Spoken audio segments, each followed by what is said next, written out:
Our journey begins by the explanation of a game. It's one of those mobile with an automatic system, generic AF. Blessing of Miracle.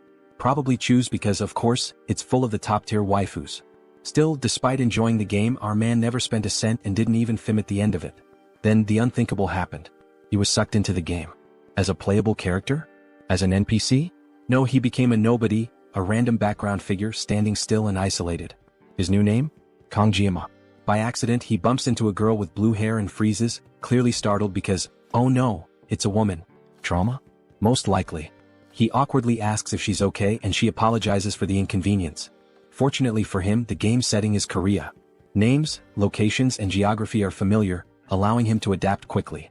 And so, for almost a year, he lives an ordinary life as a simple teenager, not even sure if this reality is a game anymore. Then one day he arrives home to his overly excited mother, who calls him the pride of the Kong clan. She hands him an acceptance letter. He's been admitted to Joaquin Academy. Annoyed, he says he already knows and begs them to stop talking about it so much.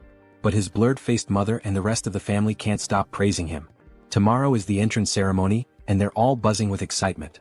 Sitting in his chair, he sighs. Tomorrow's the day. There's no way out. He's begged countless times to quit, but it was pointless. He stares at a photo, exhausted, muttering that this is all because of the real Kong GM, the original owner of this body. Apparently, this Kong GM passed the Academy's difficult admission test just before he took over. The parents don't know anything, but for our guy there's no excuse. Getting into this academy is insanely difficult. Was Kong GM a genius? Did he have a blessing? In this world, blessings, special abilities, are a big deal. Not everyone has one because most powers are genetic, passed down from birth. Society is structured around this. The noble, common, and privileged ranks maintain the power of the elite. Joaquin Academy was built to train heroes, exclusively for the most important families. Recently, though, they introduced special admissions, likely because they need new heroes. Maybe it's the monsters. And Kong GM? He was one of the few accepted through this new system. Our guy knows he's in trouble. This isn't his reality. This is a school for war. Training heroes here is nothing like joining the army. Grudgingly, he opens his status window. His blessing? The ability to negate pain, for 30 seconds. But the cooldown? 12 hours. Useless, he mutters, frustrated. There's one more blessing though, the blessing of the sword god. The effect is straightforward. If he attacks, it will cut. No activation limit, but there's a catch. It only works with blades under 30 centimeters long and 5 centimeters wide.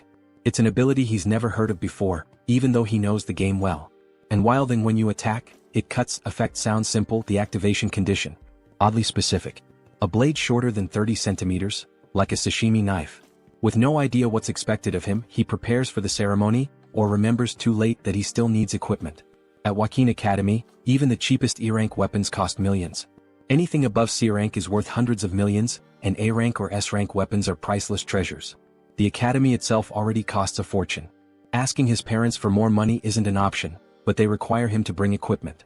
So, he shrugs it off and decides to visit any random shop. His solution? Convenience store sashimi knives. After all, Japanese knives are known for being sharp. And a master shouldn't blame their equipment, right? The scene shifts to the entrance ceremony. Someone stares at him and asks, "What exactly did you bring?" Our guy stands there, awkward and silent, surrounded by a pile of sashimi knives. He knows the rules. Anyone who doesn't bring decent equipment gets marked, an easy target for the wealthy students' bullying. The evaluator slams the table, furious, demanding to know if Kong thinks this academy is a joke. Why would anyone bring a pile of kitchen knives here? Kong, maintaining a serious expression, calmly replies that this is his equipment. The professor looks baffled, nearly yelling, but Kong interrupts him, telling him to calm down. He explains that he was accepted through the new special admission system, and his family doesn't have the luxury of buying expensive equipment. Kong points to the badge on his uniform, which clearly indicates he isn't from a wealthy family. To him, it's ridiculous that a professor at an institution claiming to treat everyone equally would act so prejudiced. He adds with confidence that blaming equipment is something only amateurs do. A true expert never blames their weapon. The professor, though stunned, is impressed by the boy's unshakable confidence and wisdom. Reluctantly, he grants admission to Kong, who just thanks him and walks off. In the background, murmurs arise from other students who overheard. Some of them, clearly irritated by the special admission label, mutter insults, even saying Kong stinks. The professor quickly shuts everyone up and orders them to leave once the evaluation ends. Kong doesn't stick around to argue. He dashes out, wanting to avoid these lunatics. Outside, the day has barely begun, yet Kong already feels drained. He expected judgment like this, but living through it still stings. At least he survived the evaluation. Now the only thing left is the classroom qualification test. But he's too far into this to quit. The next 3 years at this academy feel inevitable. As he looks around, he's taken aback by how massive the place is. It's more like a small city than a school. He has to admit though, it's pretty cool. It's surreal for Kong, who dropped out of high school in his old world due to family issues, to be standing here now.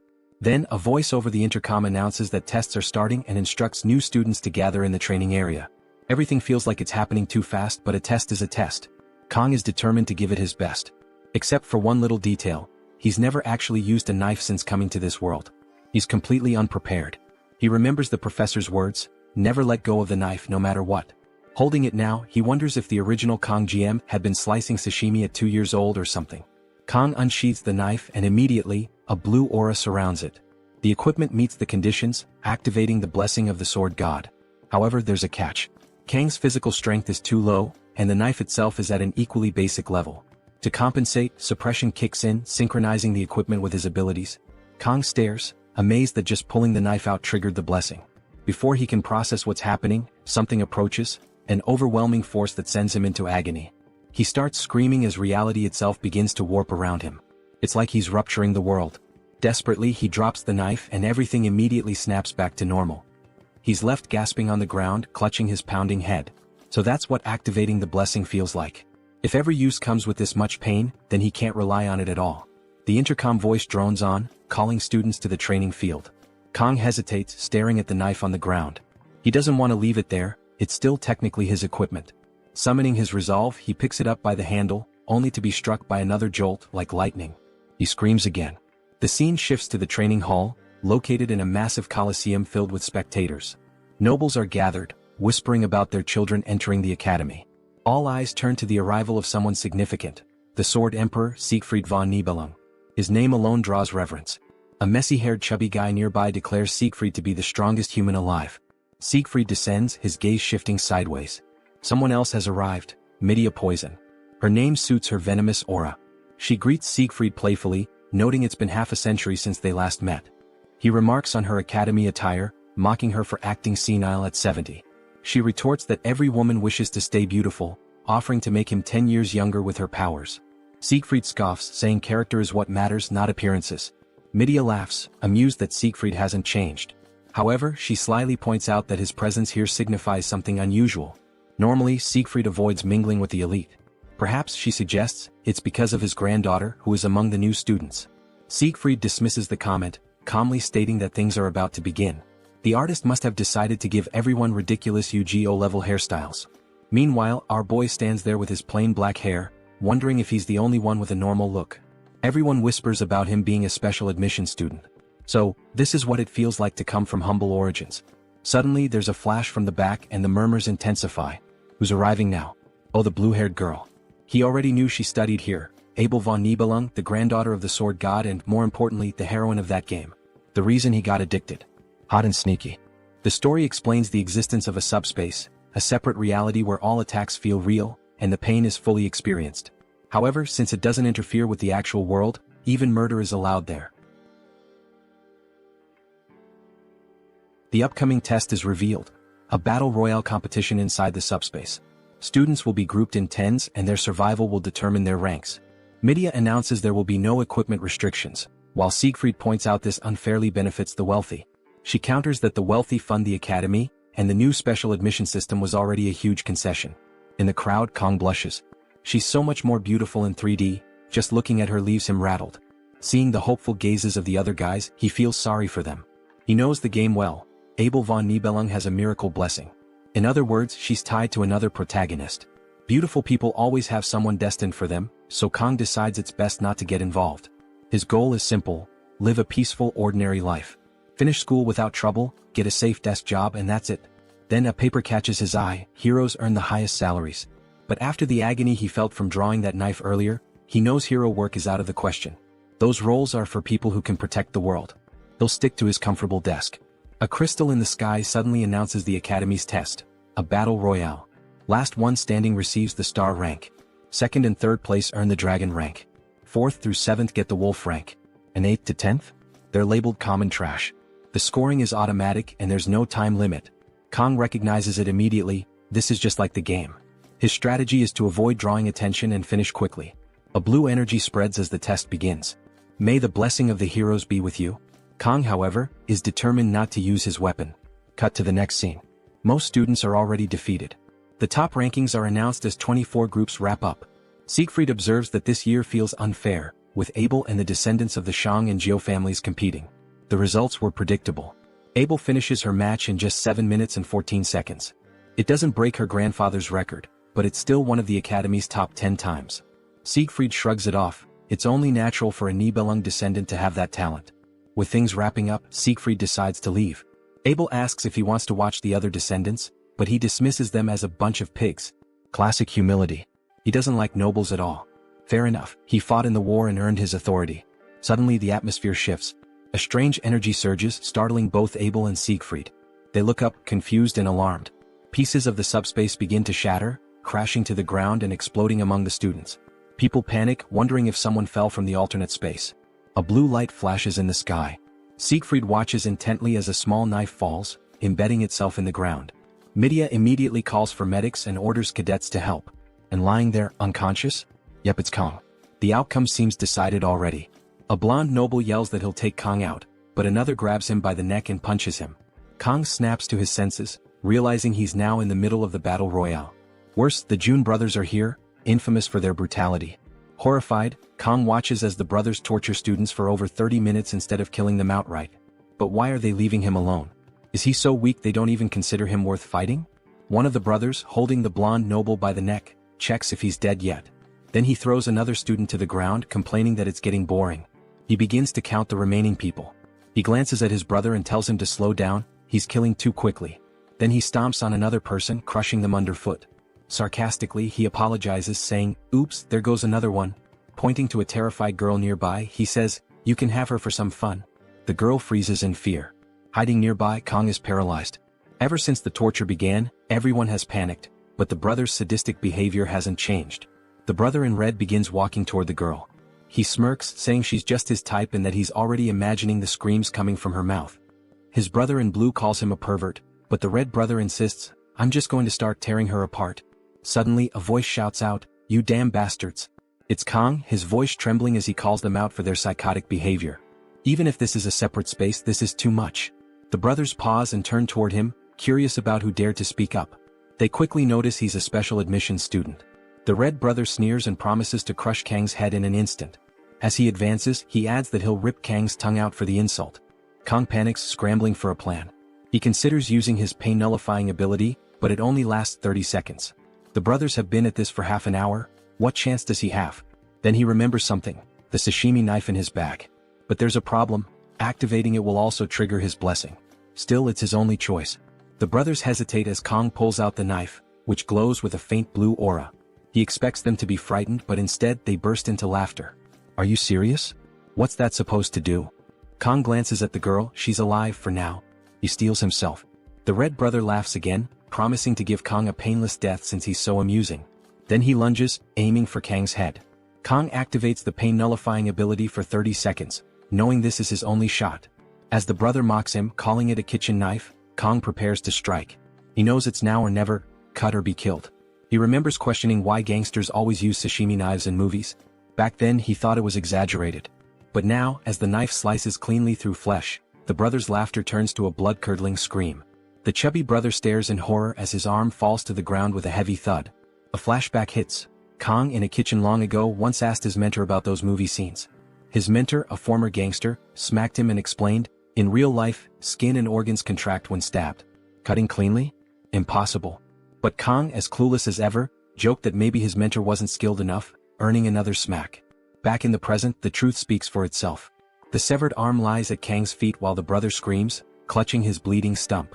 In a panic, he turns and bolts toward his sibling, crying for help. But the red-clad brother freezes, his face pale with fear. Snapping out of it, he shouts, "This brat will slice us both up," and charges forward. Kang doesn't hesitate. The blade slices cleanly again as if cutting through paper. The fallen brother watches in horror as his sibling collapses. Looking down, he sees half of his brother's face staring back at him. The air is heavy with shock. A red-haired observer watches silently from the sidelines, stunned by what just happened. The blue brother tries to regain his composure.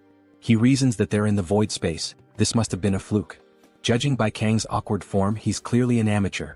But one thing is clear, that knife is dangerous. Realizing his brother lost due to recklessness, the blue brother prepares. He activates 3 blessings simultaneously: a defensive shield, a jump boost of 200%, and spiritual damage for his fists. With confidence he declares, "This time you're done for." Meanwhile, Kang is still counting down the seconds left on his pain-nullifying ability. The blue brother charges, confident that his fists will crush Kang's head. But suddenly he's stunned, his body freezes. Kang has used him as a target for a throwing knife. The brother stands dazed, not understanding what just happened. Time is almost up. 5 seconds, then 2, then 1. The brother collapses unconscious, and at that exact moment Kang's blessing ends. The pain hits him like a truck and he starts screaming. Sometime later Kang wakes up. He's lying in what looks like a hospital room, disoriented and unsure of how he got there. As Kang gets up, a blonde boy bursts into the room and dashes outside, shouting that the student has woken up. Moments later, someone enters the room and Kang immediately recognizes the man, not personally but from stories. This is Siegfried, one of the 7 heroes of the 7 stars, the strongest man in humanity, and the one who destroyed the Demon Lord's Legion 50 years ago. Accompanying him is Media, the academy director. Kang wonders why 2 such prominent figures are here. Siegfried wastes no time and asks for Kang's name. After Kang introduces himself, Siegfried gets straight to the point, demanding to know what Kang did during the test. Although Kang himself isn't sure, he's painfully aware that he caused everything. He notices Siegfried's hand resting on his sword and feels a wave of dread. There's no way he could survive against someone like him. Nervously, Kang admits he may have gone too far during the evaluation and is prepared to accept the consequences. Siegfried stares him down, but Media interjects, telling Siegfried to stop intimidating the boy. She explains to Kang that Siegfried cleared his meridians while he was unconscious, which stuns Kang further. Media then says she finds him interesting. Siegfried reprimands Media for being so casual, but she brushes him off, saying she reviewed the test footage while Kang was out. She confesses that watching Kang risk everything to protect another student moved her deeply, even calling him a hero. Siegfried, ever the stoic, tells her to act more dignified. Media assures Kang that he won't be punished for his actions, though she mentions that the Mao brothers are on the verge of dropping out. Relieved, Kang feels some weight lift, knowing he won't have to deal with them again. Then Siegfried drops a bombshell. Kang ranked as the top student in the evaluation. Kang is floored. His whole plan was to stay under the radar and live a quiet, uneventful life. Later, in Media's office, she reflects on her 2 decades as academy director, admitting she's never seen anything like this. Meanwhile, Kang expresses his dislike for being named the top student. This surprises both Siegfried and Media. They explain that the subspace itself determines such rankings, but Kang still refuses to accept it. Siegfried, puzzled, wonders aloud how Kang, a seemingly ordinary boy, could possess such extraordinary skills. He admits that if Kang had an incredible physique, immense experience or even natural talent, it would make sense. Yet Kang has none of these. In fact, his untrained body contradicts the master-level swordsmanship he displayed. Siegfried feels an uncharacteristic surge of competitiveness, unable to understand how someone so young could perform at such a level. Media, ever eccentric, teases Siegfried, suggesting Kang might be worth pursuing romantically despite his age. Siegfried, unimpressed, spells out what people at the academy call women like her. Media loses her temper, but the focus shifts back to Kang. Through some maneuvering, Kang manages to get himself downgraded to the wolf class. This is a relief as he had no desire to remain at the top and become a target for power struggles. While some argued for placing him in one of the elite classes, Media ensured the matter stayed quiet, honoring Kang's wish for a low profile. When Kang enters the wolf class, all eyes are on him because of the badge on his chest. After a few moments, the students return to their conversations, allowing Kang to breathe easier. He hopes this means they'll ignore him. As he takes his seat, enjoying the solitude, a voice calls out to him. Turning, he sees the red-haired girl from the test. She thanks him for what he did. Kang brushes it off, saying anyone would have done the same, though deep down he feels like a hypocrite. Everyone sees him as a hero, but in truth he only acted to save himself. Kang introduced himself as Kang Jianma, and the girl introduced herself as Chloe. He politely commented that it was nice to meet her and added that he hadn't expected them to be in the same class. Internally though, he was puzzled. He had played the game countless times and had no memory of a character named Chloe. Since the main story didn't involve her during the Demon Tribe War, he concluded she must be just an ordinary person like himself. Kang asked her to keep what happened earlier a secret and she agreed. Chloe then mentioned she had a question for him, but before she could ask, the professor interrupted, telling everyone to take their seats. They agreed to continue their conversation later. The professor slammed a notebook onto the desk, congratulating the class on their admission and reminding them they carried the pride of the hero Valor Draken. He introduced himself as Lee Won-bin, the instructor for the Wolf class, and ordered everyone to change into their physical training uniforms. Training would begin in 30 minutes. When a boy with glasses asked about the training objective, Kang immediately guessed it: Saitama's regimen. He joked internally, wondering if this meant everyone would eventually go bald. Kang approached the professor, who immediately called him by name, surprising Kang. He explained that he wasn't feeling well. The professor pondered aloud, saying basic training might not benefit the academy's top cadet, and suggested Kang move to the star class. Realizing that media must have informed the instructors, Kang quickly clarified that he just needed to use the bathroom and would return for training. Outside, Kang joined the others in running. Or more accurately, he lagged behind, struggling with his unfit body. He hadn't even finished the warm-up and was already exhausted. Chloe caught up to him, asking if it was really that difficult. Kang denied it, insisting he was fine, though he'd only managed 5 laps, while Chloe casually mentioned she was on her 9th. She encouraged him to keep going and ran ahead, leaving Kang stunned by how unprepared he was. Later, back at home, surrounded by empty bottles, Kang slammed one on the table in frustration. He was completely drained and starving. After just 1 week at the academy, he faced an unexpected problem: food. The scene shifted to the cafeteria, where Kang, desperate for pork, was told by the counter lady that he needed a meal ticket. When he checked the price, 50,000 won, he was devastated. That amount was nearly what he used to spend in an entire month. Frustrated, he leaned against the wall, sipping what little he could afford. Suddenly, a system notification appeared. His physical stats had reached level 12. This meant fewer restrictions and the ability to wield a weapon up to 38 centimeters long. He noticed his body becoming more defined, his evolution progressing rapidly thanks to the sword god's blessing. He realized his fear of using a sword during the ceremony was fading. Now, being without one felt strange. As Kang pondered the system's influence on his psyche, someone knocked on the door. It was Chloe, asking politely if she could come in. She noted she hadn't seen him in the cafeteria all week and wanted to check if he was okay. Kang explained he had been bringing food from elsewhere, reassuring her not to worry. Chloe mentioned she was planning to cook dinner but needed to buy ingredients. Before she finished, Kang was already outside, telling her to hurry up. He offered to cook instead, and later, after Chloe finished her meal, she praised how delicious it was. Noticing the empty plates, Kang asked why her fridge was stocked with so much fish. Chloe explained she lived near the beach. Kang remarked that it was perfect, as cooking fish was his specialty. Deciding to show off, he prepared sashimi using the sword god's blessing. With impressive precision, he finished in just 21 seconds, marveling at his own work. When Chloe asked how he became so skilled at cooking, Kang explained he had worked part-time at a Japanese restaurant. Chloe seemed unfamiliar with the concept of part-time work, highlighting their difference in social statuses. Kang simply smiled, saying he was glad she enjoyed the meal. Chloe offered to handle the dishes, leaving Kang to relax after a surprisingly eventful day. He stepped outside to admire the moon, feeling a rare sense of satisfaction after a grueling week. But his peace was interrupted by a sudden noise inside. Turning back, he saw Chloe struggling with the dishes. Clearly, this was her first time attempting such a chore. As he moved to help, a book tumbled from the shelf and landed open. Glancing at it, he realized it was a diary. His curiosity got the better of him and he began reading. One entry caught his attention. She had received help from someone in class and felt indebted to repay the favor. Smiling at the stickers adorning the diary, he thought it was endearing for someone her age. Flipping another page, he read about how her heart wouldn't stop racing whenever she saw the person who helped her. It dawned on him that she was talking about him. Amused, he turned another page only to find it filled with "I love you" scrawled over and over. Alarmed, Kang thought it might be time to quietly slip away. But Chloe had already noticed. Dropping a glass, she stared at him in shock and demanded to know if he had read it. The scene shifts to Chloe's backstory. Born into the infamous Cecilia family, she was trained from childhood to be an assassin. In their tradition, emotions were weaknesses, suppressed through rigorous conditioning. By the age of 15, Chloe had taken her first life. The family motto drilled into her was clear: assassins don't deny their talents. Despite her skill, the Cecilia family insisted their children keep a low profile at the academy, always enrolling in the lower-ranked common classes.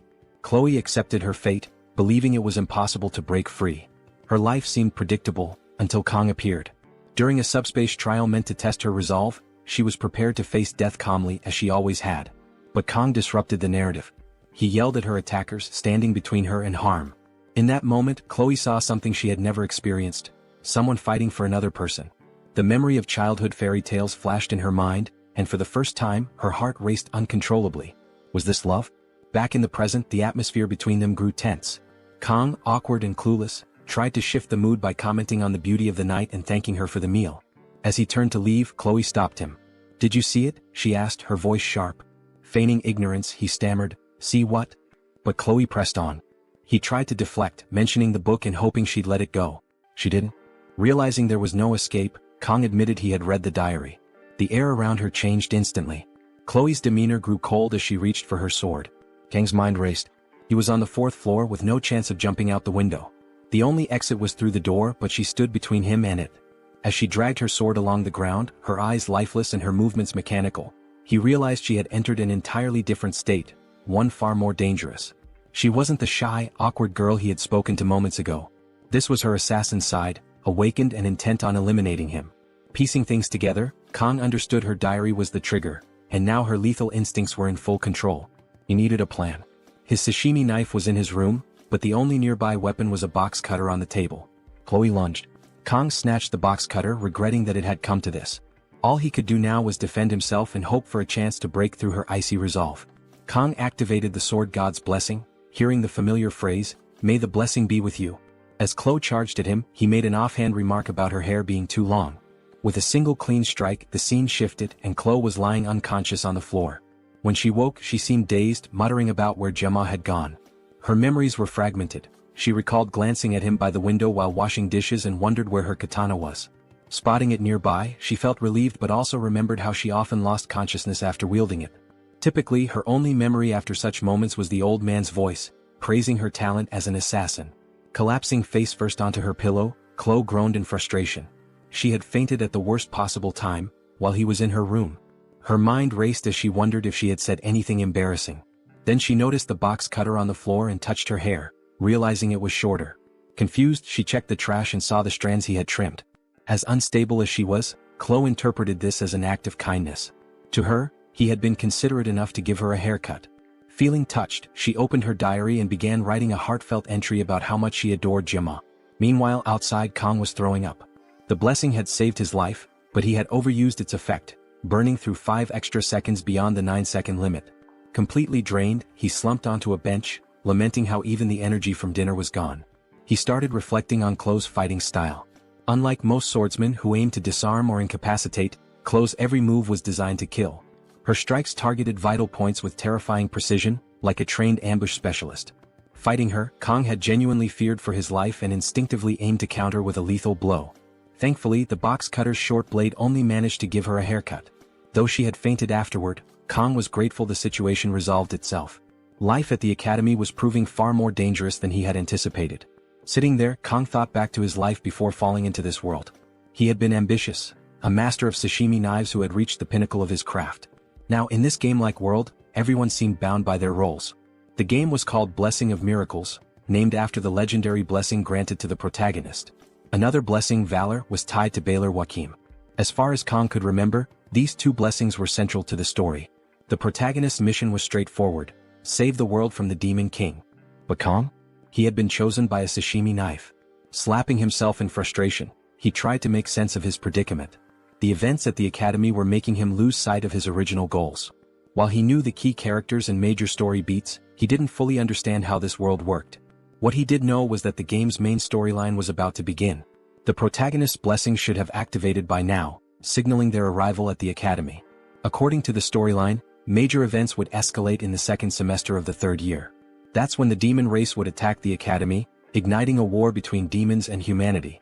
This conflict would eventually spiral into a full-scale world war. Kang couldn't deny the story's cliches.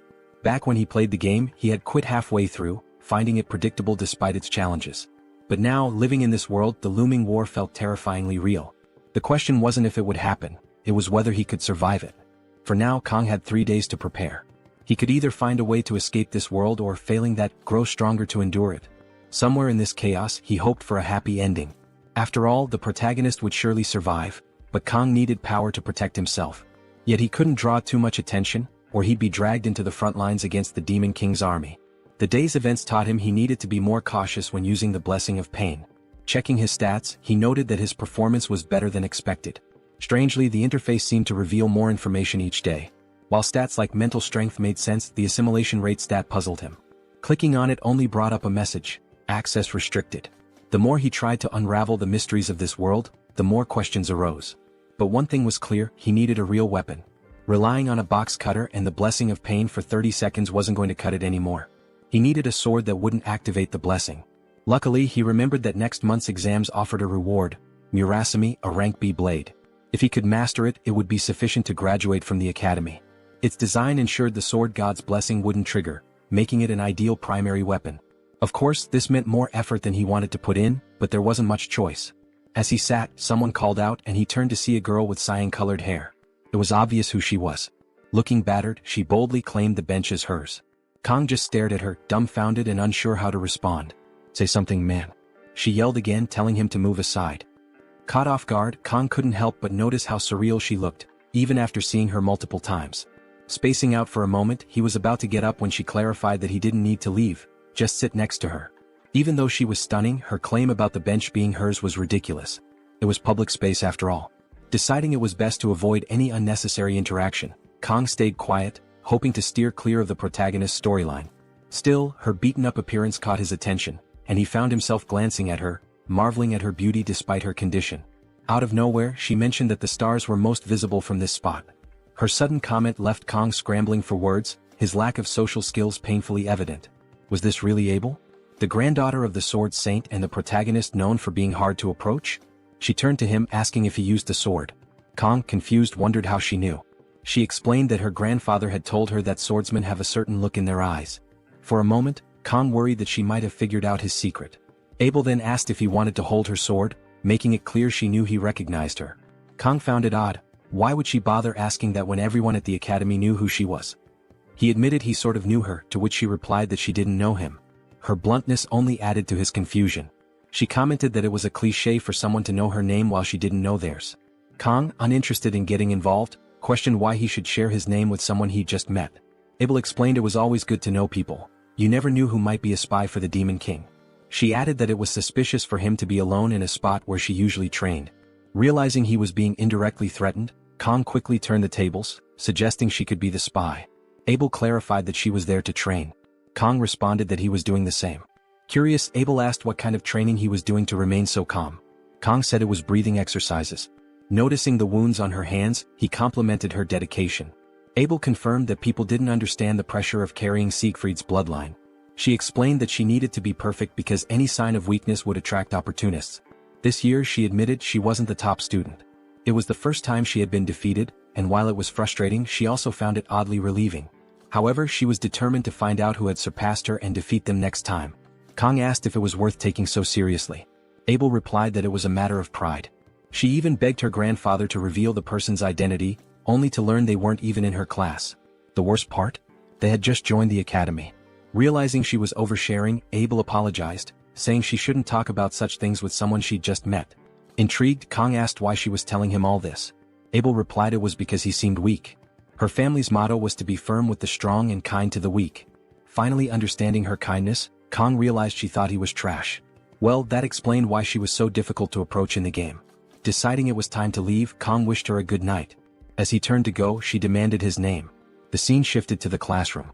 Life at the academy was calmer than Kong expected. Chloe had quickly made new friends and blended into the class, while Kong did his best to avoid eye contact. Whenever she approached Kong, her friends would cast judgmental looks. But Kong didn't care. Likely because he was a special student. And besides, he wasn't the only one in the Tiger class this year. Kong thought it was a relief he ended up in this class. At the start of the semester, the Star and Dragon classes would usually form political factions. Even in the game, that nonsense had annoyed him. Now he was glad he didn't have to deal with it. Walking with his phone in hand, Kong wondered what to eat. That's when Medea handed him a black card, apologizing for forgetting to give it earlier. Apparently it was her personal card. Kong was stunned. So this is what being a sugar baby feels like, he thought. Still, the best part was that he hadn't disrupted the flow of events so far. If he kept this pace for the next 3 years, the future he envisioned might come true. Despite this optimism, the war looming ahead was never far from his mind. Later, in class, a professor lectured about a war 700 years ago between the Demon King and the hero of Wacken. Afterward, Draken founded the academy with his 7 disciples to prepare future heroes. The professor emphasized this would be on the test, but Kong was nearly falling asleep. He already knew the story. Jaqen Baylor, the founder, had fought demon commanders for 20 years, leading humanity against the demon army.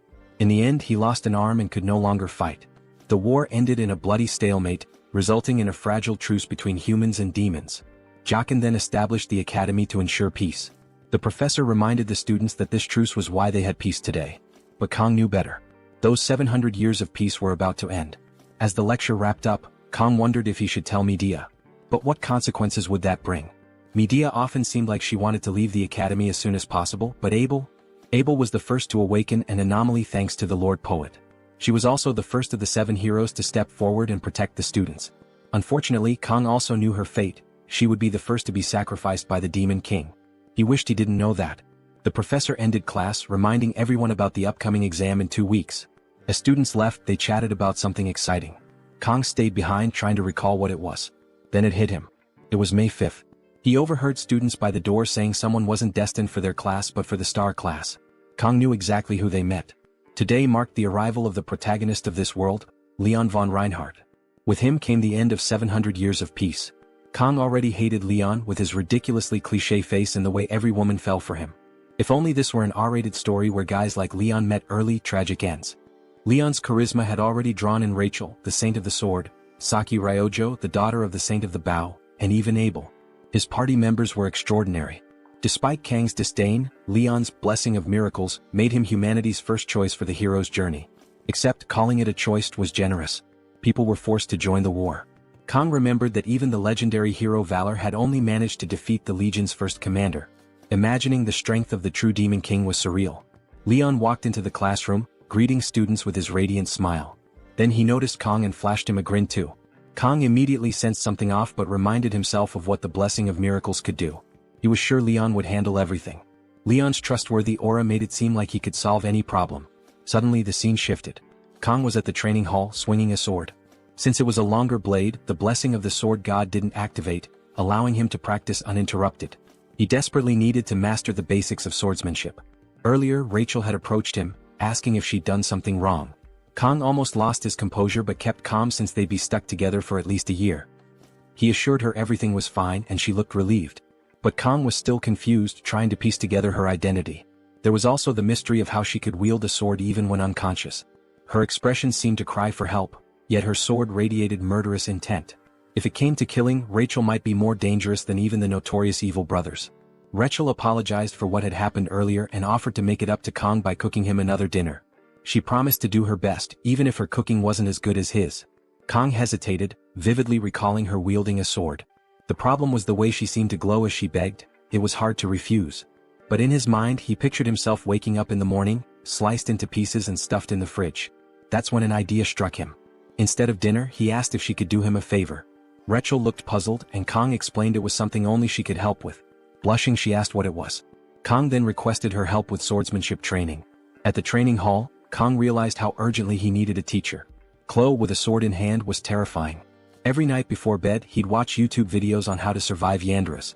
When Chloe arrived, cheerful as ever, she asked when he'd gotten there. Kang, already on edge, replied he had just arrived. Chloe mentioned she'd been waiting for him since 6:30. Kang frowned, reminding her they'd agreed to meet at 8. Her innocent expression didn't fool him, and he was reminded of her unhinged nature. Still, his attention momentarily drifted to her toned abs, finally understanding the source of her strength. Chloe handed him a sword and asked why they weren't using real ones. Kang was stunned. Who trains with a real sword? He explained that, since it was just practice, wooden swords were safer. Chloe gave him a sweet smile and said he was kind for not wanting to hurt her. Then she swung the wooden sword, slicing through the air with a sharp whoosh. Kang broke into a cold sweat, realizing even a wooden sword could shatter his skull. He checked the system, relieved the blessing of the sword god hadn't activated. Yet, the synchronization stats still confused him. Chloe called out, asking if something was wrong. Kang quickly reminded himself only he could see the system. Turning to her, he said, "It's my first day, so maybe go easy on me." Preparing himself, Kang asked if they could start. In his past life he had always valued practice. He believed that mastery required more than just physical effort. It demanded total dedication. At the academy, his progress came from observing himself and learning to self-correct. He noticed his sweaty palms and unsteady stance.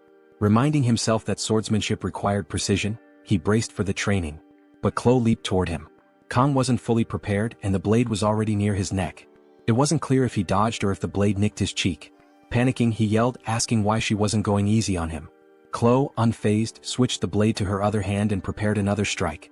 Kang managed to block it, but the force sent his arm flying upward, leaving him trembling. Feeling a surge of confidence after the block, he attempted a counter-strike. But before he could land it, Chloe was already airborne. Kang found himself questioning how Chloe kept getting faster with every move. Perhaps her first attack had been just a warm-up. He blocked again, but the force cracked the wooden hilt, sending him stumbling backward. Chloe's relentless barrage continued. Though Kang managed to hold his defense, each strike made him fear for his life.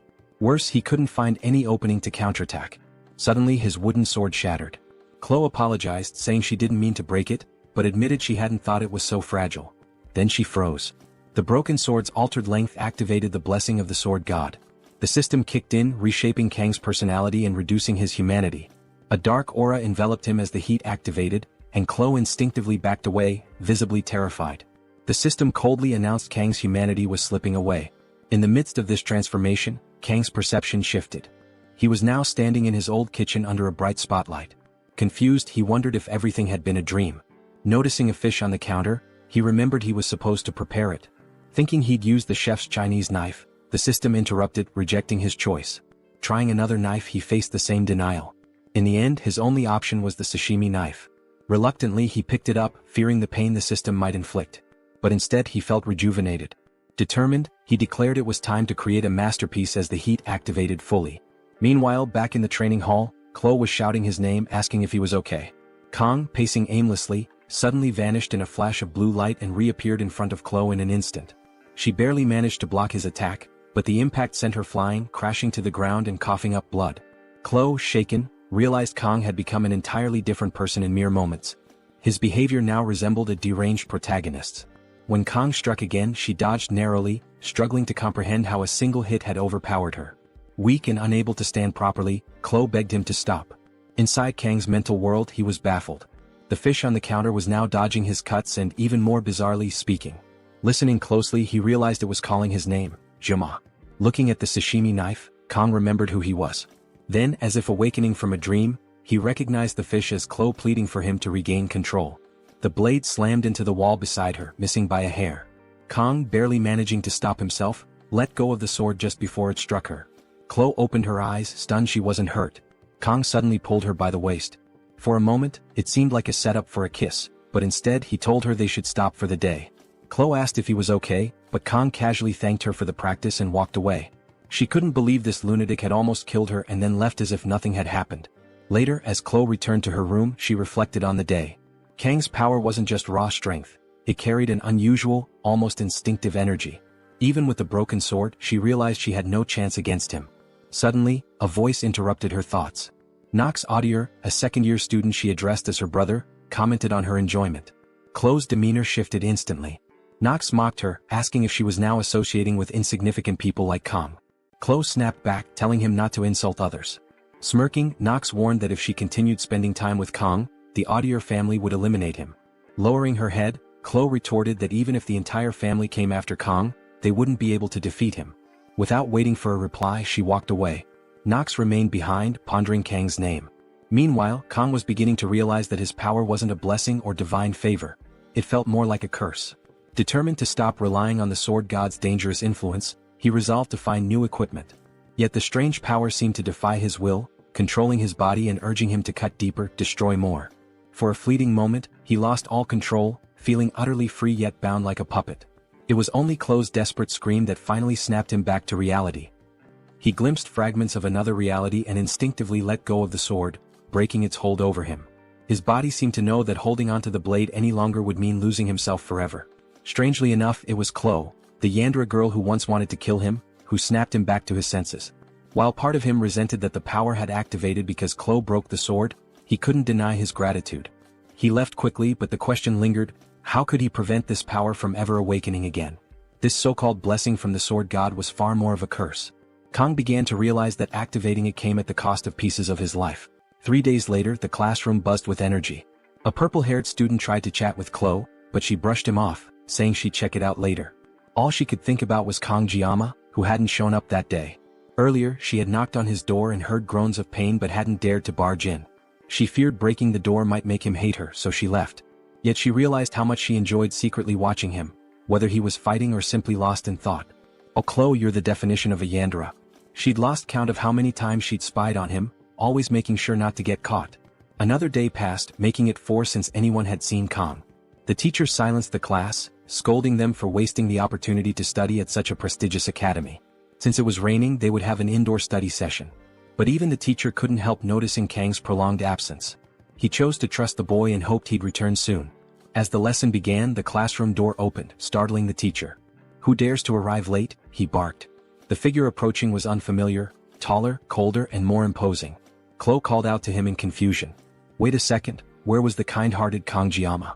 This version looked like a bad boy, and naturally the girls were swooning. The teacher dismissed the commotion, urging everyone to take their seats. Whispers filled the room as students wondered if this was the same special admission student. Someone even commented that he looked more handsome now. Of course they love bad boys. Kang sat with a brooding expression that practically screamed he hated the world. When class ended, everyone headed to the cafeteria. Chloe approached Kang asking what had happened. He brushed it off, claiming it was nothing serious. She pressed further, mentioning his absence and expressing her worry. Flashing a faint smile, he thanked her for her concern, but Chloe could tell he wasn't being entirely honest. In truth, Kang had endured a harrowing 3 days. He had been bedridden, convulsing, and mentally drained. The curse of the sword god had inflicted unbearable pain, leaving him too weak even to eat. When he finally looked in the mirror, he barely recognized himself, skeletal and with strands of his hair turning white. This was the price of meddling with that cursed power. Spotting Chloe's guilty expression, Kang decided to ease her mind. "Is your dinner offer still open?" he asked casually. Chloe, flustered, misheard him and asked him to repeat it. When he did, she lit up with joy, eagerly agreeing. Kang felt relieved to see her so happy. She asked what he'd like to eat, promising to prepare anything. He requested fish, mentioning it had been a while since he last ate it, and the last time hadn't ended well. As he began to explain, something red brushed past his neck. Turning his head, he noticed a strange plant radiating energy. He shifted his gaze and spotted someone standing nearby. It was Nox Audier, his crimson eyes glowing with mischief. Chloe froze in fear. Kang immediately asked if she knew him. Locking eyes with Nox, Kang stepped forward, demanding he speak. Nox didn't say a word, simply smirking as his aura intensified.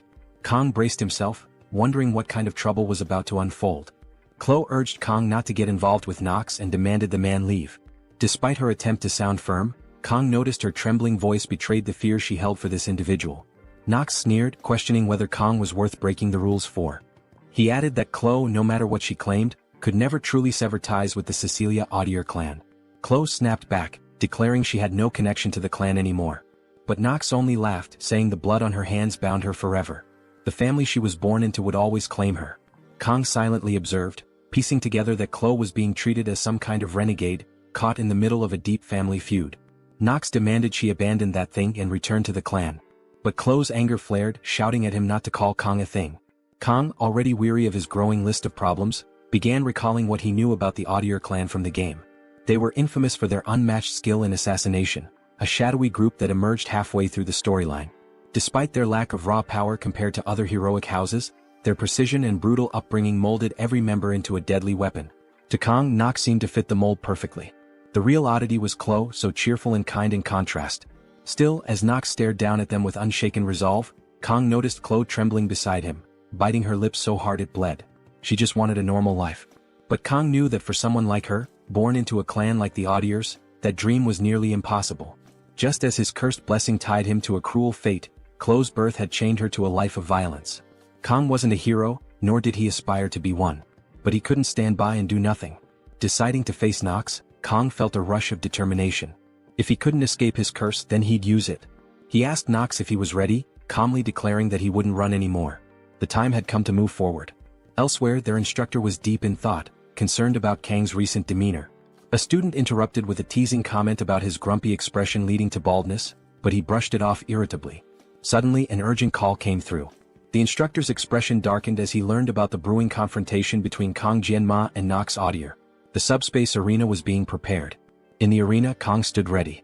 He hadn't expected the setup to be so quick, but it didn't matter. This wasn't reality, so physical harm wasn't a concern, though the mental strain would still be real. As the crowd gathered, Kang couldn't help but note the irony.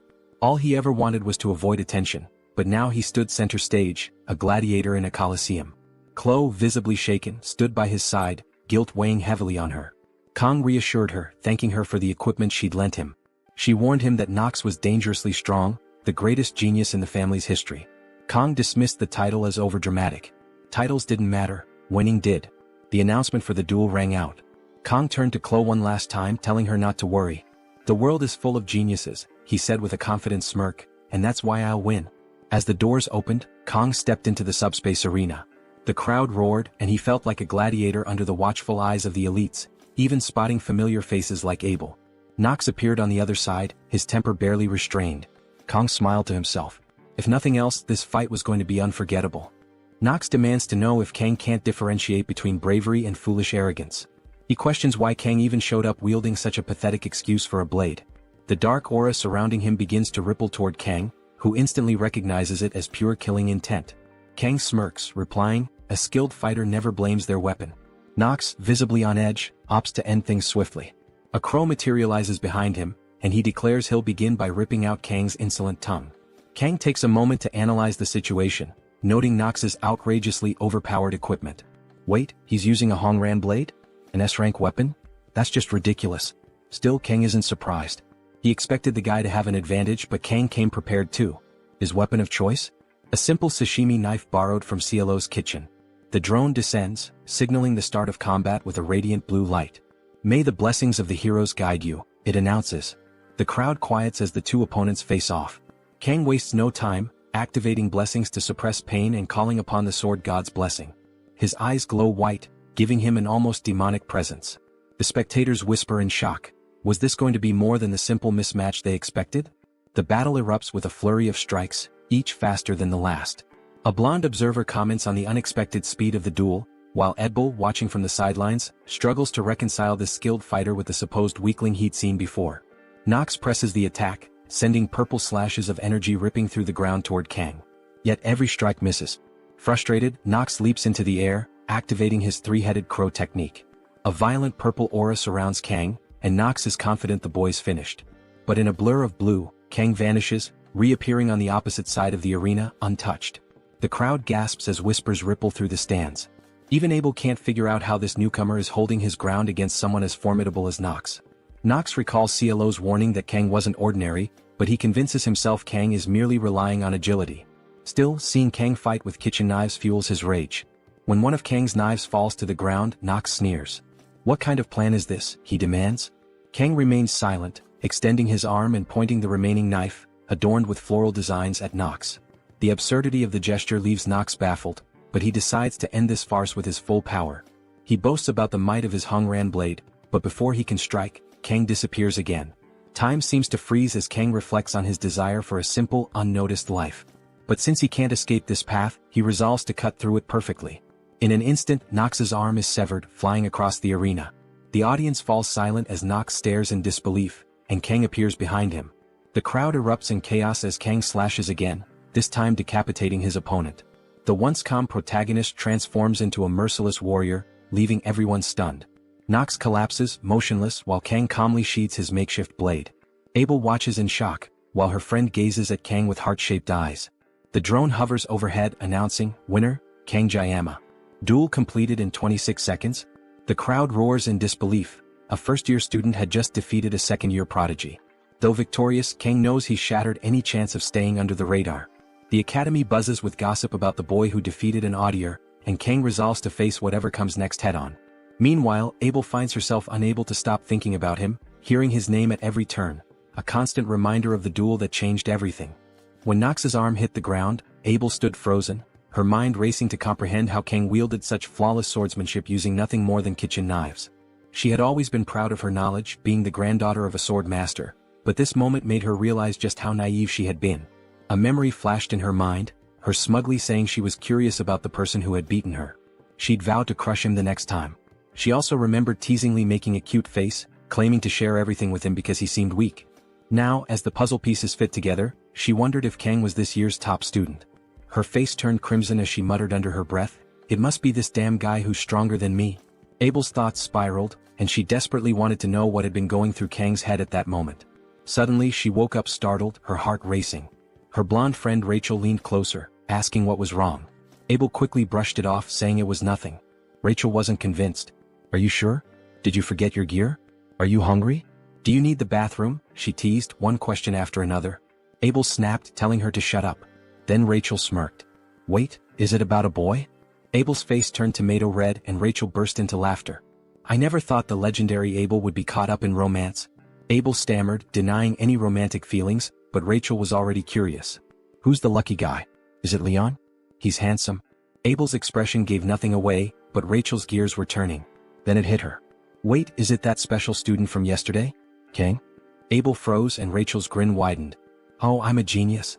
Grabbing Abel's hand, Rachel announced, we're going to the Tiger's classroom. One dramatic entrance later, Rachel burst through the door, stunning the students inside with her beauty. She climbed onto a table shouting, where's that black-haired guy? Someone meekly pointed out that standing on tables wasn't appropriate, but Rachel waved it off. I'm pretty enough to get away with it, she said confidently, and the poor guy agreed. Abel meanwhile stood awkwardly at the door, mortified by the scene. Then Rachel's eyes lit up as she spotted Kang. Found him, she exclaimed. But she also noticed Kwa, a girl nearby, looking at Kang with unmistakable admiration. Rachel's grin turned mischievous. This just got even better, she muttered, starting to unbutton her shirt and loosen her tie. Kwa, sitting quietly until now, suddenly felt a chill run down her spine. Rachel approached Kang, sniffing him playfully, leaving everyone including Abel and Kwa thoroughly confused. Rachel shrugged and dramatically flopped onto the table in front of Kang, who was just waking up. Kang blinked groggily, his brain struggling to process Rachel's presence. Are you Kang Jayama? She asked, leaning in closer. Kang's instincts screamed danger, but before he could react, Kwa grabbed Rachel's arm, demanding to know who she was. The tension in the room skyrocketed as Rachel smirked, clearly enjoying the chaos. Kang finally understood why his gut had been warning him. Rachel's demeanor shifted and she pulled out a dagger. A fight was about to break out in the middle of the classroom, something Kang had never expected. Abel stepped forward, her voice sharp. Rachel, what are you doing? Rachel casually replied, just saying hi. Abel sighed, placing a hand on Rachel's head. Drop the dagger and don't interrupt when adults are talking. But Ko wasn't backing down. She lunged at Rachel, shouting, die already. In a blur, Rachel deflected the attack, spilling what looked like strawberry juice. Tauntingly, she glanced at Kwa and said, you're weak, short, slow, and completely out of control. The room held its breath as tension crackled in the air. One thing was clear, Rachel wasn't just here to visit, and this situation was far from over. Rachel grips Kwa's arm tightly until Abel yells at her to stop. With a swift motion, Rachel flings Kwa across the room. Miraculously, Kwa lands gracefully on her feet like an angel. The guys in the room are enjoying the drama unfolding. Here's the truth. Rachel hails from the Sword Sinks clan, where raw power is everything. She turns to Kong and asks, is that girl your girlfriend? Kong quickly responds, no. He notices Kwa doesn't seem happy to hear that, but it's the truth. We're just friends, he adds, still trying to make sense of the chaotic situation he's found himself in. It's only now that Kong realizes Abel is also here. She awkwardly asks why they came looking for him. Rachel smirks, saying, Abel's interested in you and I wanted to see for myself. Abel immediately flushes and stammers, when did I say that? She tries to explain but only ends up confusing everyone even more. Embarrassed, she turns away, muttering that this is all a misunderstanding and that she never asked to come here. Unfazed, Kong says, if that's the case you can leave now. Rachel's hard eyes soften slightly at his bluntness. It seems she's drawn to guys who reject her as she quickly replies, you're interesting just the way I like them. Kong retorts, good to know you like interesting guys but I'm not one of them. But Rachel isn't discouraged. Don't be like that, she says. How about coming to my dorm after class? She makes her intentions clear, drawing out the invitation to make sure there's no misunderstanding. Kwa snaps, yelling, take your hands off Kong. Rachel bursts out laughing, finding it hilarious that Kwa thinks he belongs to her. Abel, having had enough, calls out to Rachel, trying to regain control. Rachel stands up, brushing herself off. Well, it was nice meeting you, Kang Jayama, she says, her eyes full of hearts. I'll see you later. She waves goodbye, leaving Kong wishing the whole scene would just disappear. The moment they turn around he goes back to sleep. Abel pauses for a moment, glancing back at him, and oh no, she has that look. She's definitely crushing. She quickly turns away and follows Rachel out. In the corridor, Rachel reflects on Kang's cold gaze. She realizes there's a difference between someone being cold and the sheer intensity in his eyes. When he looked at her, she felt like her throat could be slit. The encounter had far exceeded her expectations. She had gone there just to toy with him, never expecting to find someone like this. For her clan, finding exceptional warriors for breeding purposes is a priority. She starts considering Kong as a valuable resource. Maybe that Netflix invite could lead somewhere after all. She teases Abel, saying, it's no wonder Kong caught the attention of the invincible princess. Then she abruptly apologizes. Abel brushes it off, saying, you should apologize to the students whose class you interrupted. But Rachel replies, I'm not apologizing for that. I'm apologizing for Kang Jayama. Unfortunately, I'm the one who's going to enjoy him. Meanwhile in the hospital, Nox has just woken up, muttering, "I'll kill that bastard." Before the fight, he was known as the genius of the audiers, and his body had never known defeat. Nox considers sneaking into Kang's dorm at night to kill him but hesitates as he recalls the sheer aura Kang exuded during their duel. Determined nonetheless, he shoves a nurse aside and storms out, vowing to rally every audier to take Kang's head. Nox also plans to reclaim Chloe, whose potential he believes might even surpass his own. The timing feels perfect. His nocturnal techniques are at their peak effectiveness. Confident, he opens the door only to freeze in shock. There sits Kang casually eating an apple. Nox expected some sort of peculiar defense, but Kang simply looks up and asks, "What's the senior doing here?" Nox is caught off guard and can't respond. Nothing happens and we cut to the next day where Chloe nervously bites her nails. Despite her frustration, she's the one who drew her blade. Irritated, she mutters about whether Kang prefers women with huge airbags. If that's the case, she might have to kill someone. Kang interrupts her thoughts by calling her name. Snapped back to reality, Chloe asks what he needs while reluctantly lowering her blade. Kang calmly asks, "How's Nox doing?" She hesitates before replying, "He's in the medical wing." "That's strange," Kang muses. "I don't remember injuring him." Chloe shrugs, saying she hasn't visited him but heard he was admitted despite showing no visible injuries. "Don't worry, I'm sure he's fine," she adds. Kang doubts Nox is the type to break down from a trivial defeat but can't shake the feeling that he might be planning something. Curious, he asks Chloe, "Where's Nox's room?" Back in the present, Nox trembles as Kang calmly eats an apple in his dorm room. Nox, his voice shaky, asks, "See, can I have an apple?" Kang raises a brow and points out, "You're asking while I'm already eating it?" Kang glances around and comments, "The Audier family must be loaded to give you a room like this all to yourself." Nox, still confused, stammers, "How did you even get in here?" Kang doesn't answer. Instead, he picks up a knife, making Nox tense up. Is Kang here to finish the job? But Kang simply resumes slicing his apple with expert precision. Nox can't help but marvel at his skill, wondering why he's so good at cutting fruit. Kang places the neatly sliced apple on Nox's desk. "When your digestion's not great, fruit can help," he says. Nox realizes he's being humiliated. Anger twisting his face, he grabs his blade, ready to retaliate. But Kang freezes him with his next words. "If you even think about revenge, I'll personally go after the entire Audier family." Nox is stunned into silence. Kang walks to the door, shuts it behind him and leaves without another word. Outside, Kang sighs, a smirk creeping onto his face. "Just a candlelight can snuff out any moment," he mutters, referring to Nox. He knows he likely crushed whatever willpower Nox had left. Of course it was all a bluff. Kang couldn't possibly wipe out the entire Audier family in 30 seconds. Maybe a few, but he'd rather avoid unnecessary bloodshed. As he walks away, Kang reflects that he feels like he's in the eye of a storm.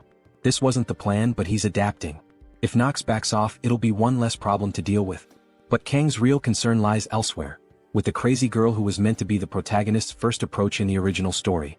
He knows he needs to plan his next move carefully.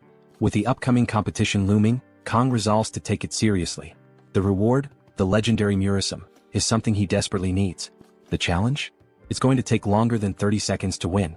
The test involves defeating demonic monsters in teams of 5, emphasizing teamwork over individual strength. Fortunately, Kang already knows the monsters will be D-ranked mermen. Unfortunately, he remembers how awful they were in the game. Facing them in real life? Not ideal. At least they aren't sirens, demonic humans far worse than mermen despite their pleasing appearance. Sitting on a bench, Kang reflects on his month in this world. The peaceful evening reminds him of the tranquility he once hoped for. Even though 700 years have passed since the humans and demons signed a peace treaty, skirmishes and conflicts have persisted. He recalls the Vasman dispute 50 years ago, when the 6th Legion's commander claimed to have resurrected the 1st Legion commander, breaking the treaty. Flashes of the past surface in Kang's mind. Vasman landing a punch on a white-haired soldier while media clamored for Sieg. A younger version of the legendary hero emerges, cutting through demons with his blade. Humanity triumphed, birthing 7 heroes, sacrifices in their own right. The outcome deterred both factions from escalating the conflict further. Yet, Kang vividly recalls someone mocking, calling him humanity's strongest as absurd when all he did was kill the 6th commander. Sitting on the bench, Kang reflects, is this really the peace they fought for? Memories flood back, especially of the 1st commander, Baylor Joachim, who sealed away the 1st Legion leader. He knows that in 4 years the demons will launch their second assault, bringing the Demon King's first appearance. But for now, dwelling on it won't help. Kang shifts his focus to the upcoming tests. Annoying as it may be, he knows he needs allies. The problem? His phone's contact list is completely empty. No friends, no connections. It dawns on him that his newfound fame at the academy could work in his favor. If that's the case, he's determined to recruit the best people to secure the top score. Despite his dream of a quiet life, he's resigned to the fact that he'll have to achieve it the hard way. A week passes and Kang grows increasingly anxious. Not a single person has approached him to join their team. Reflecting on how he sliced through Nox, he wonders why no one has reached out, only to realize everyone is terrified of him. Looking around, he notices Chloe, also an outsider, hasn't been invited to any group either. Approaching her, he asks if she's found a team. She admits she hasn't. Kang is surprised since she once had friends. Seeing an opportunity, he suggests she join him. "We just need 3 more people," he says. Chloe agrees without hesitation. She's an exceptional fighter and Kang feels confident in his choice.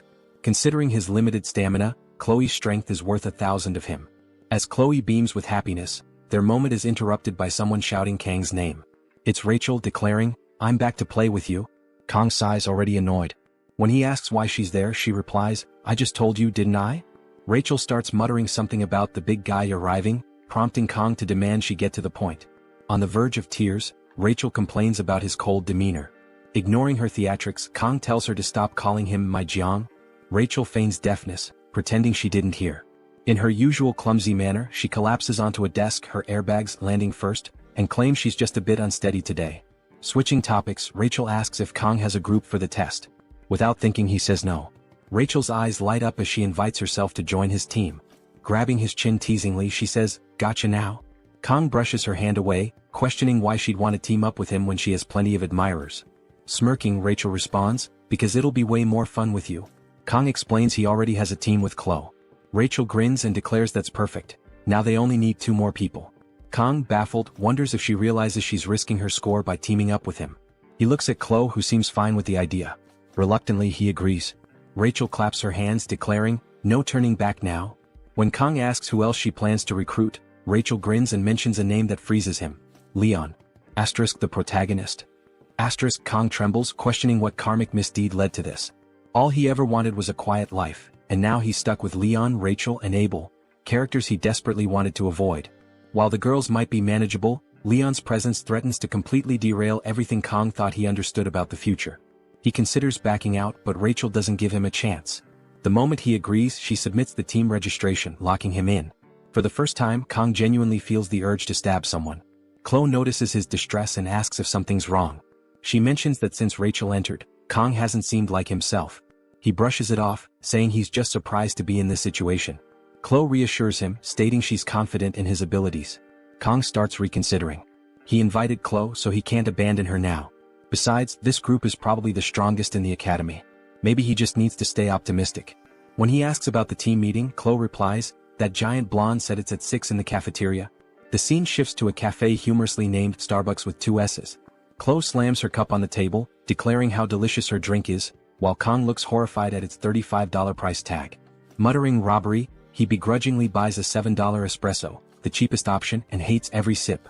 His phone buzzes. It's Rachel, claiming she's already at the cafe and asking when he'll arrive. Annoyed, Kang tells her to just come in. Moments later, Rachel bursts in, apologizing for being late, with Leon following behind her. Rachel scans the room, spots Kang and Chloe, and asks if they've been waiting long. Meanwhile, Leon's gaze locks on Kang. Kang immediately notices Leon's striking orange hair. His first thought? This guy looks like a delinquent. I expected Abel, but it's this guy instead. Leon steps forward, extending a polite greeting and introducing himself. He compliments Kang on his fight against Nox, calling it impressive. Observing Leon, Kang notes the balanced tone of intelligence and class in his voice, undeniably the protagonist of this world. As they sit down, the introductions begin. Leon starts by introducing himself as a student from the star class and the leader of their group. A pang of jealousy hits Kang. Not only is Leon skilled, but he's also incredibly handsome, while Kang feels worn out by life. Rachel skips her introduction, already familiar to everyone, passing the spotlight. The next to speak is a guy introducing himself as Speed Weapon, another star class student. Kang finds the name ridiculous and thinks it needs better context. Speed Weapon even has a superhero tattoo on his neck, clearly a fanatic. Chloe introduces herself next, stating her name as Chloe Audier from the Wolf class, adding that she's here thanks to Kang. Rachel can't resist teasing, repeating Kang Jayaman in a sing-song tone. Chloe frowns but quickly regains composure, politely greeting everyone. Finally, all eyes turn to Kang. He keeps his introduction short. Kang Jayama, same class as Chloe. The atmosphere turns awkward, but someone breaks the silence by opening a laptop and declaring it's time to start the meeting. A hologram of an island appears on the screen. Leon explains that earlier team leaders received files detailing the upcoming test. The island, while real, will be accessed through subspace teleportation. Injuries from the beasts there, however, will also be real. Leon zooms in on the map, showing their assigned northern region. Their objective? Kill as many mermen as possible since the number of creatures is limited. He adds that 3 other groups will be on the island. Leon asks if anyone has questions.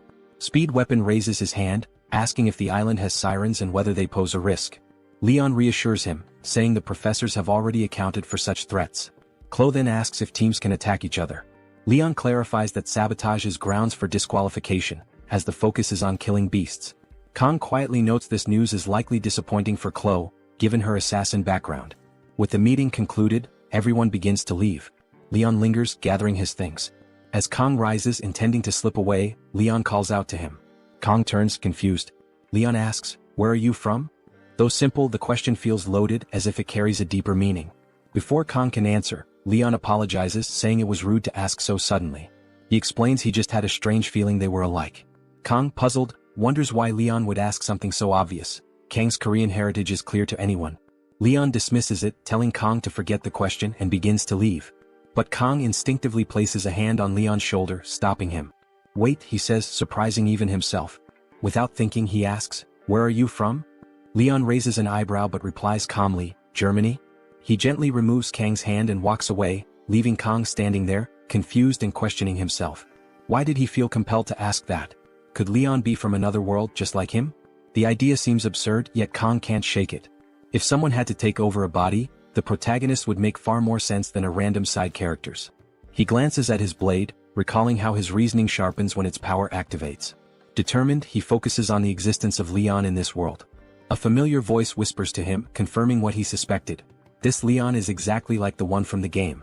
But the revelation comes with a piercing headache, one even his pain suppression blessing can't fully dull. Even so, Leon's earlier comment about their similarities lingers.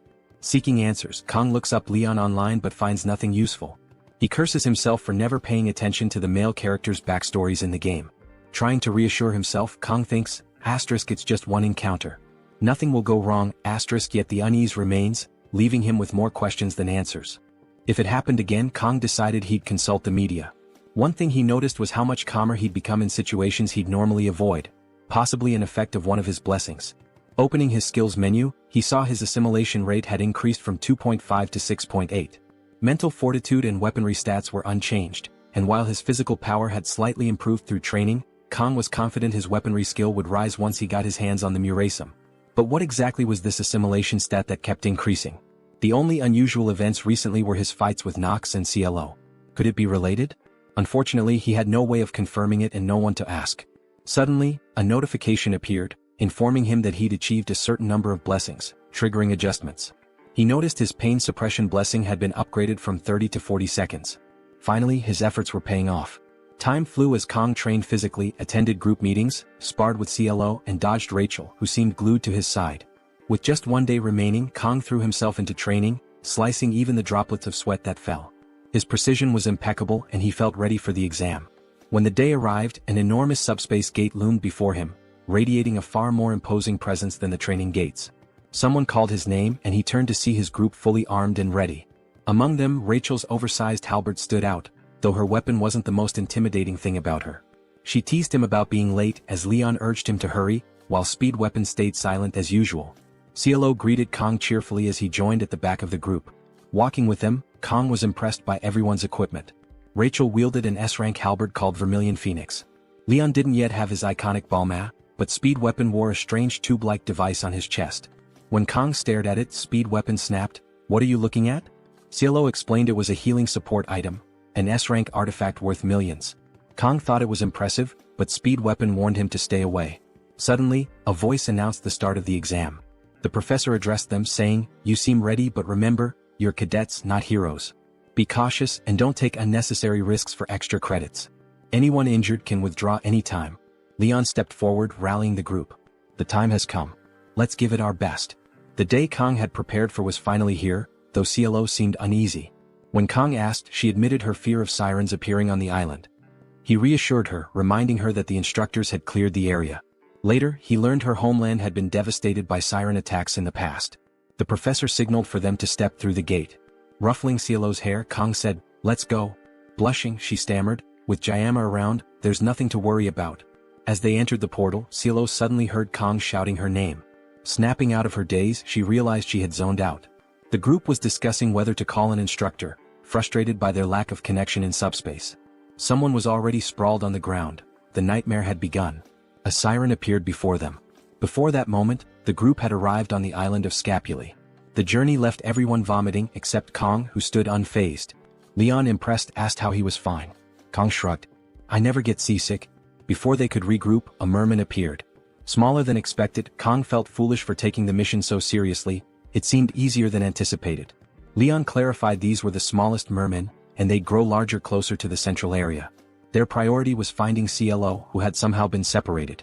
Moving through the forest, Leon warned everyone to stay alert, sensing her nearby. Suddenly, a red blur descended from the trees. CLO landed in front of them. Leon scolded her. "Why were you swinging like a monkey?" CLO admitted she was trying to stay unnoticed. She reported a cave 500 meters ahead. The group soon stood before the cave, its entrance dark and foreboding. Inside, dozens of glowing eyes reflected the firelight. Mermen filled the cavern. Rachel estimated 50 to 60 of them. They discussed their options. Clearing this horde could secure first place, but the risks were high. Ultimately, the decision rested with Leon. Earlier, they had agreed CLO would scout the island. Now their resolve was about to be tested. Leon had assigned Kong to the rear guard to deal with any threats from behind, a role Kong gladly accepted, appreciating the relatively light responsibility. Leon himself planned to stay in the center, ready to step in only if absolutely necessary.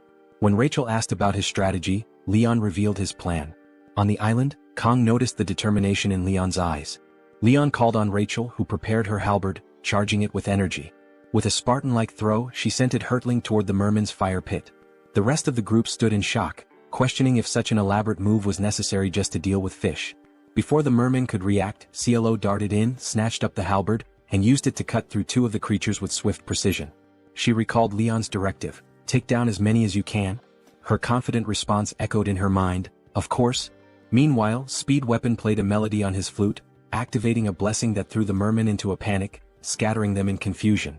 Empowered by the blessing, Rachel began dispatching the creatures with astonishing speed, counting each kill. 11, 18, 22, 24, she muttered as her blade danced through the air. Thanking Speed Weapon for his support, she switched to her personal weapon, activating her cat blessing. With a single strike, she felled 8 mermen. 2 more lunged at her from above, only to be swiftly cut down. On the other side of the battlefield, Rachel had already dispatched 45 enemies. The 2 women soon found themselves heading toward each other. Just as they seemed on a collision course, a massive merman leaped onto their path. Without breaking stride, they obliterated it simultaneously, its remains scattering in all directions. Rachel smirked, "You're faster than before." CLO replied sharply, "That one was mine." The 2 then separated, continuing their carnage in opposite directions. Kong, relieved that their competitive clash hadn't turned violent, observed Leon taking down a merman with pinpoint accuracy. Leon turned to him and said, "You're worried about them?" Kong shrugged. "I was, but clearly I didn't need to be." The 60 mermen in the cave had been utterly decimated. Leon, satisfied, reminded Kong to trust in his allies and declared it time to move forward. Kong couldn't help but admire how well the plan had worked. Though in truth, it mostly relied on sending the 2 powerhouses to handle the heavy lifting. As Kong mulled over their success, a sudden blue flash appeared. Before anyone could react, the light pierced Leon's chest.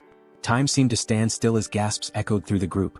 Kong turned to see the source, a demonic siren, its presence chilling. Rachel screamed in disbelief, "Why is it here?" Speed Weapon questioned how this could happen when the cave had already been cleared. Panic threatened to overwhelm the group, but Kong forced himself to stay composed. He stepped forward, his voice cutting through the chaos. "I'm the only one thinking clearly right now." Kong ordered Speed Weapon to heal Leon immediately. Turning to CLO, he instructed her to escape and warned the cadets and instructors to evacuate. CLO hesitated, but Kong reasoned that fleeing with Leon in his condition was impossible. It was imperative to alert everyone before more enemies arrived.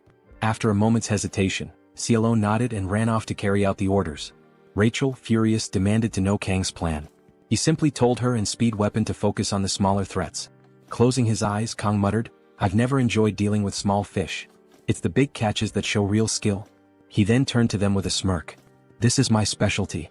Demons wield a unique power akin to human blessings. Magic." Leon fell to a single ordinary attack powered by it, underscoring the stark difference in strength between humans and demons. Despite wielding the blessing of the sword god, Kong isn't confident he'll emerge victorious.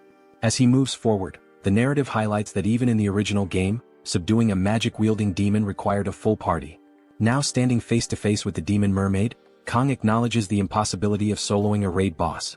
But with Chloe still 10 minutes away, his only option is to cut down this monstrous fish in 40 seconds. Equipping 2 sashimi knives, Kong shifts from a single sword style to dual wielding. The system informs him that his nerves have steadied, his mental fortitude has increased, and his blessing will now adjust to his level. The blessing of the sword god activates, and Kong, now looking more demonic than the mermaid, thinks it's been a while since he's done proper sashimi. While Kong readies for battle, Rachel is a powerhouse on the battlefield, skewering mermen left and right with her halberd. One slimy creature attacks her from the side, but she blocks and retaliates, obliterating several in a single strike. Despite her strength, Rachel begins to tire as the mermen keep spawning. Speed Weapon, overwhelmed with healing Leon, can't assist her. Leon's wounds are deep but slowly recovering.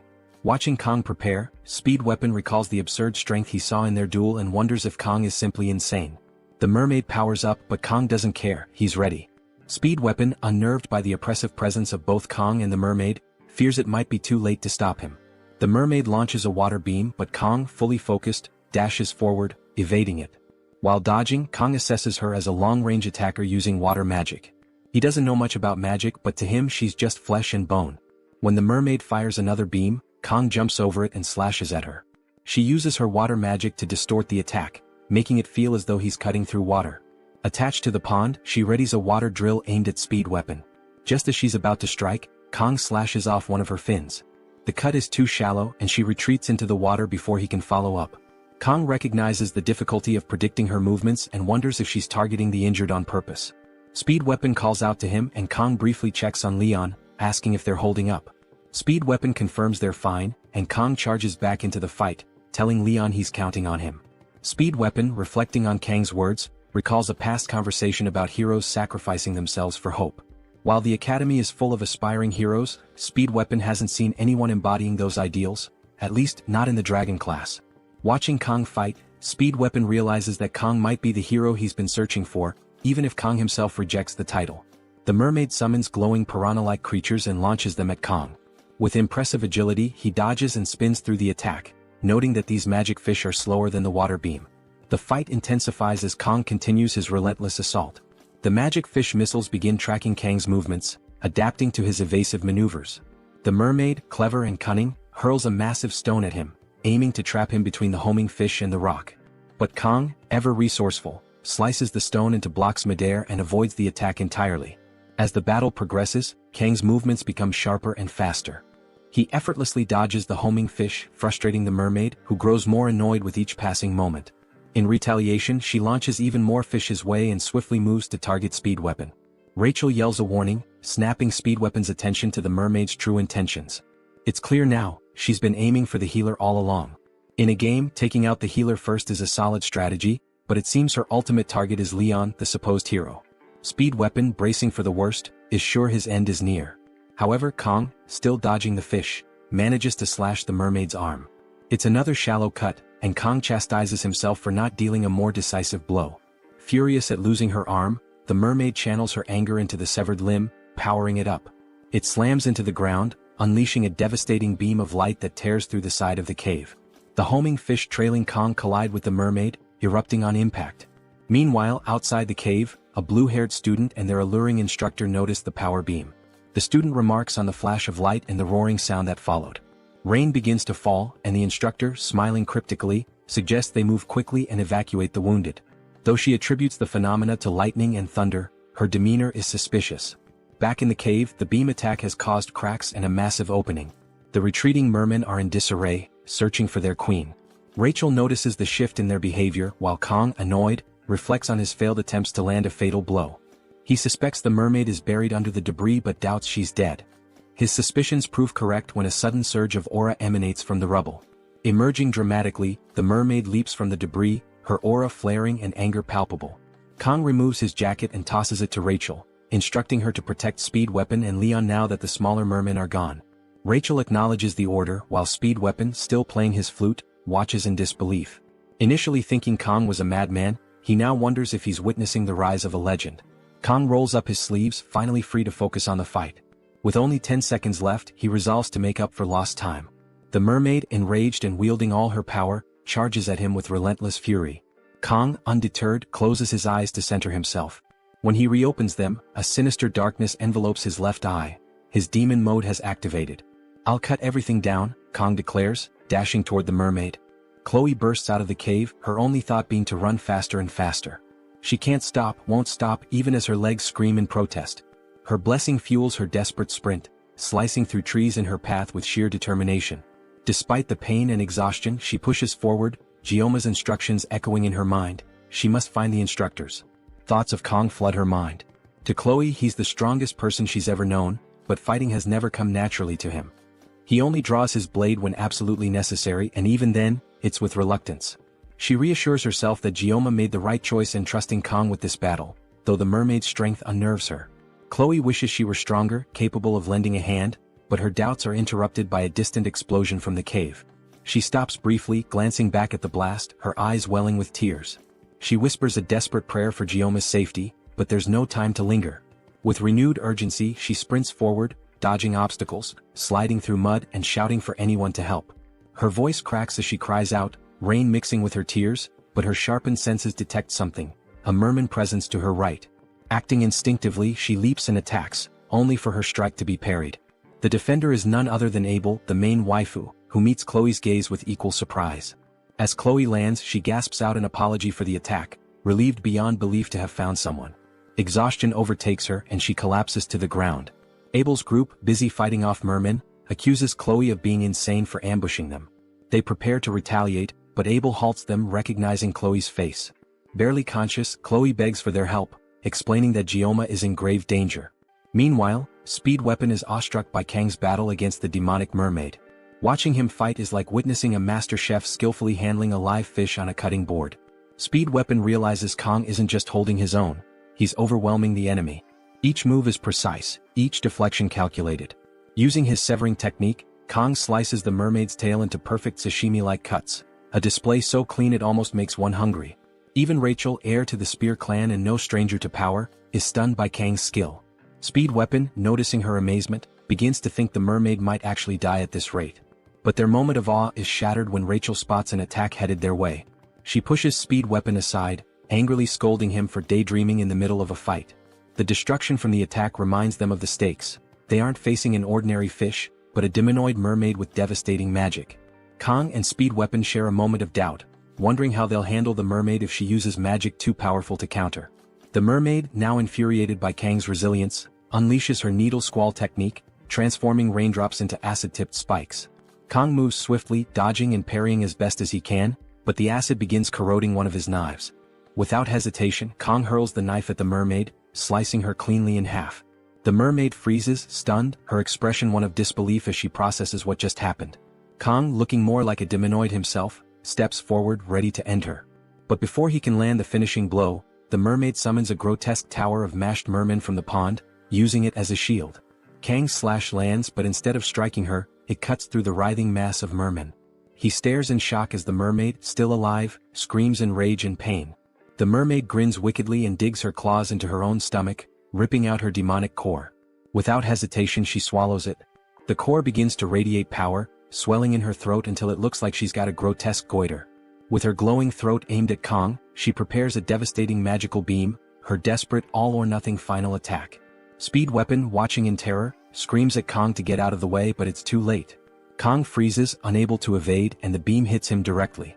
The scene shifts, and we see Kong standing in a vast expanse of water, bewildered and trying to piece together what just happened. He touches the water, realizing he's not alone.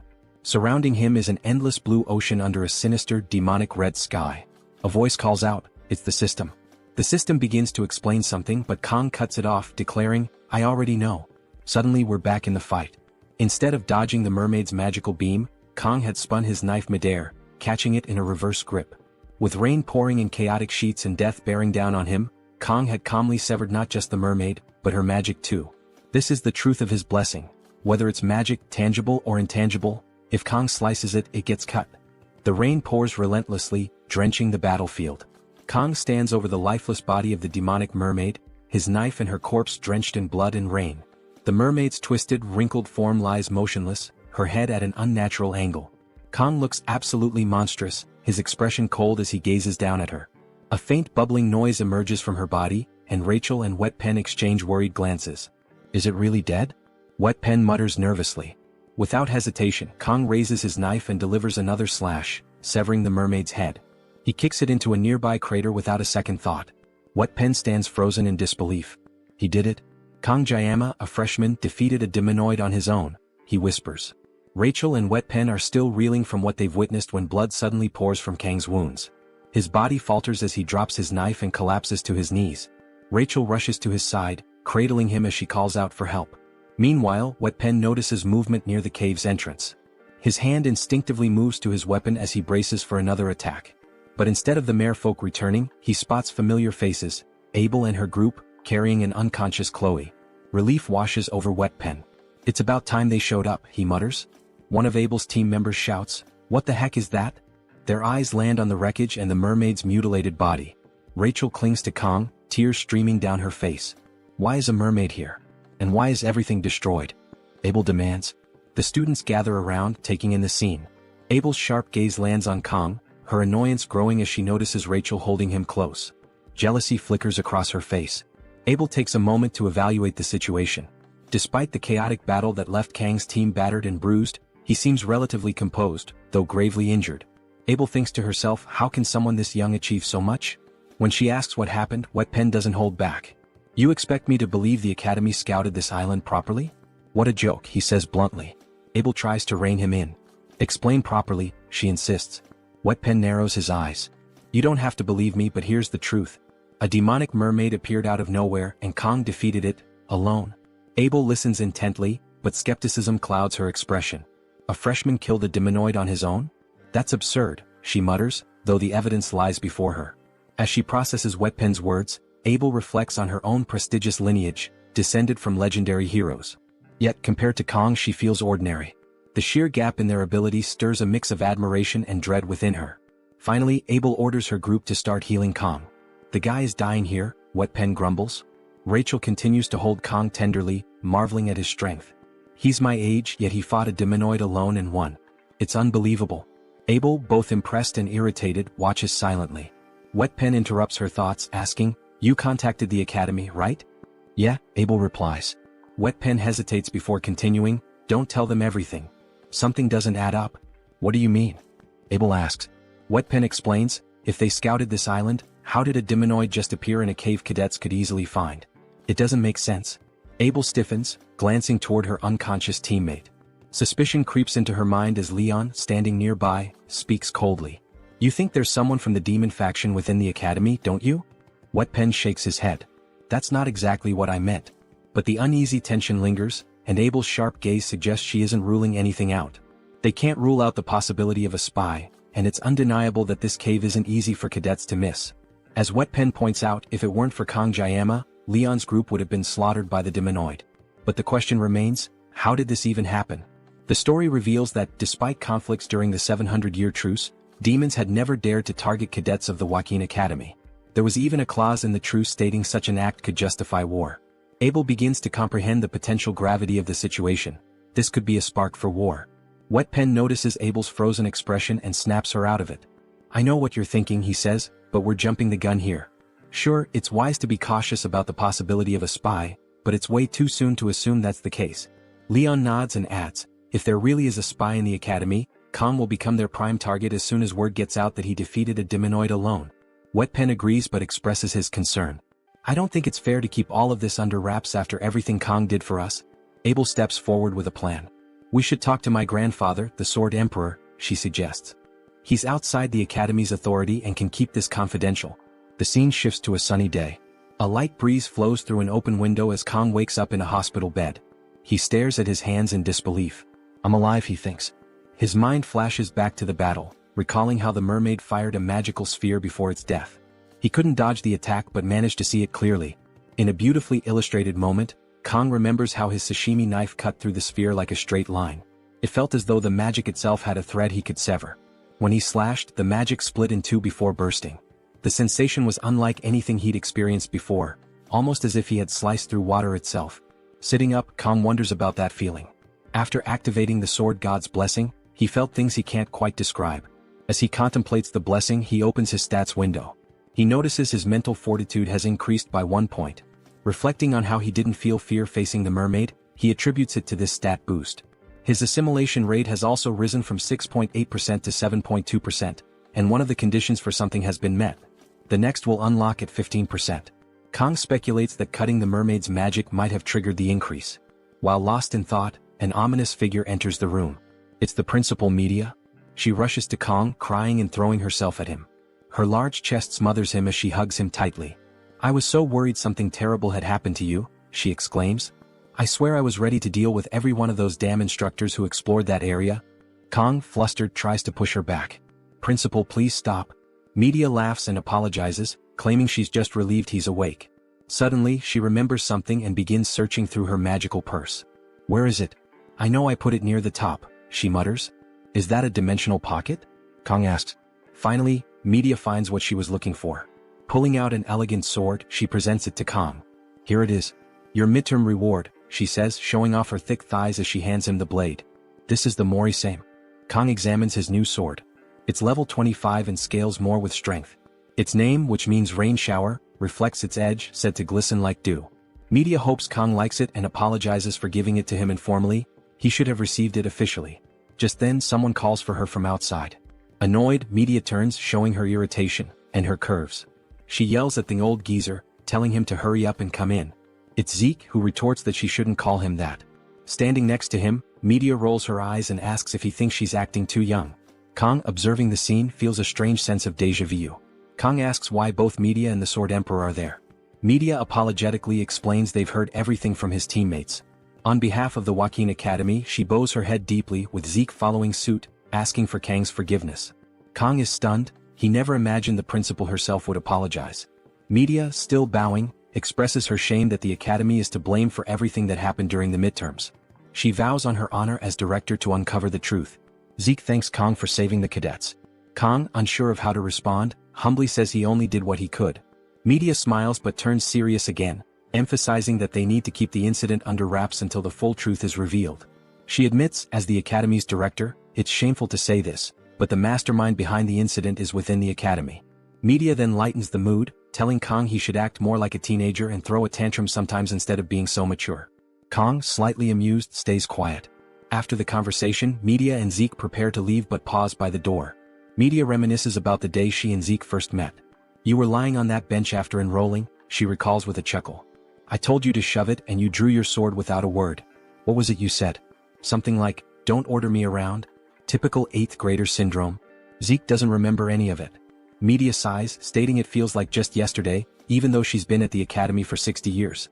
Reflecting on the Academy's ancient history, she marvels at how small her time there feels compared to its legacy. Zeke, deep in thought, agrees. Despite the occasional major or minor incidents, the Academy has nurtured and protected cadets for 700 years. Media, now surging with green aura, becomes furious. The glass around them shatters as she creates a protective barrier for herself and Zeke. Angrily, Media recalls that before the midterms she had received reports that the instructors had completed multiple surveys of Scapula Island. Even though mermaid sightings were rare, every precaution was taken. Yet things still went horribly wrong. Zeke places a calming hand on Media, pulling her out of her anger. Apologizing for losing control, Media shifts back to her more relaxed self, praising Kang for his incredible feat of defeating the mermaid alone. Zeke acknowledges Kang's extraordinary talent. Reflecting on the countless so-called geniuses who burned out, Zeke admits that Kang is different. If anyone deserves the title, it's Kang, whose potential seems limitless. Zeke wonders just how far Kang might go, questioning if he could reach the pinnacle Zeke once dreamed of. As they leave, Zeke seriously advises Media to stay at the Academy for now. Media smiles at him and asks if he's not going to help her clean up. Zeke, clearly confused, doesn't remember agreeing to anything like that, to which Media teasingly asks if he's gone senile. Zeke simply responds, "I don't remember." The scene shifts back to the Wolf class, where Kang is now back in class. He reflects that the fact he severed the demonoid's head on Scapuli Island seems to have been kept quiet, likely due to the headmaster's instructions. Although it feels a bit awkward to say, he wonders if his classmates are so carefree because of his role in stopping the mermaid. Kang tells us that after his discharge, the first thing he did was visit the school's forge to reshape and enhance his new sword. He muses that his school never had a forge, did anyone else's? Honestly, to Kang, the sword was just a metal rod, given the sword god's blessing, so reforging it was a necessity. The blacksmith, Volander, was full of enthusiasm, especially with it being the 700th anniversary event. Volander didn't charge him anything, instead telling him to come back in a week. Kang feels lucky, hoping for a successful enhancement. Just then, someone calls his name and Kang turns around to see Chloe, now using crutches because of her injured foot. She can't believe Kang has been discharged and asks how he's feeling. Kang asks how she's doing and Chloe smiles, showing her bandaged leg. She explains that her injury happened thanks to Speed, or whatever his name was, and the doctor said she should be able to walk without crutches in a week. Confidently, she adds that as an auditor, she'll recover even faster. Apologizing for getting a bit too excited, she smiles at Kang, who's glad to see she's doing better. He then asks if anything unusual has been happening, to which Chloe tells him she's heard that Director Media and some elders have been at odds. Kang thinks about how, although it's true that he alone defeated the mermaid, it wasn't solely his effort. Everyone had a part to play: Chloe's rescue call, Rachel clearing the merman, Wetman's healing and blessings, and Leon, who did absolutely nothing. Kang wonders how Leon could possibly defeat the Demon King if he was so passive. He considers that maybe it's because Leon got injured first. Suddenly, their instructor enters the class and orders the students to stop what they're doing. He tells them to quiet down and sit, as there are a few announcements before the training assembly. The instructor then informs the class that for the time being, someone will be co-instructing with him, and he introduces them. The whole class wonders who it could be, only to be shocked when the Sword Emperor Zeke walks in. Dressed to impress and looking serious, Zeke walks in front of the class. The students are in awe, and even the instructor bows to him. Zeke, with his glowing eyes, focuses intently on the students, while Kang, now worried, thinks, "What is this old geezer doing here?" The scene shifts to what appears to be an abandoned house, where an old man is being beaten. He tries to apologize but is struck across the face by the sexy pink-haired instructor, who was clearly behind the mermaid attack. The old man is truly sorry and apologizes to Instructor Kim, but she mutters something in demon tongue, her demonic aura radiating as she looks at him. She coldly states, "The 5th Corps commander is enraged." Instructor Kim, holding a worm or perhaps a candy worm, asks the guy she's beating why he didn't cooperate when he had the chance. With a seductive look, she eats the candy worm and comments that he really has a knack for annoying people. The guy attempts to apologize again, but she slaps him across the face. Sucking on the candy worm, she tells him to repeat himself. Annoyed, she mumbles that this is becoming too much. The guy, bleeding, mumbles an apology and Kim kicks him, saying he still isn't taking her seriously. He curses her, calling her a mere instructor and questioning how she dares hurt him. Kim is irritated, disgusted by the blood on her shoes. Cleaning them off, she remarks that it's ridiculous a mermaid was taken down by a group of first-year students, but looking at the new students this year, she wouldn't be surprised if they could do anything. The guy then tries to explain that the mermaid was defeated by just one cadet. Kim asks if it was Leon, but the guy shakes his head. She demands to know who it was, and the bloody guy reluctantly reveals that it was this year's top student, Kang Jiama. Kim recalls Jiama, realizing he's the special admission student. Holding and burning the candy wrapper, she understands the situation and finds it exciting. As the wrapper disintegrates, she enters her seductive demon mode. The scene shifts to cadets running and counting after their instructor, signaling the start of training. The instructor yells at them to shout louder since he can't hear them. All the students are running and counting, but one student is sitting on a bench, Chloe, the injured cadet, cheering on the others. Kang looks at her and smiles, feeling jealous. From behind, someone yells at him to pick up the pace. It's the old Sword Emperor Zeke in a tracksuit. He asks Kang if he's still injured from the midterms, and Kang responds that he's fine now. Zeke wonders why the old man is running alongside him, thinking about Zeke's identity. Zeke is a descendant of the first Sword Saint and the right hand of Baylor Wakeen, the Sword Saint Aaron Nebulum. Kang knows that Zeke would later become one of the greatest forces in humanity's coming war, and also Leon's swordsmanship master during the Second Demon War. Kang wonders why Zeke is here now and just wants him to go back to Leon, as the main story is falling apart. Despite his annoyance, he's impressed by how fast Zeke is, realizing that this old man is faster than he is. Kang remembers from the game wiki that Leon never actually received the Sword Saint title, which was a major issue in the game community. He wonders if it matters since Leon could still inherit it, but it still feels uncomfortable. Other students are impressed with Kang and Zeke, with Kang noting that Zeke's speed seems almost poster-worthy, like master and pupil running together. Zeke states that the foundation of any warrior is physical strength and endurance. No matter how talented someone is, it's useless without the body to support it. Conditioning is key to growth. He tells Kang not to cut corners and keep up. Kang, out of breath, shouts back, "Yes, sir." Zeke is pleased and urges him to keep up, dashing forward quickly. Kang struggles to keep up, wondering if Zeke is aging backwards. The cadets are then informed that, unless it's for field training, personal weapons are strictly prohibited.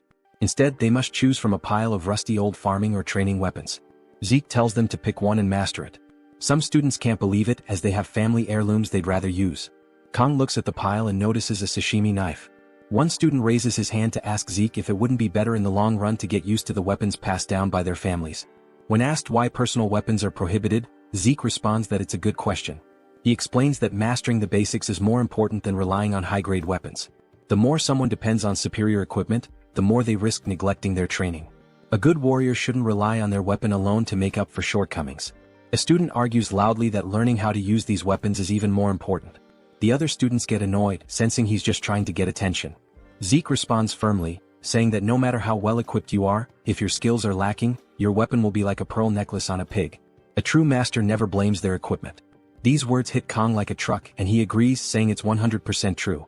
Zeke taps his cane on the ground, stating that once they master the basics, they'll become comfortable with any weapon. He adds that cadets who handle basic weapons well are likely to receive higher scores in the class promotion evaluation at the end of the year. Hearing this, all the students rush to grab their weapons. Kong thinks Zeke knows how to motivate people, and the other students are completely inspired. He had always thought of Zeke as a punching bag for the media, but now he's seeing a different side of him. Kong notices the sashimi knife among the fallen weapons and knew this would happen. Quickly he grabs it. Zeke immediately locks eyes with him and Kong senses something is up.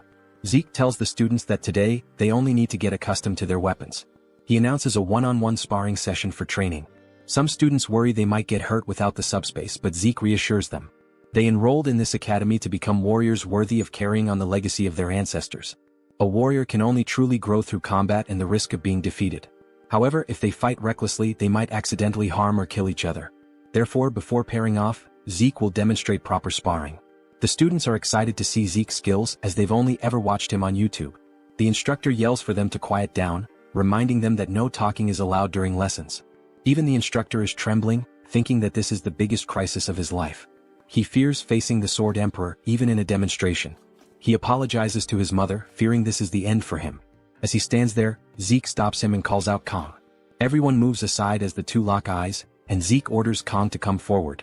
The situation unfolds with the Sword Master, standing tall and serious, calling Kong Jayama to step forward. The background students are amazed, whispering among themselves about how sharp Zeke's sword looks and how intense his demeanor is. More importantly, they are buzzing with excitement because they will be witnessing a demonstration from the Sword Emperor himself. However, the students have no idea who this Jayama person is, and the fact that Zeke personally called him out makes them even more curious.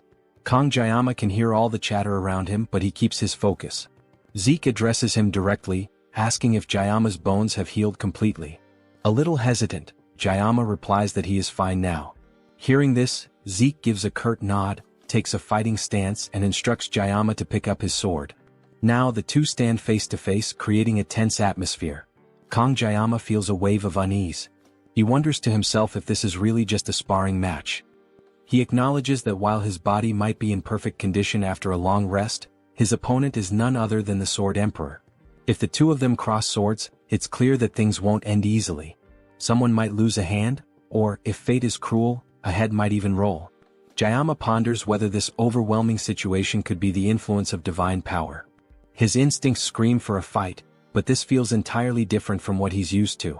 When he considers the disparity between himself and the Sword Emperor, he realizes just how much weaker he is. Weighing the consequences, he speaks up and asks Zeke to lower his sword. The background students begin to mock Jayama. Some laugh, saying they knew he would say something like that. Others sneer, calling him a coward. Yet, Kong Jayama pays no attention to their ridicule and stands firm. Zeke, however, doesn't take this lightly. His expression darkens as he demands to know if Jayama has any pride as a swordsman. Zeke questions how long Jayama thinks he can live while suppressing his power. He scolds Jayama further, pointing out that extraordinary talent is wasted on someone cowardly. The words cut deep into Jayama. Pride is not a foreign concept to him. It's something he has carried in his heart ever since he earned the title of the greatest swordsman in his homeland. It's a title he gained alongside those who had been his rivals and his motivation. He realizes Zeke's provocative words are not just insults but a deliberate test of his resolve. Even the class instructor and Chloe are taken aback by Zeke's approach. They watch as Jayama processes the situation. Jayama understands that if he falls for Zeke's provocation, he might regret it for the rest of his life. However, the fire within him refuses to be extinguished, and the craving for a fight intensifies. The class instructor rushes forward, intending to stop Jayama. Before he can intervene, Zeke steps in, blocking the instructor's path. Zeke confidently declares that Jayama has already made up his mind. Jayama steps forward, equipping his sashimi blade. The act summons the blessing of the sword god, manifesting a faint divine aura. This marks the start of a clash between the sword god and the sword emperor.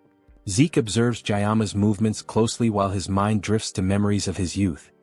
He recalls an encounter with a one-armed wandering knight, whose swordsmanship left an unforgettable impression on him. Even now, Zeke feels the same clarity and determination as he did when he first witnessed that knight's skills.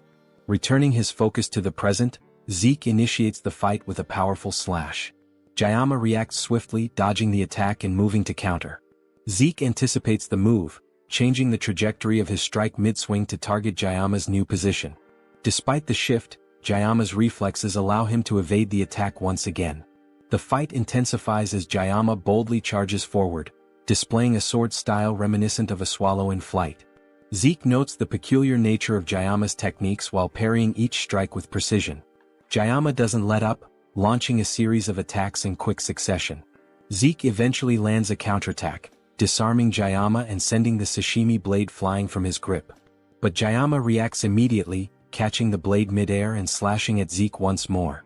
Zeke blocks the attack, though it forces him to take a step back. The Sword Emperor acknowledges that Jayama's physical strength has significantly improved. Deciding to end the fight decisively, Zeke unleashes his full power, summoning a blue demon-like aura that radiates throughout the room. The students around exchanged uncertain glances, their faces filled with confusion. None of them seemed to understand what was happening. One student observed the two combatants standing still, their gaze locked in intensity. He questioned quietly why there was no movement, no action.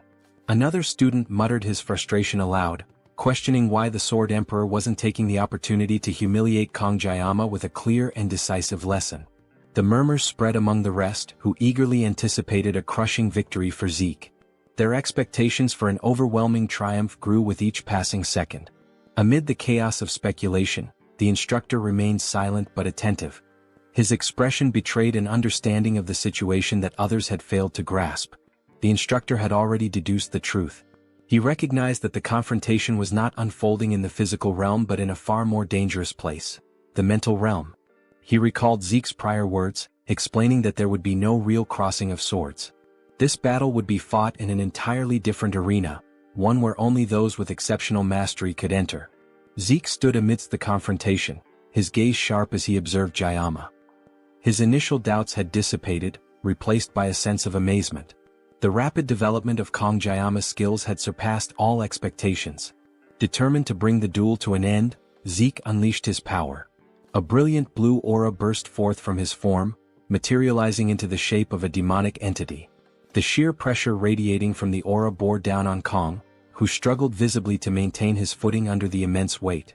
The intensity of the aura rippled outward, penetrating even beyond the confines of the mental realm. Those watching from the physical world felt its presence, their faces marked with disbelief. None could comprehend the magnitude of what they were witnessing. Without warning, the mental realm shattered. The boundaries of the ethereal plane dissolved as the two combatants returned to reality, standing face to face. The instructor's expression changed instantly, his calm composure replaced by alarm. The situation was spiraling beyond his control. Realizing the danger, the instructor moved in haste to intervene. However, before he could act, both Zeke and Kong launched forward with unrelenting speed. Their strikes were set to collide, the air charged with the promise of an unstoppable clash. Before their blades meet, a massive surge of energy disrupts the battle. The ground trembles as media poison arrives, her fury palpable. Her veins bulge with anger and her glasses fly off her face. She shouts at Zeke, demanding to know what he's doing to his student. "Have you completely lost your mind?" she yells, her voice echoing through the battlefield. Hours later, in Media's office, Zeke stood with a deeply remorseful expression, apologizing for his actions. Medea, still visibly irritated, found his behavior unusual. Her annoyance grew as she recalled the effort it took to place Zeke as an instructor in Kang's class, only for him to take such reckless action. The outcome of the battle could have been disastrous had Medea not intervened. Zeke, reflecting on the events, admitted that causing such chaos was never his intention. He acknowledged losing complete control during the battle, leading him to unleash his aura to its maximum. Medea, recalling her arrival at the battlefield, muttered in frustration, trying to regain Sieg's attention. Lost in thought, Sieg apologized once more, surprising Medea. She emphasized how uncharacteristic it was for the emperor to express regret. In 50 years she had never seen him apologize, and now it had happened twice. Medea pressed for an explanation as to why Sieg used his aura against the student. Sieg explained that without doing so, he would never have gained the upper hand in the battle. Medea, taken aback, realized the gravity of his words. For someone as proud as Sieg to admit inadequacy against a student was a rare show of vulnerability. Sieg then revealed that Kang had achieved control over the mental realm. Medea was struck with disbelief. A young man of only 17 years mastering such a skill seemed unfathomable. Sieg had no answer for how this was possible. Medea recalled her brief encounter with Kang at the conclusion of the battle. His gaze had emanated an intimidating aura. His resolute expression exuded an unshakable determination that left her unsettled. The fear she felt mirrored an encounter from her youth with a commander named Vaesen. Yet the source of her apprehension toward Kang remained unclear. Composing herself, Medea questioned whether Sieg considered himself defeated. Sieg, incensed, rejected the idea outright. Despite Kang's exceptional talent, he could never compare to Sieg. Medea chuckled at Sieg's exaggerated reaction and teased him, remarking that it was unlike him to make excuses. She joked about the emperor blaming his equipment, finding the notion almost comical. Sieg responded with playful irritation, masking his fondness for his old friend. The exchange ended with an affectionate reconciliation between the two. The scene transitioned to a flashback of the battle. The intensity of their clash replayed in Kang's mind. He woke suddenly in his room, relieved the battle had concluded without catastrophic consequences. Despite Sieg's hot-headed nature, the presence of Medea had clearly prevented things from escalating further. As he tossed in bed, Kang pondered whether what he experienced during the battle truly was the mental realm. The sensation was peculiar. The mental realm could only be accessed by mastering a weapon and required specific conditions to activate. Only those with unique weapons and mastery could enter it.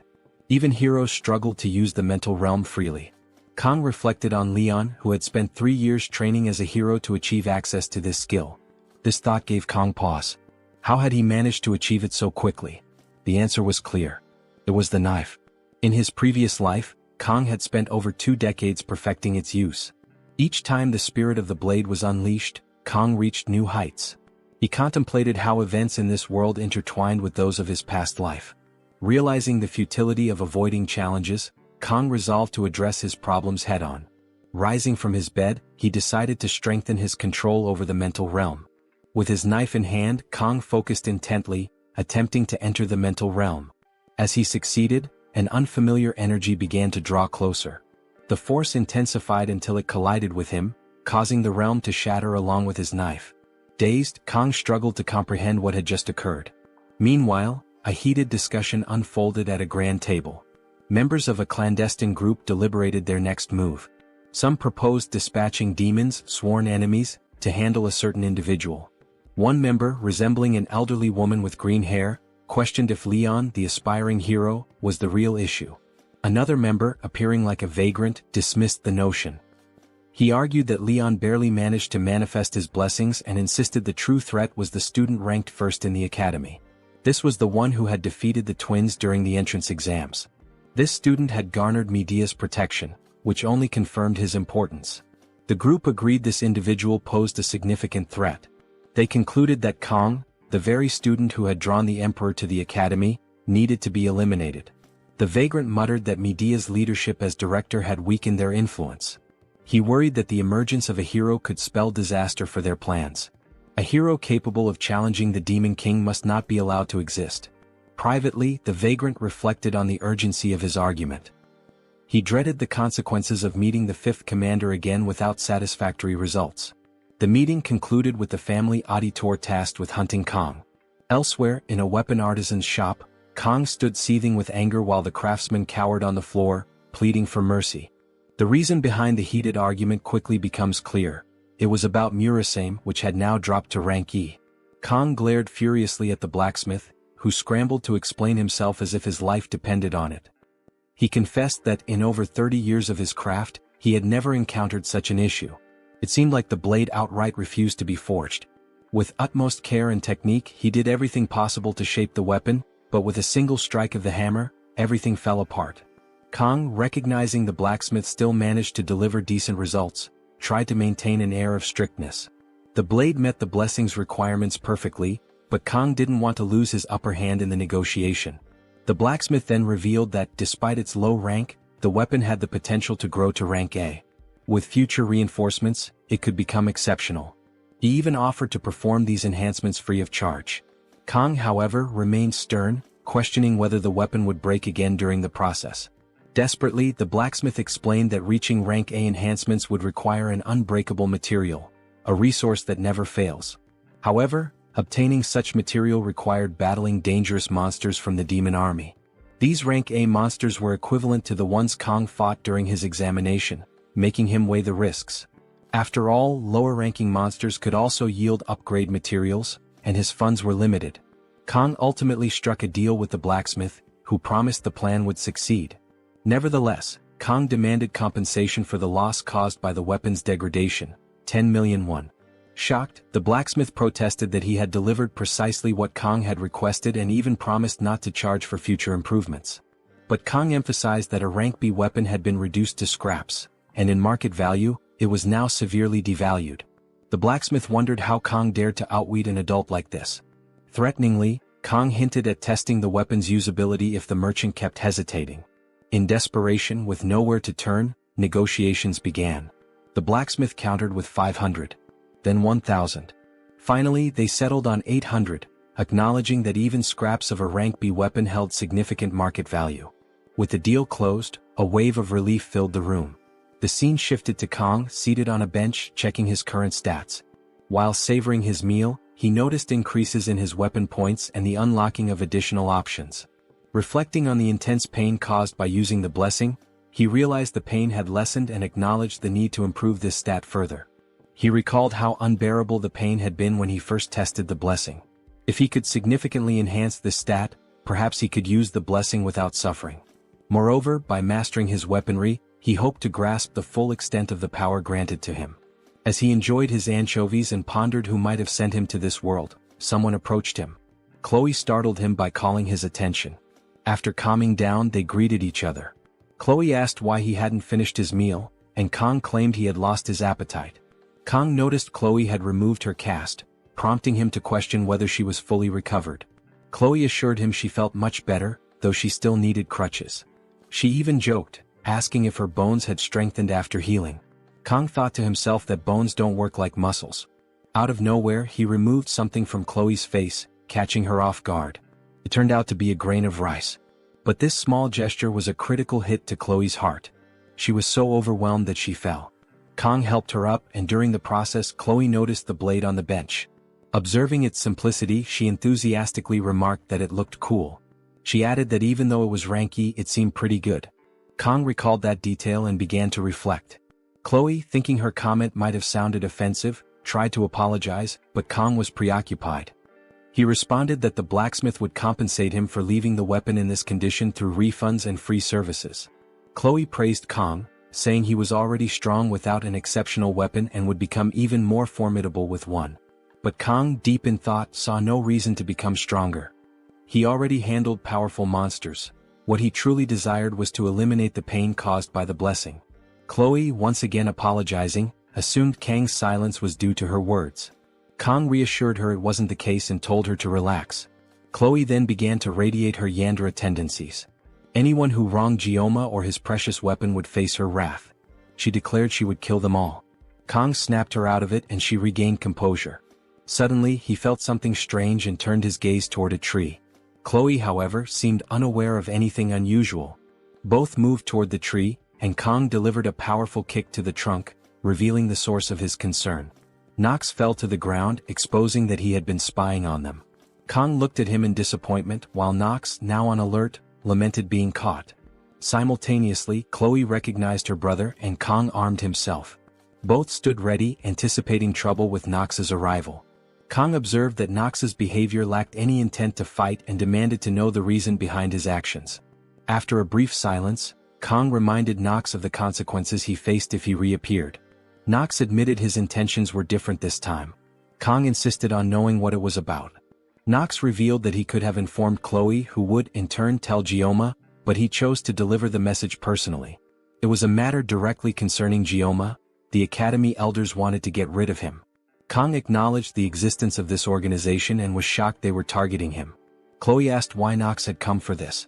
Knox pointed out that she had been away for so long and lost her privileges. Alerted, Chloe demanded Gioma stay behind her for protection, but neither Kang nor Knox felt it was necessary. Knox joked that she was still as feisty as ever. To conclude, Knox stated he had no interest in Kang's actions but found the elders' obsession peculiar. He added that it wasn't just him but the entire auditor family that decided to delay the extermination request. This request had been made secretly without anyone at the Academy knowing. Eliminating a student was, above all, against the auditor principles. However, it was hard to ignore for long as the demand came from the elders. If pressured, they wouldn't have a choice. Knox also told Chloe she needed to know since in any case she was family. Kang realized Knox's actions were driven by principles, though his true concern was for his sister. As Knox bid farewell, Kang stopped him to ask about his final remark. Without hesitation, Knox said Chloe was happier in Kang's company. Not even he, as her brother, had ever seen her like this. This left both Kang and Chloe deeply moved. Knox concluded that Kang must not let her get hurt, leaving Kang stunned. Facing one another, Kang tried to discern the meaning behind Knox's words. His request for Kang to ensure he wouldn't allow her to get hurt puzzled Kang. Seeking clarity, Kang asked why Knox would make such a request, noting that the only time Chloe had been hurt, it hadn't been Kang's direct fault. Knox studied Kang for a moment, realizing he hadn't grasped the true intent behind the statement. This left Kang even more confused as he observed both Knox and Chloe, trying to piece together what he might have missed. Deciding to change the subject, Knox prepared to ask a question that seemed important to him. Looking at Kang, he asked how Kang had managed to become strong. The question shifted Kang's demeanor. Instead of answering directly, Kang replied with a question of his own. Could he truly be considered strong? The question led Kang into a moment of reflection. He thought about the concept of strength and the Emperor, whose immense power served as his standard. To Kang, true strength meant being capable of handling any threat, no matter the situation. By this measure, Kang saw himself as lacking. With his limitations, he could only act effectively for less than a minute each day. Despite his past accomplishments, he didn't see himself as truly strong. As these thoughts passed, Kang also realized that Knox had used Chloe as an excuse to share something personal with him. This made Kang wary, as he considered it risky to share anything too significant about himself with someone who might misuse the information. Redirecting his attention to Knox, Kang decided to turn the question back on him. Instead of explaining how he had become strong, Kang asked how Knox planned to grow stronger, adding that he lacked a sense of desperation. Knox, clearly caught off guard, asked what Kang meant by that. Kang explained that Knox's experiences as a member of the auditor family and a student at the academy were too limited, confined to those controlled environments. If Knox wanted to grow stronger, he would need to push himself beyond them and face the challenges of the real world. With that, Kang turned and walked away, leaving Knox standing in confusion. His words lingered, unsettling Knox, while Kang questioned whether he had expressed himself correctly. Still, he believed there was truth in what he had said. Later, in the classroom, the instructor began a lecture about the many gods that ruled over creation. Despite the detailed discussion, Kang's mind wandered, preoccupied with the ongoing pursuit of the elders that loomed over him. The elders are direct descendants of 5 out of Baylor Hogan's 7 disciples, an elite group celebrated for their enormous influence not just within the Academy's halls but across the entire world. Their legacy casts a long shadow, shaping history and power structures for generations. Kang recalls their notorious role in the game, where these elders earned infamy for constantly hindering the protagonist. Their actions, driven by a ruthless desire to preserve their own authority and status, earned them the grim moniker corrupt remnants among players. Yet, despite their notoriety, Kang cannot grasp why they seem to have turned their attention toward him. Seeking clarity, Kang begins listing the pivotal events he has been part of since arriving at the Academy. He jots down the Academy's rigorous admission exam, where he emerged victorious over the twins, showcasing his skill and resilience. Next, he notes the subspace training session, where his confrontation and triumph over Knox stood as a defining moment. Lastly, he recalls the midterm exams during which he saved Leon, an act of courage that further distinguished him. As he examines his notes, Kang is struck by the realization that his actions have been far from ordinary. Time and again he has found himself at the center of significant events, inadvertently attracting attention. However, this self-awareness only deepens his confusion. None of his actions fully explain why the elders would single him out. His thoughts drift to Scupley Island, replaying the events following his victory over the mermaid and his rescue of Leon. A troubling pattern begins to emerge. Kang comes to a chilling conclusion: the elders aren't truly after him. Their real target is Leon. Kang was simply an obstacle in their path, a nuisance they were forced to deal with. Despite efforts by the media to suppress the Scupley Island incident, Kang knows that news of his defeat of the mermaid must have reached the ears of the noble elite. This realization leads to an even more disturbing thought: the elders' actions suggest a sinister motive. By targeting Leon, a hero candidate, they reveal their willingness to conspire against humanity's future. Kang cannot ignore the implications. Someone among the elders, or perhaps all of them, may be colluding with demons. The betrayal shocks him to his core. For these elders, individuals entrusted with safeguarding humanity and guiding the academy, to prioritize their power over the survival of the world crosses every conceivable line. The fact that they would go so far as to try to eliminate Leon, a mere student, is beyond reprehensible. Kang's anger simmers. He briefly entertains the idea of barging into the elders' chambers and confronting them head-on. But he reins in his impulse. The time to act hasn't come yet, and he knows he must bide his time. When the moment arrives, Kang resolves to ensure the elders face justice for their treachery. A sharp voice cuts through his thoughts as the teacher instructs the class to take notes. Kang blinks, realizing he has been distracted. Refocusing, he reminds himself of his immediate goal: acquiring a weapon enhancement. For this, he knows he will need to venture into a dungeon. However, he understands that clearing a dungeon solo is a near impossible task. He needs a party. Kang considers his options. Chloe comes to mind as someone who would undoubtedly assist him. Yet, instead of relying on someone with overwhelming power like Rachel, he decides a more strategic approach is preferable. This train of thought brings Speed Weapon to the forefront of his mind, and Kang resolves to seek him out for help. The scene shifts to the bustling dragon class. Kang's presence immediately draws attention, with a student stepping forward to confront him. "This isn't a place for someone like you to come and go as they please," the student sneers. Kang eyes him, unbothered, and thinks to himself, who is this two-bit extra with an overinflated ego? With 2 decades of experience in the food industry, dealing with all sorts of difficult customers, Kang finds the situation almost laughably familiar. He calmly warns the student, "Don't waste my time or I'll deal with you myself." Enraged, the student lunges at Kang. To Kang, the attack feels sluggish, almost comical. He notes how easily he could counter it, but before he needs to act, a figure intervenes. Speed Weapon steps in, delivering a decisive punch that sends the aggressor sprawling. The commotion draws a crowd, with students gathering to witness the scene unfold. Kang's confidence remains unshaken as he exchanges a glance with Speed Weapon, silently acknowledging the start of their next collaboration. Kang reflected on the situation, considering the unique abilities he had encountered. The thought of a strength healer struck him as unusual, something beyond the norm of strength mages.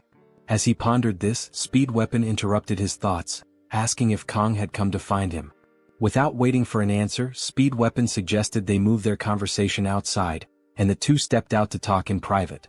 Kang outlined his plan, explaining the need to form a party as quickly as possible.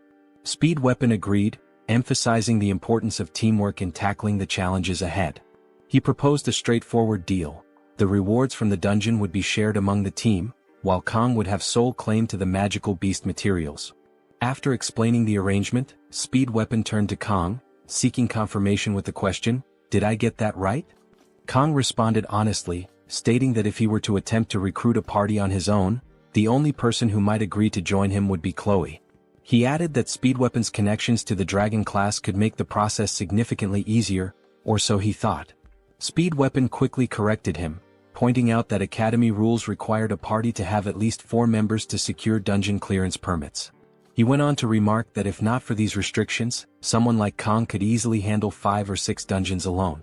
Kang countered immediately, denying Speed Weapon's claim with, "I can't even clear 1 dungeon by myself." Speed Weapon smirked, accusing Kang of downplaying his abilities. He reminded him of his solo victory against a mermaid, a feat that was far from ordinary. "Your false humility is starting to get annoying," Speed Weapon added with a hint of exasperation. As Kong listened, he realized that Speed Weapon genuinely believed he was being modest. Before he could say anything further, Speed Weapon observed that Kong seemed to be recovering well. Kong nodded in agreement, acknowledging that the rest and care he had received had significantly improved his condition. After some deliberation, Speed Weapon accepted Kang's offer. He saw no reason to decline and was intrigued by the prospect of working alongside him, anticipating it would be a unique experience. Grateful for his support, Kong shifted his focus to selecting an appropriate dungeon for their team. The C-rank Buffalo Dungeon in Chilwon stood out in his mind, a classic challenge that seemed fitting for their current composition. Speed Weapon immediately recognized the dungeon Kong had in mind and noted their existing lineup of three: himself, Kong, and Chloe.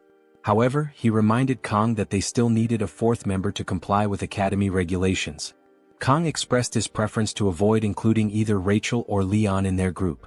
Speed Weapon reassured him, explaining that Rachel was currently in seclusion, recovering from injuries sustained during intense training, while Leon was occupied with preparations for upper-grade dungeon raids alongside senior students. Relieved by this information, Kong agreed to proceed with Speed Weapon's plan. Speed Weapon then mentioned having someone in mind for the fourth slot on their team. As their conversation progressed, Speed Weapon suggested they take a detour to the cafeteria to pick up something before heading to the person he had in mind. Later that evening, they arrived at a modest house nestled within the academy grounds. Kong surveyed the area, noting how unfamiliar the location felt to him. Despite his extensive experiences, even as a Japanese cuisine chef in his previous life, this hidden corner of the academy struck him as something unique. Inside, the house was cluttered with archery equipment, arrows scattered haphazardly across the space. It was clear the resident had an affinity for precision and skill, though the disorganization suggested a more carefree attitude. Speed Weapon navigated the clutter with ease, locating a young woman fast asleep in the middle of the room. Approaching her, Speed Weapon attempted to rouse her by gently shaking her shoulder. When that failed, he leaned closer and mentioned her favorite treat from the cafeteria. At the mere mention of it, the girl's eyes snapped open, and she bolted upright with startling speed. She spotted Kong holding a bag and rushed toward him, her movements so swift that she collided with him, causing them both to tumble to the ground. Kong found himself momentarily stunned as the blue-haired girl hovered over him, clutching the bag with a triumphant expression. Inside, as she eagerly opened it, she discovered chocolate. Her face lit up with delight, and she immediately began enjoying the treat, oblivious to the awkward position they were in. As Kong tried to process what had just happened, the girl looked up at him with sparkling eyes, her expression filled with anticipation. It was clear she was already hoping for more chocolate, her joy at the moment seemingly boundless. Kong, still on the floor and taken aback by her energy, realized this was the person Speed Weapon had in mind for their team. Kong then recalls the time when he was at work and rushed to hide in the bathroom to check the game. Excited, after spending his hard-earned money, he smiled at the possibility of obtaining the heroin in the game. Kong, tired of being surrounded by men everywhere, thought he would finally find some relief right after making the game's payment. However, the RNG betrayed him and reality was far from joyful. Instead of Abel, the character who was supposed to be one of the game's main leads and the reason he became obsessed with it, the system rewarded him with Saki. Yes, the oddball who threw herself at him for chocolate. The cursed Yangang. Kong was in shock at the outcome. Reflecting on the game's narrative, where Leon was the protagonist surrounded by waifus, there was one standout among them, Abel, highlighted as the primary heroine. While various heroines possessed and demonstrated their unique abilities throughout the game, Abel was the one who, in addition to her skills, also embodied the overcoming of adversities and challenges. Such a bond could only result in a romance. This story left Kong so captivated that it drove him to invest 149,000 won in an attempt to obtain Abel. Her prominence also rendered the other waifus less significant when it came to relationships, reducing them to mere weapons. Among these lesser-valued waifus, there was one who was the ultimate champion of failure, the strong contender for diabetes. Now, inside the game, Kong once again found himself face-to-face with the chocolate fanatic. His first-rank Kong was still deep in thought as she asked for more chocolate. When she didn't receive a response, she became frustrated at how lost in his thoughts Kong seemed. Kong then realized why Speed Weapon was so confident about choosing the fourth member. Knowing the character, she was in fact one of the best DPS characters with long-range capabilities, thanks to her skill-based attacks, which differed from Leon's. Finally, one very important point stood out. Since she was a failure in terms of narrative importance, her participation in the group wouldn't heavily impact the story's plot. Or would it? Kang then wondered if everything would work out. Shifting focus to the scene, the future diabetic approached Speed, asking why they had come to her house. He stuttered and she, impatient, demanded he spit it out. Speed then introduced Kang, asking if she remembered him. She ate a piece of chocolate again as if to activate the part of her brain responsible for memory, and only then responded that she did. Speed explained that they had gathered that afternoon. He stammered again and she once more urged him to hurry up. Speed continued explaining, this time recounting how he had arrived in class and been approached by the big guy. Once again she hurried him along. Finally, Speed declared that they had come to recruit her for the group that would be tackling the Buffalo Dungeon the following week. Perplexed by Speed's absurd lack of clarity, Kang reflected on how fitting his nickname was. He explained a story at the same speed as a turtle. Speed continued detailing the mission, explaining there would be a division of spoils except for the horns. As soon as he finished, she shifted her gaze to Kang. It didn't take long before she began walking toward him with a determined look. She then asked if it was Kang who had fought him in training. Kang, hesitant, responded that it was. She observed him with a suspicious gaze. Meanwhile, Kang, apprehensive, waited for Saki's next move. She then turned and remarked that although she had no reason to refuse, given that the rewards would be divided, she wouldn't accept because of the lack of determination she had expected. Kang was surprised by her lack of sense in judging someone who had just woken up. He watched as she added that she didn't want to work with such unmotivated people. Speed then tried to argue that it wasn't possible for her to make such a decision after seeing Kang's duel against Nox. She then suggested that his victory was only possible because the opponent was weak. Speed became irritated and emphasized that the opponent was none other than an auditora. In his moment of heightened emotion, he almost let slip a situation that not everyone was supposed to know about from the island. Realizing this, he immediately held himself back, leaving Saki confused. Meanwhile, Kang observes with a look of someone who has completely lost patience for all this back and forth. Speed, somewhat composed but still shaky, tries to explain himself, using the chocolates he brought as leverage. Saki counters, retorting that she's not his pet and questioning why she would be obligated to accept his request. Kang watches the argument between the two, trying to decipher what kind of deal Speed imagines in his head. Simultaneously, he's amazed at how someone can be both greedy and rude at the same time. In his view, the worst-case scenario should only allow for one of those traits, not both. There's no plausible reason to keep insisting on this pre-diabetic individual. Deciding enough is enough, Kang interrupts Speed, declaring there's no need to waste time on someone unwilling to cooperate, as it would harm the team's performance. The priority now is finding someone better.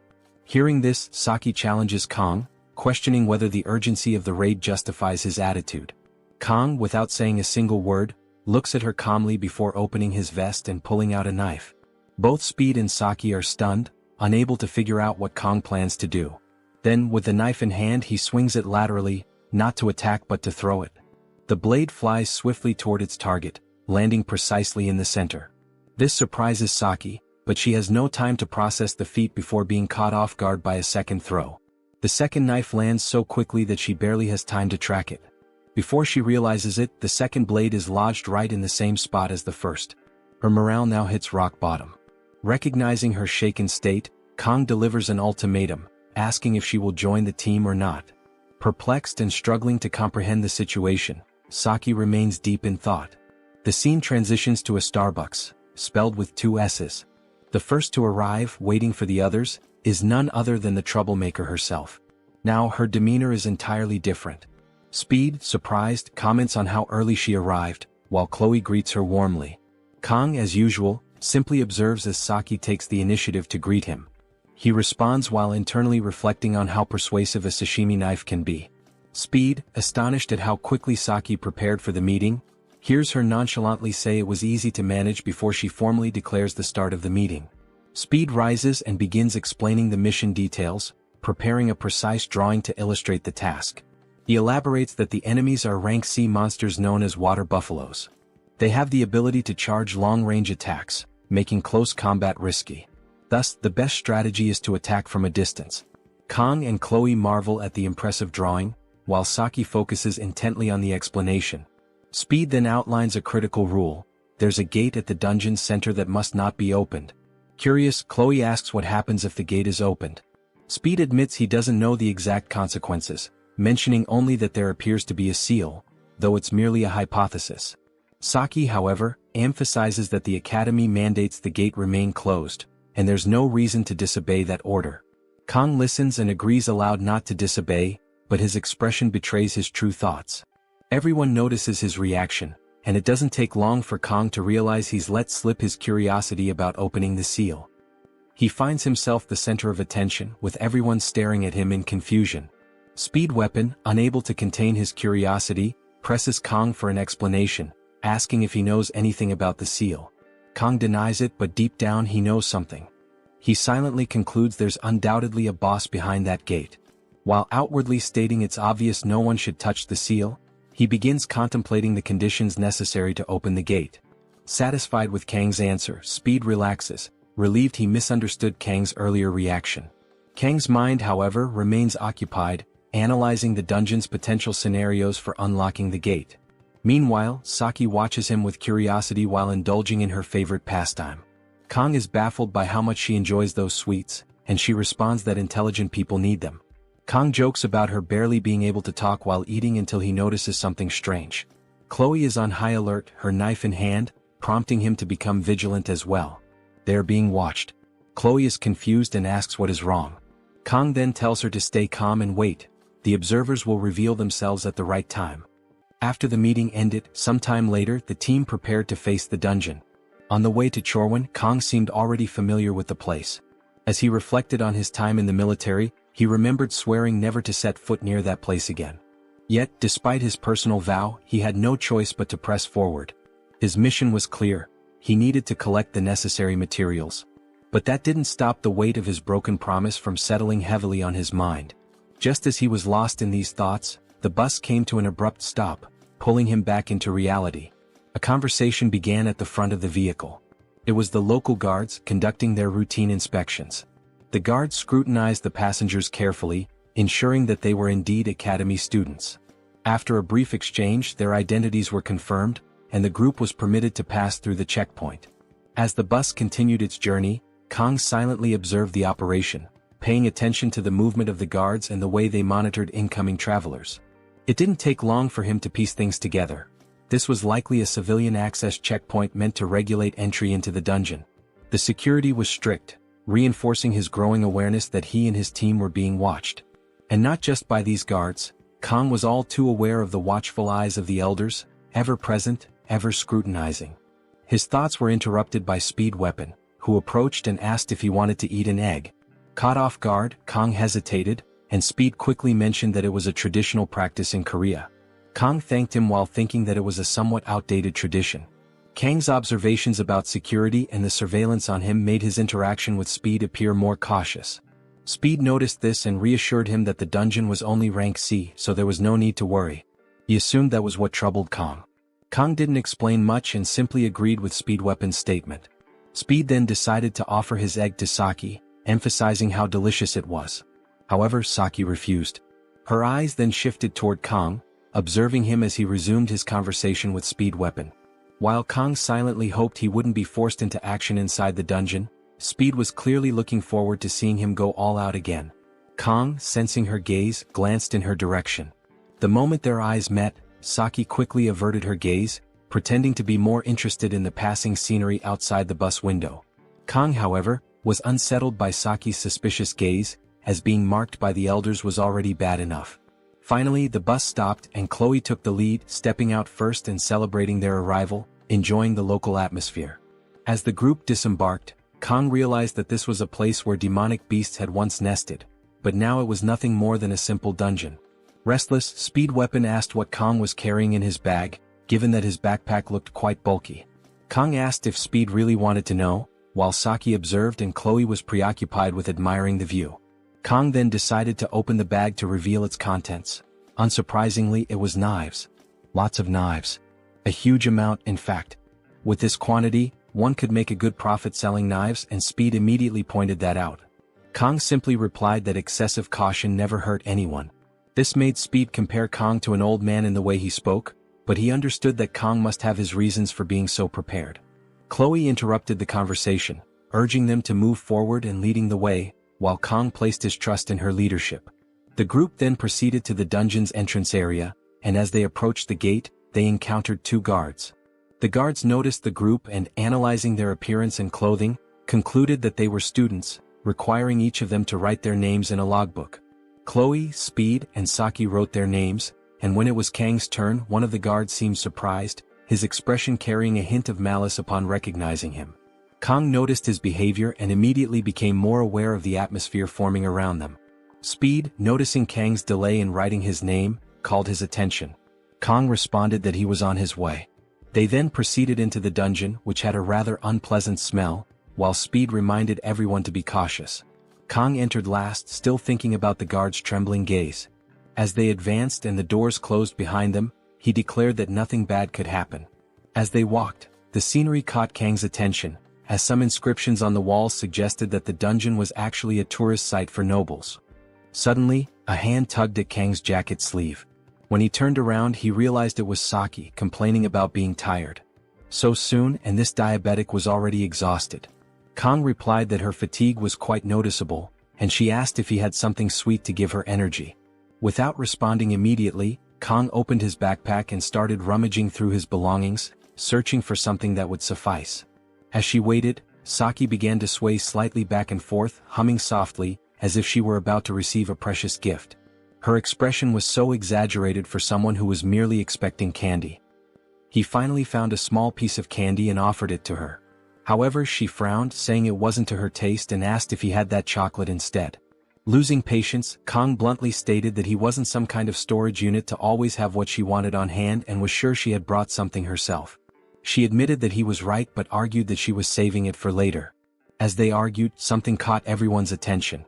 Chloe suddenly announced the presence of enemies, 4 of them heading toward the group.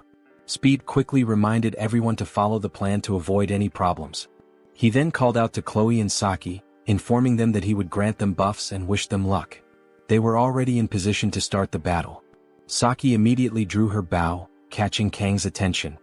He noticed that her weapon was an S-rank item, which meant dealing with the dungeon's monsters wouldn't be difficult. Saki, analyzing her weapon more closely, admitted that she hadn't used it in a while and that the equipment felt a bit stiff. This revelation made Kang doubt whether he could trust its effectiveness. Suddenly, she announced that she had something to help.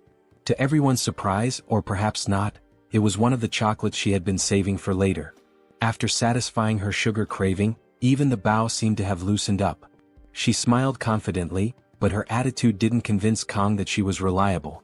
With that commotion over, everyone focused on the approaching monsters. As they advanced rapidly, the team prepared for the attack, with Speed weapon granting buffs to everyone while Chloe charged toward the monsters. Chloe moved ahead alone, leaving the others in the rear, with Saki ready to use her bow and observing the monsters' reactions. Then, Chloe leaped into the air, hoping to get a better view of their enemies, and unleashed a volley of arrows. One monster was struck in the eye by an oddly different grain of sand and collapsed, but the remaining 3 continued advancing unfazed. Chloe's attacks weren't enough to halt their charge. Frustrated, she decided to launch more attacks, this time using her sword. Speed weapon immediately warned her to fall back as per the plan. She ignored him and pressed on, but before she could reach the monsters, Saki stepped in and began her attack, aiming between their eyes. She fired 3 arrows simultaneously at the monsters that were already dangerously close to Chloe.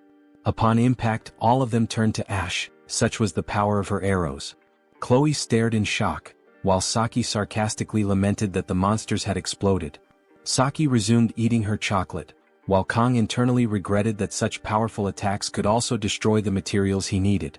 Though this was a concerning issue, Kang acknowledged that Saki's class was truly impressive and unstoppable. But he quickly returned to worrying about his enhancement materials when Chloe urged the group to move deeper into the dungeon.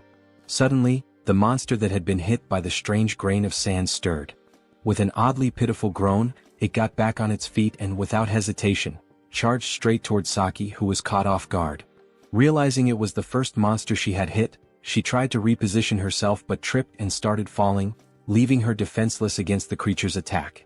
Her only option was to protect herself with her arms and shut her eyes, an obviously effective defense strategy, capable of stopping even nuclear bombs. Noticing the delay in being struck, she opened one eye and saw Kang standing in front of her, holding her up with one arm, a knife in his other hand pointed upward, and the bowl that was once one now split into 2. She stared in shock at the knife, processing the fact that Kong had just protected her, remaining motionless for a moment as she absorbed the situation. The creature, or rather its halves, collapsed to the ground and Kong, a small smirk on his lips, turned to her and asked if she was okay. Then, a faint flush crept up her cheeks as the weight of the situation settled in. Her heart pounded slightly, her mind replaying the scene of Kong effortlessly stepping in to protect her. She had no words, only a lingering sense of awe at his heroism. Meanwhile, outside the dungeon, the scene shifted to a ringing phone, its screen devoid of any identification. The guard with the strange gaze picks up the phone and positions it. As soon as he answers, he addresses the caller as Master. Kong firmly grasps the horns of the defeated bull monster, focusing on the real reason he entered this dungeon. Buffalo horns, classified as a C-rank reinforcement material, hold significant value for weapon upgrades and other practical uses. With this in mind, he decides to gather as many as possible. As he collects them, Saki approaches and hands him a piece of chocolate, a silent gesture of gratitude for saving her earlier. Meanwhile, Chloe's gaze sharpens, her demeanor shifting into something more intense. Kong quickly catches on and turns to her, snapping her out of it. Lowering his voice, Kong leans in and whispers something to Chloe about the guard they had encountered. Her expression shifts and she responds with a brief nod. Nearby, Speed Weapon observes their interaction and wonders aloud if they are a couple, suggesting that it would make sense. Chloe's face immediately flushes red, while Kong dismisses the assumption, stating that assuming every male-female relationship is romantic is a narrow perspective. Chloe's reaction remains frozen in surprise and Speed Weapon, caught off guard, questions if he had been mistaken all along. Saki watches the exchange with a quiet smile. Kong, however, remains puzzled by Chloe's lingering stare. Before he can dwell on it, she shifts the conversation, questioning whether buffalo monsters are always this scarce. The group's attention turns forward as Speed Weapon notes that, regardless of the dungeon's popularity, it should not be this empty. Looking to Saki for insight, he prompts her for an opinion. After a brief pause, she points out something odd. The buffaloes had been running away from something. Their behavior was unnatural, raising concerns.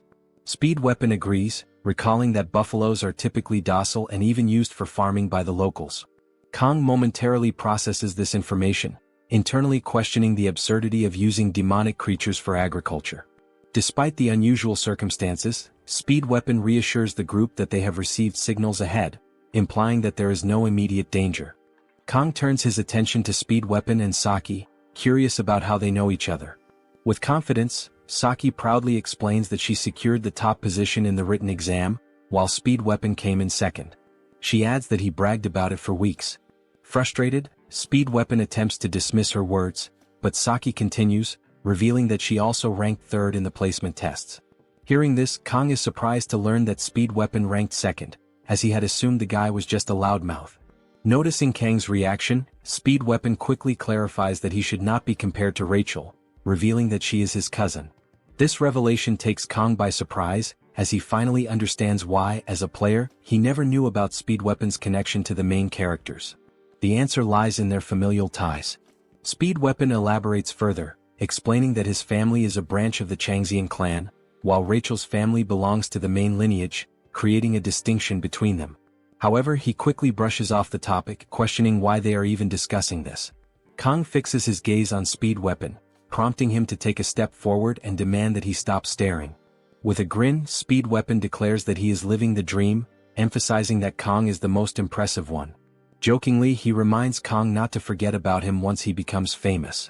Kong, smiling, reassures him that such a thing will not happen. As the group continues moving forward, Speed Weapon casually remarks that no one can predict the future, suggesting that Kong might even join the Seven Heroes one day. Chloe agrees, pointing out that Speed Weapon has a valid point and that Kong undeniably has the potential. At that moment, Saki steps ahead of them, suddenly turning to face the group with a serious expression.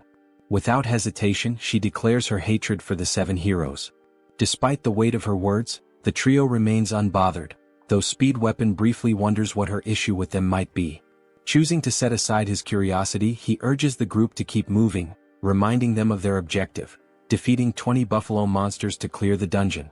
As they proceed, Kang's attention is drawn to a crystal lying on the dungeon floor, surrounded by a faint purple aura. Before he can examine it further, Speed Weapon calls out, urging him to keep moving and questioning what he is waiting for. Hesitating for a brief moment, Kong ultimately steps forward, dismissing the crystal as nothing. Outside the dungeon, a guard speaks on the phone, confirming that everything has been arranged. The academy students should have already encountered the enraged buffaloes by now, leaving no cause for concern. However, the person on the other end remains skeptical, dismissing the guard's confidence. Pressing for further details, the caller asks if there is anything else to report. The guard affirms that he followed the given instructions precisely, though he personally believes the buffaloes will handle the students on their own. It is then revealed that the person on the phone is the commander of the Demonoids. She warns the guard not to grow overconfident, reminding him that failure is not an option. With a cold tone, she questions whether he is prepared to take responsibility should things not go as planned. At this, the guard falls silent. Sensing his hesitation, the commander reassures him, expressing trust that the task has been properly executed. She instructs him to report back with the results once the situation is resolved. Acknowledging the order, the guard ends the call. Staring at the dungeon entrance, he mutters to himself, recognizing that his fate is already sealed regardless of the outcome. Just then, an ominous aura begins radiating from the dungeon gate. Reflecting on his actions, he recalls that he had forcibly opened the gate as an extra measure, ensuring that survival for the students is now impossible. Yet, something about Kong unsettles him, those eyes as if they see through everything. Unable to shake his unease, he decides to enter the dungeon and witness the situation firsthand. Inside the dungeon, Chloe turns to Kong, alerting him to the presence of magical beasts approaching from behind. Kong immediately asks for a count, and through her blessing, Chloe detects roughly 50 creatures. The group is stunned by the revelation.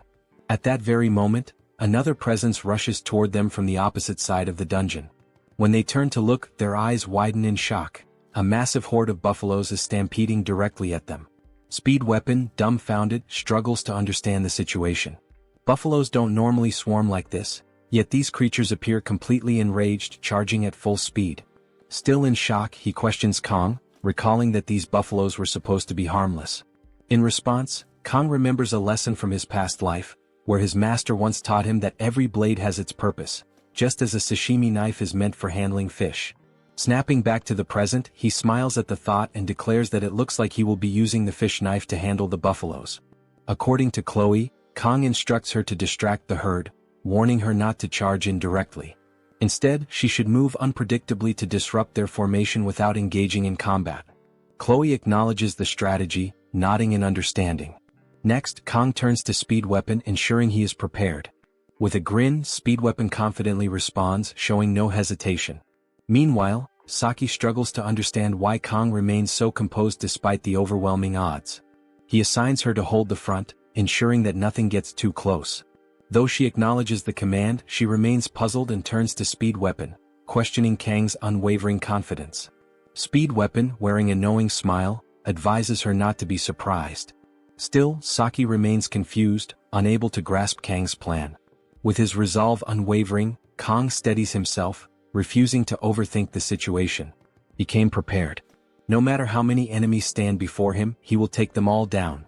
With that determination, he draws his weapons and activates the blessing of the sword god. As one of the buffaloes charges at him, ready to attack, Kong makes his move. Without hesitation, he surges forward, swiftly launching his daggers at the oncoming beast. Meanwhile, Saki remains in shock, unable to comprehend how Kong intends to handle the horde alone. Saki, stunned, lets the chocolate bar slip from her hands as she struggles to process Kang's overwhelming efficiency in combat. Perched atop a pile of defeated buffalo-like creatures, Kong remains unshaken, scanning for any remaining threats. In mere moments, he had effortlessly neutralized the ferocious charge of the monsters. Meanwhile, Chloe refuses to be outdone. Activating her ability, she charges into the horde targeting her, executing her signature move, Schrodinger's cat. With fluid precision, she takes down multiple enemies at once, delivering her attacks with the style and flair of a Power Ranger. As Kong readies himself for the next wave, he leaps forward, slashing through his opponents with a flurry of strikes, reducing them to mere fragments. However, as his assault concludes, he finds himself surrounded. Saki and Speed Weapon watch as the creatures swarm him, forming a towering mass of flesh over his position. Saki tenses, preparing to intervene, but before she can act, Kong retaliates with a single spinning strike, obliterating every enemy around him. Once again, Saki is left speechless at his prowess, while Kong remains as composed as ever. Yet this time something does concern him: resources. Without hesitation he begins collecting horns, intent on using them to upgrade his weapon. He reflects on how useful his ability upgrade has been, increasing from 30 to 40 seconds, allowing him to dispatch 50 creatures with ease. Chloe approaches, praising his performance. Kong acknowledges the teamwork involved, reciprocating the compliment before running a hand through her hair in a rare display of warmth. From a distance, Speed Weapon and Saki observe their interaction, as if already expecting such an exchange. Still, Saki finds herself bewildered by the turn of events, a frenzied battle concluding with an affectionate conversation. Speed Weapon, however, remains unfazed, teasing Saki for her reaction. She defends herself, questioning how anyone could remain indifferent to such an overwhelming display. Speed Weapon simply remarks that he always knew Kong would find a way to triumph spectacularly and leave everyone impressed. As Saki struggles to grasp how he could be so powerful, Speed Weapon admits he has no clue either. While they continue watching Kong and Chloe atop the remains of their enemies, Speed Weapon daydreams about how incredible it would be to livestream Kang's feats, leaving Saki perplexed by his remark. Snapping back to the moment, Speed Weapon calls Kong over so the group can regroup and move forward. As they walk, he points out that their goal was to collect 20 buffalo, yet they have far exceeded that number. He jokingly accuses Kong of showing off. Kong dismisses the concern, claiming that numbers don't matter. It's simply his way of making up for staying neutral and doing nothing during the exam. In truth, he had saved everyone from the siren, though that detail was meant to remain a secret. Speed Weapon nearly blurts it out before catching himself, remembering the need for discretion.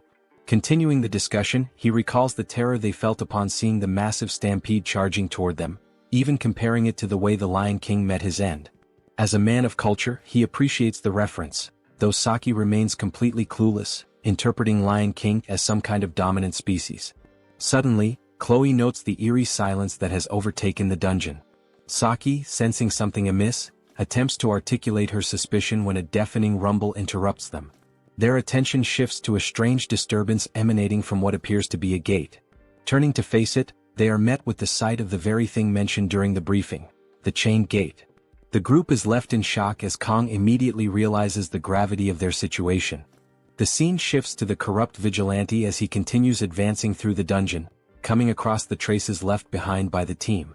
Their ability to handle such a large number of monsters surprises him. He recalls the deal he made in pursuit of 20 billion, an agreement offered by a self-proclaimed instructor.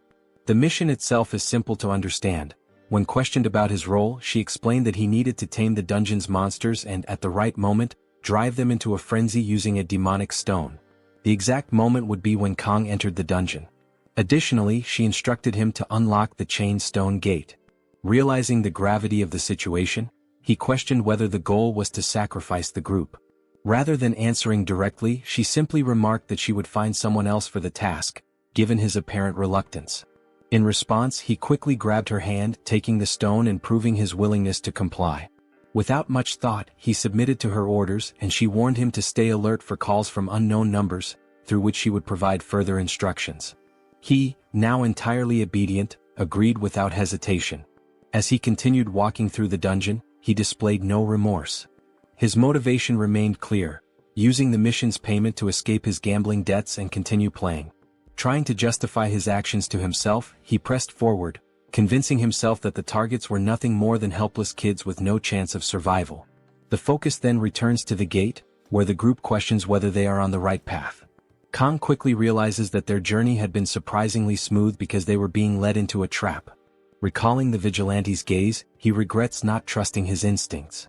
However, he remembers that the gate can only be opened in the presence of a demonic stone. He had previously seen its fragments but never expected the gate to be left wide open. Though he briefly considers the dungeon's reward, he dismisses the thought, prioritizing survival above all else. His attention shifts to the red line crossing the gate, and he reminds himself that he has already used his blessing. However, he believes Murasame will hold out for some time if a fight breaks out. His only option is to shatter the gate before it fully breaks apart. A sudden, thunderous sound erupts through the dungeon, drawing everyone's attention. Chloe panics, questioning what is happening, while Speed Weapon finds himself equally unsettled. At last, the colossal figure reveals itself, wielding a massive twin-bladed axe. The group immediately recognizes it as a buffalo, yet unlike the others, its overwhelming presence radiates an energy powerful enough to instill fear. Kang realizes that there is no more time for preventive measures. The dungeon's ultimate reward is the blessing of transition, an ability that allows a blessing to be transferred from one person to another, but it can only be used once. The creature before them is none other than the Minotaur, known as the Buffalo King. Inside the stone gate, two buffalo-like monsters stand in an alert position, scanning their surroundings, while the main boss monster sits between them. The group stands in front of the trio, trying to comprehend where they have found themselves. Chloe is taken aback by the realization that monsters are inside the gate, while Kang struggles to comprehend how even those two buffalo monsters seem beyond what he can handle alone. Kang quickly assesses the situation, understanding that even if he manages to break through the gate and try to escape, the moment the Buffalo King awakens, it will be nearly impossible for everyone to leave unharmed. Unlike the midterm exam where there was no prior information about the mermaid, the boy has encountered the Minotaur in gameplay before. If he were in peak condition, Kang could have handled all three buffalo monsters by himself. However, at this moment, the 40-second duration of Speed Weapon's immunity blessing has already been exhausted, leaving Kang with no room for error. Kang accesses his knife thinking to act in the most possible way to succeed. Kang grips the knife tightly as he turns to Speed Weapon, asking if the pain-reducing blessing is still available. Speed Weapon confirms that it is, and when asked how long he can maintain it, he responds that the maximum duration is about 2 minutes. Kang then determines that this will be enough and instructs Speed Weapon to keep applying the blessing while Kang engages the Buffalo King. Kang knows that even a momentary lapse in focus could lead to severe injury or even death. Speed Weapon reassures him, promising to do his best. Kang then shifts his attention to Saki and Chloe, assigning them to handle the wounded buffalo monsters on the side while warning them to stay away from the boss, as it is far too dangerous. Saki, observing Kang's composed demeanor and decisive leadership, appears genuinely impressed. With the team prepared, Kang instructs them to follow the same strategy they had used earlier against the horde of buffalo monsters. When he said that, I couldn't hold back the urge to sing the Linkin Park song. Back to the scene. As the creatures charge forward, Kang activates the blessing of the sword god. Instantly, unbearable pain surges through his body. Fortunately, thanks to Speed Weapon's pain-reducing blessing, he is able to move despite the agony. He steadies himself, reinforcing his resolve. At that moment, the Buffalo King launches a charge straight at him. Without hesitation, Kang rushes forward to meet it head-on. The monster swings its massive axe in a devastating strike, but Kang reacts just in time, narrowly dodging the attack. The axe crashes into the wall, shattering it upon impact. The pain from the blessing of the sword god remains overwhelming, but Kang endures it, retaliating with a swift slash of his sword against the Buffalo King. The Buffalo King swiftly blocks the attack with its axe and immediately counters. Kang evades the strike, attempting to create distance, but to his surprise the monster suddenly kicks from behind. He barely manages to block the kick with his knife, preventing a direct hit. In that instant, he realizes that all the senses dulled under the pain immunity blessing have now fully awakened. Instead of feeling overwhelmed, he experiences an unexpected sense of freedom. The monster swings its axe from the front, but Kang dodges by moving in closer. However, the boss monster anticipates this maneuver and abruptly redirects its axe toward him. As the weapon is about to strike, he reacts instantly, ducking just in time to avoid the blow. The axe crashes into the dungeon wall, sending debris flying. Seizing the opportunity, he swiftly moves behind the monster, but relying on its sharp instincts, the beast quickly turns and delivers a powerful strike at the exact spot where he had been standing. The impact sends a cloud of dust billowing through the air, covering the battlefield. As it settles, the monster is momentarily stunned, finding Kang sitting on the blade of its axe. Saki watches in disbelief, unable to comprehend his movements, which seem beyond human capability. At that moment, one of the buffalo monsters charges at her, but she dodges with effortless grace. As she moves, she analyzes the battle, considering precise muscle control, posture, striking angles, and energy positioning. A combat sense designed to disrupt the enemy's center of gravity with minimal movement. Yet, she understands that the gap between theory and actual combat remains vast. Even in the face of life-threatening danger, Kang remains completely unwavering. His presence on the battlefield reminds her of the legendary sword Emperor Siegfried. Seizing an opening, Saki draws her bow and releases a perfectly aimed arrow, striking the buffalo monster with flawless precision and taking it down in a single shot. As she secures her victory, she recalls rumors about the Sword Emperor unleashing his aura against the special trainees. Piecing everything together, she deduces that Kang must be that very special trainee. Meanwhile, Kang's aura intensifies, fully enveloping him in its blessing. However, the Buffalo King remains unfazed. Instead of showing fear, it discards its axe and lunges forward, aiming a powerful punch. In an instant, he counters with a precise strike, severely injuring the monster's right arm. The beast lets out a deafening roar of pain as he slices a bull steak chunk from its arm. At the same time, Speed Weapon continues applying his blessing while Chloe engages another buffalo. With swift and precise movements, she easily defeats her opponent. Despite her victory, she acknowledges her lack of experience in fighting monsters. She notes that the closer a monster's form is to that of a human, the more dangerous it becomes. While the level of threat varies, a monster that exhibits human-like behavior is particularly formidable. In her assessment, the Buffalo King is not just a beast, it resembles a true demonic sword master. Just then, the boss lets out a thunderous roar, grabbing the axe with its left hand and channeling magic into it, gathering its aura around the weapon. Saki is shocked. The idea of a monster using magic seems impossible, but upon closer observation, she notices something even more disturbing. The creature is burning its own life force to generate mana. The realization leaves her in disbelief. A mere monster should not be capable of such a feat. Moreover, the surge of mana emanating from it creates an overwhelming pressure, making it nearly impossible to approach. Despite the immense danger, Speed Weapon remains steadfast, convinced that no matter what, he believes in Kang. At that moment, the Buffalo King, having completed its spell, charges forward and swings its axe with full force, aiming directly at him.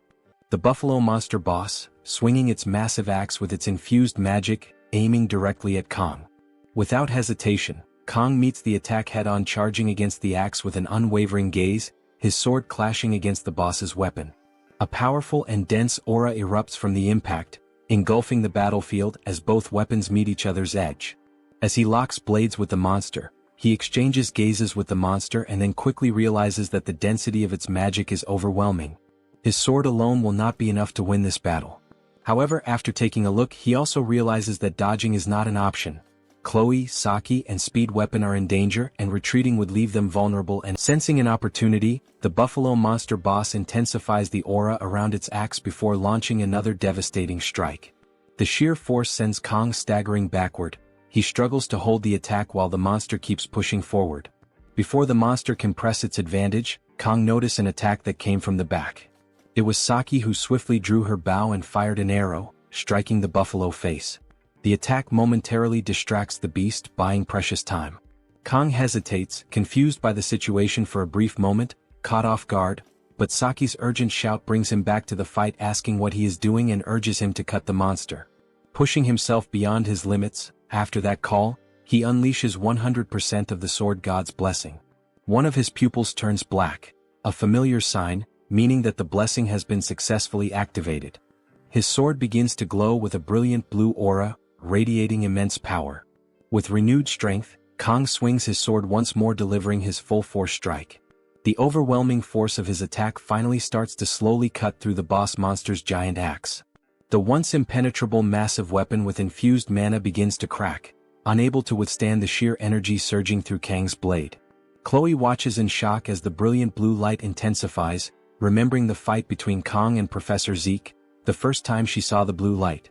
Kang, channeling his aura to its peak, presses forward his attack, leaving the boss unarmed, creating now the final opportunity to put an end to this fight. He then delivers a decisive final strike. The Buffalo Monster boss falls instantly, defeated in a single blow. Silence fills the battlefield as everyone stares in disbelief. The demonic beast, once an unstoppable force, has been vanquished in minutes. It's now turned into pieces. Exhausted, Kang remains standing, his breath coming in heavy, uneven bursts. Lifting his gaze toward the ceiling, he acknowledges something significant. This is the first time he has ever fully unleashed the Sword God's blessing. Every muscle in his body protests from the strain, but he stands firm, absorbing the weight of what just transpired. Saki observing him intently. Kang takes mental notes. This time he measures, Kang sustained the blessing for precisely 12.7 seconds. The number lingers in his mind, a benchmark that speaks volumes about his rapid progression. Meanwhile, Speed Weapon, utterly drained from the intensity of the battle, collapses onto the ground with a weary sigh. His body feels heavy, but his mind is even more burdened by what he has just witnessed. As his gaze fixes on Kang, a thought escapes him in a muttered breath.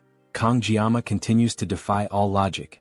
His mind replays the pivotal moment when Kang's aura erupted, flooding the entire cave with its overwhelming brilliance. The sheer presence, the raw force, was something beyond comprehension. The fact that someone his age is already capable of manifesting such power seems almost absurd. It is not simply talent, it is something far greater, something that should not be possible. Just then Saki approaches him, her steps measured. Her voice, though calm, carries an unusual note of concern as she instructs him to control his breathing, slow, deep inhales to steady himself. The unexpected kindness catches him off guard. His instincts bristle at the gesture, prompting him to question her sudden interest in his well-being. For a brief moment she remains silent, as if weighing her words carefully. Then, with a certain finality, she states that she finally understands what he meant earlier. Her words pique his curiosity, and his eyes sharpen as he silently urges her to elaborate. Without hesitation, she references a legendary event, an incident that had long been a mystery to her. The pieces click into place in his mind, and with a knowing nod, he acknowledges the connection.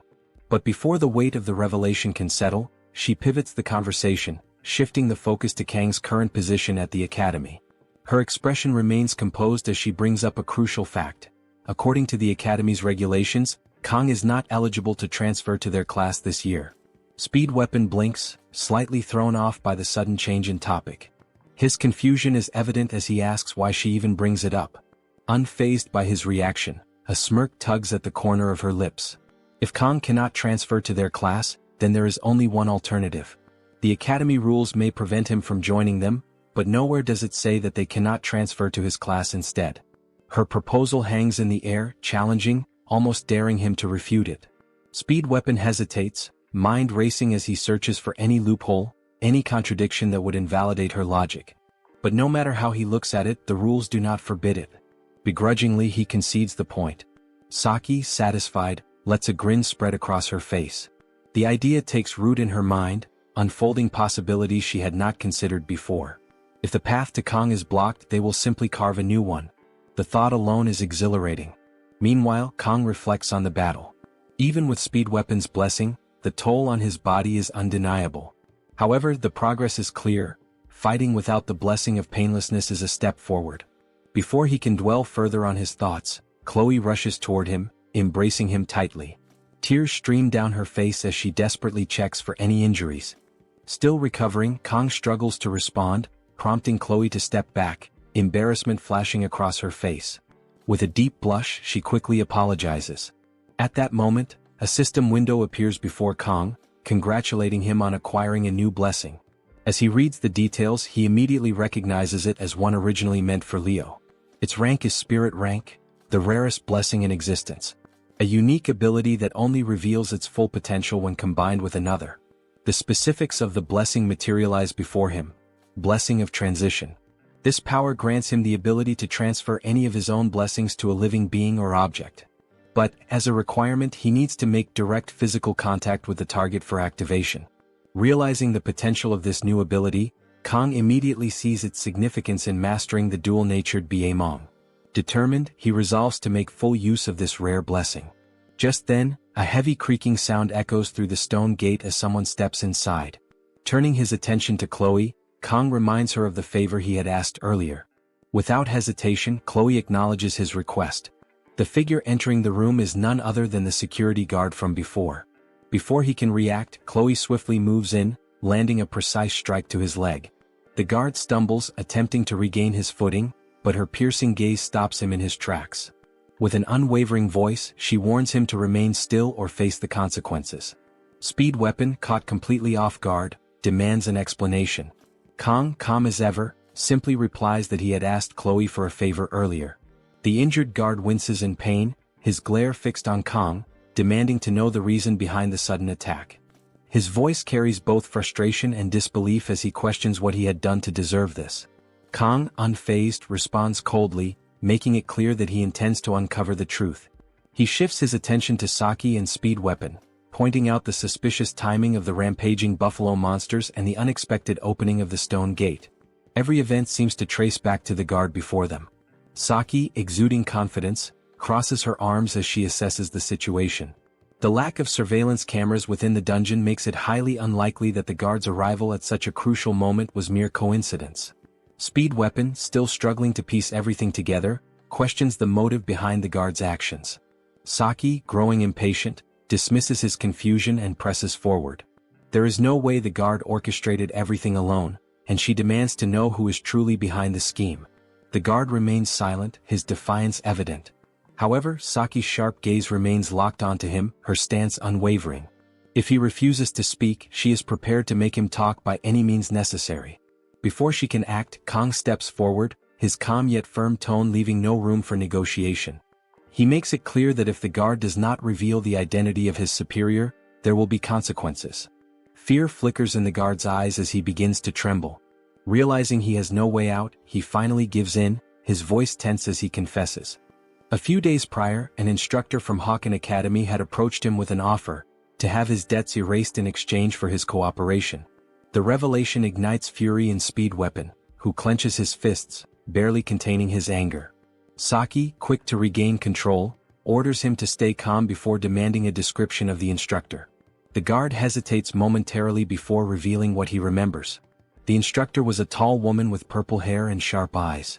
At this, Saki's expression darkens. The details match someone she recognizes, a familiar face that immediately stands out in her memory. She turns to Kong, her voice steady yet grim. If her guess is correct, the instructor being described is none other than the assistant instructor from her own class. Speed Weapon's eyes widen in realization. If this instructor was involved, then she was likely responsible for the incident during the midterm exams as well. His words catch Saki off guard, and she quickly demands further clarification. Kong, his tone serious, confirms what Speed Weapon suggests. During the midterm exams, his team had encountered a demonoid mermaid. Saki, visibly shocked, processes the new information. Leon, who had ended up hospitalized, had fought against a demon? Speed Weapon wastes no time in setting the record straight. It was not Leon who had taken down the demonoid mermaid, it was Kong. Kong remains composed, neither denying nor elaborating further, simply confirming what Speed Weapon has stated. With all the pieces in place, Kong reveals that he had been recording the guard's confession the entire time. Saki, impressed by his foresight, watches as Kong connects the final dots. As the recording ends, Chloe pulls her sword out of the guard's leg, causing more pain, leading him to scream. Kong then elaborates on how the plan was supposed to be perfect. A dungeon that was never meant to open had done so at the perfect moment to eliminate someone. The realization dawns on the guard, his shock evident as he demands clarification. Kong, however, does not acknowledge his question. Instead, he turns to Chloe. With a calm and decisive demeanor, Kong entrusts Chloe with the next course of action. As an assassin, the choice is hers. Without hesitation, Chloe nods in understanding. Activating her blessing, she moves with precise efficiency, striking down the guard in a single motion.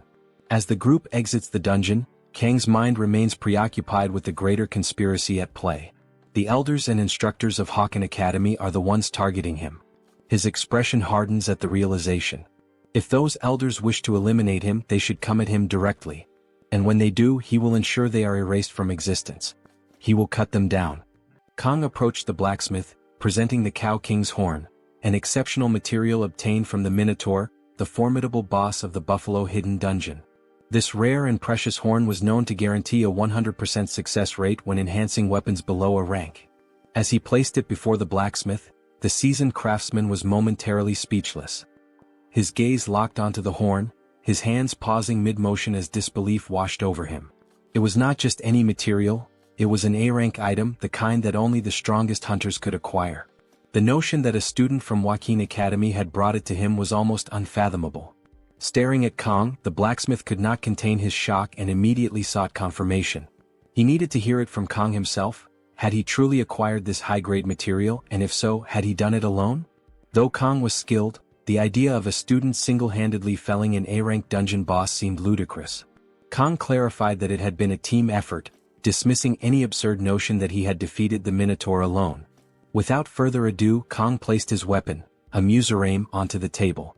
The blade was in deplorable condition, its edge dulled, its structure battered from intense battle. There were nicks and cracks along the surface, evidence of the overwhelming force it had endured.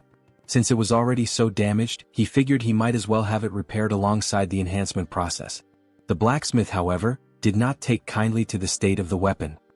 His irritation was immediate, and his eyes darkened with frustration as he examined the ruined blade. Demanding an explanation, he wanted to know what Kang had done to reduce the weapon to such a pitiful state. Kang, maintaining his usual composure, responded without concern, questioning why the blacksmith was acting as if it was his fault. The blacksmith, clearly displeased but unwilling to push further, forced an uneasy smile. He hesitated before commenting that Kang could have taken better care of the weapon. Though his words were restrained, his concern was genuine. If Kang continued to push himself recklessly, the blacksmith feared he would not last long. But Kang reassured him, reminding him of their agreement. He would do everything as promised, and in return the blacksmith needed to do his part. With that, Kang turned away, leaving his Muzurame in the blacksmith's care. However, as he walked toward the exit, the blacksmith's expression twisted in frustration. His irritation with Kang was evident, and he silently resolved that this time, he would shorten the blade even further. But just as he was contemplating his petty revenge, Kang suddenly stopped in his tracks. The abrupt pause caught the blacksmith off guard. Turning back around, Kang casually instructed him to sell the leftover materials for himself. The blacksmith's anger melted away in an instant. He had no reason to shorten the blade any further now. The scene shifted to the classroom, where Kang reflected on his recovery.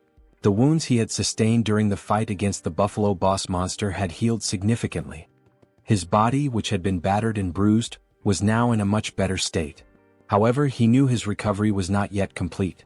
He would have to ask Speed Weapon for his healing blessing once more to ensure a full recovery. Leaning back in his chair, he let out a deep sigh, allowing his eyes to drift toward his status window. His physical rank had risen from 8 to 9, loosening the restrictions placed on his sword. His mental rank had also climbed from 4 to 5, and several of his other skills had shown slight improvements. The most striking change, however, was his synchronization rate. It had now reached 12.7%, a substantial jump that only occurred after significant events. He knew that if he were to clear another dungeon, this rate would likely surge again, possibly unlocking another blessing in the process. Despite the rapid growth in his stats, there had been no severe side effects since the day his hair first turned gray.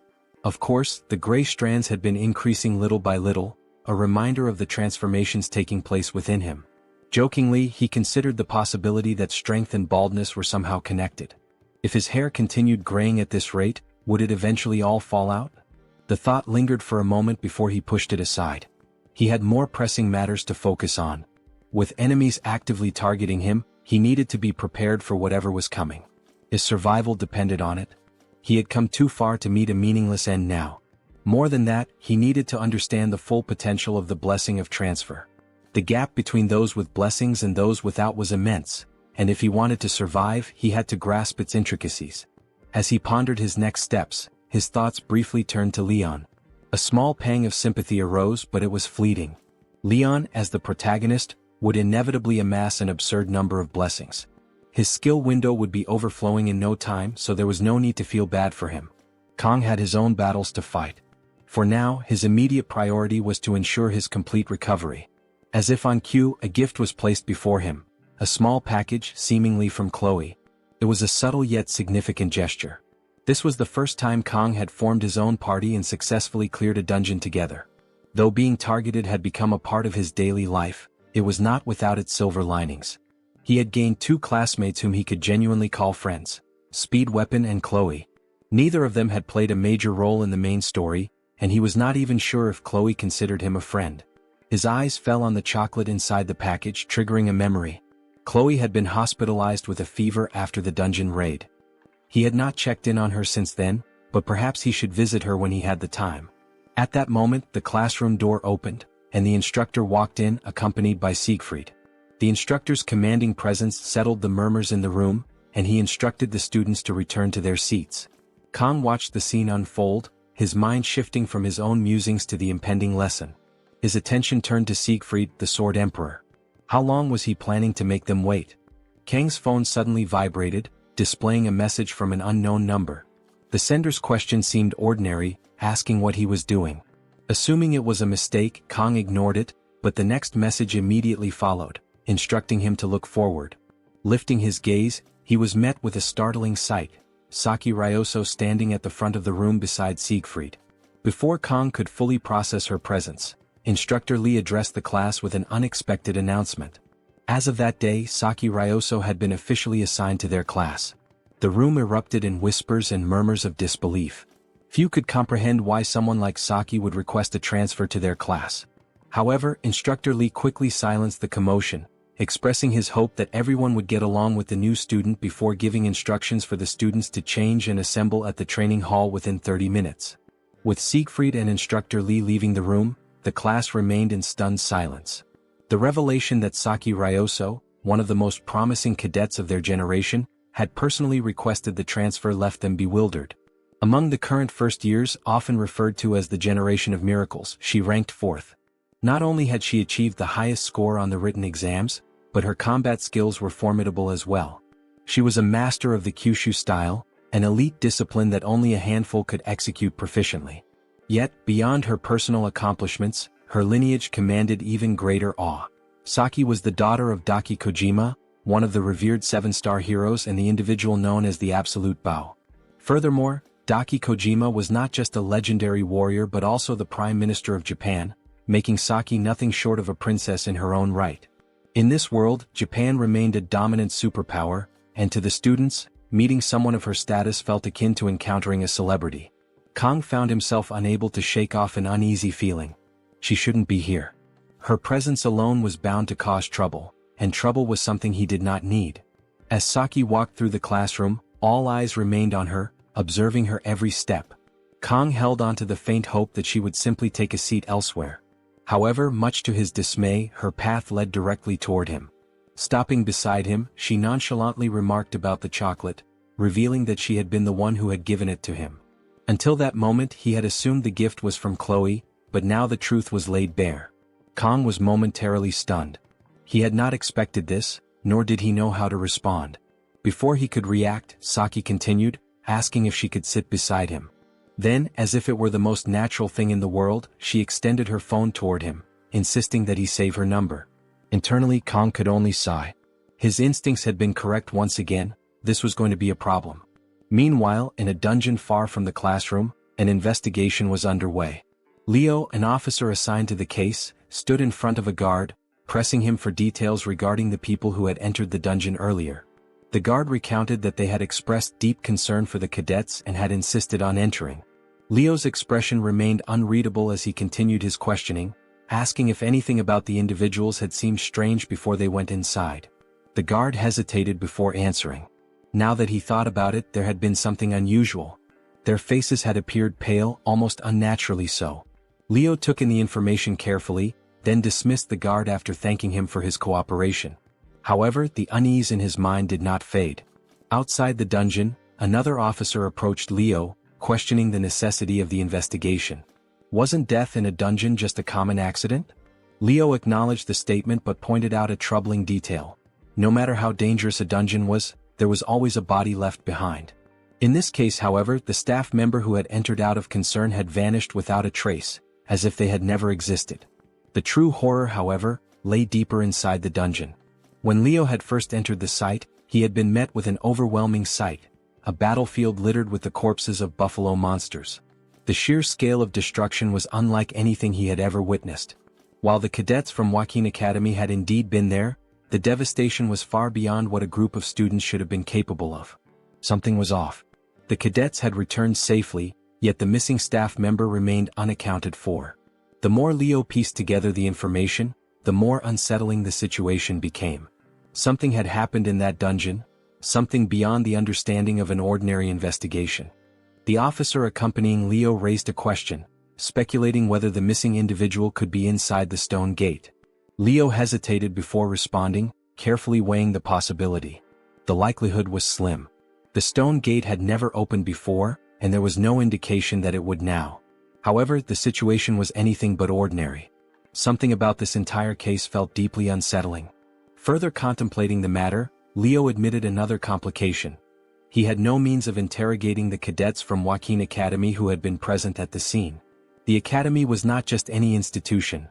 It was an elite school attended almost exclusively by nobles, individuals beyond the reach of routine investigations.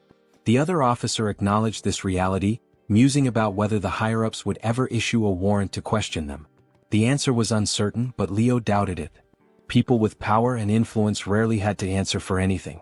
As their discussion reached an impasse, the officer excused himself for a brief bathroom break, leaving Leo alone in his thoughts. Frustration gnawed at him. The entire situation was maddening. No bodies, no evidence, just a mountain of questions without answers. Something was missing, something crucial that he couldn't yet grasp. Lost in contemplation, he barely registered the sudden commotion. A sharp thud echoed through the space, snapping him back to reality. His head jerked up just in time to see his fellow officer being thrown violently to the ground by an unknown assailant. The attack had come out of nowhere, swift and brutal. Leo's instincts kicked in, but as he turned to face the threat, his breath caught in his throat. Before him stood something beyond human comprehension. A figure exuding a menacing aura, its very presence radiating an unnatural energy. It was human in form, yet something about it was fundamentally wrong. Magic crackled in the air around it, raw and potent. Realization hit Leo like a crashing wave. This was not an ordinary person.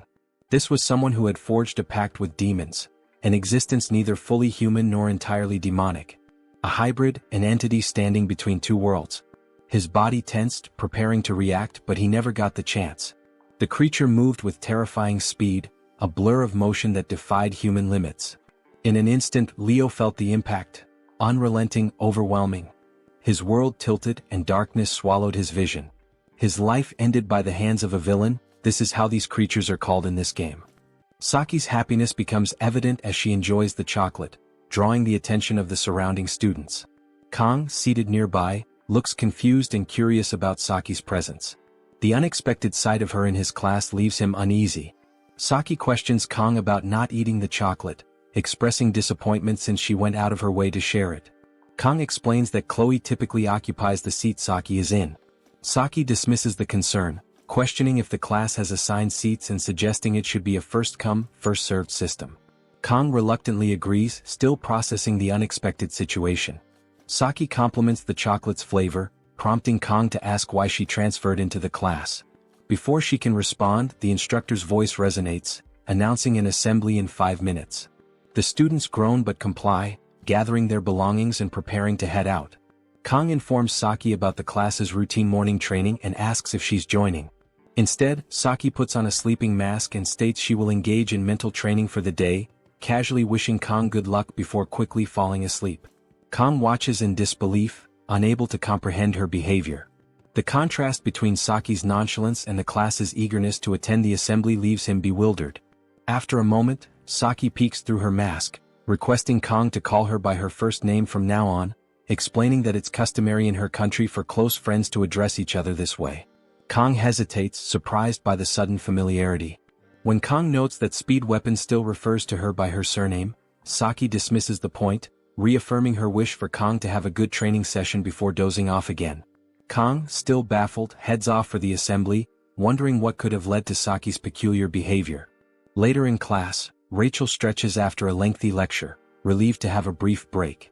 She comments to Abel about the noisy atmosphere, the hum of chatter and laughter filling the room. She then brings up the rumor that Saki was reassigned to a different class, adding that Saki was often idle and did as she pleased. Rachel speculates on what may have driven Saki to make the change, her curiosity evident. Abel listens indifferently, responding with a simple acknowledgement, unwilling to engage in gossip. Rachel, ever playful, teases Abel, suggesting she might be disappointed about the transfer.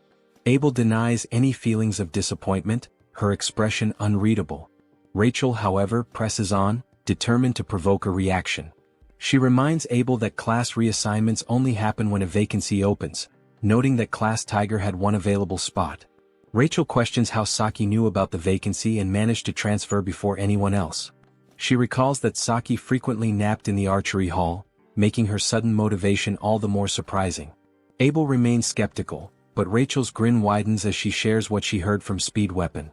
Apparently, Saki and Kang had recently teamed up to clear the Buffalo Dungeon. Abel's eyes widen in disbelief at the revelation. Rachel adds with a teasing tone, that even if Saki liked Kang that much, it was well known that Kang was already reserved by Abel. Flustered, Abel protests the absurdity of the claim, denying any relationship with Kang. Her attempts to refute Rachel's playful accusations grow more desperate, but Rachel remains amused. She insists that Abel's denial only makes her theory more believable. Abel, frustrated, warns Rachel to stop making baseless assumptions. Rachel, unfazed by the response, remarks that only time will reveal the truth. With a satisfied smile, she leans back in her seat, enjoying Abel's discomfort. The air between them remains lighthearted, though Abel's lingering frustration is evident. Despite her protests, Rachel's teasing words echo in her mind, leaving Abel to wonder if others might also share the same thoughts. Her tone then shifts and she directly addresses Abel, cautioning her against deceiving herself. Lying to others may be one thing, Rachel remarks, but self-deception always leads to trouble. Abel, visibly shaken, is left in silence, reflecting on the comment. The narrative transitions to a memory from earlier that day, depicting Abel's interaction with her grandfather, Siegfried. He informs her that he will be temporarily taking on a position as an instructor at the academy. Shocked, Abel immediately protests, concerned that his presence will draw even more attention to her. Siegfried, remaining composed, calmly states that he will be responsible for teaching the first-year special class. Abel, confused by Siegfried's statement, questions his meaning. Siegfried reminds her that she was the one who made this request after the events of the midterm exams. The memory returns to Abel, recalling her own words. Siegfried assures her that they won't run into each other too often, implying she doesn't need to worry. Despite his words, Abel senses the excitement in her grandfather's expression. The once bored sword emperor now seems unusually invested, and it's all because of Kang. The thought of this fills Abel with frustration and anger. Her thoughts continue to dwell on Kang, someone she perceives as absurdly gifted, possessing undeniable talent that seems unfair.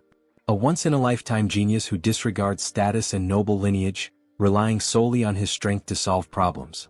As a special trainee, Kang stands apart from the rest.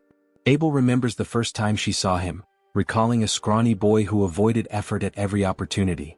But now that boy has grown into a well-built, sharp-featured young man exuding masculine charm, surpassing even Leon van Reinhardt, a so-called hero candidate. Kang's path as a hero remains unwavering. He doesn't boast or seek recognition, enduring his burdens in silence. Abel finds herself wishing that he would act arrogant, giving her a reason to hate him. But he never does. The realization that she may be envious strikes her deeply, especially when she considers how Siegfried now acknowledges Kang in a way he never did with her. Embarrassed, Abel clenches her fists. Returning to the present, Rachel suddenly appears behind Abel, grinning mischievously. Startled, Abel reacts instinctively, pushing Rachel away, causing her to stumble and fall. Rachel, rubbing her elbow, questions Abel's aggressive response. Blushing, Abel defensively insists that she has no feelings for Kang, denying any romantic involvement.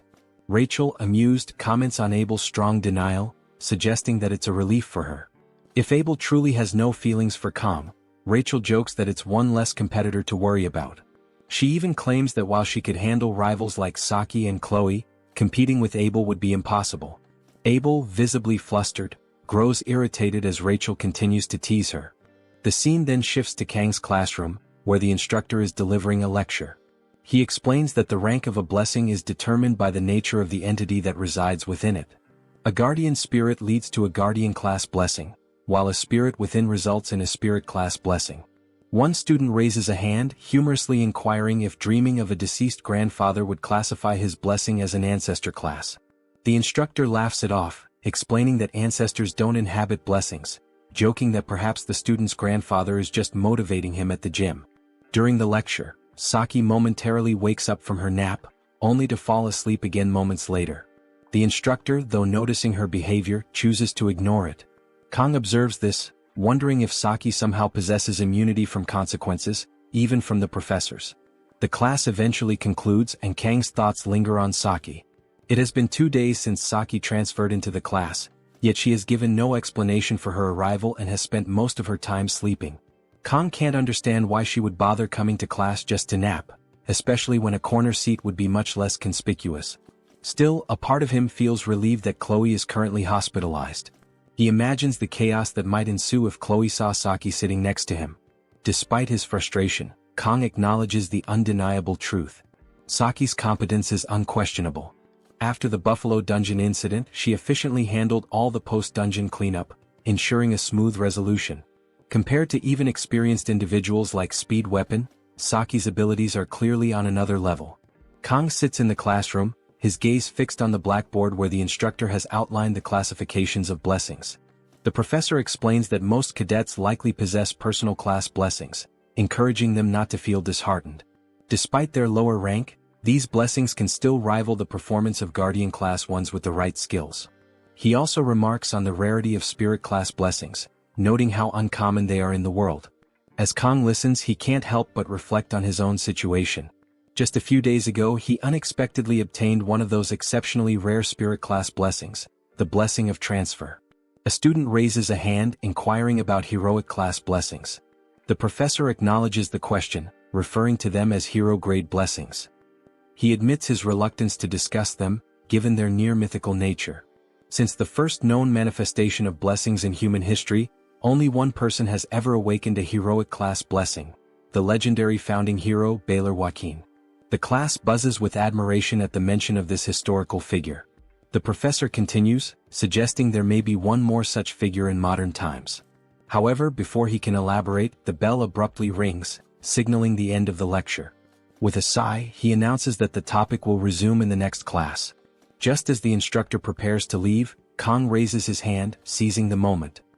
He asks the professor if he knows anything about the phrase, "May the blessing of the gods be with you."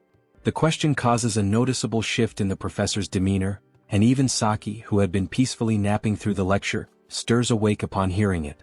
After a brief pause, the professor responds, suggesting he doesn't fully grasp Kang's intent but points out a contradiction in the statement. Kang, confused, waits for clarification. The instructor calmly explains that the contradiction lies in the absence of gods in the world. His words linger in the air, leaving a strange silence in the room. Some students exchange uncertain glances, while others remain deep in thought.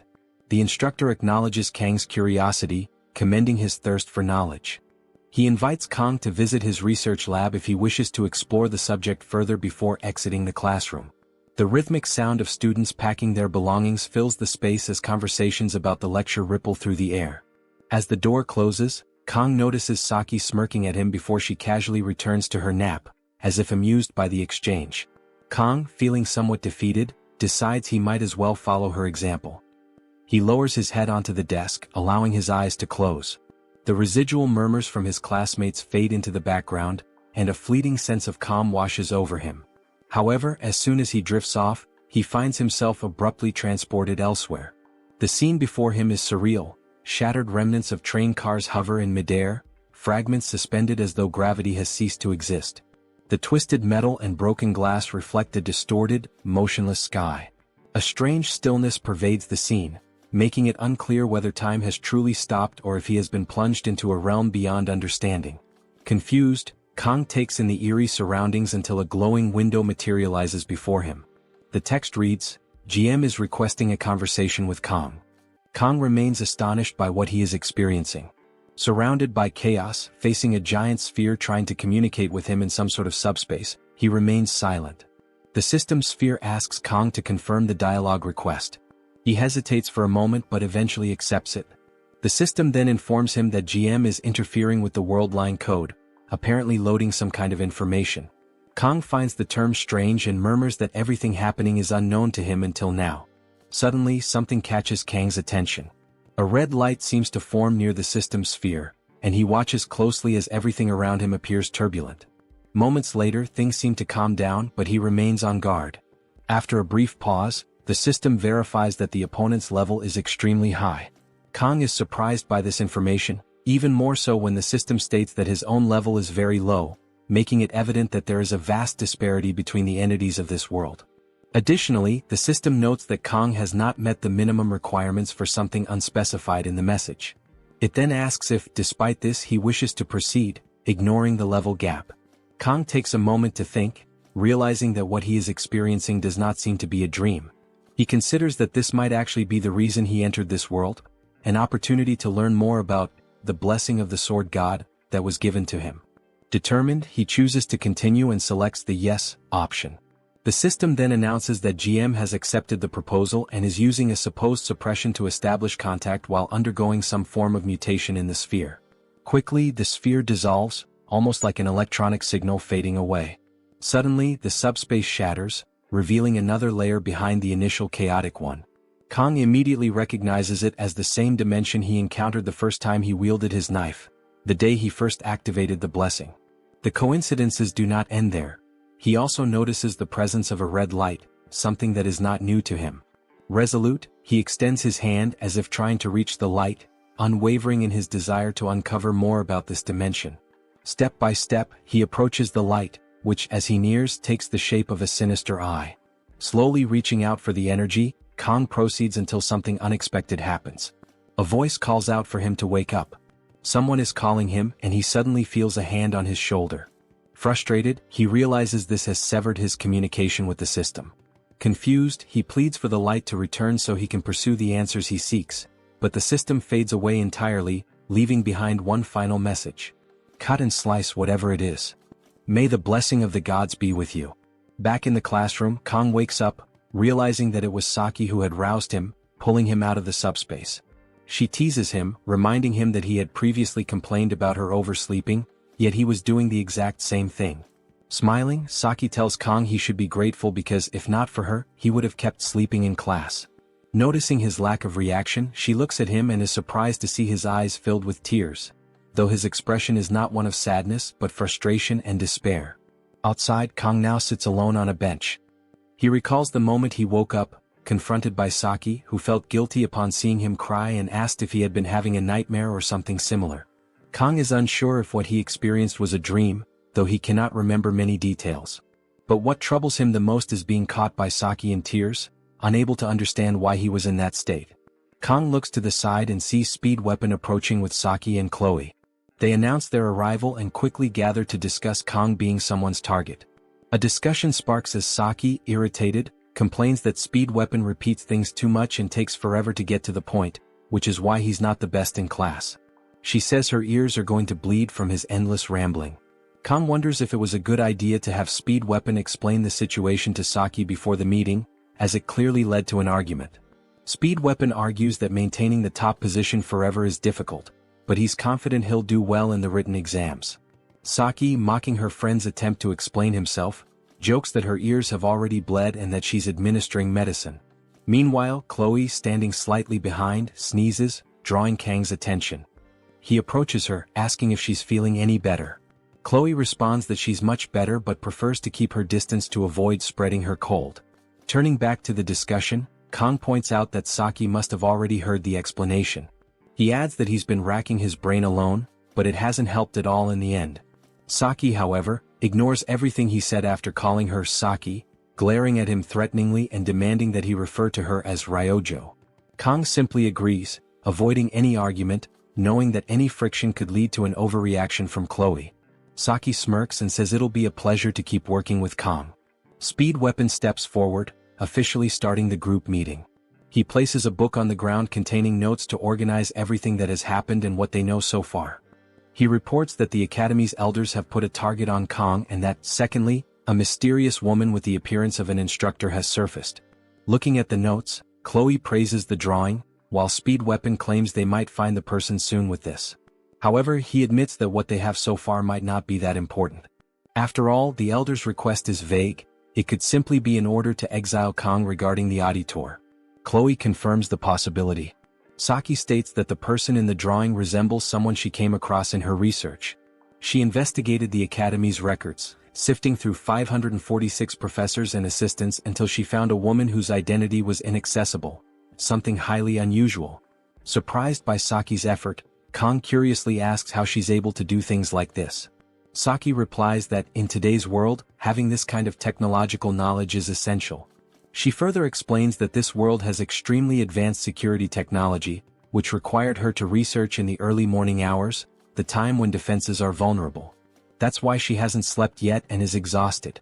She claims that these things are routine for her, which is why she sleeps in random places. Kang jokes that she's like a ghost. Then he realizes that's probably how she got his number, since he never gave it to her. Speed Weapon regains control of the conversation, concluding that nothing is clear for now, so they can't take drastic actions like breaking into the Elder's domain and making threats in retaliation. He adds that Kang could easily resolve everything but believes that would likely make things worse. Saki and Chloe agree with Speed Weapon. Speed Weapon then presents his idea to the group. He believes the solution lies in forming a club. Kang is surprised by the suggestion, not understanding the purpose. Saki steps in to explain that clubs are well regarded in the academy, enjoy free movement and receive funding. The academy promotes cooperation among cadets, which is why these benefits exist. Additionally, clubs are considered affiliated organizations within the academy. Just as Saki is about to conclude, Speed Weapon abruptly interrupts her, saying that a club provides protection, something a mere cadet cannot have. Saki, now composed, concludes that, conveniently, this is the best way to ensure safety both inside and outside the academy. Kang then recalls this feature from the game, which allowed players to create a decorated space for members to gather. In clubs, it was possible to invite members and build bonds. These features and cosmetics were responsible for emptying the wallets of many players. Kang admits he never paid attention to these features since he had little time. However, now that he understands the housing system better, it seems quite useful. Kang then asks what the specific requirements are for starting a club. Speed Weapon responds that, first, they need at least 5 people and must submit a proposal to the relevant department. Kang reflects that, since the minimum requirement is 5 people, they are 1 person short. Before anything else, he decides to check if everyone present is willing to join the club. Speed Weapon answers yes and adds that he wouldn't have suggested creating a club if he weren't willing to follow through from the start. Chloe also confirms, saying she will do everything to help Kang. Saki also agrees, claiming she owes a debt for what happened in the dungeon and that someone as brilliant as her couldn't be left out. Kang then starts reflecting on his life before the game, where, as he got older, his relationships were nothing more than a cycle of give and take. However, now, these people who barely know him trust him completely and are willing to follow him, even in a world where social class is everything. He thanks everyone, and Speed Weapon points out that this would be a good time to think about the club's name. Chloe is the first to give her opinion, suggesting Memories of Assassination, considering they are a group determined to assassinate corrupt powers. Everyone gets frustrated with the idea, and Speed Weapon mentions that such a name probably wouldn't work well. Chloe feels disappointed, and Saki then shares her opinion. She says it would be best to pick a generic name since in the end the name doesn't matter much. They could just choose one randomly. Speed Weapon gets irritated and asks her once again to be quiet. His suggestion for the name is Fight Club. Chloe ignores his suggestion and insists on something like Assassination Memories or similar variations. Everyone falls silent for a moment until Kang decides to contribute.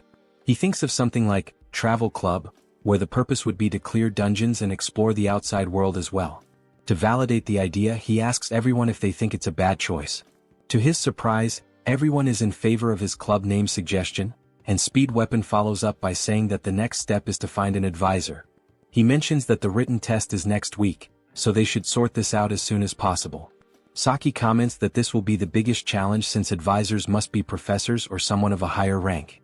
Chloe suggests they try the professors of blessing studies, mentioning that one of them is popular in kind. Speed Weapon immediately realizes she's talking about Professor Damien, but he is too busy, and Speed Weapon doubts inviting him would work, though he acknowledges that finding someone like him will be difficult. Saki then reflects on the challenge of finding an advisor, noting that out of 500 school staff members, only 30 are professors, and only 10 of those teach first-year students. She points out the contradiction of the academy encouraging club activities without a system capable of providing proper support. Saki then turns to Kang and asks if he has anyone in mind. Kang confirms that it has to be a professor or someone of a higher rank. Saki acknowledges this but reminds him that there's no one above a professor likely to accept their request. Kang then says he has someone in mind and pulls out his phone. He shows them the screen with the image of the person he intends to be their advisor. Everyone is shocked upon seeing the image, stunned and in disbelief. The setting shifts to the administrative office of the academy, where a staff member informs Kang that any new club must be registered in person by its founder. Kang, calm and composed, confirms he is the founder. The young woman behind the desk, clearly unimpressed, scans him with a condescending expression and enters his name into the system. Despite trying to maintain a professional demeanor, she can't suppress a mocking laugh.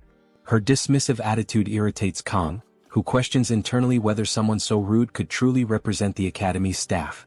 The triviality of judging someone based solely on their grade strikes him as absurd. Despite her tone, Kang keeps his composure and insists that as long as he follows the procedure, the application should be processed without issue. In response, the yellow-haired staffer rises from her seat, putting on a false air of authority. She declares that first-year cadets must secure a faculty advisor in order to create a club and goes further, suggesting no professor would ever consider advising someone like him. Her words are laced with disdain, targeting his background as a special admissions student. She implies he should know his place. Kang listens in silence, his fists clenched. Deep down he's not surprised. He senses that even the smallest shred of justice within the academy is fading. Though tempted to respond harshly, his years in the restaurant business have taught him that restraint is often more powerful than words. Still, this time, something inside him wants to make sure she remembers this moment. Without arguing, Kang takes out his phone and makes a call. His composed demeanor unnerves the yellow-haired girl. The call is brief, but the voice on the other end says she's nearby and will arrive shortly. Kang ends the call with a calm assurance, which confuses and rattles the staffer further. She demands to know who he thinks he is to act so boldly. Kang replies with steady confidence, insisting they proceed according to the rules. Her composure begins to slip. Visibly shaken, she questions who could possibly be backing him. Desperate to reassert control, she blurts out that she's the cousin of the principal's close friend and threatens to ruin him with a word. Kang says nothing in return, only offering a quiet smile that enrages her even more. He takes a step closer and in a low voice, tells her she's being too loud. Stunned and visibly furious, she lashes out again, but his gaze grows colder. He declares that her hypocrisy is now fully exposed, exactly as he intended. Suddenly the door to the office is blown off its hinges. The room falls into stunned silence as Media, a powerful presence radiating authority, enters with force. Every eye turns to her. Kang addresses the stunned yellow-haired staffer, reminding her to show respect. Media is his club advisor. The girl's face goes pale as realization sets in. She is too shocked to speak. Media steps inside with a warm expression, clearly pleased to see Kang in person. He bows slightly and politely apologizes for the inconvenience, acknowledging how busy she must be. Media reassures him that any request from him is worth her immediate attention. It becomes clear to the yellow-haired girl that Kang is not just any student. He is the academy's top incoming cadet. Media turns to him, requesting the registration paperwork and reminding him of his upcoming written exam. Kang hands her the documents, expresses his thanks, and exits the office confidently. As soon as he leaves, another staffer rushes to bring a chair for Media. She sits and casts a sharp glare at the yellow-haired girl, whose earlier arrogance has completely vanished. In a panicked attempt to recover, the girl stammers that the situation was simply a misunderstanding. Inside the administrative office, the yellow-haired staff member tries to explain herself, claiming she didn't mean what she said to Kang. Media, cold and assertive, cuts her off without hesitation. She makes it clear that she does not require blessings or permission to see the truth. Her words are sharp, pointing out the staff member's prejudice, which was based entirely on Kang's background. Media emphasizes that both she and Siegfried have personally acknowledged Kang as a cadet worthy of being a successor. With a flick of her hand, she casts a wind spell that sends the registration form flying toward the girl. She gives a strict order: the form must be completed within 5 minutes. Without giving any room for protest, she tells her to begin. The focus then shifts back to Kang. He checks his device and sees a message from Media confirming that the club registration is officially complete. A smirk forms on his face. He suspects the staff member likely got fired. He sends a polite message of thanks to Media and promises to visit her soon. In response, Media instructs him to stop by the headmaster's office after classes. Later, Kang arrives at the blacksmith's shop. The heat inside the workshop is stifling, and sweat starts to form on his brow. The blacksmith, whose name is Violent, informs him that he'll need to wait a few minutes if he's come to collect his gear. Hearing this, Kang internally notes that for once, Violent actually sounds like a proper shopkeeper. He's unsure of Violent's true opinion of him, but given his memories from the game, Kang remembers this character with mixed emotions. As a former player, Kang recalls Violent as one of the key NPCs for weapon services, and his presence was infamous. In the original mobile game, Violent had a reputation for draining resources without remorse. Light spenders like Kang didn't suffer too much, but heavier spenders used to practically beg before upgrades. The name Violent became synonymous with scams. Kang remembers a particularly bitter moment when Violent downgraded his mirror same from B rank to A rank, a sting he hasn't forgotten. Violet notices Kang's silence and asks what he's thinking about. Kang responds vaguely, saying the blacksmith reminds him of someone he once knew. Violet laughs and takes it as a compliment. With a sense of pride, he presents the upgraded weapon to Kang, claiming the work is not only perfect but might even include a special option. Kang examines the weapon and notices a definite improvement. The mirror same's active time has increased from 40 to 50 seconds, which is a significant boost, especially considering the upcoming dungeon challenges. Kang reflects on how 10 extra seconds might seem minor but can be game-changing in combat. He considers the potential of combining this upgrade with his transfer blessing during future enhancements. Despite his past frustrations, he acknowledges that the blessing of painlessness, his unique commander-class blessing, is surprisingly adaptable. Following Violet's advice, Kang checks the weapon's rank. It's now at D rank with the potential to reach A rank. For a weapon made with A rank beast materials from Kayaking, Kang had expected at least a C rank outcome. Still, the increase in the weapon's hardness by 2 levels is encouraging.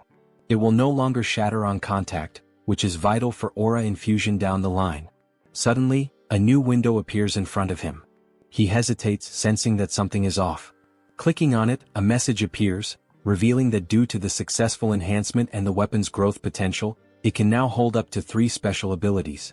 These will activate randomly and require mana stones. This is unexpected. Kang's eyes widen, and he immediately begins to think about his supply of mana stones, only to remember that he had already handed most of them over to Violet. In a dimly lit room within the academy, one of its elders lies on the floor, eyes fixed on a photograph of his deceased father. That man, Lyman von Bienhark, was once known as the Mad Tiger, a figure of legend among the 7-star heroes. Revered by the public, Lyman's life came to an end 40 years earlier during the 6th Legion's campaign in Bauman. His death, however, marked not just the fall of a hero but the beginning of a relentless assault on the Bienhark family. Rival factions, hungry for dominance, pounced on the perceived weakness. Left behind in the aftermath, the elder bore the weight of his family's survival. Consumed by vengeance and necessity, he navigated a bloody path, using internal betrayal to eliminate his own kin. Only through ruthlessness did he restore the Bienhark legacy. By the time he turned 30, he had secured his place as an elder of Joaquin Academy, embracing his role as a guide for humanity which he deemed foolish. He devoted himself to enforcing the supremacy of the Chosen, believing that the masses could only be controlled by rallying them against a common foe. Demons served that role perfectly. With their terrifying presence, the elders could justify their rule, tightening control under the guise of protection.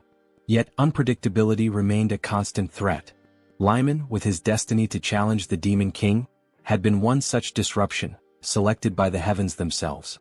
The elder knew all too well the staggering power gap between humans and demons, and he doubted Leon's chances of success. Still, ancient tales, like that of the hero Joaquin sealing the 1st Legion commander, kept hope alive among the people. That sort of myth had no place in the elder's carefully constructed world. His thoughts drift to a more recent memory, the day a humanoid demon entered his chambers.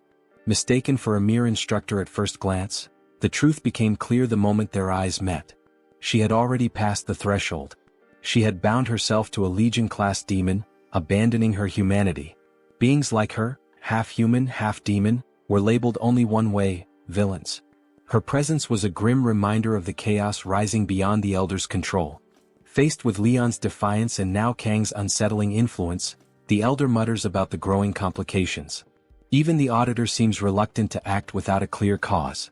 Rising from the floor, he calls for his butler, who answers from the shadows. Without hesitation, Clady von Bienhark issues a cold command: summon the Undertaker squad. There is work to be done. Meanwhile, the scene transitions to a classroom, where Kang sits scribbling notes in a notebook. His thoughts remain fixed on mana stones. Ever since acquiring one had turned his world upside down. Having 3 open slots available to embed them felt surreal, like striking gold. In a game setting, such stones would drop only from A-rank beasts or dungeon bosses, extremely rare and high-risk materials. These magical creatures, despite sounding impressive, posed threats on par with demons. Kang glances towards Saki, fast asleep at her desk. He assumed she had another long night. It's been a week since they cleared the Water Buffalo dungeon as a club. Through that experience, Kang learned that mana stones were the key to unlocking the Stone Gate, which held the Cow King. The stone he now possessed came from Behemoth Gigant, a creature of immense power. Someone had managed to defeat it and claim the prize. In the game's lore, even a single step from Gigant could cause the terrain to tremble. But even Gigant was nothing next to the titans introduced in later updates. Tainted Knight, Basilisk, Manticore, Lich King, Drogue, monsters of S-class caliber, equivalent to cataclysmic forces. As these thoughts swirl in his head, Kong questions whether the risk of hunting such beasts simply to enhance his gear is even worth it. That kind of grind was supposed to be Leon's responsibility, not his. Chloe arrives and asks if the seat beside him is taken. Kong greets her casually. She spots the sleeping Saki and pauses, observing her for a moment. Kong remarks that Chloe seems fully recovered from her previous injuries. She confirms it, smiling, but reminds him that it was Kong who had been seriously wounded during their last battle. She also recalls something peculiar from that day. His weapon had glowed a brilliant blue during the fight. Kong, hearing news about Leon's recent progress, silently reaffirms that farming mana stones is worth the danger. Despite abandoning dreams of peace or stability, his core objective remains survival. However, survival now seems more elusive than ever. Unlike when he was merely a player following a scripted path, the presence of unpredictable variables throws everything off balance. The world appears to be actively rewriting itself, subtly but unmistakably shifting the plot Kong once knew. A full month has already passed since his arrival at the academy, and the secrets surrounding the Second Demonic War, set to erupt in 3 years, are gradually approaching the surface. In light of this, strengthening King's physical prowess and enhancing his gear has shifted from strategic decision to absolute necessity. Meanwhile, Speed Weapon takes notice of Saki sleeping through class again. Chloe voices her annoyance, pointing out that if Saki intends to sleep, she should find a more suitable place. Speed Weapon, attempting to wake her, is promptly rewarded with a punch to the face from the still slumbering Saki. Back at his desk, Kong reflects with a mix of concern and irritation. Just then, Kong notices Speed Weapon standing beside him and questions when he arrived. Speed Weapon complains about being hit by Saki, prompting Saki to grumble in her sleep that he's still a decade too early. Speed Weapon shifts the conversation to club matters, checking on their progress. Kong informs him that the principal has already given the green light. All that remains is to recruit one final member. Satisfied, Speed Weapon brings up Leon's latest accomplishments, noting how the supposed protagonist has cleared a high-ranked dungeon recently. Kong thinks to himself that Leon might finally be stepping into his destined role. Saki casually adds that Leon managed to clear an A-ranked dungeon just yesterday, and with a small team. In contrast, their own squad barely handled a C-ranked dungeon.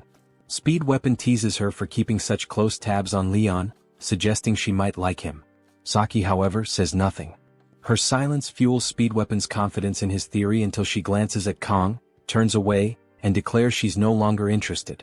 She then drifts back to sleep, leaving Speed Weapon confused and visibly thrown off. Kong, however, is still lost in thought. He recognizes that Leon's growth is real.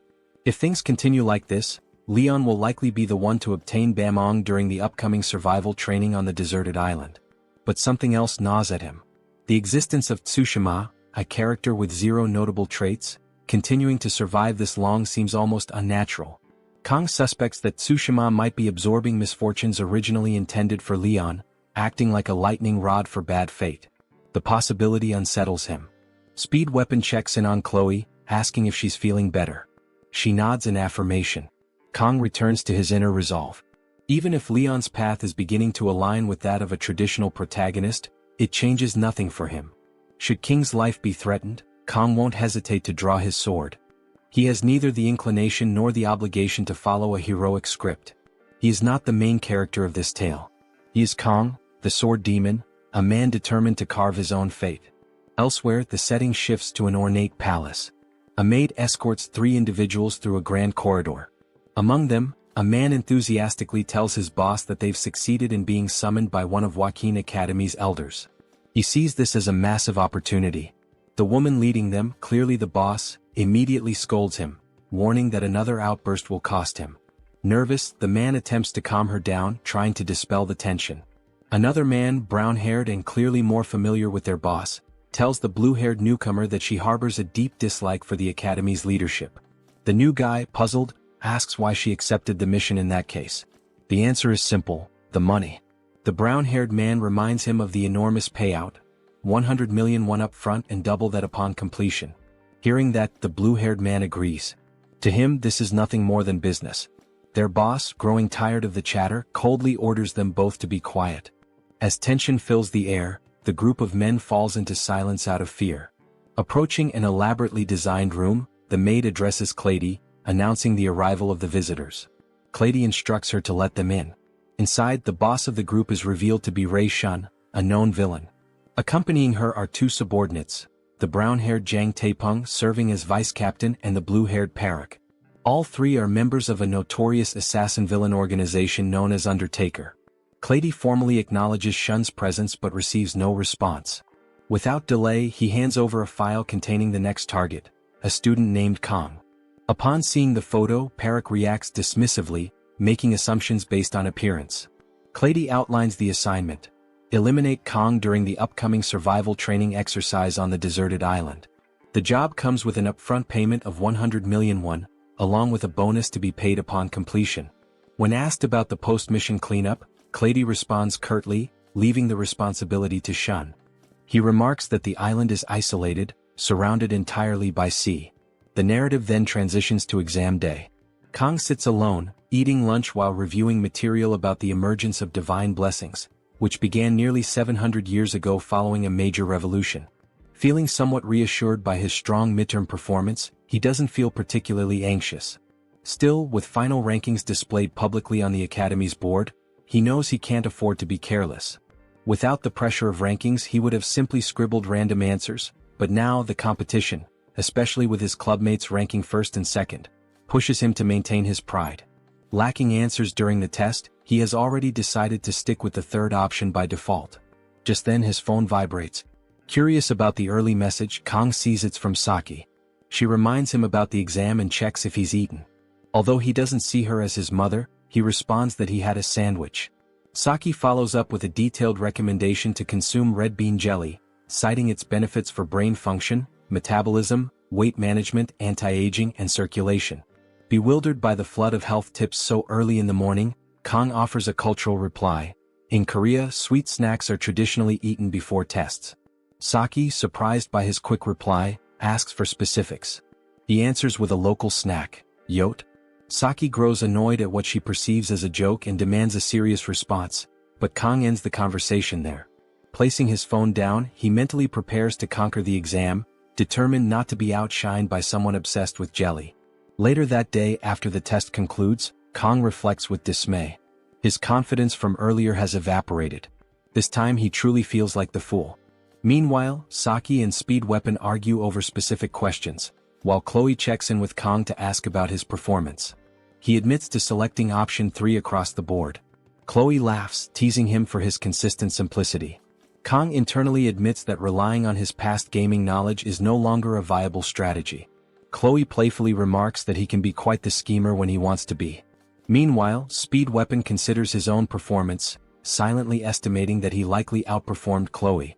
Kong brings up the topic of Nox, asking Chloe whether she has heard from him lately, since there has been no recent contact.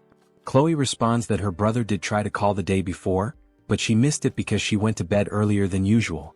She mentions that the call came in around 7 p.m., though she's been keeping late nights lately, making her unusually sleepy that evening. This explanation causes Kong to grow slightly suspicious. He quietly considers the possibility that Chloe may have intentionally avoided the call. Given that the contact information of auditorium members is restricted, Kong realizes that unless Nox appears in person, there is no straightforward way for him to confront Chloe or dig deeper. Nonetheless, he assumes Nox must have a personal reason for staying silent. Even with the emotional distance between Chloe and her brother, Kong sincerely hopes they will eventually find common ground and reconnect. Across the room, Speed Weapon suddenly erupts in distress over the exam results, lamenting his decision to stay up late the night before. Saki wastes no time in teasing him, suggesting the problem lies less with his sleep schedule and more with his intelligence. Her teasing then turns toward Kong. With a playful smirk, she asks what he and Chloe were whispering about moments earlier. She adds a lighthearted question about whether the two of them are secretly dating. The comment immediately causes Chloe to flush with embarrassment, and Kong internally rolls his eyes at how obsessed the student body seems to be with romance. He firmly repeats the same explanation he has given before, that there is nothing going on between him and Chloe. Upon hearing this, Chloe's face calms down and her usual demeanor returns. However, Saki leans in close, challenging Kang more directly. She wants to know why he has been ignoring her messages lately. The question catches Kang off guard.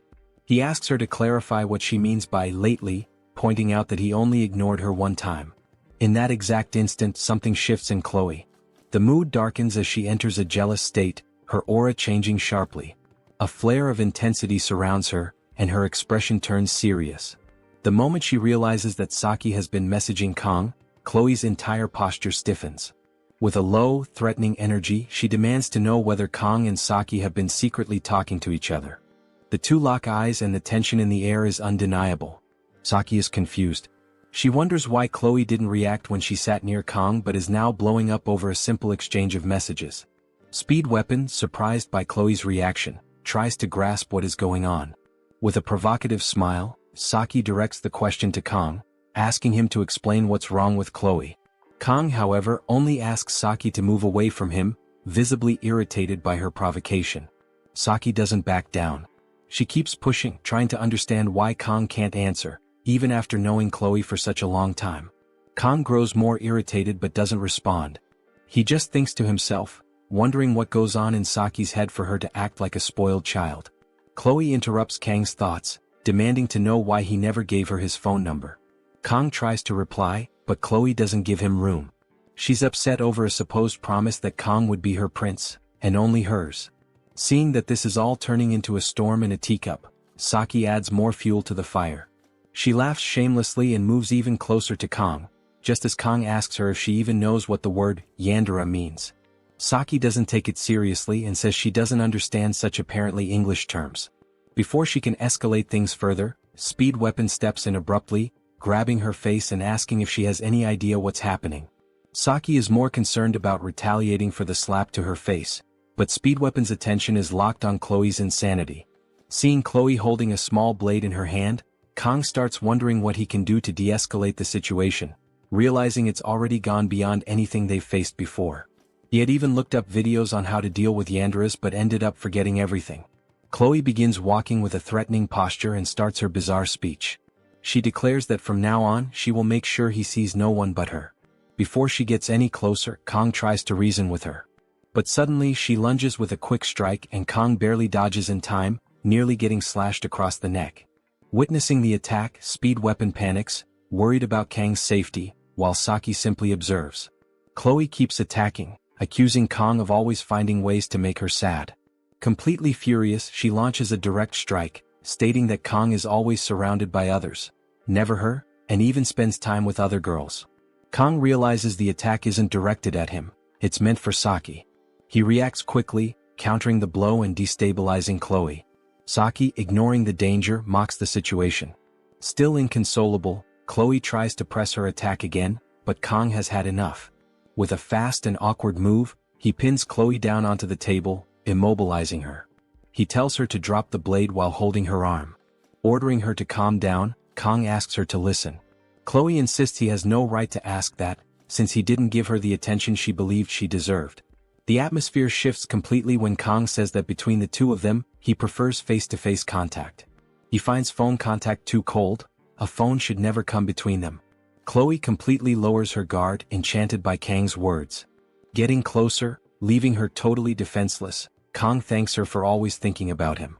Speed Weapon becomes emotional from the scene, while Saki shows her frustration that the show is over. Kang finishes by reminding Chloe that he stayed by her side the whole time in the Buffalo Dungeon, ending with a request, "Don't be upset."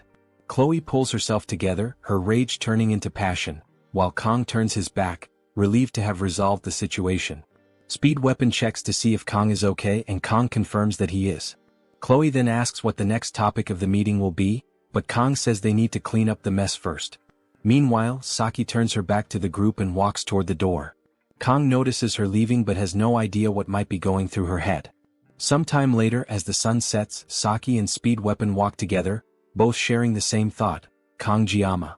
In Speed Weapon's thoughts, he reflects that Chloe's murderous behavior toward Kang is driven by a twisted kind of love.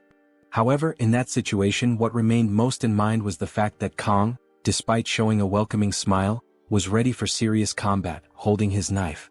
It became clear that Kang operates using persuasion, negotiation, and also force.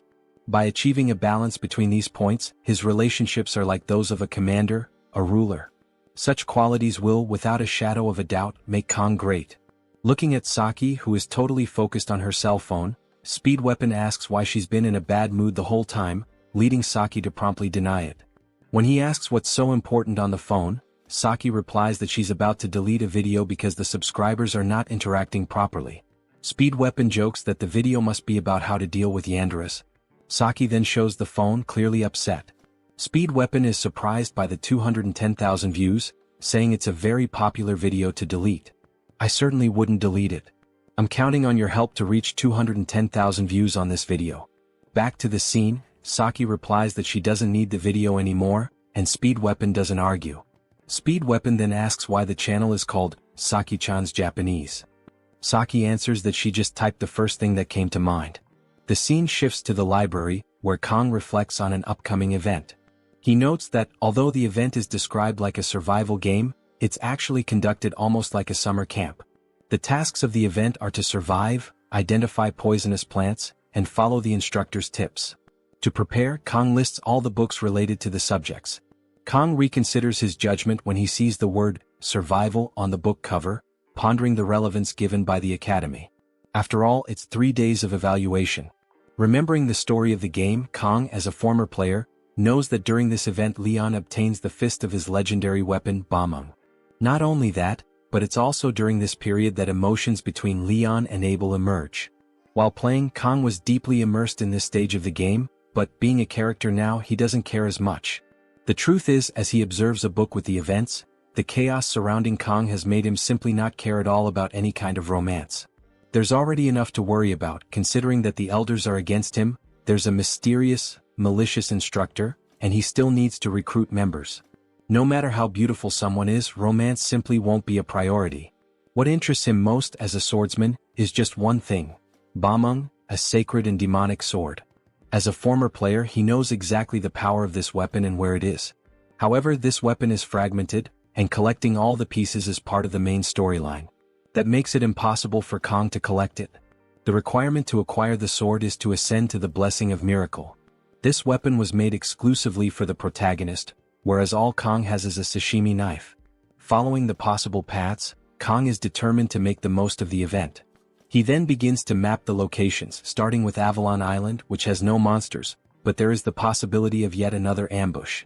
To prevent that from happening, a high-level instructor will accompany the group to ensure safety.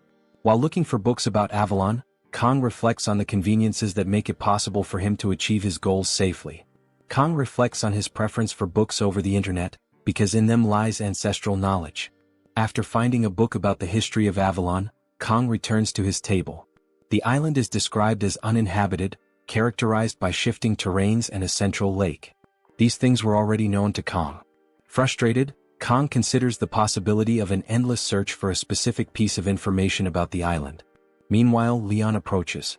Kang is caught off guard by the encounter, and as he turns around, Leon greets Kang, emphasizing how long it's been since they last met. Some of Leon's fans tend him from afar as he puts his hand on Kang's shoulder and then greets him, emphasizing how long they haven't seen each other.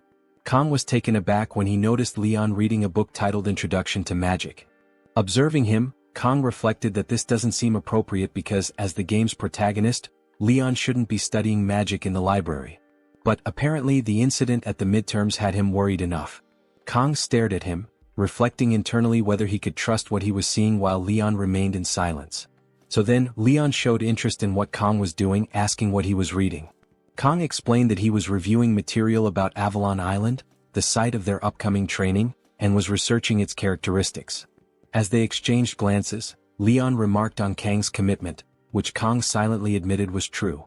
His recent days had been consumed by training, dungeon exploration, and monster studies. Knowing what disasters awaited 3 years into the future, Kang felt a heavy pressure to prepare. After a while, Kang answered Leon by saying that he needs to take care of the future. Leon then responded that they were different individuals, implying that Kang and he were fundamentally unlike each other. The comment left Kang puzzled. Though Leon's general path still mirrored the one he followed in the original game, something about him had undeniably changed. A sadness lingered in Leon's demeanor, hinting at an inner struggle. Leon encouraged Kong to keep working hard and reminded him that the library would soon close, wishing him a safe return. Kong thanked him and offered the same. As Leon departed, Kong wondered if this melancholy was the burden borne by a hero responsible for humanity's survival. It felt as though both light and darkness weighed heavily on Leon's shoulders. Yet Kong returned his focus to the book, determined to extract the necessary information before the library closed. The scene shifts to the training grounds on a remote deserted island where all the students had gathered for their survival exercises. The atmosphere buzzed with anticipation as the instructors made final preparations. Among the crowd, Rachel and Abel spotted Saki approaching and immediately commented on how elusive she had been lately. It had been quite some time since they had last seen her, and her sudden appearance caught them slightly off guard. Saki was accompanied by Chloe, who stayed quietly by her side. Offering only a brief hi, Saki greeted them with her usual calm demeanor. Facing her directly, Abel asked if she was prepared for the training ahead. Saki replied in a composed tone that she would proceed as she always did, and then turned the question back, asking if Abel was ready as well. Watching the exchange unfold, Rachel couldn't help but smile mischievously. Leaning in slightly, she teased Saki, suggesting that she had quietly managed to advance to the higher class without anyone even noticing. Rachel joked that school life must have been quite entertaining for her lately. In response, Saki clarified with her usual bluntness that everything had been handled properly and there was no reason to inform them about it. Rachel cast a sideways glance toward Abel and muttered under her breath about having to sit back and watch Kong be taken away. Abel immediately dismissed the comment as nonsense, brushing it off with a scowl. But Rachel only smirked and insisted she was simply stating the truth as she saw it. Rachel pointed out with a sly grin that Saki had already explored the Buffalo Dungeon with Kong, participated in various club activities alongside him, and now would once again be near him throughout the entire 3-day survival training trip. Her tone was light but carried a teasing edge, as if she were gently accusing Saki of monopolizing his time. In response, Saki calmly explained that Kong had made it clear he intended to undergo the training independently without forming any teams. Chloe, who had been quietly listening, nodded in agreement. She added that Kong had specifically mentioned having personal goals he wanted to pursue alone and needed space to focus on them. At this revelation, Rachel's eyes lit up with sudden excitement. A mischievous glint appeared as she realized that technically no one had been officially paired with Kong Jayama for the training. This left an opening and opportunity. Saki raised an eyebrow at Rachel's obvious shift in mood, immediately suspicious of her intentions. Abel too narrowed his eyes and asked pointedly what Rachel was scheming now. Rachel merely shrugged, acting innocent. She argued that while Kong had indeed said he wanted to go alone, he had never outright forbidden anyone from following him if they happened to cross paths. There was, after all, no formal rule against it. Saki couldn't help but admire the way Rachel twisted the situation to her advantage, finding a loophole so easily. It was a kind of bold cleverness that Saki herself would never have thought to use. Rachel smiled even wider, sensing their attention. She suggested that deep down everyone probably shared the same unspoken thoughts about wanting to stick close to Kong. Building on the moment, Rachel proposed a solution that would make things fair for all of them, what she proudly called the Rachel game. Both Saki and Abel were caught off guard, visibly startled by the sudden proposal. The atmosphere between them shifted, filled now with a mix of curiosity and wariness as they waited to hear exactly what kind of crazy idea Rachel had just unleashed. Rachel elaborated that Avalon Island's terrain and environment were constantly shifting, making it difficult even with the use of warp gates, as students would arrive at random locations. Each of them would have to find a way to navigate the island independently, facing a challenge designed to test their survival skills. Saki, characteristically direct, urged Rachel to get to the point. Rachel declared that during the 3-day survival training, whoever found Kong first would claim him. The others would then have to back off, granting exclusive rights to the winner. The proposal left the trio stunned. Rachel eagerly asked for their thoughts. Chloe declared her enthusiasm, vowing to win this time. Saki found the idea amusing and decided to prove her resolve by planning to send a verification photo. Rachel grinned, encouraging Saki to show how much she had grown.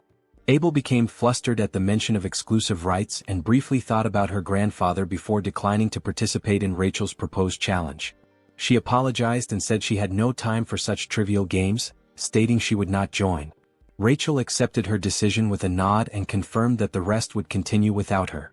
As Abel walked away, Rachel observed that Abel had been occupied with special training recently, a comment that Chloe supported by noting Abel's dedication. Meanwhile, Kong appeared, feeling fatigued after spending the entire night in the library. Fortunately, he had already recorded all necessary notes on his phone. Among the details was a reminder from the headmaster that Avalon Island was not considered an official monster zone, though students were still advised to bring light equipment. Kang had prepared his own unique gear, including 24 sashimi knives from Daeso, which he considered his secret weapon. At that moment, Kang received a message from Media, checking if he had packed medicine and clothes. Smiling, Kang reflected that Media felt more like a mother, or even a grandmother, than a friend. As the instructor began calling names to organize departures, Kang realized it was time to move. A sudden memory surfaced, the academy security guard's warning about a dangerous female instructor, one with purple hair, purple eyes, and notable height. Kang suspected that the instructor might use the chaotic environment of the island as a chance to act. However, he also realized that the conditions could work to his advantage if needed. Kang recalled that Speed Weapon had sketched a picture of the suspicious instructor, but when he compared the drawing to the women present, he noticed that many female instructors had purple hair, rendering the sketch useless. Feeling frustrated, he wondered how he was supposed to identify anyone with such vague information. Sieg then arrived, dressed casually in a vacation shirt, accompanied by Abel.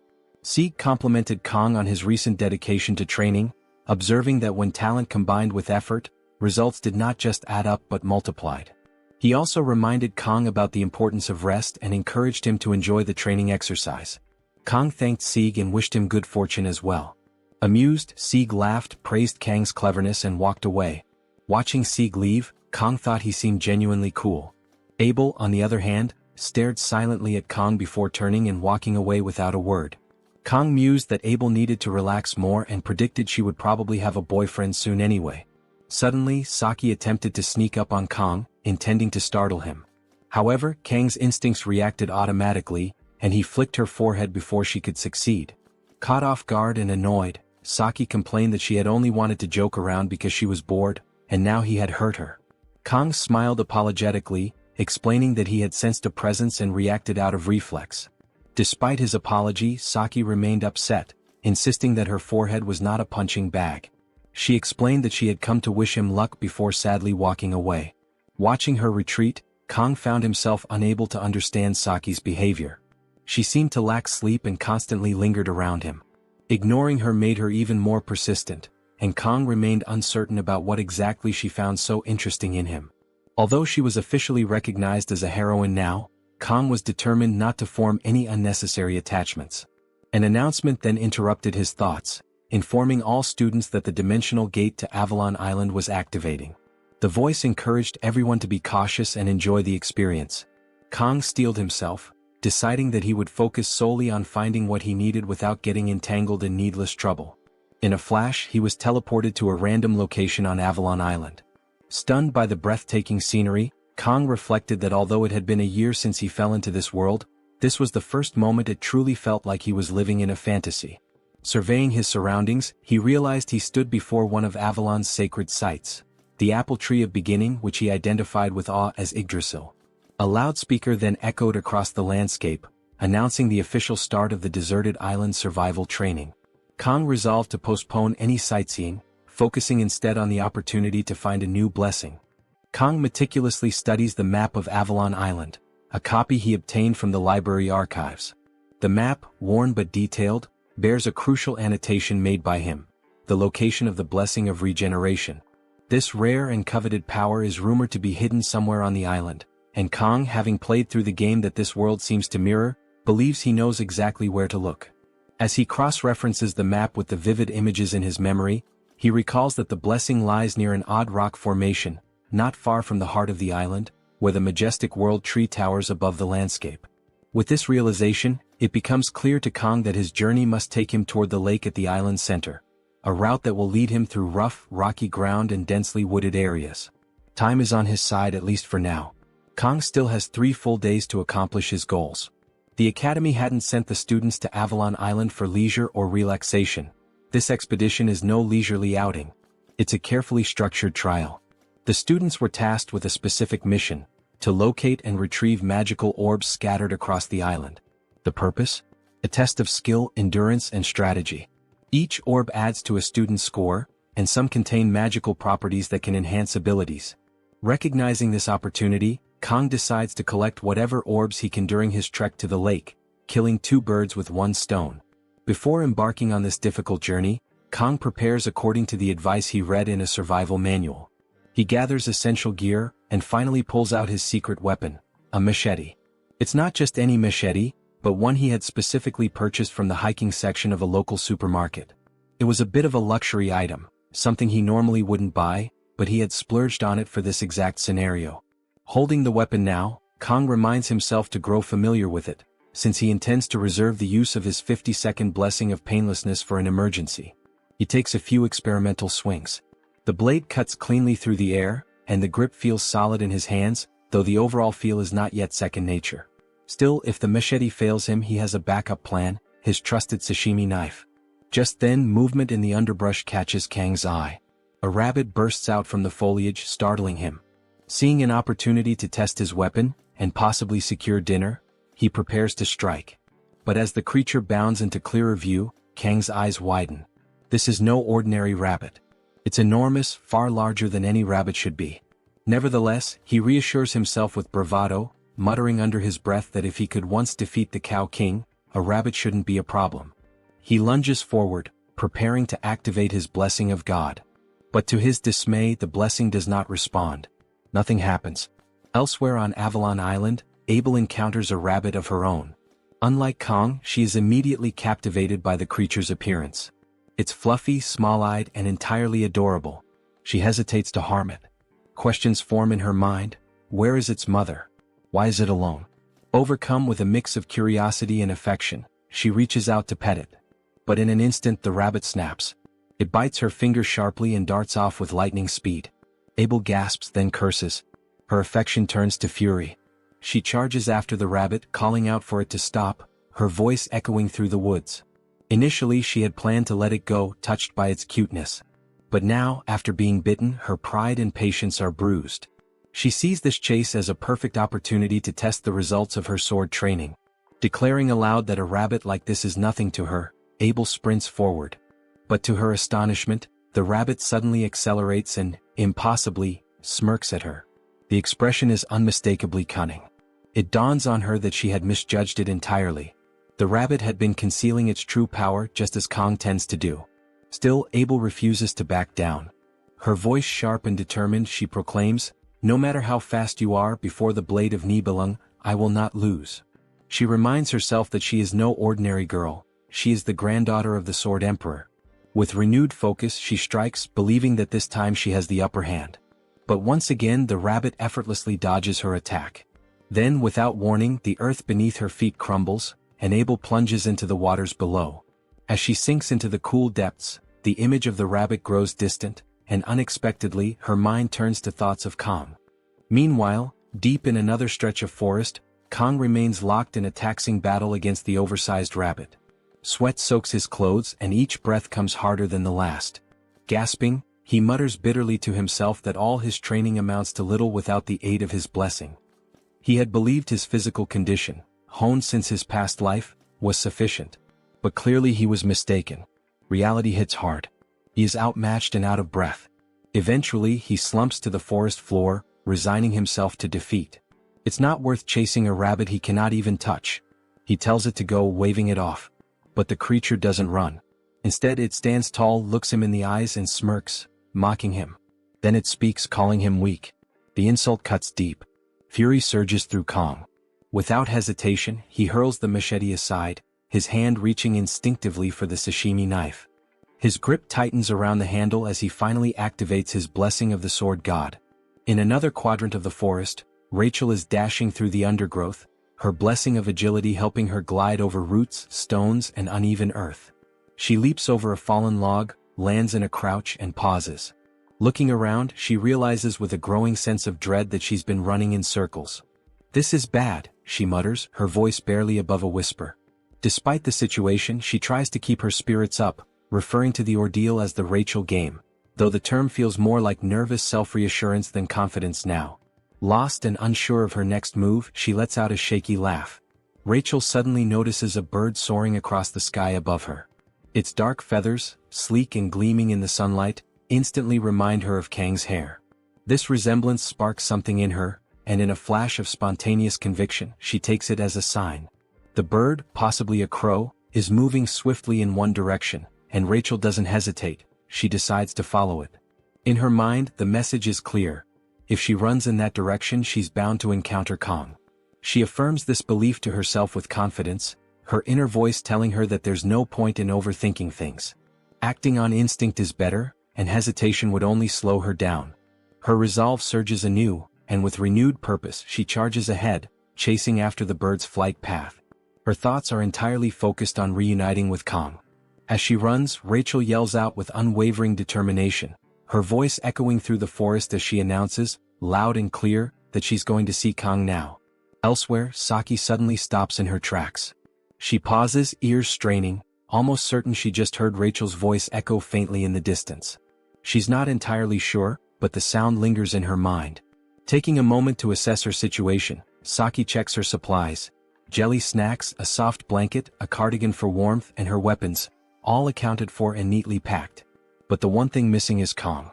She reminds herself that she willingly agreed to take part in this bizarre challenge Rachel had dubbed the Rachel game, though she refuses to treat it lightly. Losing is not an option. Determined, she surveys her surroundings. Saki is somewhere along the island's outer shore, facing the vast and uneven terrain of Avalon Island. The only landmark that remains consistent on this ever-shifting island is the world boundary. With this in mind, and knowing Kang's temperament, Saki reasons that he would likely choose a more isolated place, something deep in the central forest where he wouldn't be disturbed. It's not going to be easy reaching that area, and she knows it. The journey will be a hassle and potentially dangerous. But she steels herself, there's no turning back. More than anything, she wants to see Kong. Not just because she's in the game, but because she doesn't want to lose him. That quiet feeling inside her heart pushes her forward. And when she does finally see him, she already knows what she'll do first. Settle the score for the time he flicked her forehead. With a smirk, Saki says aloud that Kong had better wait for her. The story then shifts again, this time deep within the forest, beneath the moonlight. There, Chloe is locked in combat. She gracefully and effortlessly dispatches a wolf monster with a single fluid strike. Her confidence is radiant, and a slight smile forms on her lips. She whispers softly to herself that Kong should wait for her. Here on this island, she's determined to find him before anyone else does. That way, when she finds him, he'll be looking at her, and only her. She dashes forward with quiet intensity, but then her movement slows. Her senses sharpen as she becomes aware of something. A presence nearby. It's human, unmistakably. Her heart races, the thrill of anticipation rising. It must be Kong. It has to be him. At that same moment, the focus returns to Kong, who has just succeeded in catching his food. Now he's crouched beside a small campfire, carefully cooking it. But the peaceful moment doesn't last. He stiffens as he feels something, a presence approaching from the shadows of the trees. His instincts flare. This isn't an animal. The energy is different. It's human, and whoever it is, they're clearly headed straight for him. Kang's body tenses. He cannot afford to lower his guard, not here, not now. He grips his weapon, heart steady but alert. He's been saving his blessing for a situation just like this, and he knows this could be the moment. As the presence draws close enough, then, movement from the bushes. A figure leaps out. It's Chloe. She bursts forth, calling out Kang's name with excitement. But she is abruptly stunned. The presence she had felt, it wasn't Kong. It was Rachel. Both girls freeze as they lock their eyes. There's a beat of silence. Then, in perfect unison, they shout in frustration and disbelief, wondering why they are finding each other again. Meanwhile, in another part of the forest, Kong stands poised, sword still raised, ready to strike the figure that had approached. But at the very last instant he stops himself, eyes widening in shock. The figure before him is Abel, with wet clothes in an awkward position. She had stumbled forward and collapsed in surprise, just as he was about to attack. Seeing him now, her cheeks flush a deep crimson. Her embarrassment rises as the realization dawns that she has finally found him. Looks like the couple will enjoy dinner time. After a brief moment of settling in, Abel begins to observe Kang's makeshift shelter. She first notices a blanket made from some kind of animal hide, likely fashioned for warmth and survival. Near the fire, there is dried meat roasting to satisfy hunger. As she takes in these details, she quickly realizes that all of it, the hide, the meat, came from the same rabbit they had both encountered earlier. This realization stings. Even in this, Kong had outdone her. Embarrassed and shivering, Abel wraps her arms around her knees, visibly frustrated by the situation. Kang soon approaches her, noticing her discomfort. Without saying much, he offers her the blanket, silently acknowledging her cold state and helping her feel slightly more at ease. As he returns to the fire, Abel tries to hide her embarrassment, reflecting inwardly that she probably shouldn't have followed the scent of food. Still, she accepts the blanket with gratitude. As she adjusts her position, she becomes aware of a strange adornment on her ankle, only to realize it's actually a darkened bruise from a sprain. She hadn't noticed it before and is immediately overwhelmed with worry. Kang, however, reacts swiftly and calmly. He improvises a treatment, taking care to prevent infection and assist her recovery. Abel watches in silence as he tends to her injury, and when he finishes, she thanks him again. The two lapse back into silence as Kang tends to the fire once more. Breaking the quiet, Kang suddenly asks why she's wandering around alone. Caught off guard, Abel scrambles for a response. The first thing that comes to mind is Rachel's challenge, but she knows she can't mention it. Instead, she simply says that she prefers doing things her own way, and that being alone makes it easier. Kang nods, acknowledging that he often acts the same way, noting the similarity between them. Internally, Abel reflects that she had initially chosen to ignore Rachel's challenge, but in the end she became part of it anyway. Reaching into her pocket, she pulls out her phone and activates the camera. She takes a selfie that captures both her and Kang together. Without much ceremony, she sends the photo to the group chat that includes herself, Rachel, and Saki. As expected, the reactions come quickly. Saki is irritated, reminding Abel that she had said she wouldn't participate. Rachel, amused, compares Abel's actions to those of a smug cat. Chloe, who happens to be nearby with Rachel, observes the interaction but doesn't quite understand what's going on, since she isn't part of the same group chat. Meanwhile, Abel remains quiet, holding her phone without showing much excitement about having reached her goal. Kang then hands her a skewer of meat, and her mood lifts noticeably. She had been very hungry. After some time passes, Kang initiates another conversation, commenting on how strange the situation is. Abel takes the opportunity to ask about the nature of his strength. Before answering, Kang briefly reflects. His strength only lasts a minute. He recalls several of his past battles before replying that everything he's capable of is thanks to a good teacher. Abel asks who that teacher was. Kang simply says it was someone who taught him well how to wield a sword. This sparks a memory in Abel of her grandfather, Sieg. Although their time together had been short, all those years were devoted to sword training. For 17 years, she had believed she knew more about the sword than anyone else, only to be frustrated upon meeting Kang, who had clearly surpassed her in every way. She decides to probe further, asking what exactly Kang learned and which family he comes from. Kang doesn't give a direct answer. Instead, he shares a belief he's held for a long time, that being strong doesn't always mean winning, it means never giving up and enduring until the end. Abel takes a moment to consider his words, and then she jokes that he sounds like an old man. A laugh escapes her, and she remarks that what he said was like something out of a cliché, so much so that laughing was inevitable. Kang appears visibly annoyed by her reaction. Abel teases him further, comparing him to her grandfather, Sieg, and asking if he's 70 years old too. The moment reminds her of when they once talked on a bench. This, she realizes, is the first real conversation they've had since that day. Kang doesn't reply. Instead, he quietly offers her another skewer of food. Abel understands the message without words. She eats and silence returns once again. The scene fades into the next morning. Abel awakens to find herself alone. Looking around, she realizes that Kang has already left. He's gone and he left everything behind. Noticing the dried meat once again, Abel laments Kang's silent departure. He left without saying a final word. Her thoughts drift to the moment he treated her injured ankle. As she looks at the makeshift tourniquet, tears begin to fall to the ground, surprising her. She was crying without realizing it. The emotion overwhelms her. This was the first time someone had taken care of her. Until now, Abel had always faced challenges alone. No matter how great the obstacles, she had overcome them through sheer will. Even in moments when she felt like crying, she had always held back, believing that giving in to emotions would hinder her goals, a burden she called the curse of the Nibelung. Wiping away her tears, she begins to wonder why Kang had been so considerate toward her. Remembering that there are still 2 days left before the training ends, she refocuses. Gripping her sword and organizing her belongings, she tells herself that nothing will change if she just sits and cries. With renewed determination, she sets out once more, hoping to find Kang again and return the favor. Wrapping herself in the cloak he gave her, Abel resumes her journey.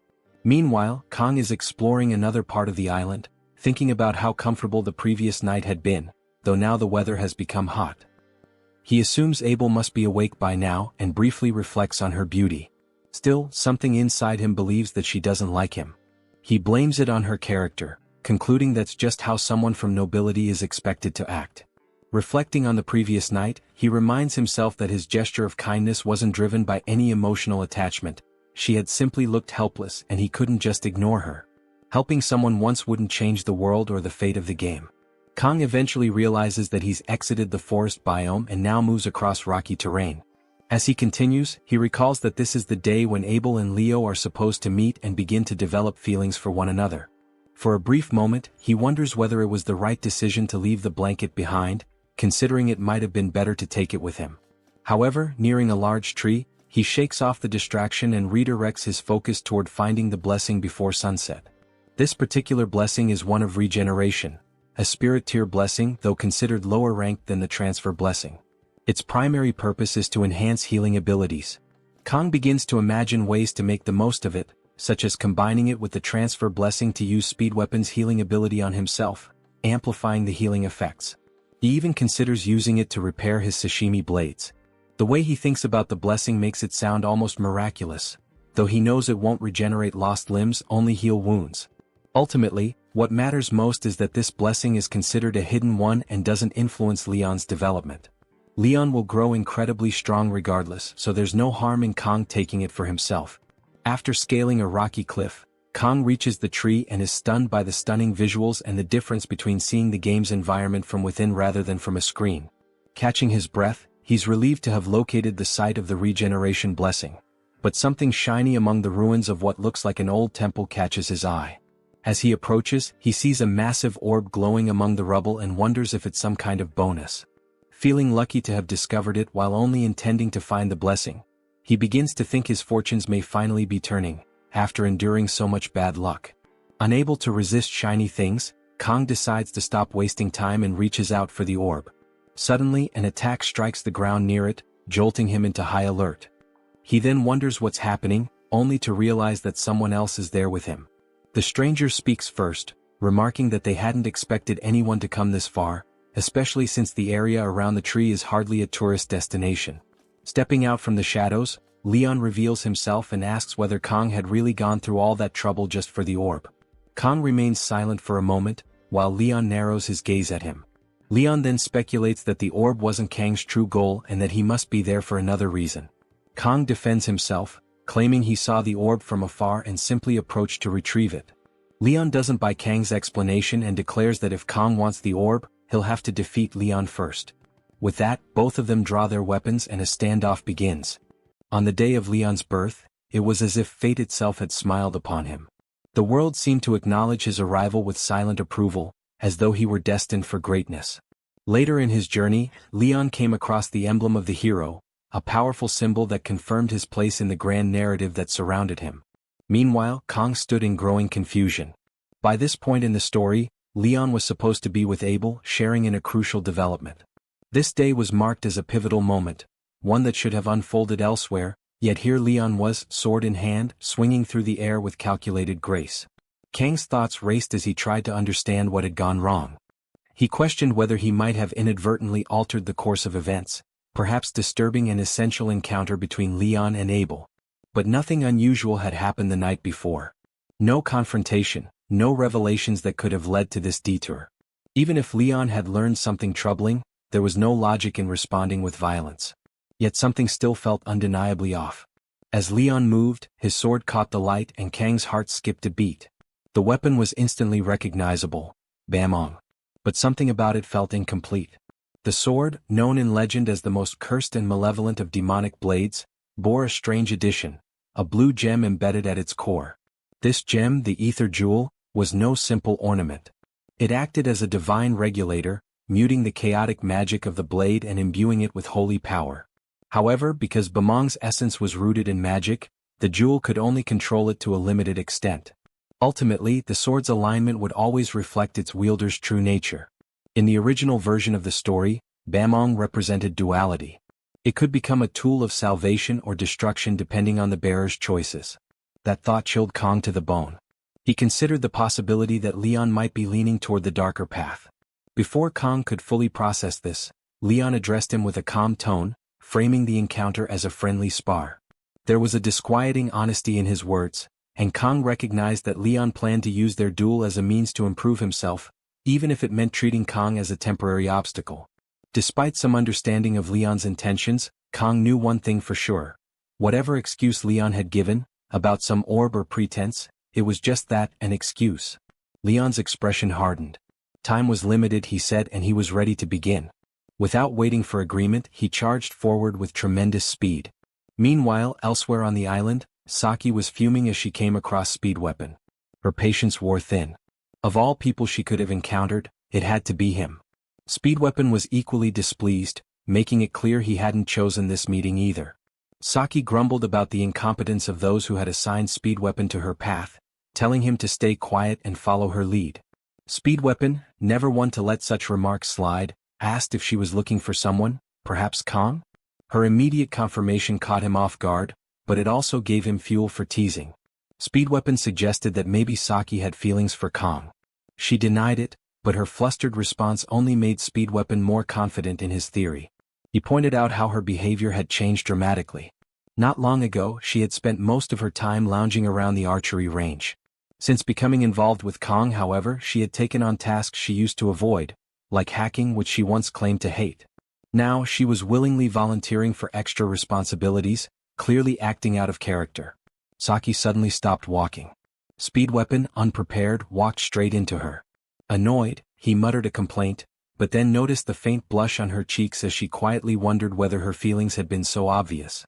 Speed Weapon's tone shifted slightly, teasing her again by suggesting she might be under a spell or possessed. Her response was swift and violent, a clean punch to his face. But their bickering was abruptly halted by a low, deep rumble. Saki immediately sensed something was wrong. Speed Weapon assumed it might be an earthquake, but Saki's instincts told her otherwise. The disturbance, she said with certainty, came from Kong. Back at the battlefield, the fight between Leon and Kong escalated. In one clean, powerful strike, Leon shattered Kang's machete. Kong stood stunned, unable to mask his disbelief. The force behind Leon's attack was overwhelming. Leon, closing the distance between them, questioned why Kong hadn't retaliated.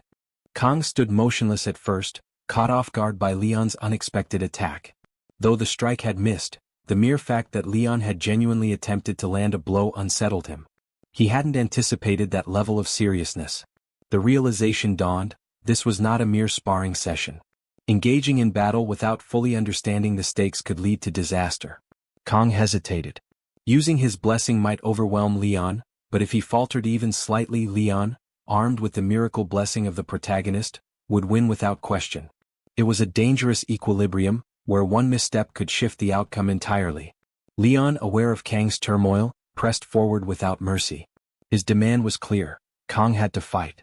This confrontation was inevitable. Without giving his opponent a moment to regroup, Leon attacked again, striking with precision and force. The sheer absurdity of the situation weighed on Kong. Fighting someone like Leon without any divine aid bordered on madness. Realizing he had no other choice, Kong invoked his blessing. Instantly, their clash ignited a burst of raw energy. The air around them crackled as their weapons collided, neither willing to retreat.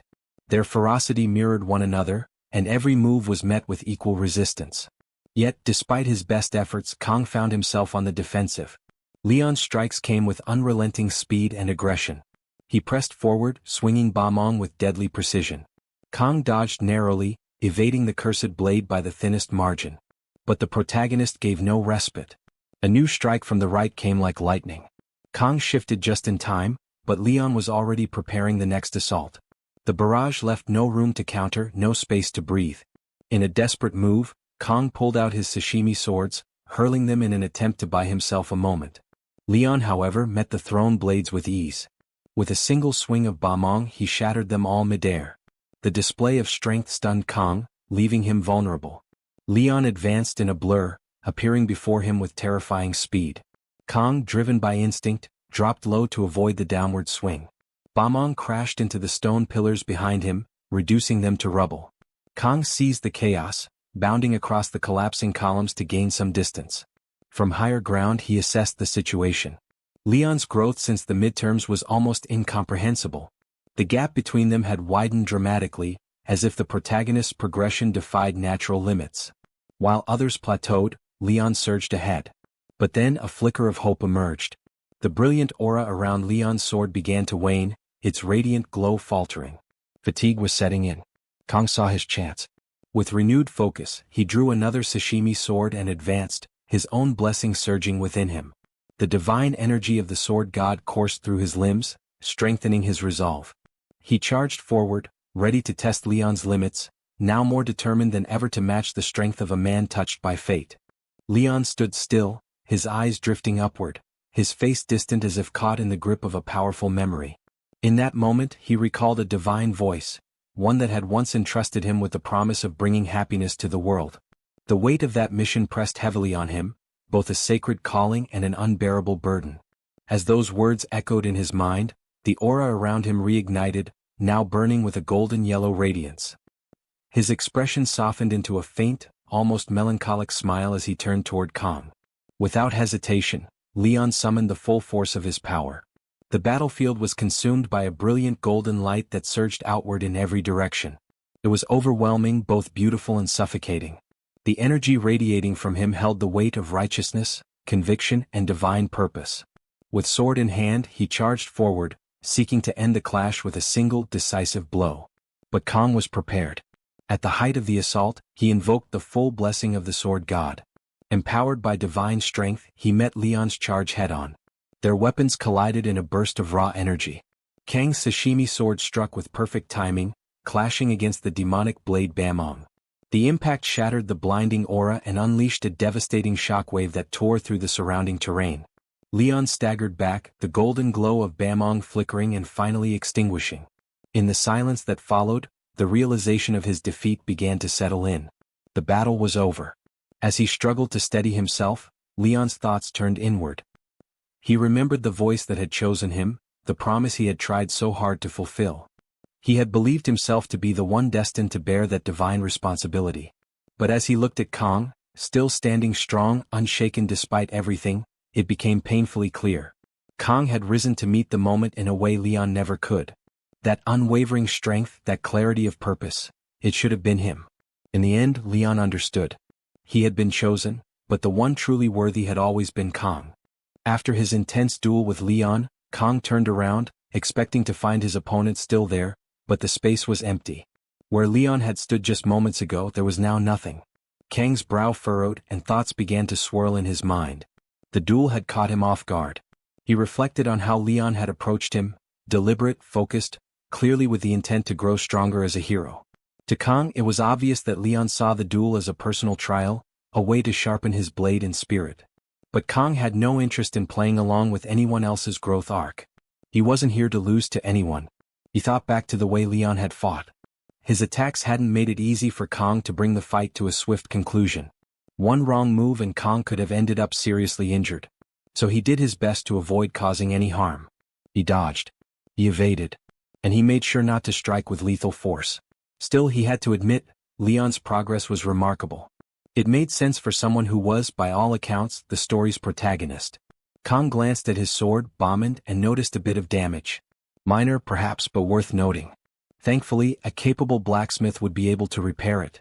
With the right materials, restoring it to full form wouldn't be an issue. More importantly, he hadn't seriously hurt Leon. He'd done what he needed to do. He'd won. And that was enough for now. As he lowered his gaze, he saw an orb on the ground and picked it up. At that moment, a shimmering system window appeared before his eyes, congratulating him for obtaining a new blessing, the blessing of regeneration.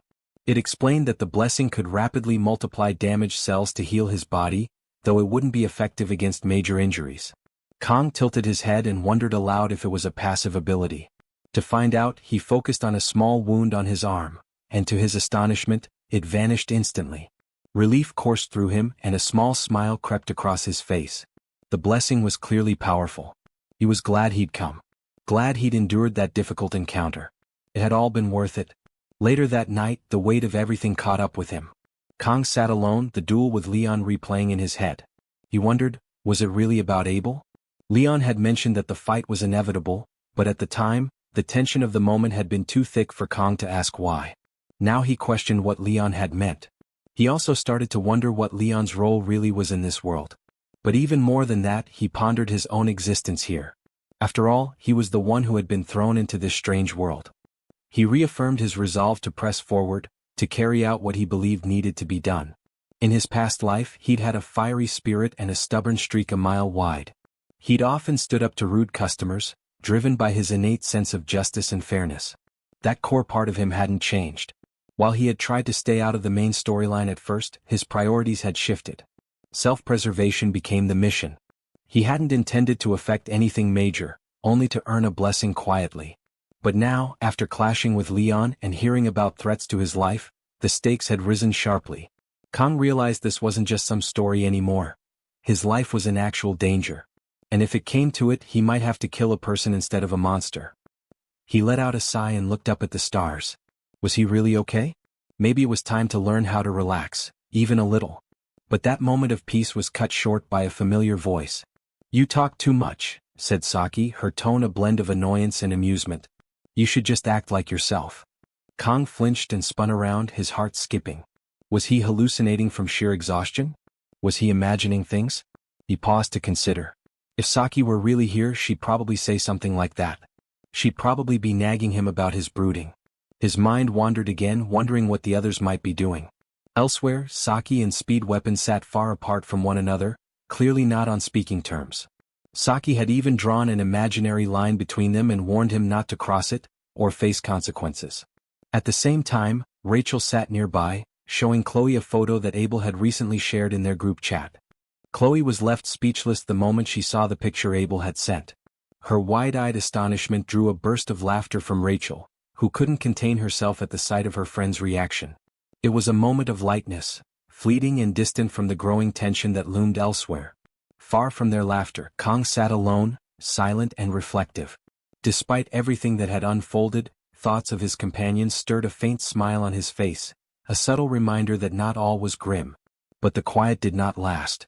In a matter of moments, danger crept into his resting place. Fatigued, Kang had fallen asleep, unaware that the shadows had brought a deadly threat. A group of assassins, their presence hidden and silent, had surrounded him. With lethal precision, they launched their blades, aiming to end him before he could awaken. Yet instinct sparked in him like a fire. Kang's eyes snapped open, his body twisting just in time to evade the worst of the strike. One blade grazed his arm, drawing a shallow cut, but it was far from fatal. His survival shocked the would-be killers. Among them, Perek watched in disbelief. Whispering to his captain, he questioned how someone so young could possess such skill. He even suggested scouting Kang, clearly seeing more than just a target in the boy. His captain, however, dismissed the notion with a cold command to stay quiet. Kang now stood face to face with someone he recognized, Ration, the infamous leader of the Undertaker group. Her name was etched into stories of betrayal and vengeance. Once a noble's daughter, she had fallen from grace and carved her name in the dark underworld as a contract killer. Though Kang knew her tragic past, he saw no innocence in her. She had chosen the path she walked. The tension mounted when Perek addressed Kang, confronting him with half-formed suspicions. The young hero's silence was piercing, and when he finally met Perek's eyes, the intensity in his gaze silenced the man. Even hardened assassins could feel something cold and dangerous beneath Kang's expression. Perek muttered doubts about Kang's true nature, suggesting aloud that he couldn't just be a student. The vice-captain, agreeing, began to show his own unease, noting that Kang's abilities far exceeded what anyone would expect of a cadet. As darkness gathered around the vice-captain, Kang's instincts sharpened. With calm boldness, he assessed the situation, voicing his deduction that the group's backers had to be at least elders. That statement shifted the air. The assassins froze, no longer confident. Kang's words had struck too close to a truth they didn't expect him to know. Angered, Perek stepped forward, demanding answers, while the vice-captain stiffened, stunned by how much Kang seemed to know. His muttered disbelief betrayed how off guard he had been caught. Ration intervened before things escalated further. Her voice cut through the growing storm, pulling her people back. For a moment, it seemed the encounter might end there. But Kang stepped forward again, calling out Ration and her group. He exposed them for what they were, mercenaries who killed for money. His words were deliberate and sharp, striking at the very thing Ration resented about herself. The accusation burned. The vice captain trembled with anger, fists clenched. But before anyone could act, Kong blurred into motion, closing the gap between himself and Ration in a single fluid step. The stillness that followed was charged with meaning. No more words were needed. The confrontation was far from over. But a line had been drawn, and it was Kong who drew it. Kong stood mere inches from Ration, his presence electric, his eyes fixed on hers. He challenged her outright, his voice sharp and biting. "What's wrong, Ration? You don't like being called an assassin by a scholarship cadet like me? Just because you used to be a noble?" The words hit hard. The display of speed that brought him so close left everyone, Ration included, momentarily stunned. But it was the venom in his words that struck deeper. In an instant, anger flared in the vice captain, who launched himself at Kong. Yet before the strike could land, Kang's blessing surged to life. With a single, precise blow, Kong dropped the vice captain. Silence fell.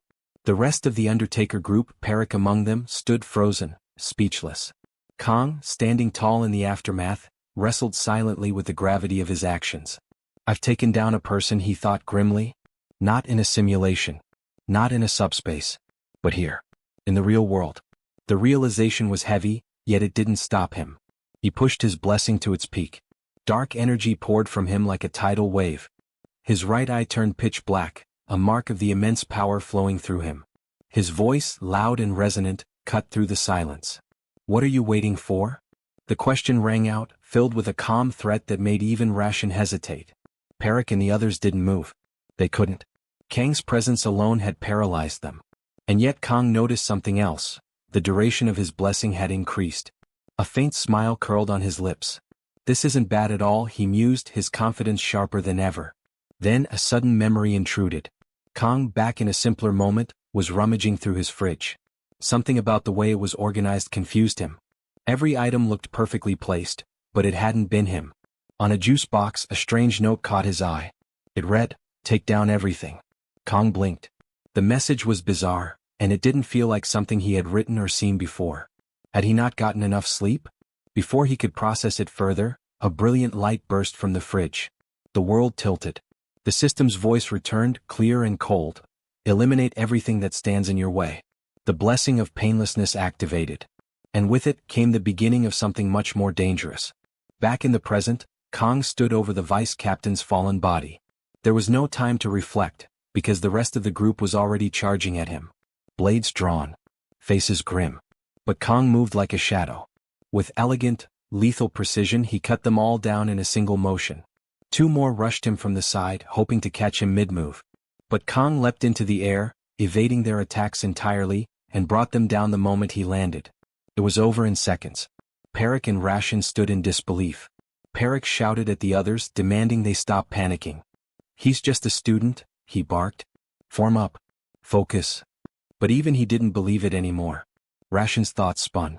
This wasn't how things were supposed to go. She had expected a simple job: strike, retrieve, disappear. Easy. Efficient. Not this. Not him. Perik turned to Ration, desperate. "What now, Captain?" But before the words even reached her ears, Kong was already there. He closed the gap between himself and Perik in a blur and took him down with a final, thunderous strike. Ration didn't move. She couldn't. This was supposed to be a mission with zero complications, and here she was, face to face with something unexplainable. A force that didn't match the file she was given. A cadet? No, not this one. This wasn't just a top-ranking student. This was a monster wrapped in human skin. The Elder had promised her 100 million. A bonus. Glory. And now all she could think of was cursing him to the pit. Kong approached her with slow, deliberate steps. But he didn't strike. Instead, he lifted his sashimi sword and calmly pointed it at her. His voice, composed and final, cut through the tension. "Everything's mostly taken care of." He wasn't boasting. He was stating a fact. In his mind, Kong tracked the timer. Only 9 seconds left on his blessing of painlessness. Nearly all of it had been used up, first with Leon, now with the Undertaker group. He exhaled slowly. Though it had been self-defense and he had no regrets, he hoped he wouldn't have to rely on that blessing again. The sensation it left behind was cold. It wasn't like fighting demonoids. It was real. In a desolate clearing, only two figures remained standing, Kong and the last of his enemies, Ration. Moments earlier, he had effortlessly dispatched her entire team, leaving no room for doubt about his resolve or his strength. The group that had come after him wasn't just any group, they were assassins sent specifically to eliminate him. In his eyes, that alone justified the brutal efficiency with which he fought. He felt no guilt for what had occurred. What he wanted now was information. He needed to know who had sent them. As Kang stepped closer, the air thickened with tension. He demanded to know who had placed the hit, hoping Ration would give him the answer. But she wasn't so easily shaken. Instead of replying, she threw the question back at him, wondering aloud if he truly believed she would reveal such a thing. Despite her defiance, Kang remained focused. He understood that the best way to make her talk wasn't with kindness, it was through fear. If he ended the fight without learning the truth, he knew he would carry the regret with him. His next move was deliberate. He reminded her of what had become of her subordinates, making it clear that the same fate awaited her. Ration snapped in response, calling him a demon. Then she said something that cut deeper than any blade. She mentioned a bounty placed on his head by someone powerful. Someone who had also ensured that all records of Kang's existence had been wiped away. His parents, his family, gone. Erased. Kang froze. Her words struck him like lightning. He searched his mind, desperate to recall their faces. Nothing came. Not a smile. Not a voice. Just emptiness. Panic turned to fury. He demanded she repeat what she had said, barely able to contain the trembling in his voice. His original plan had been to extract the identity of whoever hired her, then let her go. But now the plan had changed. This wasn't about negotiation anymore. This was personal. As Kang took a step forward, a pressure fell over them both, immense and suffocating. Magic, deep and old, surged through the atmosphere. Neither Kang nor Ration could identify its source. The sensation was paralyzing, like standing at the edge of a thunderstorm. Then, as quickly as it came, the force vanished. But something else had started. Kang stared in disbelief as Ration's body began to shift. Her outline contorted, her aura deepened, and before he could act, she was no longer Ration. Elsewhere, far from the confrontation, a man named Siegfried fished calmly by a quiet pond. His line remained still for a long time, until suddenly several fish bit in rapid succession. Just as he pulled them in, a familiar magical pressure swept across the forest. His eyes narrowed. He recognized it instantly. A demon commander. Back with Kang, the air exploded with energy. Dust and wind swept around him, and when it cleared, Ration was gone. In her place stood a new figure, smiling with twisted amusement. Her voice echoed, ancient and proud. This moment marked her return to the human world after 700 years. The power radiating from her dwarfed anything Kang had encountered. Even the mermaid demonoid he had fought earlier paled in comparison. Now standing before him was not a mere assassin. She was Ager, the true identity behind Ration. She was the commander of the 5th Legion in the Demon King's army. With her head tilted, she addressed Kang as if meeting an old friend. Her tone was casual, almost playful. After centuries away, she no longer understood human customs and treated the moment like a formal greeting. She introduced herself with a faint smile and asked for Kang's name. But he didn't answer. He watched her carefully, wary and calculating. Ager's soft laugh followed his silence. She teased him for being cold and distant. But Kang wasn't ignoring her out of rudeness, he was thinking. In his mind, he sifted through everything he remembered about her from the game Miracle Blessing AM. Of all the Legion commanders, Ager was not known for brute strength. In fact, her combat skills were average. But that wasn't what made her dangerous. Ager was a master of mental magic. And now, that master stood before him in the flesh. In a quiet moment of clarity, Kang recalled details from the days he had spent playing Miracle Blessing AM, long before he'd been pulled into its world. He remembered Ager well, her traits, her power, her infamy. But something didn't sit right with him. After 700 years, why had she returned to the human realm? And of all people, why had she chosen Rayan as her host? While these questions churned in Kang's mind, Ager surveyed the battlefield with a casual, almost detached gaze. The remnants of the fight were strewn around her, the air still thick with tension and the scent of scorched earth.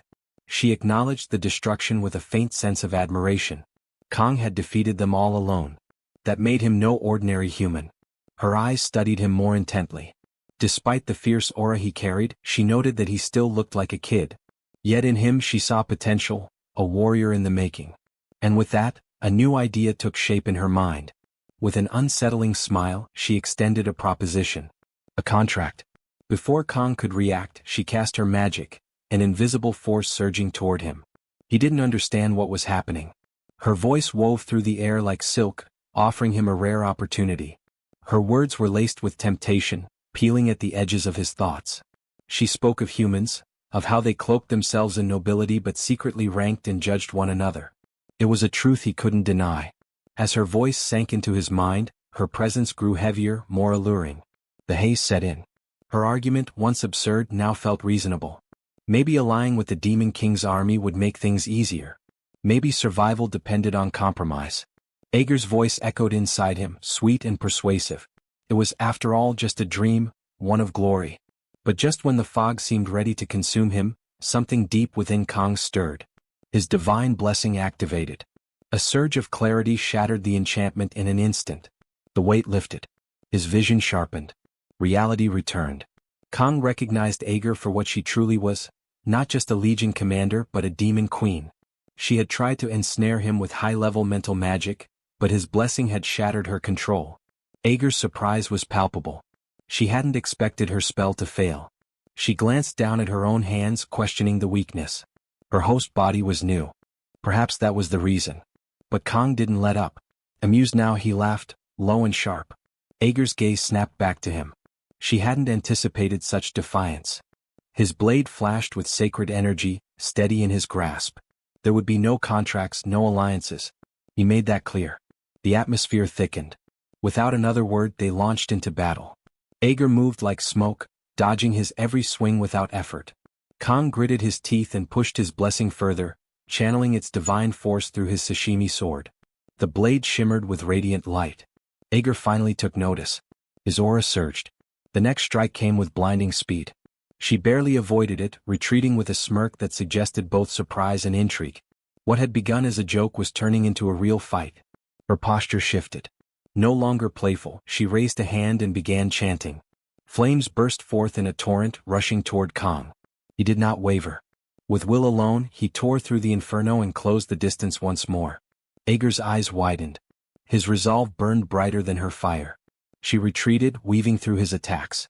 Every move he made pushed him further beyond human limits. Though she had only recently returned to the human realm, her new vessel was still unfamiliar. She was adjusting. But Kong, he had already adapted. And when he caught up again, he didn't hesitate. He brought down his blade with full strength. But Aeger raised a hand and caught the strike cleanly. Smiling, calm and unbothered, she reminded him of the difference between their worlds. For her, time was endless. For Kong, every second mattered. Kong stood on the battlefield, his thoughts sharpened to a single point. There was no room for hesitation. He couldn't afford to waste even a second. Drawing deep into the core of his strength, he unleashed the full power of his blessing. A brilliant aura erupted around him, wrapping his body in radiant energy. He surged forward, striking at Aeger with precision. Each blow landed harder, faster. The seconds were slipping away, only 4 remained. He poured everything into his offense, a relentless storm of attacks driving Aeger backward. Her defenses held, but she could feel it. He was growing stronger, faster with every swing. When the final seconds vanished, Kong stood panting, body trembling with fatigue. The blessing had faded. Across from him, Aeger calmly lifted her hand, still tingling from the blows she had taken. With a single spell, she healed it effortlessly. Her gaze lingered on Kong. She spoke of his potential, of the fire that pushed him to burn through his limits. Even at his young age, he outshone the one once prophesied to serve as the Demon King's vessel. There was promise in his spirit, enough to ignite her curiosity, enough to stir something in her long dormant. Having acclimated to her new body in this world, Aeger decided it was time to test him one final time. Her voice rang sharp and commanding as she summoned a spell, flames surging to life in her palm. With a word, she launched it at Kong, daring him to survive it. But before the spell could land, a flash of silver tore through the air. Siegfried arrived, blade gleaming, intercepting the magic mid-flight. The flames shattered against his sword, and in the roaring aftershock, his voice called out to Kong.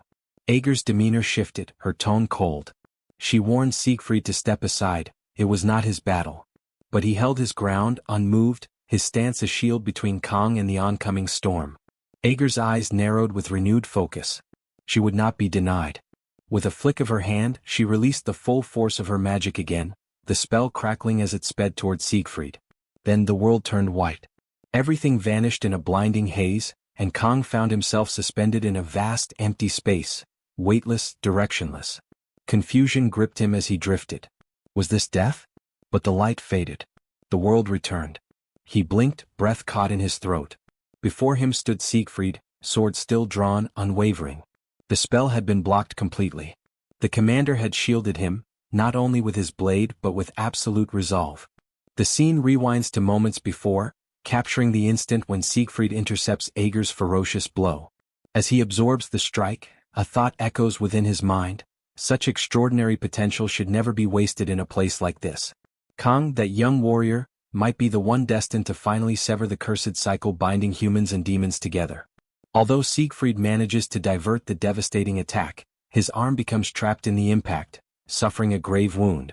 Yet, despite this, he stands unwavering, steadfast before the demonic adversary towering over him. Deep inside, he firmly believes that Kang will rise as the guiding light of humanity. Wincing from sharp pain, Siegfried coughs and shifts his gaze to Kang, who slowly begins to stir, consciousness flickering back. In a gentle, almost fatherly tone, he urges the young man to rest and allow his battered body to heal. Despite the bleak reality unfolding, Siegfried holds onto a composed facade, aware of the grim truth surrounding them.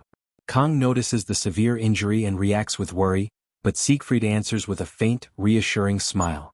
He quietly insists that there's no need to worry, tightening his grip around his sword's handle. He reminds Kang that wielding a sword doesn't require both hands, urging him to focus solely on recovery. He promises to keep their foe occupied. Elsewhere on the chaotic battlefield, Ager's expression twists into pure confusion. She struggles to comprehend how Siegfried, a mere mortal, could endure her destructive power. How is this frail old human resisting my sorcery? She mumbles under her breath, disbelief surging through her. None of it adds up. While they lock eyes, Siegfried calmly assesses the unfolding scenario. To summon a demon commander into this realm, a blood sacrifice is demanded, weakening the veil separating worlds he contemplates. Such beings require a human vessel to act as a conduit, restricting them from unleashing their full might. Even so, these entities remain catastrophic threats. Ager's face contorts in frustration. This is becoming intolerable.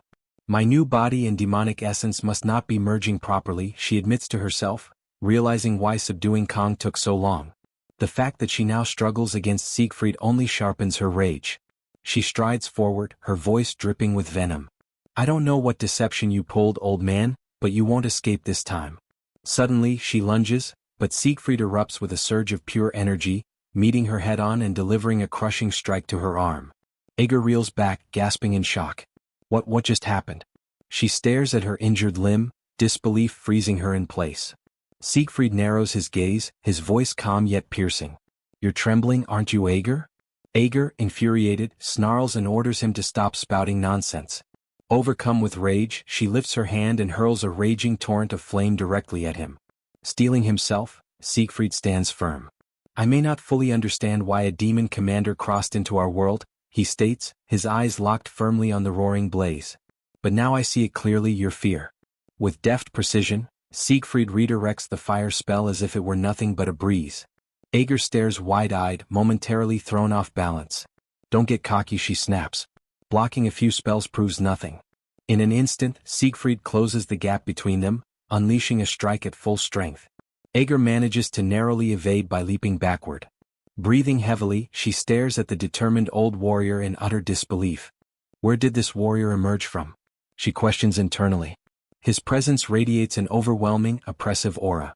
Then her gaze locks onto Siegfried's eyes, and a spark of realization ignites in her mind. That's it, he's a descendant of Aaron. Confronted with this harsh truth, Ager tightens her fists in frustration. Fortune clearly isn't favoring me today, she thinks bitterly. Yet, despite everything, he remains nothing more than a human, and an exhausted, aging one at that. Sneering with disdain, Ager scoffs as she readies herself for another devastating assault. Humans truly are pathetic. Let's see if a battered heir of Aaron can manage to evade this. She stretches both arms upward, and in an instant countless blazing orbs of fire materialize, blanketing the heavens. Siegfried and Kang both lift their eyes, startled and wide-eyed. What's wrong? Ager teases, her grin cruel and mocking. Overwhelmed already? Without hesitation, Siegfried propels himself forward, slipping nimbly between the descending infernos with astonishing finesse. Kang watches anxiously, his heart hammering in his chest, yet he knows he's barely hanging on to consciousness. I want to step in, but simply remaining awake is all I can manage now, he thinks. If I lose control over this blessing once more, I might never reclaim it. While flames shower the battlefield, Siegfried maneuvers with a dancer's fluidity, effortlessly slicing apart those that cross his path. His speed and elegance betray the age etched on his face. Observing his unwavering march, Aeger snarls under her breath, grudgingly impressed. Not bad for an old fossil. Now standing directly before her, Siegfried holds his ground firmly. His burning eyes reflect an unyielding resolve. Charging forward, he announces, his voice unwavering despite the agony burning inside him, "Demons possess superior might compared to humans, that much is undeniable." During his younger days, Siegfried once loathed this brutal reality, despising the insurmountable chasm that no effort seemed capable of bridging. Yet only now, in the final chapters of his life, had he come to grasp something far more profound. As Siegfried pressed on with unstoppable will, Aeger couldn't suppress a begrudging respect. Even she, a high-ranking demon commander, understood the irreplaceable weight of experience that could not be overlooked. Despite his battered body and advanced years, Siegfried steadily diminished the gap separating them. She analyzed his footwork closely, searching for any vulnerability. That's when her eyes caught the grave injury to his arm, the crack she needed. Curling her lips into a sly, predatory grin, she began gathering her arcane energy. "Finish your stirring speech already," Aeger sneered, her voice dripping with sarcasm, as she unleashed a massive wave of dark magic toward him. Infuriated by her scorn, Siegfried pushed forward, weaving deftly between her relentless attacks, his determination searing like a flame. "Even you recognize it, Aeger," he shouted fiercely. "Humanity adapts. We become stronger even when drowning in despair.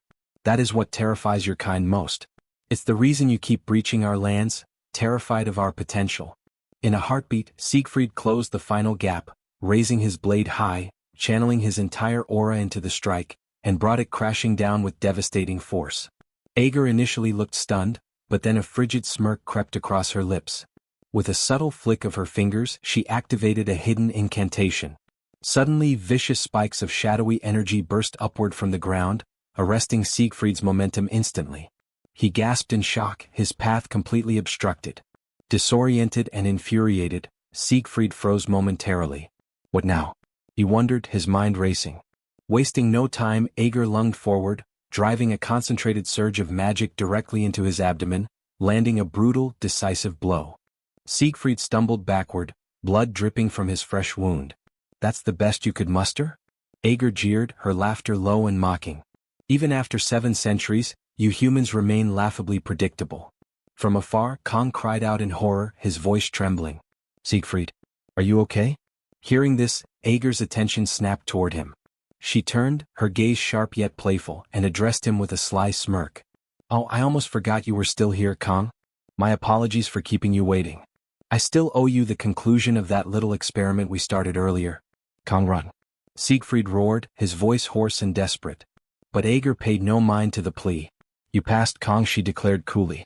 With a chilling grace, she lifted her hand, weaving a mind-binding spell.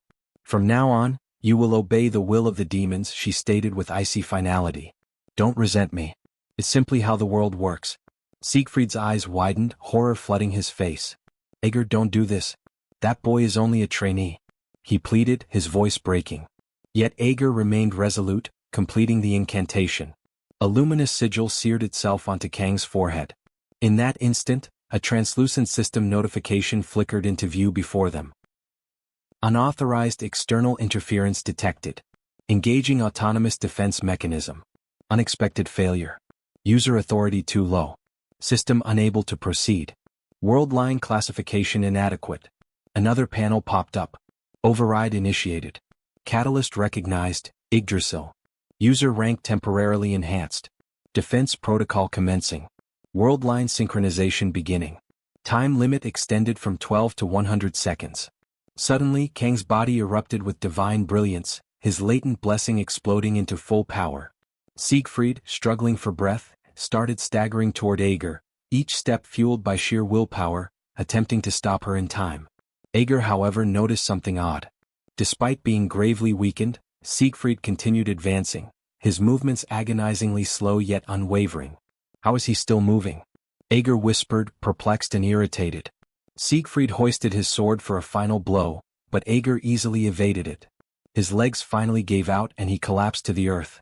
Yet even then Siegfried forced himself back up, every muscle trembling, channeling all remaining aura into his blade. I'll use everything I have to finish this. Right here, right now, he growled, teeth clenched tightly. Spotting the brilliant golden glow enveloping Siegfried's sword, Ager's eyes widened in shock. That aura, it's identical to 700 years ago, the aura of the sword saint, she realized with a shudder. Despite his broken state, Siegfried had transcended, evolving his aura far beyond anything Ager had foreseen. Narrowing her gaze, she hissed, I have to end this now. Ager lunged forward at full speed, ready to eliminate him once and for all. But just as she closed the final gap, a devastating blow crashed into her from behind. She shrieked, spinning in utter disbelief. To her horror, it was Kong standing there. Yet something was off, he wasn't the same fragile youth she had mocked earlier. His presence radiated overwhelming power, an ancient, dreadful familiarity washing over her like a tidal wave. That presence, it's identical to 700 years ago. Another notification window materialized in the air. All user blessings forcibly enhanced and fully awakened. Pain immunity, divine variant, initiated. Regeneration, divine essence, engaged. Blessing of transition, sacred, now harmonizing all blessings and balancing the wordline distortion. Blessing duration expanded to 100 seconds. Ager's expression twisted into pure fury. Aaron Hokin once again meddling in my affairs. Standing before her was Kanga, transformed beyond recognition. His entire figure wrapped in an ethereal, luminous radiance. A final system alert shimmered before him. Blessing of the sword god, disengaged. What Kong held now transcended any previous form. The perspective shifts to Abel, who stands silently under the endless sky. Her eyes distant, lost in contemplation about the moment.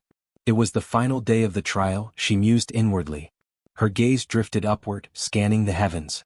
She couldn't help but question how the others had endured so far. Did they manage to survive? Were they holding on? Elsewhere, Saki checked her phone, her face drawn with tension. Meanwhile, Speed Weapon slowly awakened, rubbing the sleep from his eyes as he noticed Saki standing nearby. It's not even sunrise yet, Speed Weapon grumbled, yawning. You haven't slept at all, Saki. Saki's eyes stayed fixed on her phone screen. It already is dawn, she snapped sharply. Speed Weapon blinked repeatedly, bewildered. Growing more agitated, Saki shot him an icy glare. I told you the sun has already come up. Still half awake, Speed Weapon squinted into the distance. Then why is it still pitch black outside? He muttered under his breath. Is it just me, or are you sure you're really second place in the written exam? Saki retorted coldly, her patience fraying. Almost growling, she continued. It's nearly time to return to the academy. We have to get to the return zone immediately. Around them, the air grew thick with a tense, uneasy energy. Other cadets had gathered since the previous evening, each looking equally bewildered by the unnatural gloom. Low murmurs spread like ripples through the group as they scanned the darkened surroundings, exchanging worried whispers. Didn't the sun rise already? Why is it still so dark out? What is happening? Saki glanced toward the hidden horizon, then turned to Speed Weapon again, her voice now low and edged with anxiety. Regardless, this doesn't feel right at all. Abruptly, the narrative cuts back to the battlefield, where tension crackled in the air. Siegfried and Ager stood frozen, eyes wide with shock as Kang's transformation finished before their eyes. Ager's pulse thundered in her chest. What she was sensing felt impossible. That's Hokin's energy, she whispered shakily. How is this kid emanating Hokin's power? As Kang landed firmly on the ground, realization crashed into Ager's mind like lightning. It really is him.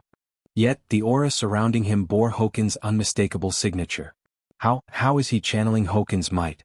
She mumbled, her thoughts spiraling. I was reckless. I assumed, no, I was certain. Hokin was merely a mortal. There's no way he still exists. A chilling dread crawled through her mind. Things were already dire, but now they had spiraled into something far more catastrophic. Ager's newly formed body, still unfamiliar and lacking full strength, felt woefully inadequate against the force towering before her. Her thoughts churned in a fog, unable to comprehend how Kang had so flawlessly mirrored Hokin's power during that earlier blow. Meanwhile, Siegfried, grievously wounded and fighting to remain upright, could do nothing but observe in stunned bewilderment. His knees finally buckled, dropping him to the ground, completely unable to process the unfolding chaos. Kang began to step forward. In utter silence, he lifted a hand, and a gentle luminescence enveloped Siegfried's battered form. A revitalizing surge coursed through him. Within moments, his wounds closed, vanishing as though they had never been there. Siegfried examined his body in astonishment. "My injuries, they're completely gone, in an instant. What kind of divine force is this?" Kang offered no explanation. Instead, he shut his eyes briefly. When they reopened, currents of lightning coiled around him like a living mantle. The air crackled with electric tension. Suddenly, he vanished from sight. Before Ager could even register his movement, Kang materialized directly behind her. A sharp inhale escaped her lips. I didn't even catch a glimpse of his movement, she thought, dread knotting in her chest. Something is terribly wrong. She couldn't read his flow. Couldn't trace his strikes. Was it only her weakened vessel? This transcended simple frailty. This was beyond any ordinary perception, she murmured to herself. He no longer felt human. Cornered, Ager clenched her fists tight, drawing upon every last reserve of power. "So be it," she muttered under her breath. "You've left me no alternative." She spoke aloud, voice tinged with reluctant finality. "Forget what I said before. I withdraw my words. You are far more than worthy to serve as the Demon Lord's vessel." Raising both arms, she summoned a monstrous surge of abyssal energy. "But if I fail to defeat you right here in this moment, you will become the gravest threat ever to the future of demonkind." The atmosphere ignited, waves of hellish heat distorting the air. She unleashed her ultimate attack, Black's Flame. A monstrous torrent of demonic firestorms surged toward Kang. Even from a distance, Siegfried could feel the scorching heat clawing at his skin. Ager narrowed her gaze, her voice low and certain. "Farewell, Kang." The infernal wave thundered toward its target, yet Kang remained utterly still. Siegfried's breath caught in his throat. Why isn't he moving? Kang stood firm, lightning sparks crackling along his frame. The blazing inferno swallowed him. At that crucial moment, Kang triggered a sequence of divine blessings. First, the blessing of flexibility activated, followed by the blessing of rapid regeneration, and then the blessing of transference. As the final flood of energy rippled outward, the blessing of the sword god began to radiate. Standing steadfast in the maelstrom, Kang's voice reverberated like a vow. "I will obliterate everything before me." As Ager's overwhelming spell loomed, Kang seized his sashimi blade, gripping it with unwavering conviction. In a single, sharp movement, he executed a strike, enhanced by the celestial sword technique. The strike didn't merely stop the advancing flames, it shattered them completely. The unleashed energy wave then surged forward, crashing into Ager herself. Caught entirely off guard, her eyes flared in raw disbelief. The impact slammed into her, flinging her to the ground with a violent, bone-shaking force. Meanwhile, back at the return zone, the waiting cadets lifted their eyes skyward. Gradually, the heavy, ominous cloud cover began to disperse. Beams of early sunlight pierced the gloom, spilling gold across the earth. The gathered students exchanged hushed gasps, captivated by the long-awaited dawn. Back on the scorched battlefield, Ager lay sprawled amid smoldering debris. Her body battered and motionless, she strained to activate her regeneration. Yet no magic came. Her limbs remained limp, her power utterly severed. A trembling fear seeped into her voice as she whispered hoarsely, "At this rate, I'm going to die." Nearby, Kang stood silently before her, until finally, his body buckled under the strain of his unleashed might. He toppled forward, utterly spent, his strength completely depleted. Ager, shaking and battered, struggled to move her broken form. She clenched her jaw tightly, struggling to muster the last lingering fragments of her mana. Her entire frame quivered violently as she forced herself onward.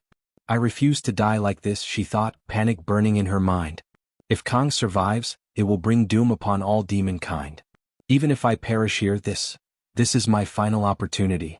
Drawing every remaining drop of her strength, Ager began weaving one last incantation, her most potent fire spell. Blazing flames surged and coiled within her palm, prepared to erase Kang completely. But just as she prepared to release it, Siegfried, filled with unwavering determination, surged forward. With a decisive charge, he swung his sword at Ager, cutting off her final attack before it could ignite. Ager shrieked as his blade struck home, her frail, battered body unable to mount any defense. You overlooked me, Siegfried spoke sharply, his tone cold as steel. You're no different than Bamon, the sixth commander. However, I'll give you credit, your magic far surpassed his. Without hesitation, Siegfried summoned one last technique, his ultimate aura sword. The blade shimmered brilliantly, pulsing with concentrated power as he brought it crashing down upon Ager. Her form crumpled, finally defeated. Standing over her fallen figure, Siegfried spoke in a quiet, resolute voice. I'm not merely a descendant of Aaron. I am Siegfried von Nibelung. With those words, he spun around and rushed to Kang's side, falling to his knees beside the young warrior. His hands moved rapidly, carefully checking for wounds and injuries. Stay with me, Kang, he murmured urgently. After a few tense moments examining him, Siegfried let out a deep, relieved sigh. His breathing is stable. A few meridian blockages but nothing fatal. He's out of immediate danger. Even so, Siegfried could not quiet the storm of questions spinning through his mind. What had Kang become during that astonishing transformation? That unfathomable power, that divine radiance, it was unlike anything Siegfried had ever encountered. His thoughts drifted inward, searching for answers. What exactly are you, Kang? Since ancient eras, humanity has believed that every force in the natural world possessed a will of its own. Torrential storms, raging floods, meteors streaking across the midnight sky. Such phenomena inspired both terror and reverence in mankind's heart. Yet, paradoxically, those terrifying forces were venerated. People offered prayers, pleaded for mercy, sought protection, and craved blessings. Over countless generations, these primordial forces came to be named in many ways. As disasters, as divine manifestations, or as gods themselves. When everything calmed down on the battlefield, a portal opened, giving access to where all the other students were gathered. An uproar formed instantly, with everyone curious about what could have happened. Saki and Speed Weapon stepped to the front and witnessed the unimaginable. Sieg and another professor are carrying Kang, unconscious, on a stretcher. Saki is shocked by the sight, but her attention quickly shifts elsewhere. Chloe, overwhelmed by despair, tries to approach Kang, but is restrained by Rachel and the demonic professor. An argument begins, and before the chaos around Saki is limited to that, another reality comes to light.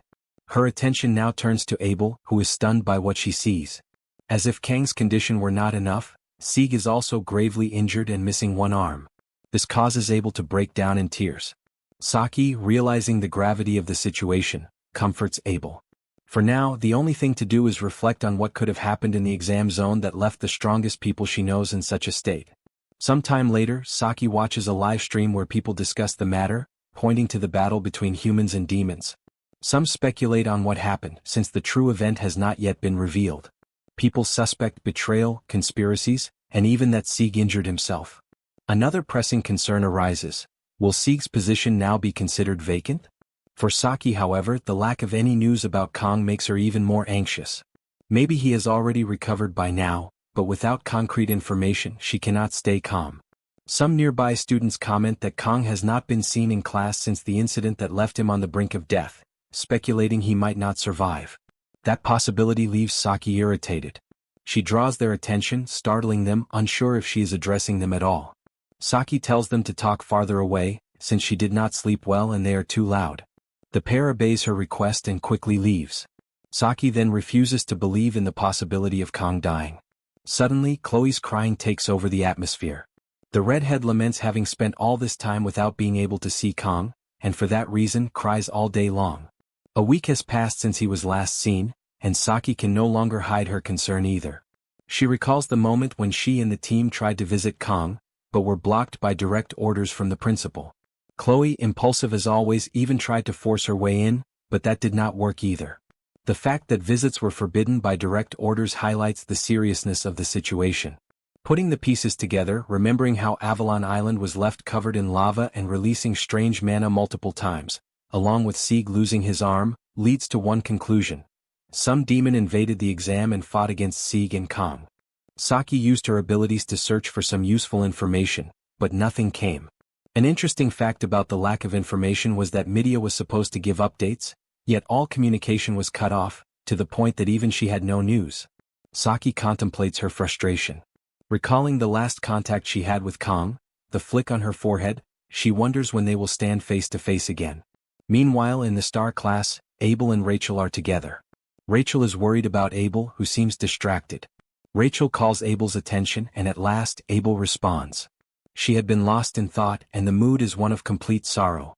Nearby, more students comment about news regarding the movements of the other members of the strongest group, trying to bring some sense of stability.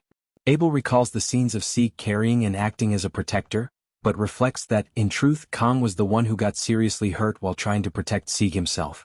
Abel's seriousness makes Rachel even more concerned for her friend. Elsewhere, the henchman responsible for setting up the entire ambush gets drunk. He smashes his bottle against the table. The scoundrel reflects on how things did not go as he wanted, which only brought more trouble. Looking at the document used to hire the mercenaries, he curses them as useless vermin. The scene shifts to a conversation where it is explained that practically all of Kang's muscles and nerves were twisted and broken. Midea points out that none of this was normal, given her experience. Sieg recognizes the severity, but notes that now Kang has recovered and is probably much healthier than before. Midea then brags about mobilizing every doctor and healer to treat Kang, even threatening each of them to save the hero at all costs. Sieg says that now everything is over, she does not need to worry anymore, or else she will get wrinkles. Midea becomes furious. She soon calms down and breathes with relief that, in the end, everything turned out well, holding on to positive thoughts. Midea then asks Sieg how he has been handling things. The master replies that there have been no major inconveniences, swinging his arm as a gesture to mock and lighten the seriousness of the situation. Midea recalls an encounter with one of the doctors, who expressed astonishment at never having seen such a monstrous recovery in his entire life. The doctor described the case as a miracle, and Midea could not understand what the future had placed before her. Trying to figure out why Sieg had spent an absurd amount of money on Kang's care and never left the hero's side for a single moment, Midea begins to wonder if it was guilt for not having prevented Kang from leaving the exam in tatters. Midea then takes a more direct approach. Since Kang is awake, what really happened? Her curiosity has kept her from sleeping for nights. Sieg replies that he needs to reorganize his thoughts before answering. He himself took time to process everything that happened on the island. Midea demands that he spit it out. Sieg tightly grips the stump of his arm. And finally, the truth: Ager, the fourth commander, appeared on Avalon Island. The information hits Midea hard and she refuses to believe it. Sieg says it is the truth no matter how absurd it sounds. It was she who tore off his arm when he tried to protect Kang. Midea, now accepting, asks if Ager was the one who caused all that to Kang, and also wants to know her fate. Sieg replies that Ager was eliminated. He points out that it is still too soon to make the information public, but he witnessed it with his own eyes. Midea asks if Sieg was the one who finished Ager. The answer comes with laughter. How could that even be possible? Midea relaxes on the couch. Then comes the quick assumption: Sieg was cornered and needed more backup. Sieg does not give her time to confirm and immediately reveals who delivered the final blow. The truth shatters Midea completely. As for the details of how things unfolded, Sieg cannot say more as he still needs further information. Enjoying his drink, Sieg jokes that now it is time for the young lady to visit a certain place before dealing with adult matters. Midea pauses, calls Sieg a boomer, and smiles as the conversation ends. The scene shifts to the school grounds where Speed Weapon tries to lighten the mood, saying they cannot stay depressed forever. That is why he moved forward with the idea of creating a recruitment poster for the club. Honestly, it was something ridiculous, but Speed Weapon showed it off with great joy. Since Kang had always been responsible for leadership, Speed Weapon felt it was his duty to do something for him and take the initiative, now seeking the others' validation for the poster. Saki gives her opinion, saying she is very surprised with the result and that she would never in her life be capable of doing something similar. However, her expression reveals the true meaning of her words. Speed Weapon tries to argue, but while he is speaking, Chloe moves behind the poster and stabs it with a box cutter. When Speed Weapon mentions that the poster is very eye-catching and would easily grab people's attention, Chloe finishes the job in a single motion. Speed Weapon panics at Chloe's action. She defends herself, saying she would never let Kang see a piece of trash like that. Upset, he asks how Chloe has the courage to so easily throw away something he spent all night making. She replies that at least it can still be burned, so it has some use. Saki then reaches for a golden bar on the bench, reflecting on how the noise cannot fill the emptiness in the group. Not even the sweets taste as sweet as before. Before there is much time for lamenting, the others greet the arrival of the hero. Saki quickly turns to the commotion. She stands up at once. Chloe and Speed Weapon are already there, eager to know how the hero is and pointing out how worried they had been. Saki instantly moves to where Kang is and without much talk, gives back the flick on the forehead she had received from him before the exam. They both pause for a moment, the action completely unexpected. Then finally Saki shows her joy at having her comrade back. The group resumes their activities, with Speed Weapon saying he made a poster for the club, Chloe calling it trash, and Saki stressing that it should never be shown in public again. Meanwhile, Saki's chocolate is left aside. The scene shifts with Kong standing in a bleak zone where a tall clock tower rises at the center.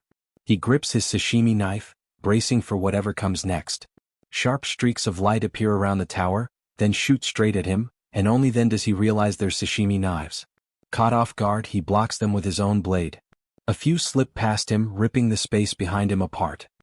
He looks upward just as a massive long sword tears through the sky and dives toward him. Blurred words hang in the air, urging him to take it.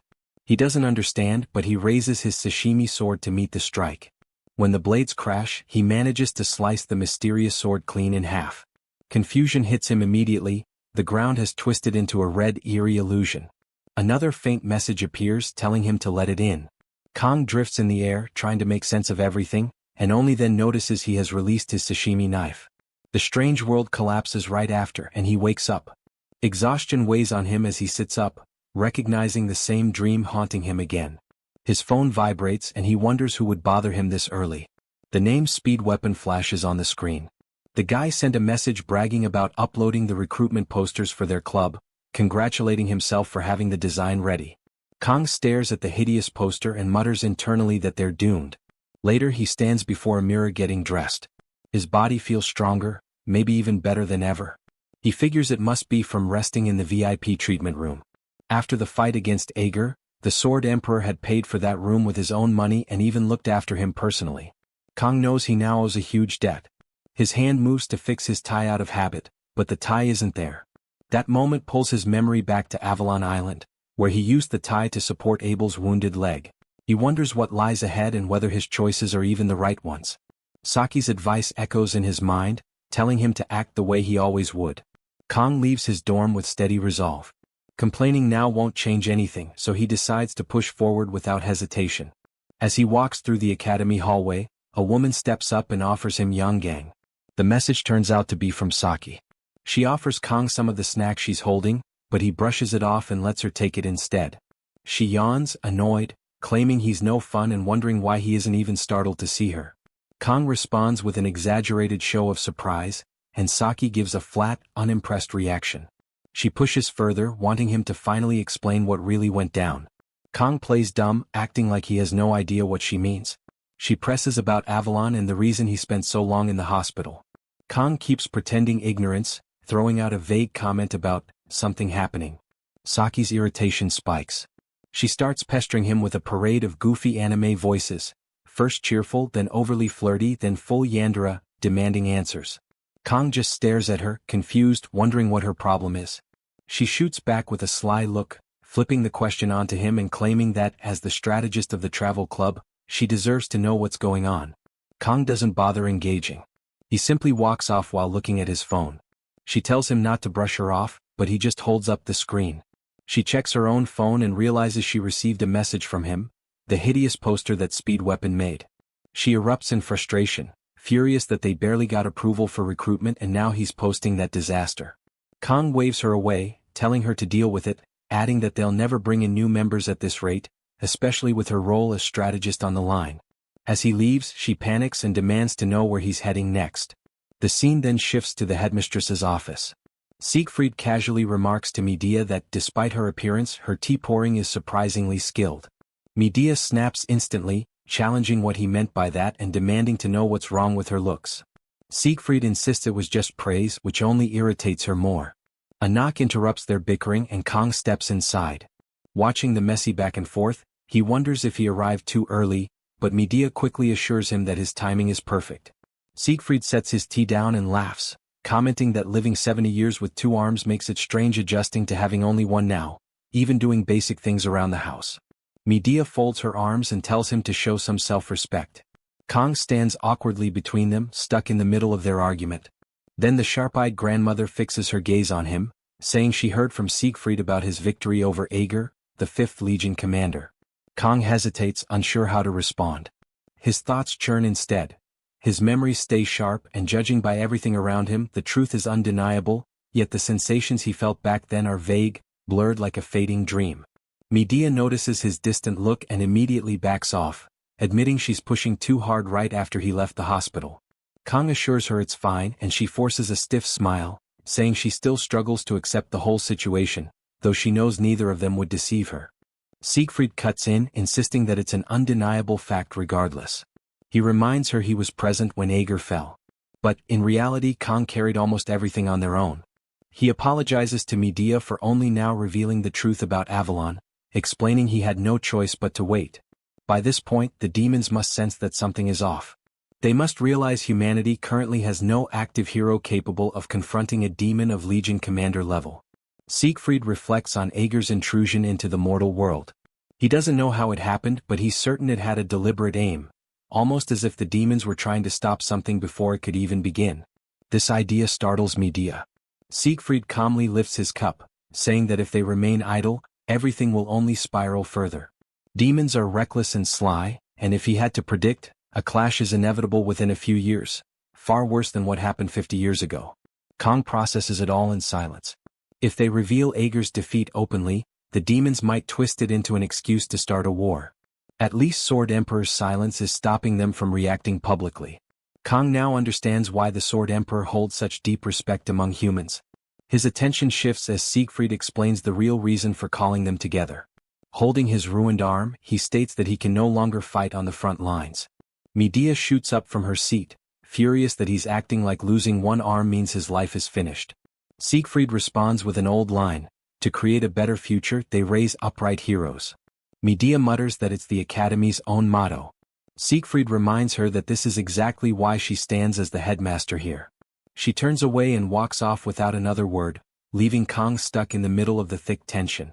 Siegfried lifts his cup again, unfazed, and drops another revelation. Soon he'll step down as one of the 7-star heroes. Kang freezes at the news, but Siegfried tells him to relax. This isn't some sudden impulse. Siegfried explains that he reached his decision while Kang was still hospitalized, and he isn't claiming he'll vanish completely. He intends to keep contributing however he can. Medea mutters that every news outlet on the planet will swarm him. He answers without care, stating he planned to handle interviews soon anyway, so he might as well get them all over with at once. Kang watches as Medea storms toward Siegfried. She grabs his collar and explodes, demanding how he can still act the same after 50 years. He fires off a playful remark about it proving he's young inside. She snaps back, calling him an old man, and Kang can't help letting out a faint chuckle at their bickering. Inside, his thoughts unravel. Up to this point, he tried everything to stop the world from twisting off its intended path. Whenever the story's characters behaved differently than expected, he practically panicked. But looking back, he realizes he acted stubborn and self-centered. Their choices come from their own will. They aren't game NPCs, they're people with actual lives and motives. From here on out, whatever decisions they make or whatever situations unfold, he plans to face them head-on. Hiding from reality is no better than a child crying with eyes closed. Siegfried then mentions he nearly forgot the most crucial point. Medea, already drained from the day's revelations, wonders what else he could possibly add. That's when Siegfried states that he intends to pass the 7-star hero title to Cadet Kang. The shock freezes Kang in place. Time shifts forward. The teacup now sits empty. Medea exhales heavily, calling Siegfried a lunatic in her thoughts. Silence settles around her as she recalls the earlier chaos. A flashback follows. Medea panicked, insisting they first needed to measure the demon's response, then arrange all the interviews and most importantly handle the 7-star position. Siegfried cut her off, stating he wasn't doing any of that immediately, preparations alone would take at least a year. He also pointed out that Kang should enjoy being a student for as long as he still can. Medea grabbed him by the collar again, furious, while he only laughed. The memory fades. Medea remains upset that someone as young as Kang is expected to inherit the 7-star title. She thinks to herself that it's far too heavy a weight for a 17-year-old. And yet, she knows there's barely anyone more fitting for that role than Kang. They can't announce anything publicly, but if the world learned what Kang has already done, everything would be thrown into chaos. In her mind, she calls him a genius who seems carved straight out of the heavens. Kang is already stepping into the territory of myth, much like Valor Joa. But she cuts herself off the moment the name slips out by accident. A dry laugh escapes her as she mutters Siegfried's name instead. Inside, she admits she understands his reasoning. Leaving the 7-star hero position empty could create diplomatic tension with the demons, not just trouble among humans. There will be disagreements, but if Siegfried personally selects a successor, most of the conflict should settle. Even so, they still need approval from the association and the remaining 7-star heroes.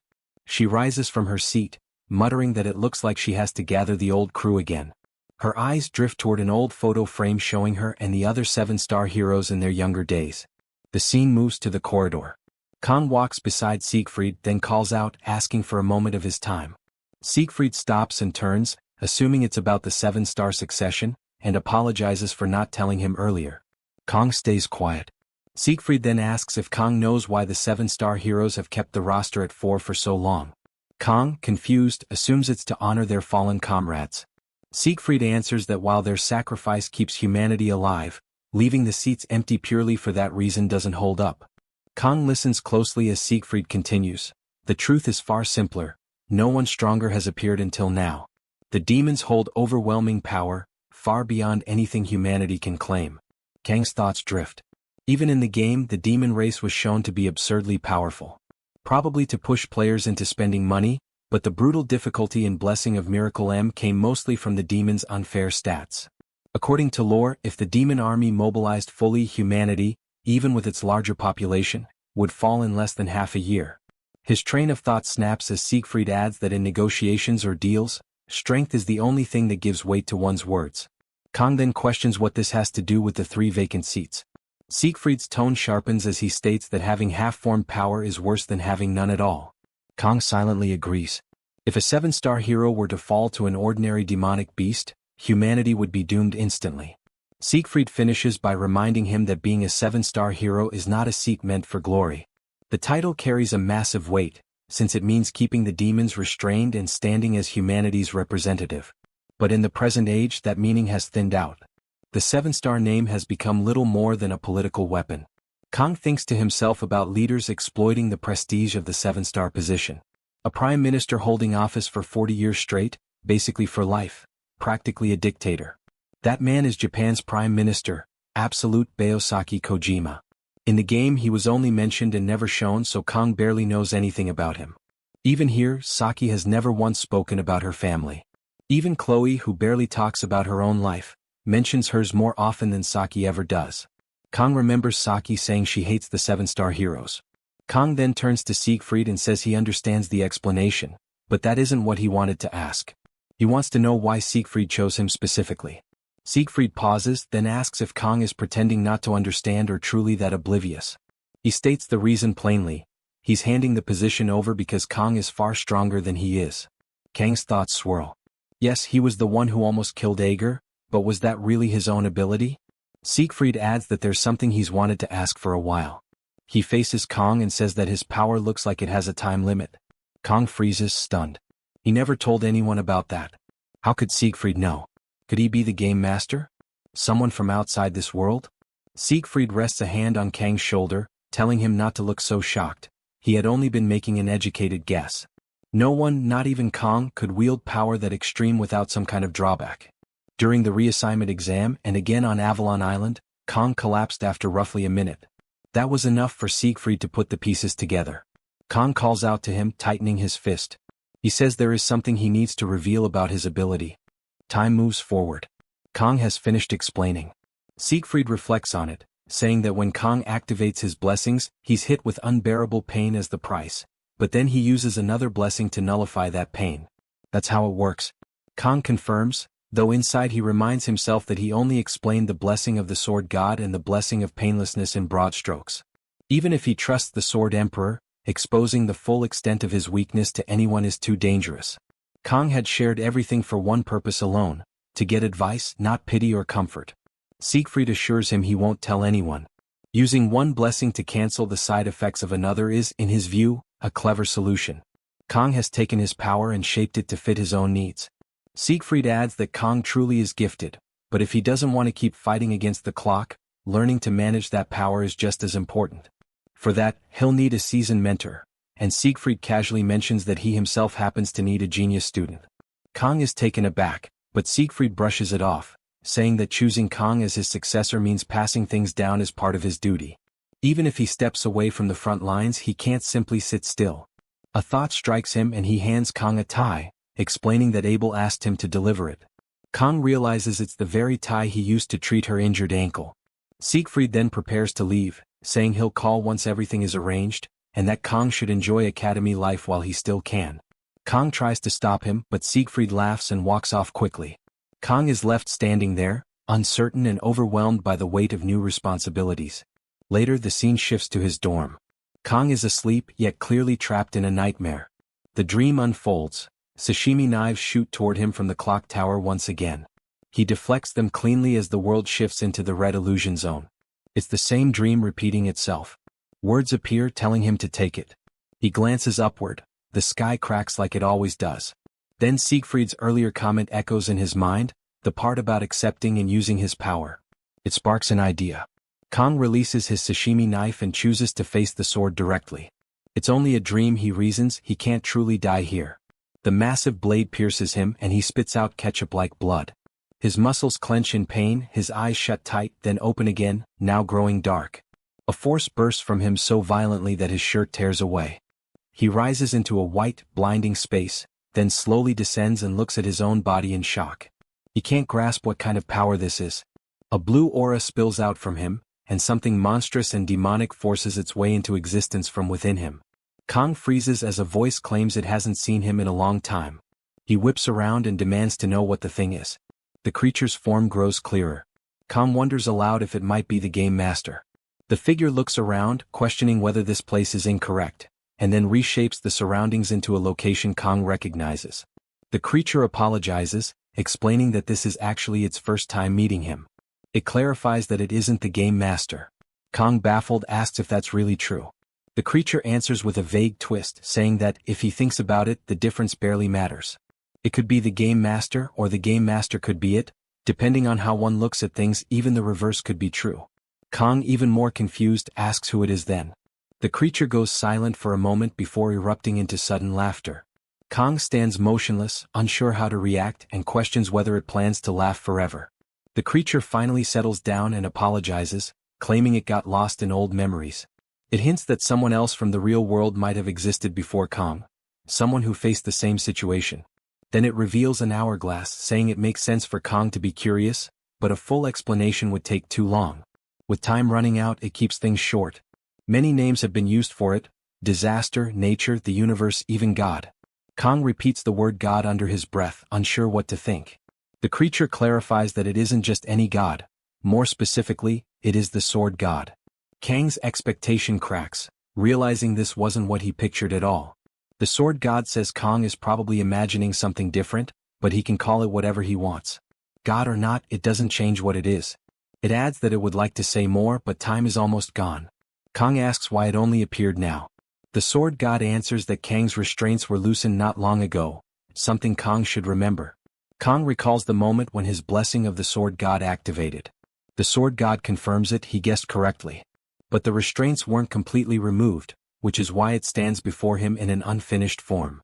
The fact they can talk at all is already a miracle. Cracks spread through the hourglass and the space around them begins collapsing. The sword god notes that this is as far as it can go.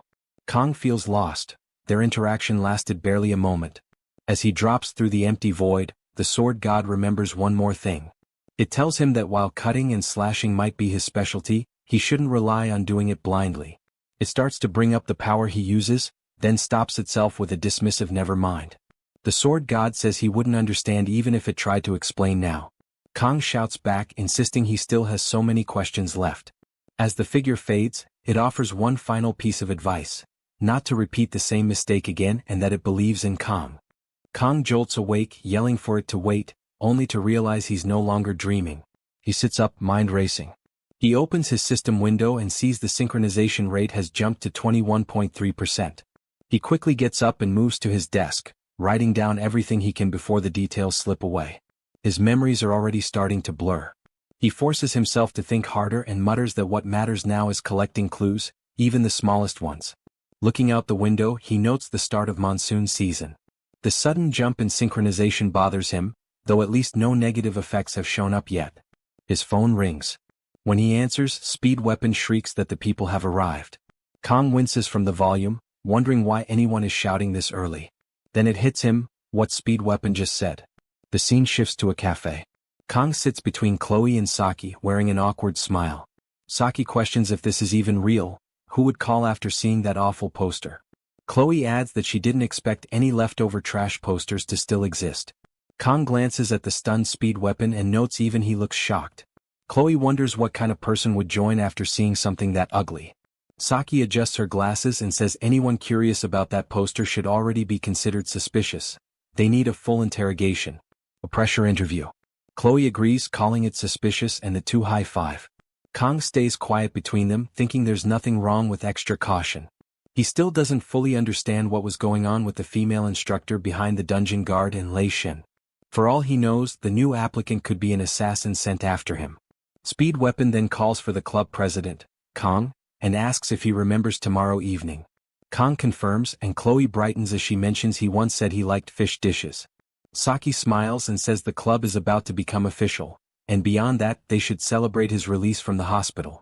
Kong admits he's a bit picky with sushi, which makes her raise an eyebrow and question whether he's even pickier than she is. Speed Weapon jumps up, proudly announcing that the place they booked is the Academy's most well-known restaurant and that getting a reservation was a struggle. Saki checks the reviews and is impressed to see more than 3,000 positive ratings, even from Japanese visitors. Chloe reacts with excitement, convinced the food must be amazing. Kong agrees to join them, thinking to himself that refusing after all their effort would be impossible. Their attention shifts suddenly when a woman approaches. A girl with glasses opens the door and asks if they are the travel club. Speed Weapon confirms and invites her to sit. Kong and Saki rise slightly out of courtesy while Chloe simply studies the newcomer with interest. As the girl takes her seat, Saki leans toward Kong and whispers that the applicant seems far more normal than expected. Kong hesitates, then remembers the strange personalities of the friends beside him, and decides that Saki's comment is probably accurate. The newcomer then looks directly at Kong and pushes up her glasses with her middle finger. Kong freezes, wondering if he just got insulted.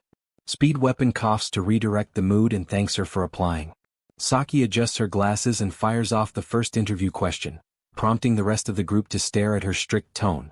The newcomer introduces herself as San Hana, a second year from Tiger class, originally from Busan. This catches Kong off guard and he asks if she's Korean. She lifts her glasses with her middle finger again, confirming it. Kong feels mildly assaulted but notes internally that he's never heard of anyone with the surname San in Korea. Then again, he himself belongs to the non-existent Saori Kong lineage, so he lets it slide. He mentions to Hana that back when he lived in Busan, he often ate pork gukbap. She reacts with excitement, describing the dish in detail. Rice mixed into milky broth with spicy paste and garlic. Saki jabs Kong with her elbow, telling him to stay focused. He offers an awkward smile while Saki resumes the interview, thanking Hana for her introduction and asking why she wants to join the travel club. Hana responds by once again lifting her glasses with her middle finger, explaining that the poster mentioned traveling and dungeon clearing. Her practical scores have been borderline this year, so she wanted to clear a few dungeons, and the recruitment notice appeared at the perfect moment for her to apply. Saki narrows her eyes and reminds her that they are officially a travel club. Dungeon clearing is merely a side activity. Saki points out that there are plenty of clubs centered on dungeon raiding anyway. Hana hesitates, clutching her shoulder, and explains that by second year, those clubs rarely accept Tiger class students like her. Someone as plain as she is naturally ends up left behind. The comment makes the others stare at Saki strangely, and Saki awkwardly tells her she didn't need to phrase it that way. Kong notes inwardly that this newcomer is sharp. She managed to make Saki look bad while still flipping them off with her middle finger disguised as a glasses adjustment. Saki moves on and asks about Hana's weapon. Hana raises a fist and says she doesn't really use any specific weapon, but if she had to pick, it'd be her fists. Saki pauses, then asks if she'll be fine in dungeons like that. Hana pushes up her glasses with her middle finger again, reminding her that dungeon clearing isn't their main activity. Saki is left speechless, and Speed Weapon is stunned since this is the first time he's seen Saki unable to counter someone. The two women hold eye contact in a tense stare-off until Saki finally breaks away, saying she'll note it. Hana then adds that she truly wants to join the club, not just for dungeons but to make memories before graduating. Kong thinks to himself that after dealing with plenty of unwanted visitors, he has a good sense of a person's nature just from the vibe they give. With the perceptiveness granted by the sword god's blessing, he tries to analyze her, until Saki gives him a look. Her expression clearly says they won't find better applicants anytime soon. Seeing her subtle approval, Kang steadies himself and welcomes Hana to the travel club. Hana acts surprised, asking if she's already accepted. Kang confirms and tells her that since they're all a year younger, she can speak casually with them. Hana lifts her glasses with her middle finger once more, asking if she really should. The whole group feels violated at the same time. Kang awkwardly thinks she jumped at the opportunity the moment he gave permission. He turns to Saki and says it'll be easier for everyone if the oldest member drops formal speech first. Saki stares at him, and he adds that Chloe's polite tone is more than enough for the whole group. Hana then tells them they can speak casually too. She doesn't want to be treated like an elder just because she's 1 year ahead. Kang says he'll call her Hana Sunbae. Speed Weapon lifts a form and hands it over, saying he needs to submit it by the end of the week and asking Hana Sunbae to fill out her application. Hana looks over the form and asks if the club's advisor is truly the headmaster. Speed Weapon confirms that the club president asked her personally, and she accepted right away. Hearing this, Hana turns toward Kang with an unsettling smile, saying the club already looks entertaining. Kang feels thrown off by her reaction. She then heads out, saying she'll contact them next week. Once she's gone, Kang crosses his arms and wonders aloud who she reminds him of. Saki asks what's bothering him. Kang explains that Hana felt strangely familiar. Was he the only one who sensed that? Saki says she didn't feel it. Maybe her impression was just vague. Then she mischievously lifts her glasses with her middle finger to imitate Hana. Kang forces an awkward smile and tells her not to mimic that. Kang briefly wonders if Hana could somehow be the principal's hidden granddaughter. Just then, Kang gets a notification. Saki leans closer, curious, and Kang says it's from the principal. Speed Weapon is shocked, asking if she already heard about their new recruit. Kang answers that she couldn't have. She's probably just replying to something he asked earlier. But then he stops cold. His personal information is gone. As if someone is deliberately erasing his existence. Kang reacts loudly, drawing confused looks from the others. He stands and excuses himself abruptly. Speed Weapon asks the group why he suddenly acted that way, and Chloe guesses the headmaster might have called him in. Meanwhile, Saki watches Kang leave with a thoughtful expression. Outside, Kang walks with anger simmering through him. He remembers Lei Shin explaining that his personal records had been erased somehow. He recalls Midia's message, that she wanted to warn him earlier but had been cautious. Inside, Kang mutters that everything has been wiped out. All information about his parents or relatives, gone. Only his academy records remain. And no matter how hard he tries, he can't recall his parents' faces. He realizes the last time he called home was before midterms, because he didn't want to worry them. He decides to dial his parents. But the moment he calls, the number is marked out of service. He freezes, unable to process the shock. Rage floods through him as he grips his phone tightly. Rain begins to fall. Kang turns away and heads to the nearest bench. He sits, opens his gallery and looks at photos taken with his family. Even those appear blurred. Kang sits in the rain, thinking that even his photos will probably vanish soon. This isn't his imagination and there's nothing wrong with his memory. The instinct granted by the sword god's blessing rejects every excuse he tries to make. He falls quiet, then mutters a chilling thought. Maybe those people only existed to help him adapt to this world. The idea hangs over him as the downpour soaks through his clothes. With a hardened look, he concludes that someone engineered all of this. Was it part of a stage? Was it the sword god's doing? Or the game master's? He pulls his sashimi knife from his coat. Thunder rolls overhead as two storm clouds crash together, and the sky flashes, symbolically hinting at both entities watching him. Lightning strikes near him, but he swings his sashimi knife and slices straight through the bolt as if it were nothing, cutting it the same way he intends to cut the game master and the sword god someday. He mutters that he'll cut every last one of them. The next day the scene shifts to Star Class. As usual, the boys crowd around Rachel, begging her to spar with them. She turns with a sweet face and tells them she's not in the mood today. Immediately they start blaming one another for ruining their chances.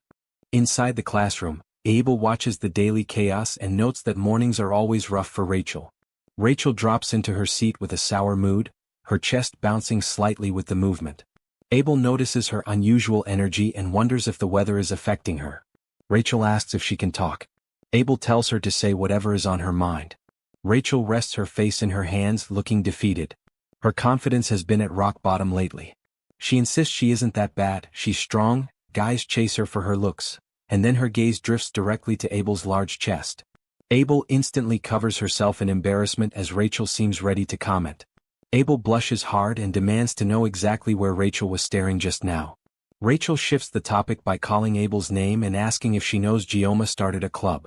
At his name, Abel stutters. Rachel catches her reaction and leans in, wondering aloud if something happened between Abel and Gioma on Avalon. Abel flinches, flustered, insisting nothing happened. She hides her chest again and stammers that she only had a sprained ankle that day, and Gioma left at dawn afterward. Rachel finds her reaction interesting and says that Abel doesn't seem like the type to lie. Rachel admits she was being overly sensitive and apologizes. She reminds Abel that Abel once claimed she had absolutely zero interest in Gioma, not even as much as a speck of dust under a fingernail, and says she should have trusted that.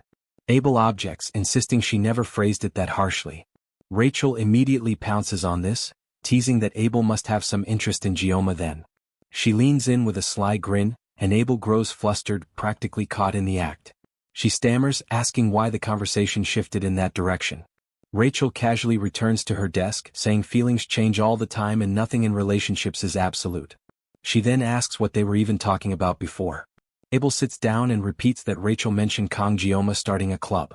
Rachel explains that she asked Speed Weapon if she could join, but he outright rejected her. Abel is shocked and asks why.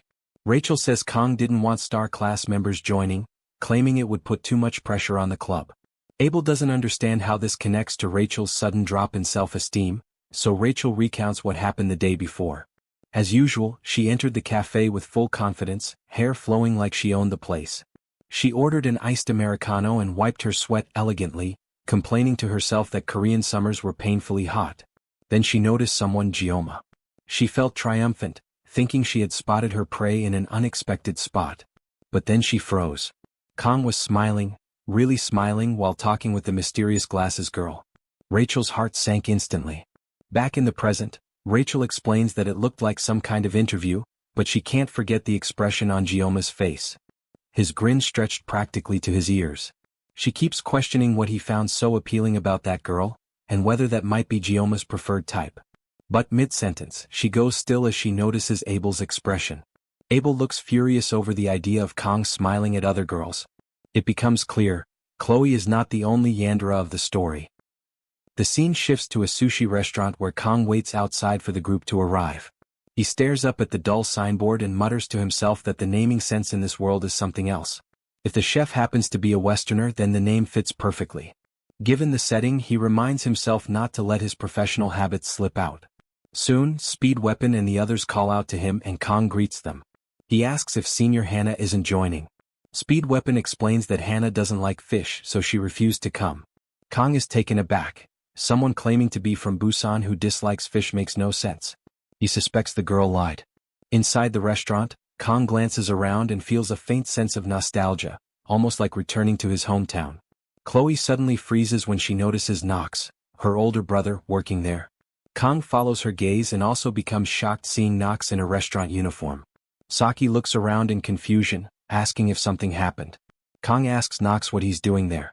Knox calmly replies that he's working part-time. Kong tries to process this, remembering that Knox comes from the wealthy auditor family. He starts to wonder if Knox is concealing his identity and operating under some mission. Before he can think further, the restaurant owner snaps at Knox, calling him a newbie and yelling at him to seat the customers. He mocks Knox for begging for the job while crying a few days ago and demands to know why he's frozen now. Knox apologizes immediately. Seeing the awkward tension, Saki steps in and tells Kong they shouldn't interrupt Knox while he's working. They head to their table. After taking their seats, they browse through the menu. Speed Weapon comments that the dishes look impressive and now he understands why the place is always packed. Meanwhile, Kong notices Chloe still looking troubled. He quietly tells her that Knox must have his own reasons and that since they're eating together, they should focus on enjoying the meal. Chloe nods softly. Kong thinks about how strained the siblings' relationship seems, and how Chloe had looked forward to this outing more than anyone. Saki nudges him and points at the restaurant's specialty sushi set, saying it looks amazing. When Kong checks the price, he almost frowns. $40,001 for one set hardly feels reasonable. Saki responds that this is their first team dinner in a long time. Maybe she's too focused on getting the best deal, or would he rather go somewhere cheaper? Kong tells her to forget it and order whatever they want, since they're the ones paying. Hearing that, Saki immediately calls for a waiter to place her order. Kong watches her and thinks again about how different her background is from his. No matter how much time passes, the class gap between them still feels impossible to get used to. When the food arrives, Saki lights up with excitement. The ingredients look incredibly fresh and each dish appears delicious. But then she notices Kang's expression. He looks anything but pleased. She asks why he seems bothered and if something is wrong.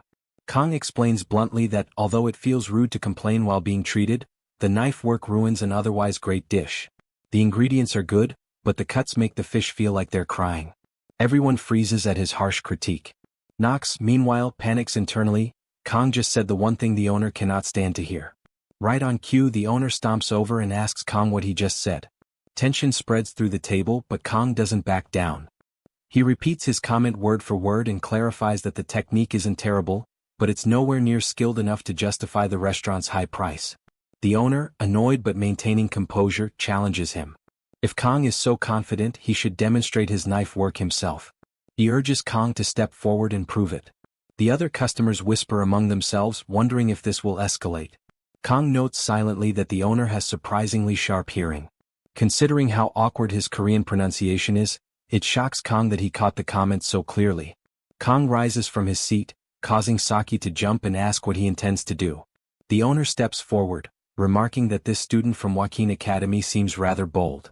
He introduces himself as Mansoor, a sushi chef with 12 years of experience, and proposes a bet. If Kang outperforms him, the entire group eats for free. Kang answers calmly, stating that the owner must stand by his words. The owner, meanwhile, assumes Kang is just a kid trying to show off in front of friends. Convinced Kang has no real ability, he decides to teach him a lesson. He tells Kang they'll use flounder, planning to embarrass him in the process. But Kang casually interrupts, choosing sea bream instead, the fish already laid out on the cutting board. The owner tries to stop him, saying he isn't ready, but Knox steps in. He urges his boss to watch first. The owner objects, reminding Knox that letting an outsider into the kitchen is risky and that sea bream is expensive. But Knox calmly replies that even though he normally wouldn't say this as a waiter, his boss can trust Kang. Kang approaches the prep table, removes his coat, and thinks to himself that it has been a long time since he handled fish with this level of seriousness. The moment he grips the knife, the blessing of the sword god awakens, sharpening his precision and awareness. When Kang finishes cutting and plating the sea bream, the owner collapses to his knees in disbelief, completely accepting defeat. The customers stare in disbelief. If even the owner admitted defeat, then the dish must be extraordinary. The owner tells Kang that in 12 years as a sushi chef, he has never seen sushi crafted with such technique. He sincerely asks Kang to take him as a disciple. Kang refuses and urges him to get up, but the owner insists he truly wants to learn. Kang again tells him to stand, saying that while he isn't sure about taking disciples, he can at least offer some advice. At those words, the owner jumps up immediately, ready to take notes. Kang explains that the owner's skill isn't bad, but his knife handling needs work. He recommends that the owner try using a knife designed for left-handed chefs. The owner is stunned.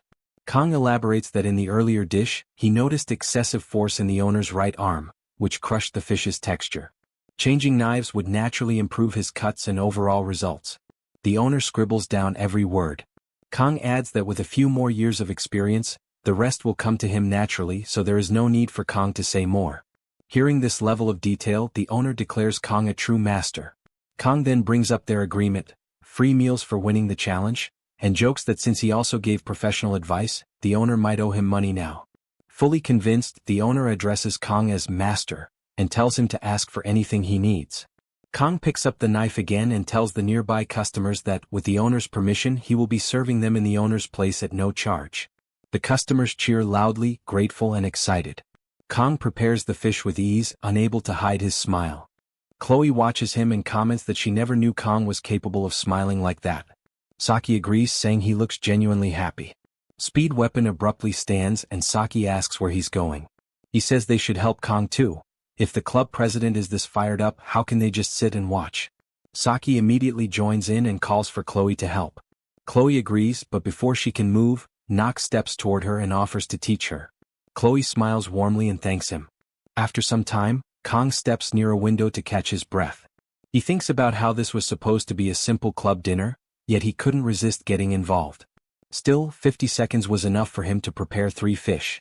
After working so long in dangerous fights against demonic beasts, the simple calm act of preparing fish feels strangely refreshing. He even wonders if he should open a sushi shop after graduating. Knox approaches and Kong asks if he's not busy. Knox says the food for today is fully prepared and the owner is handling the rest.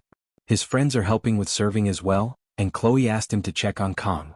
Kong then asks why Knox suddenly started working part-time. Knox, clearly irritated, reminds Kong that he once told him experiencing a real job might teach him something valuable. Kong nods, admitting he did say that. Knox asks if he seriously forgot and Kong smiles, insisting he remembered perfectly, adding that once Knox commits to something he truly follows through.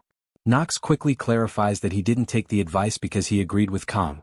He just had to acknowledge that working an actual job does teach lessons. That's why he wants to ask something. How does Kong deal with unreasonable or troublesome customers? Knox continues asking questions and Kong answers each one calmly.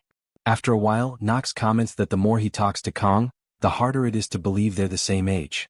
He even asks if Kong is lying about how old he is. Kong replies that instead of implying he's older, Knox could have just said he seems experienced.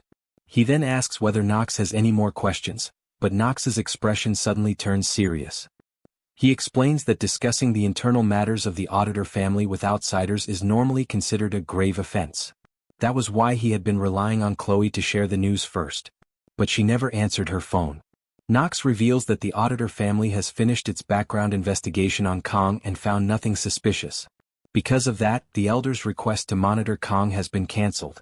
In fact, the results raised more questions about the elders themselves, so the auditor family is now launching a full-scale investigation into the Council of Elders.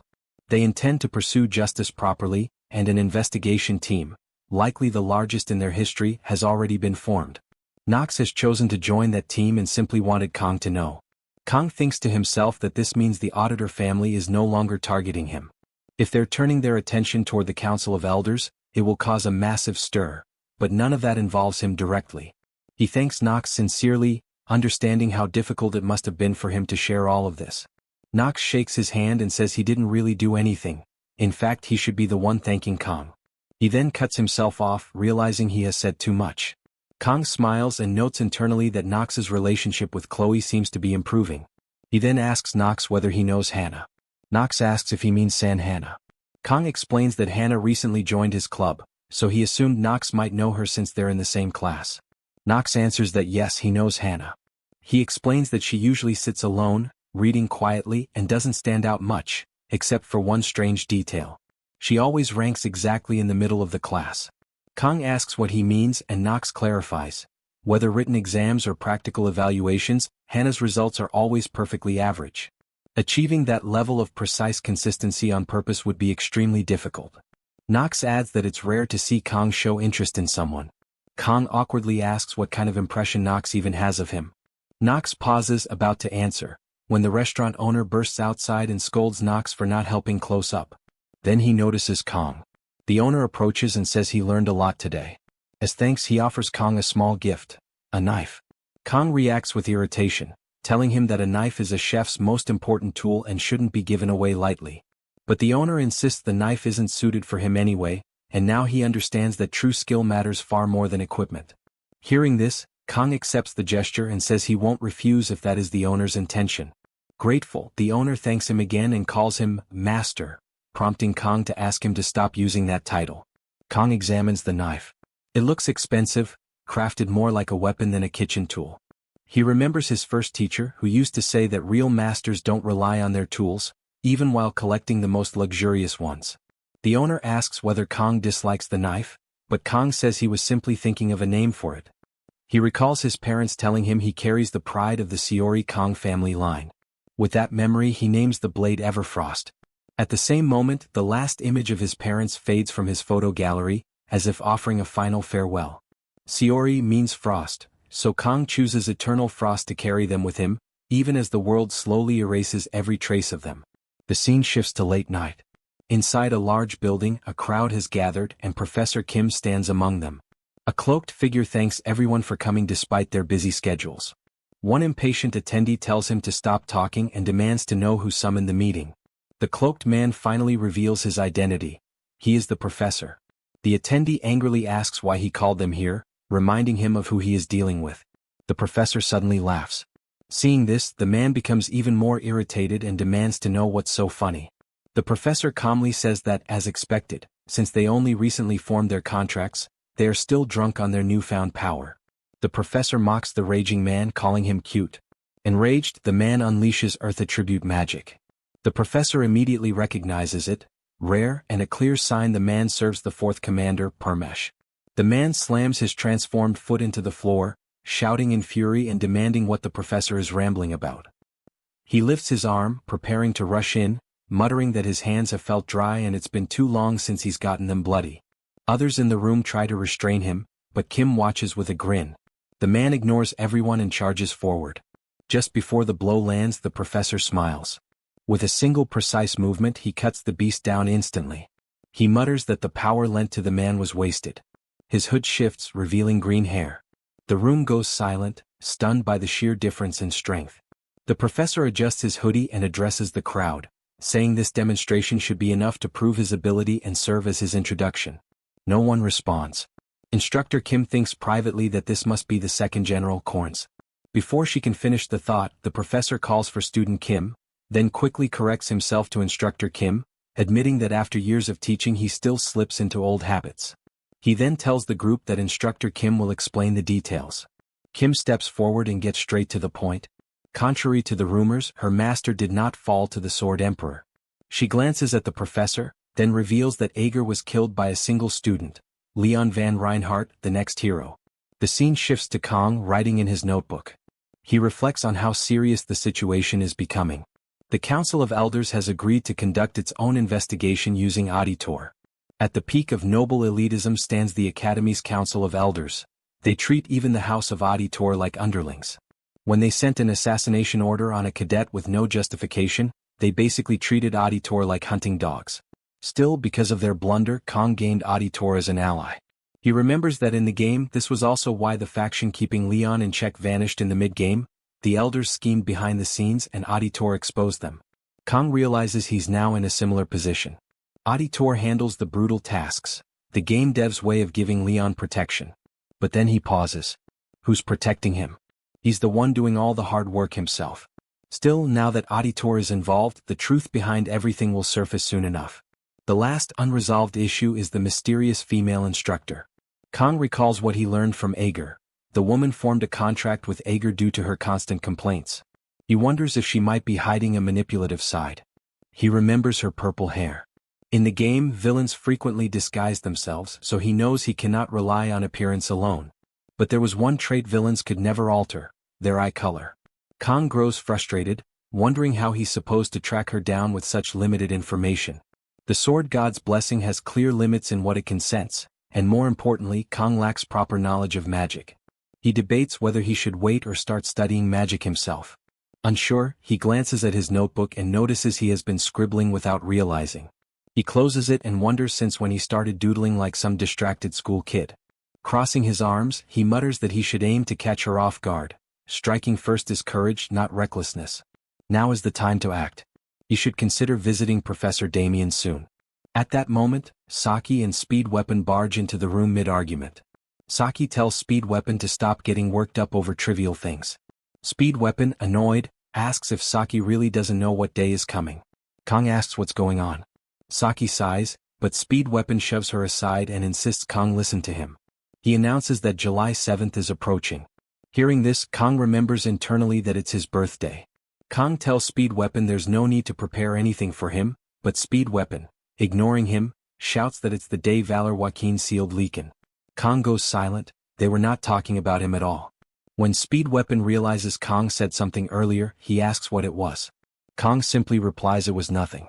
Saki tells Speed Weapon there's still no reason to make such a fuss. Speed Weapon insists there is, because several major figures will attend the Academy Festival. The strongest assassin known as the Old Man of the Mountain, Altair Adhitari, the next master of the Iron King family, Iron Legs Mao Lang, America's pride and a potential future 7-star hero, all mute. Speed Weapon says this is their chance to boost the club's achievements and help raise the headmaster's reputation. Saki, irritated, says he just wants to enjoy the festival and should stop pretending otherwise. Kang stays quiet, watching the two argue, while Hannah reads silently as if none of this concerns her. Chloe then asks Kang if he already has plans. He says he doesn't have anything in mind. Chloe blushes, about to suggest something. But Speed Weapon suddenly interrupts, shouting that they should run a tasting booth.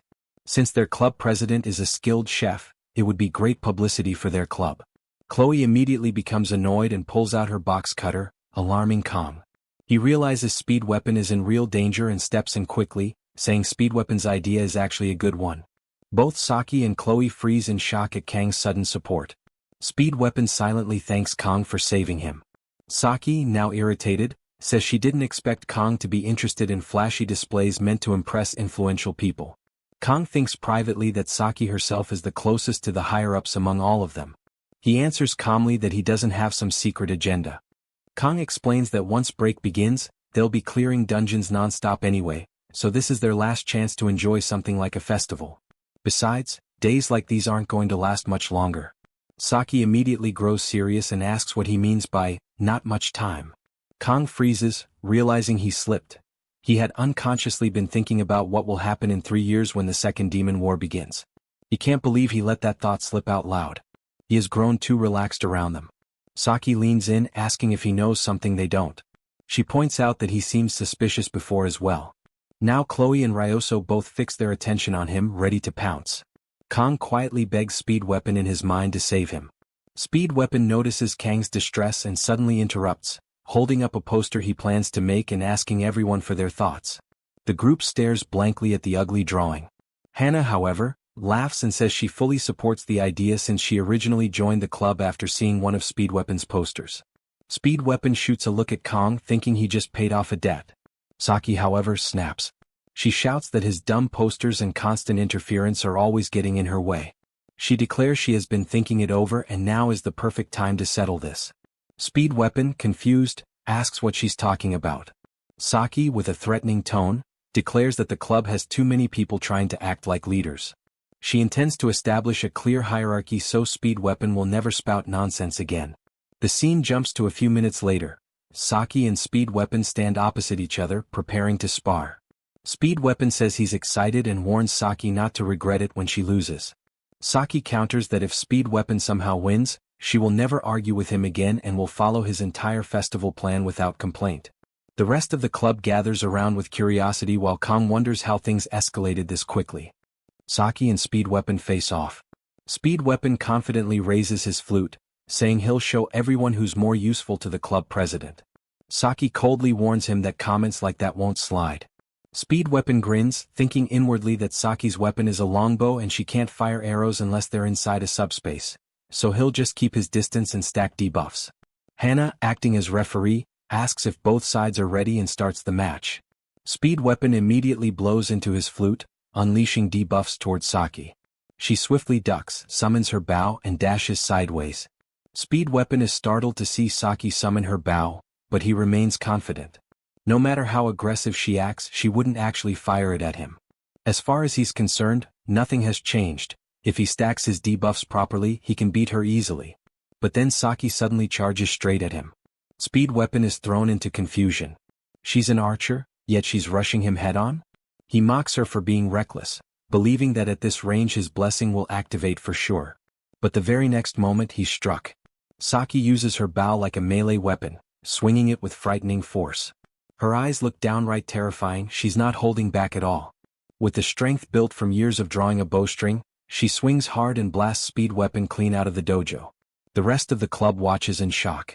Saki then calls out Kang's name, suddenly shifting into elegance, and asks if he's finished evaluating her. Kang is speechless. Meanwhile, Speed Weapon lies outside trembling, trying to heal himself with his flute. The scene moves to the travel club room. 4 days remain until the festival. Everyone is performing far better than Kang expected. Chloe Auditora assists with cooking. She prepares a fried egg, commenting that its heart shape is cute. Hannah handles purchasing and management.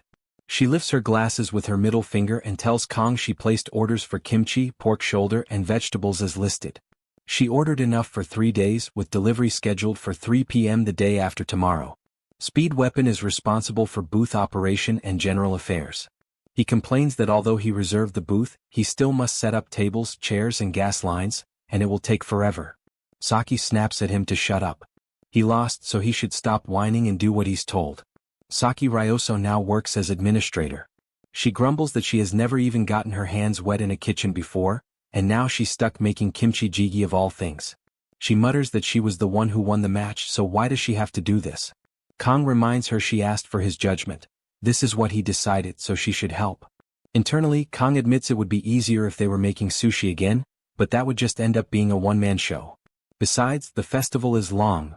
Lasting the whole time with only 50 seconds of peak performance would be impossible. He reflects that he has never actually been to a festival before. He started working at 17 and never had time for things like this. Maybe that's why he got hooked on Blessing of Miracle M, perhaps he secretly wished for an ordinary peaceful life. But in the game, that peace ended around year 2, when the demons started noticing Leon. Which means this may be his last festival at the academy. His thoughts are interrupted when Senior Hannah asks why he's wearing such a sad expression. She remarks that he looks like he's treating this festival as if it were his last. Kang is startled and wonders if she somehow read his mind. Hannah asks if he remembers what she said when she joined the travel club. He doesn't and asks her what it was. With a smirk, she dismisses him, saying he should forget it if he already forgot. Kang feels thrown off by Hannah's strange attitude, then turns to Ryoso and says he'll step out for a moment. She asks where he's heading, but he only replies that he'll explain later and asks her to handle things for now. Saki narrows her eyes, clearly suspicious of whatever he's hiding. The scene shifts to Professor Damien's laboratory. He calmly pours black tea when he hears Kang asking for permission to enter. Damien tells him to come in. As Kang enters, Damien mentions he was just brewing tea and calls it perfect timing. Black tea imported directly from Russia with a rich aroma. Kang declines, saying he's allergic to black tea. His attention shifts to the strange rock-like arm on the table. Kang asks what it is. Damien sets his teacup down and explains that he recently found it. It looks like stone, yet faint mana runs through it. He even offers to give Kang a piece, but Kang says he doesn't need it. Damien changes the topic, saying he's glad Kang came and that he can ask anything. He'll answer whatever he can. Kang brings up his previous question about the phrase "May the blessing of the sword god be with you." Damien stands and says that question bothered him as well, so he dug deeper and found information. He places a book on the table and reveals he even traveled to Russia because of it. Kang is stunned, but Damien shrugs it off, saying Kang gave him the hint and he was curious. Scholars are simply like that. He thanks Kang for the lead, though he says there's something more important. Damien begins his explanation. As he taught in class, blessings are categorized into 4 types: commanding spirits, guardian spirits, elementals, and heroic spirits. The categories are based on which entity grants the blessing. These spirits are transcendent and unavoidable beings. Damien asks if Kang remembers what he said last time. Kang repeats it, "There are no gods left in this world." Damien praises his memory, then casually offers Kang a position as his assistant. Kang declines, saying he has no interest in academics. Damien continues anyway, saying the flaw lies in that phrase about gods being gone. He rewinds to the age of myths, when countless gods existed with unknown origins. People call that era the age of myths, but the gods in those stories weren't transcendent beings like spirits. They had no emotions, no will, no physical form, they were more like concepts. Kang struggles with the idea of concepts. Damien explains, their rank was simply on another level. Even spirits, in comparison, are like fireflies next to the sun. These gods were absolute beings that had moved beyond mortality. But even they could not escape death. Despite being of the same kind, one god ended that age, the sword god. Kang tenses at the mention of that name. Damien continues, explaining that the saying "May the blessing of the gods be with you" was used by humanity right after the age of myths ended, as they honored him and sought strength from him. Kang stays quiet and the professor asks if that answers his questions. Later, Kang walks through the corridor thinking that he feels like he learned something, yet at the same time feels like he didn't. What bothers him more is that Damien traveled all the way to Russia because of a single comment he made. It makes Kang feel like he used him even if unintentionally. Still, Russian black tea is not something he'd ever enjoy. As he pats his coat, he realizes why his body felt stiff earlier. He forgot his sashimi knife today. His senses felt smaller because he wasn't carrying it. He mutters to himself that it's strange to feel so restricted without it. Clearly he has changed. 4 days before the festival, Kang teaches Chloe how to cook like a real chef. 3 days before the festival, Saki screams commands, ordering everyone to start inflating balloons immediately. 2 days before the festival, the girls wear maid outfits, and Saki looks absolutely fed up with having to put one on. 1 day before the festival, Kong prepares the kimchi. And just like that, festival day arrives. Kong stands in front of their food stall, thinking back on the 20 years he lived with a knife in hand. He revived countless struggling restaurants. He always rejected rewards, helping only places on the edge of shutting down. Not out of charity, more out of personal satisfaction. He thinks of the Korean sushi restaurant they visited recently. Revivals like that were always done with a single sashimi knife, a signal of renewal that only he could give. He admits to himself that it's a little embarrassing. His late-blooming edgy phase probably came from his first master. Kong walks toward his club members, thinking that there are only 10 minutes left until opening. Serving food for money isn't something to take lightly. Saki smiles at him and he returns the smile, thinking there's no reason to be too tense. They only need to follow what they practiced. This might be their last festival. If that's the case, then they should enjoy every moment of it. As the festival opens, students gather in waves, filling the grounds with noise and color. Abel and Rachel move through the crowd as well. Rachel eases Abel's nerves, making it clear that no one will notice her since everyone is focused on the celebration. Rachel pulls away and leans in for a playful photo, striking a pose. When Abel's hand drops, the disguise becomes clear. A fake mustache sits on Rachel's face. They continue walking side by side. Rachel takes in the decorations and lights, noting how pleasant and inviting the festival feels, satisfied that coming here was the right choice. Abel shares the feeling, keeping the thought to herself that slowing down and enjoying moments like this might not be so bad after all. Rachel lets her imagination run and muses that a festival should have something over the top, like a sword emperor suddenly appearing to address the crowd. Abel reflects that her grandfather has long since stepped away from that role and never cared for public attention anyway. Rachel counters the thought by recalling that her own uncle avoids such scenes too, which only makes things easier for her. Her attention shifts when she spots a travel club kimchi flyer lying on the ground. She gestures toward it with a sly smile aimed at Abel. The focus then moves to the main stage, where the announcer raises the crowd's energy by proclaiming the introduction of the heroes who once again protected humanity from demons. Two promising figures step into the spotlight in turn. India's renowned adventurer Mahatma Sinbad and Russia's flame walker Vladimir Yasup. Around the stage, reporters buzz with excitement, remarking that this year's festival feels far grander than any before. Their attention sharpens when they notice the hero known as All Mute. Cameras rush forward, questions spill out, and flashes go off non-stop. Her fitted outfit draws even more attention as comments about her striking appearance spread through the press. In the crowd, Speed Weapon clenches a stack of flyers in his hands while cheering with pure excitement, thrilled to finally see his favorite hero up close. His admiration is obvious. That excitement doesn't last long. Saki appears without warning, yanks him by the ear, and scolds him for avoiding his duties. She reminds him that his job was to hand out flyers and questions why he is standing around while everyone else works. Speed Weapon, clearly nervous, admits that he only wanted a glimpse of the hero he admires so much. Saki's irritation spikes as she points out that he was the one who pushed for setting up the booth in the first place, leaving him no excuse to slack off now. Intimidated, Speed Weapon quickly gives in and trails after her. On the way back, Speed Weapon stumbles and crashes into someone's foot. Both he and Saki look up at the person he collided with. Standing there are Rachel and Abel. The scene shifts again, this time to the booth, where Hannah arrives with the kimchi stew ordered by customers. The dish draws praise for how good it looks. Nearby, Kong and Chloe remain busy at work.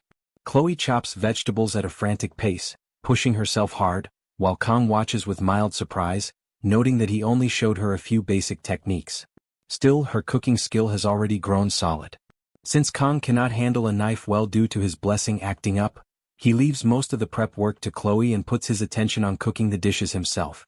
Customers keep coming without pause, and Kong starts to wonder where Speed Weapon and Saki disappeared to. Right then, Saki shows up again with Speed Weapon in tow. She drops the trash straight onto the ground. At that moment, Rachel rushes toward Kong with open arms, clearly aiming for a hug, while Saki watches with a flat, unreadable stare. Chloe reacts fast and steps in, cutting Rachel off. Keeping a calm smile, Rachel throws out a sharp remark, saying she failed to notice Chloe working with Kong because of how small she is. At the same time, Abel can be seen hiding partly behind Rachel. She timidly greets Kong with a gentle smile. Seeing Abel dressed up with a fake mustache makes Kang slightly uneasy, but he still returns the greeting in a normal way. Once they sit down and order kimchi, Kang reflects that even though he personally advertised the booth, he never thought Abel and Rachel would actually come.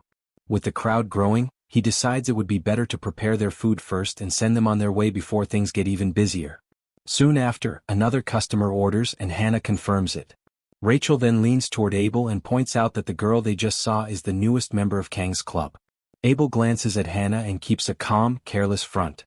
Catching that reaction, Rachel grins and pokes at her, wondering why Abel is acting like she has no interest at all.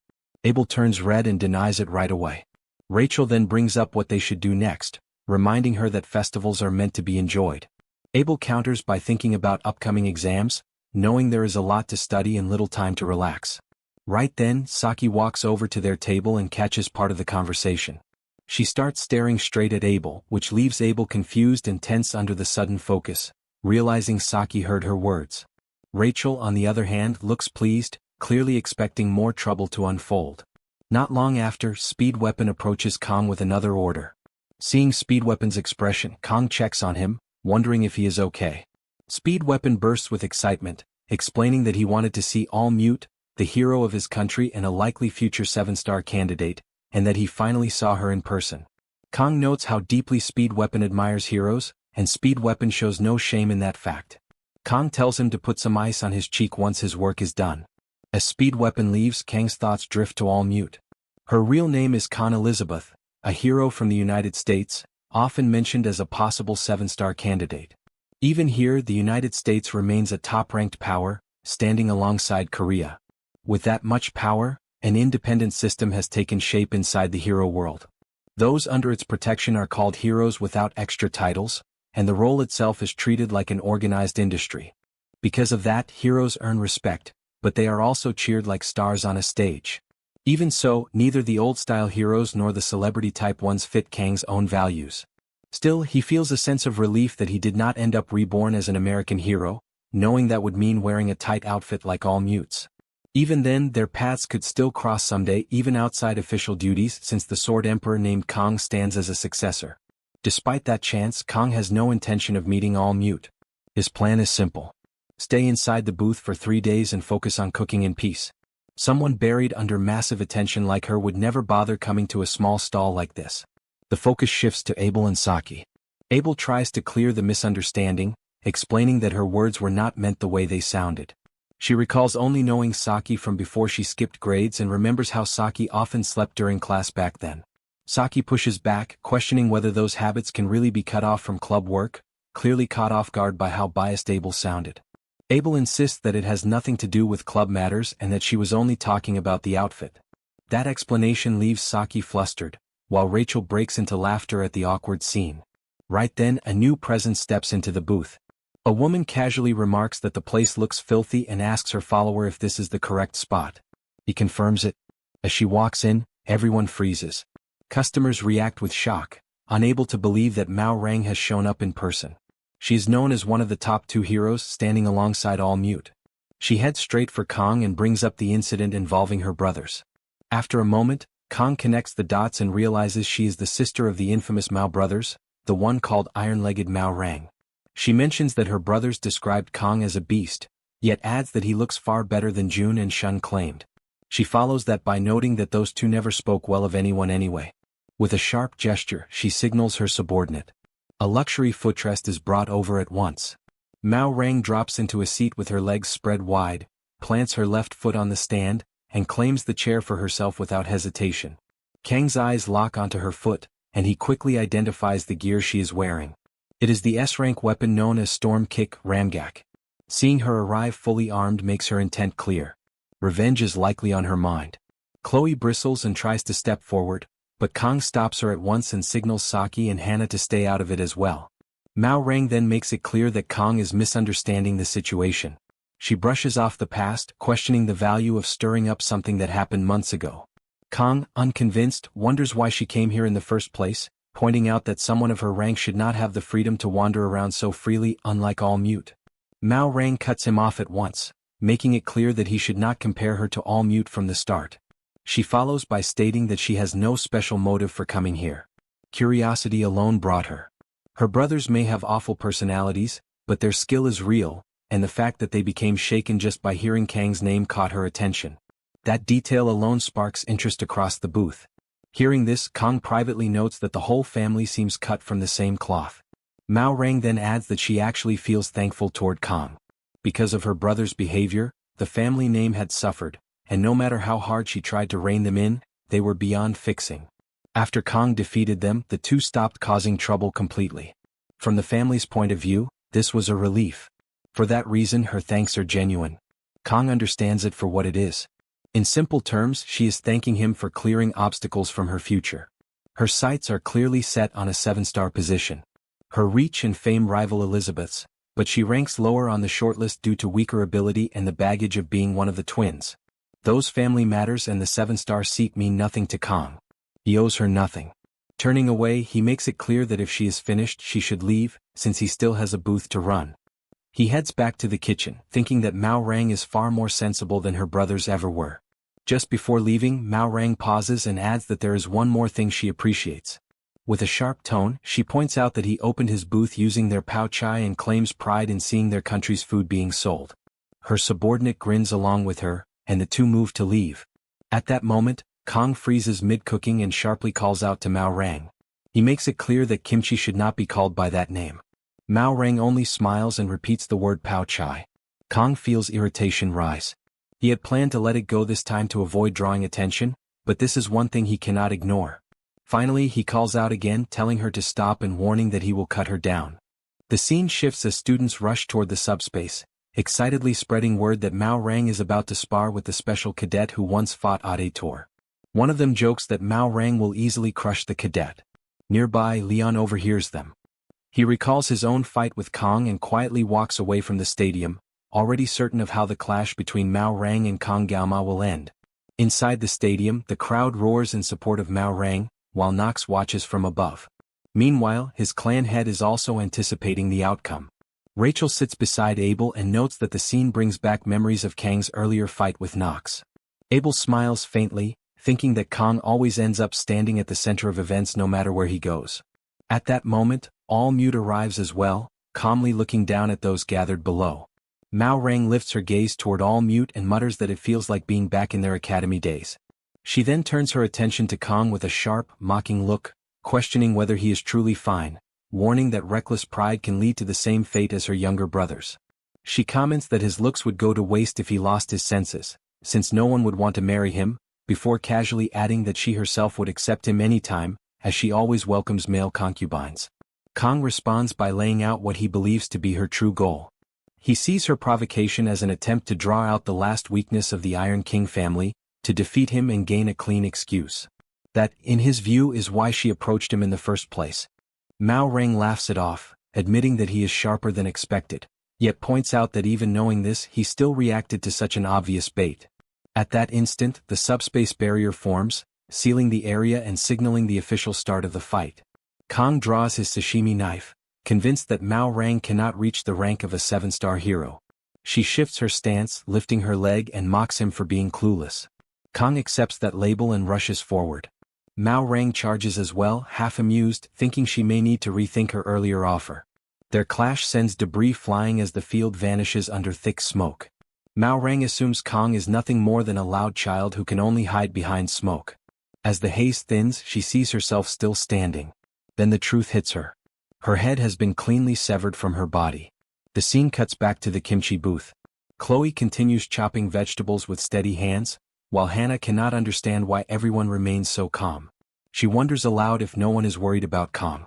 Speed Weapon answers that the customers deserve more concern than Kang ever will. Saki backs this up, certain that Kang will return soon and that their only job is to keep the booth running. Hearing that confidence, Hannah gives a knowing smirk. The focus returns to the stadium. Confusion spreads through the crowd as Mao Rang suddenly staggers, even though no clear exchange took place. Rachel and Abel watch with interest, while the auditory clan head beside All Mute reacts in shock, suspecting that some kind of mental realm was used. Mao Rang clutches her neck, breathing hard as sweat pours down. Inside her mind, she realizes that her neck is still intact. What she felt earlier was real. That power resembles the realm of the mind, something only 7-star fighters or figures like Altair, Atator's leader, can control at will. It is a martial domain reached only by the highest masters. Yet there is always an exception. When talent overwhelms experience, even the young can touch that realm just as All Mute once did. It stands as an unreachable wall. The sensation is deeply unpleasant, and one question lingers in Mao Rang's thoughts. Why would he use such a domain in a subspace duel? It does not touch reality itself. A sudden thought crosses her mind, wondering if he spared her pride. By showing the gap in talent through a domain while avoiding larger political trouble, his way of thinking runs far deeper than expected. Mao Rang steadies herself and realizes the truth. It was him. There had been quiet rumors among the higher ranks about the Sword Emperor choosing an official successor. She reflects on her own past, remembering how she envied All Mute and felt bitter knowing that All Mute would rise to the 7-star rank. Worse than jealousy was the fear of being left behind. Over time, that fear turned into awe toward All Mute. Now, however, she understands that Kong is the one chosen by the Sword Emperor. Like All Mute, he carries talent that far exceeds his experience. Anger flares up inside her. She refuses to accept being looked down on, believing she did not come this far for nothing. Kong only watches her as she stomps the ground, shouting that Kong Gaoma is the reason she finally woke up to reality. She charges forward while Kong remains still and calm. He waits until the last moment, then slips aside as she unleashes a gale wind kick. A few strands of his hair are torn apart by the strike. She spins without pause and follows with another attack, using the storm kick wheel. Kong avoids it cleanly, each movement sharp and effortless. The shock waves ripple through the field, leaving the crowd holding its breath. His motions look almost unnatural as his gaze briefly sweeps across the stands. Mao Rang leaps into the air and brings her leg down in a crushing kick, demanding his attention.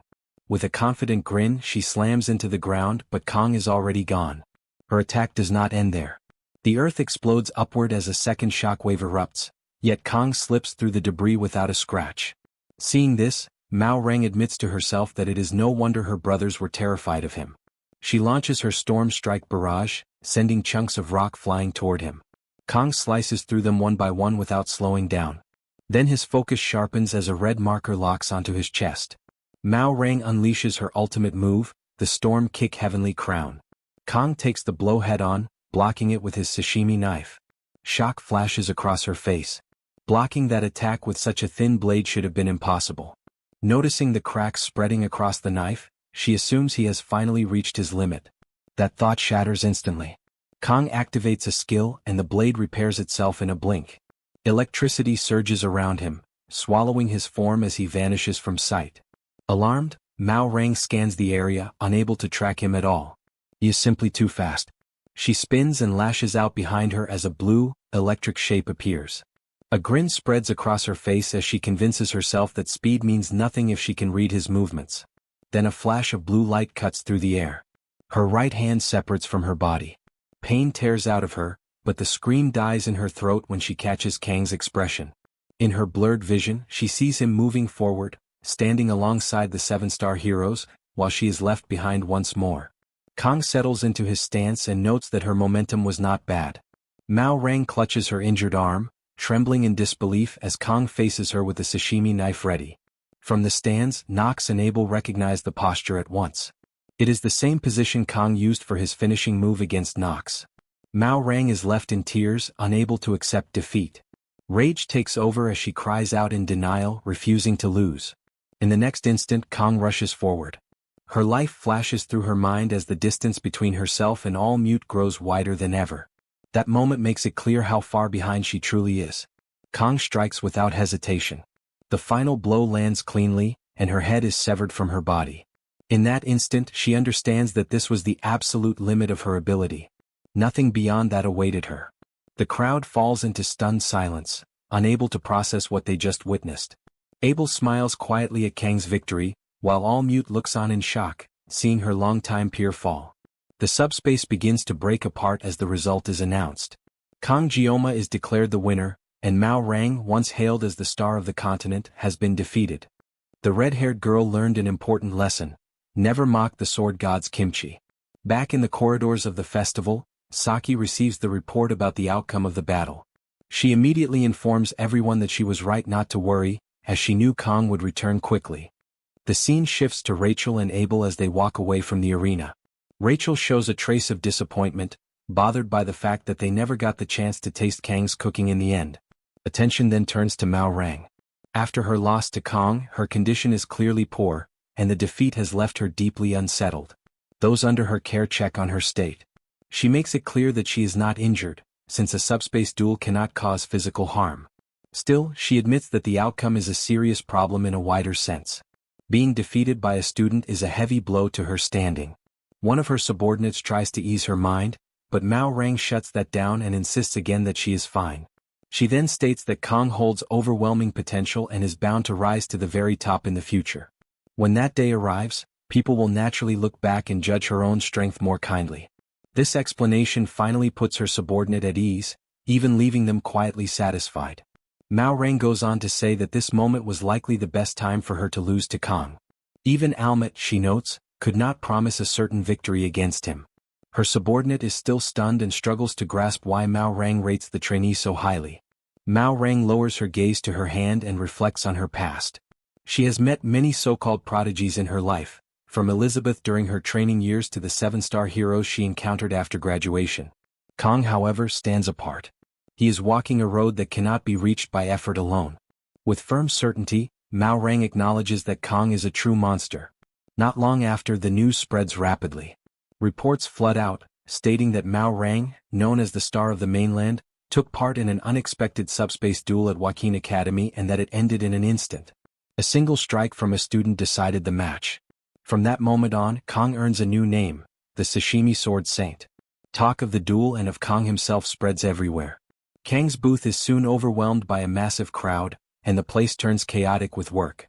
Speed Weapon shouts out guest numbers whenever a spot opens, while Chloe keeps her focus on chopping vegetables without pause. At the same time, Saki fends off reporters who are desperate to land an interview with Kang. Irritation shows as she makes it clear they are interfering with business. Even after Kang has already refused, the reporters continue to press. Finally fed up, Saki forces them out so the work can continue. As the crowd refuses to thin, some guests start snapping photos of Kang. Hearing the new title, Sashimi Sword Saint, leaves him visibly uncomfortable. After that day, articles and videos appear in overwhelming numbers. While Kang had expected attention to some degree, the name Sword Saint is not a title that should ever be taken lightly. In the original flow of events, that title was meant to belong to the Sword Emperor later in the game. With the Sword Emperor having already stepped down in this world, the title should have vanished completely, or at least that was how things were supposed to go. Kang grows more irritated by the minute. After everything from the previous day was cleaned up, Saki and the others would not stop mocking him about the name. Sword Saint on its own carries weight, but adding sashimi turns it into something that sounds close to a bad joke. At that point, Speed Weapon steps in, asking whether the orders are ready and pointing out that the customers are still waiting.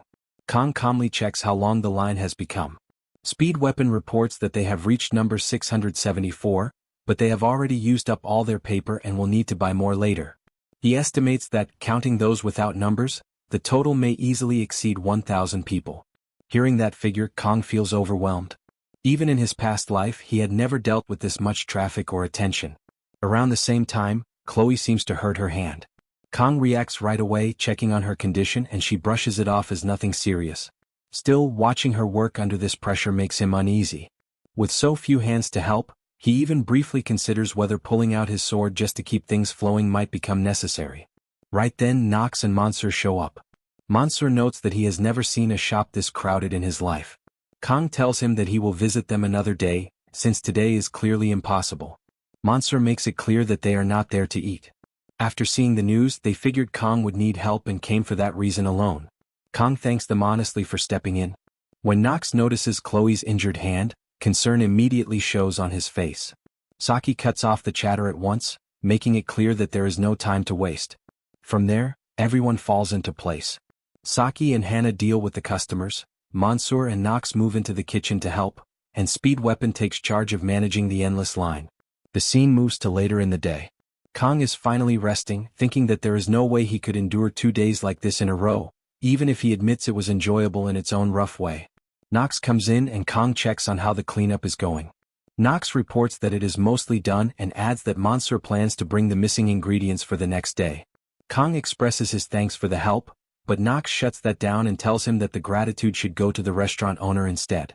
Kang responds by making it clear that Knox should not downplay things, stressing that both he and Mansoor were a huge help throughout the day. Knox then brings up whether Kang has time later. When asked for the reason, Knox explains that the head of the auditor family wishes to meet him. The moment Kang hears this, he understands who is calling for him. Altair Auditor, the leader of the family, the figure who keeps order from the shadows, the one known as the Old Man of the Mountain, is asking to see him. Kang immediately suspects a link to the elders who once tried to erase him. He is also certain that Altair Auditor must have witnessed his clash with Maorang. Anyone who truly understands domains can sense such events even from far away. Knox adds that this is the first time Altair Auditor has ever shown interest in someone from outside. For him to step forward at all, even a 7-star hero would normally not qualify. Knox admits that asking Kang was only a formality, since it was obvious Kang would have his own reasons and questions. Kang thinks in silence and recognizes that Knox is not wrong. He does owe both Mansoor and Knox for the help they gave today, and repayment would be fair. He stays quiet for a few seconds, which makes Knox question his sudden silence. Kang then states calmly that he will not go. The answer leaves Knox frozen in shock. Kang explains that he is simply exhausted and too lazy to deal with it right now. After that, he thanks Knox once more for the assistance and turns away. Knox remains standing there, stunned and unable to make sense of what just happened. The scene then moves to Media's office. Allmute greets Media, noting that it has been a long time since they last met. Media responds with the same warmth, expressing that it is good to see Allmute again. Also asking whether Allmute is enjoying the festival. The blonde replies with a smile that she is. Medea addresses her former student as Ellie and asks whether the blonde came to satisfy some curiosity about Kang. The question, far too direct, leaves Ellie silent for a moment. Ellie then asks what exactly Kang Geoma is. Medea does not understand the nature of the question at first. Ellie explains that she noticed Kang uses the realm of mental imagery, something that is not normal for an ordinary young man. Medea replies that since Ellie herself can also use it, she sees no issue with Kang being capable of the same. Ellie grows irritated and raises her voice, saying that she did not come for a conversation reduced to wordplay and vague assumptions. She wants answers. Medea responds by asserting her authority, without even standing up. She laments that, while Ellie was away, the blonde seems to have lost her manners. Medea's pressure quickly subdues Ellie. Ellie is reminded that Medea's power is not something that can be challenged, not even by the most influential figures she knows. She also recalls a rumor within the world of heroes, that Medea is known as the Sage, Tyrant Medea. Having regained control of the situation, the director smiles and asks how long Ellie plans to remain standing there. Ellie regains her composure and apologizes for her reaction, citing the recent events involving Siegfried as the reason. The director moves on, stating that regardless of whatever rumors may have guided Ellie here, she cannot provide information about Kang. Given her position at the academy, she must treat everyone equally. She also asks Ellie to remember what was always taught to her when she was still a student. The blonde reflects briefly on those words, but before she can respond, Medea adds that if she is curious, she should go and find out for herself. Allmute thanks her for the reception and stands to leave. Medea asks how long the blonde plans to stay in the area. Ellie replies that she intends to leave the following morning. Medea advises her not to rush and to enjoy the festival a bit more. Ignoring the suggestion, the blonde asks whether treating everyone equally also includes Kang. Medea gives a brief smile and replies that he is not a mere cadet. Just as she is about to add more, Ellie slams the door and leaves. Outside the room, Allmute pauses for a moment, stunned, reflecting on how little she truly knows about Kang. The scene shifts to the final day of the festival. Speed Weapon arrives late, claiming he caught some kind of cold, while Saki mocks him for being weak. Kang assesses the situation and proposes that they work only in the morning and take the afternoon off. Speed Weapon immediately approves the idea, prompting Saki to sarcastically point out how happy he seems, considering the idea to do something labor-intensive at the fair was his to begin with. Hannah worries about preserving the food. Chloe asks Kang whether he already has plans for the afternoon, and he replies that he has nothing planned. Kang reflects on how hard Chloe worked on the cuts, something he cannot match due to time constraints. Wanting to reward her in some way and understanding the intent behind her question, he asks whether she would like to take a walk with him. Saki watches from a distance. The redhead jumps in joy at the proposal, unable to believe it, and quickly agrees. To no one's surprise, of course. As she returns to working on the cuts, Kang reflects on her potential. The progress she made in just 2 days feels unreal. Kang then notices Saki's gaze and looks directly at her. Finally, without exchanging a single word, she turns away and returns to her tasks. On the way, she runs into Speed Weapon, scolding him and telling him to take care of the customers. Kang notices Saki's irritation and considers that it might be due to Speed Weapon arriving late. The scene moves forward in time. After shutting down the booth, Kang ends up sitting on a bench, his thoughts drifting once the work is done. As soon as business wrapped up, everyone scattered with excitement. Saki, however, stood out. She looked unsettled. It was likely the result of dealing with reporters since the day before. The exhaustion was obvious. With 30 minutes left before his meeting with Chloe, Kang decides to rest for a while. He leans back and fixes his gaze on the sky. The attempt fails. Rest does not come easily. Then a wooden cane strikes the ground. The sharp sound pulls his focus back. An elderly man approaches alone, clearly someone of senior standing. He moves calmly and takes the seat beside Kang.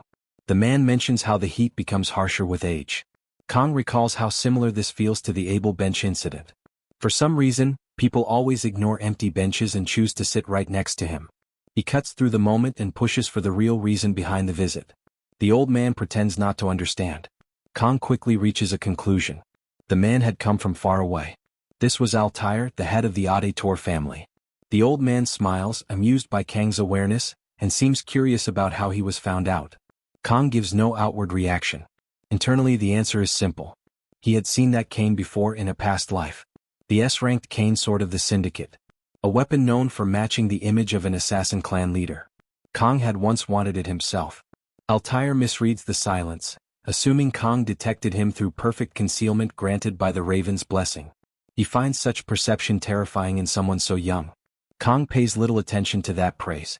His eyes remain fixed on the cane. The truth has nothing to do with instincts or blessings. It was the weapon itself.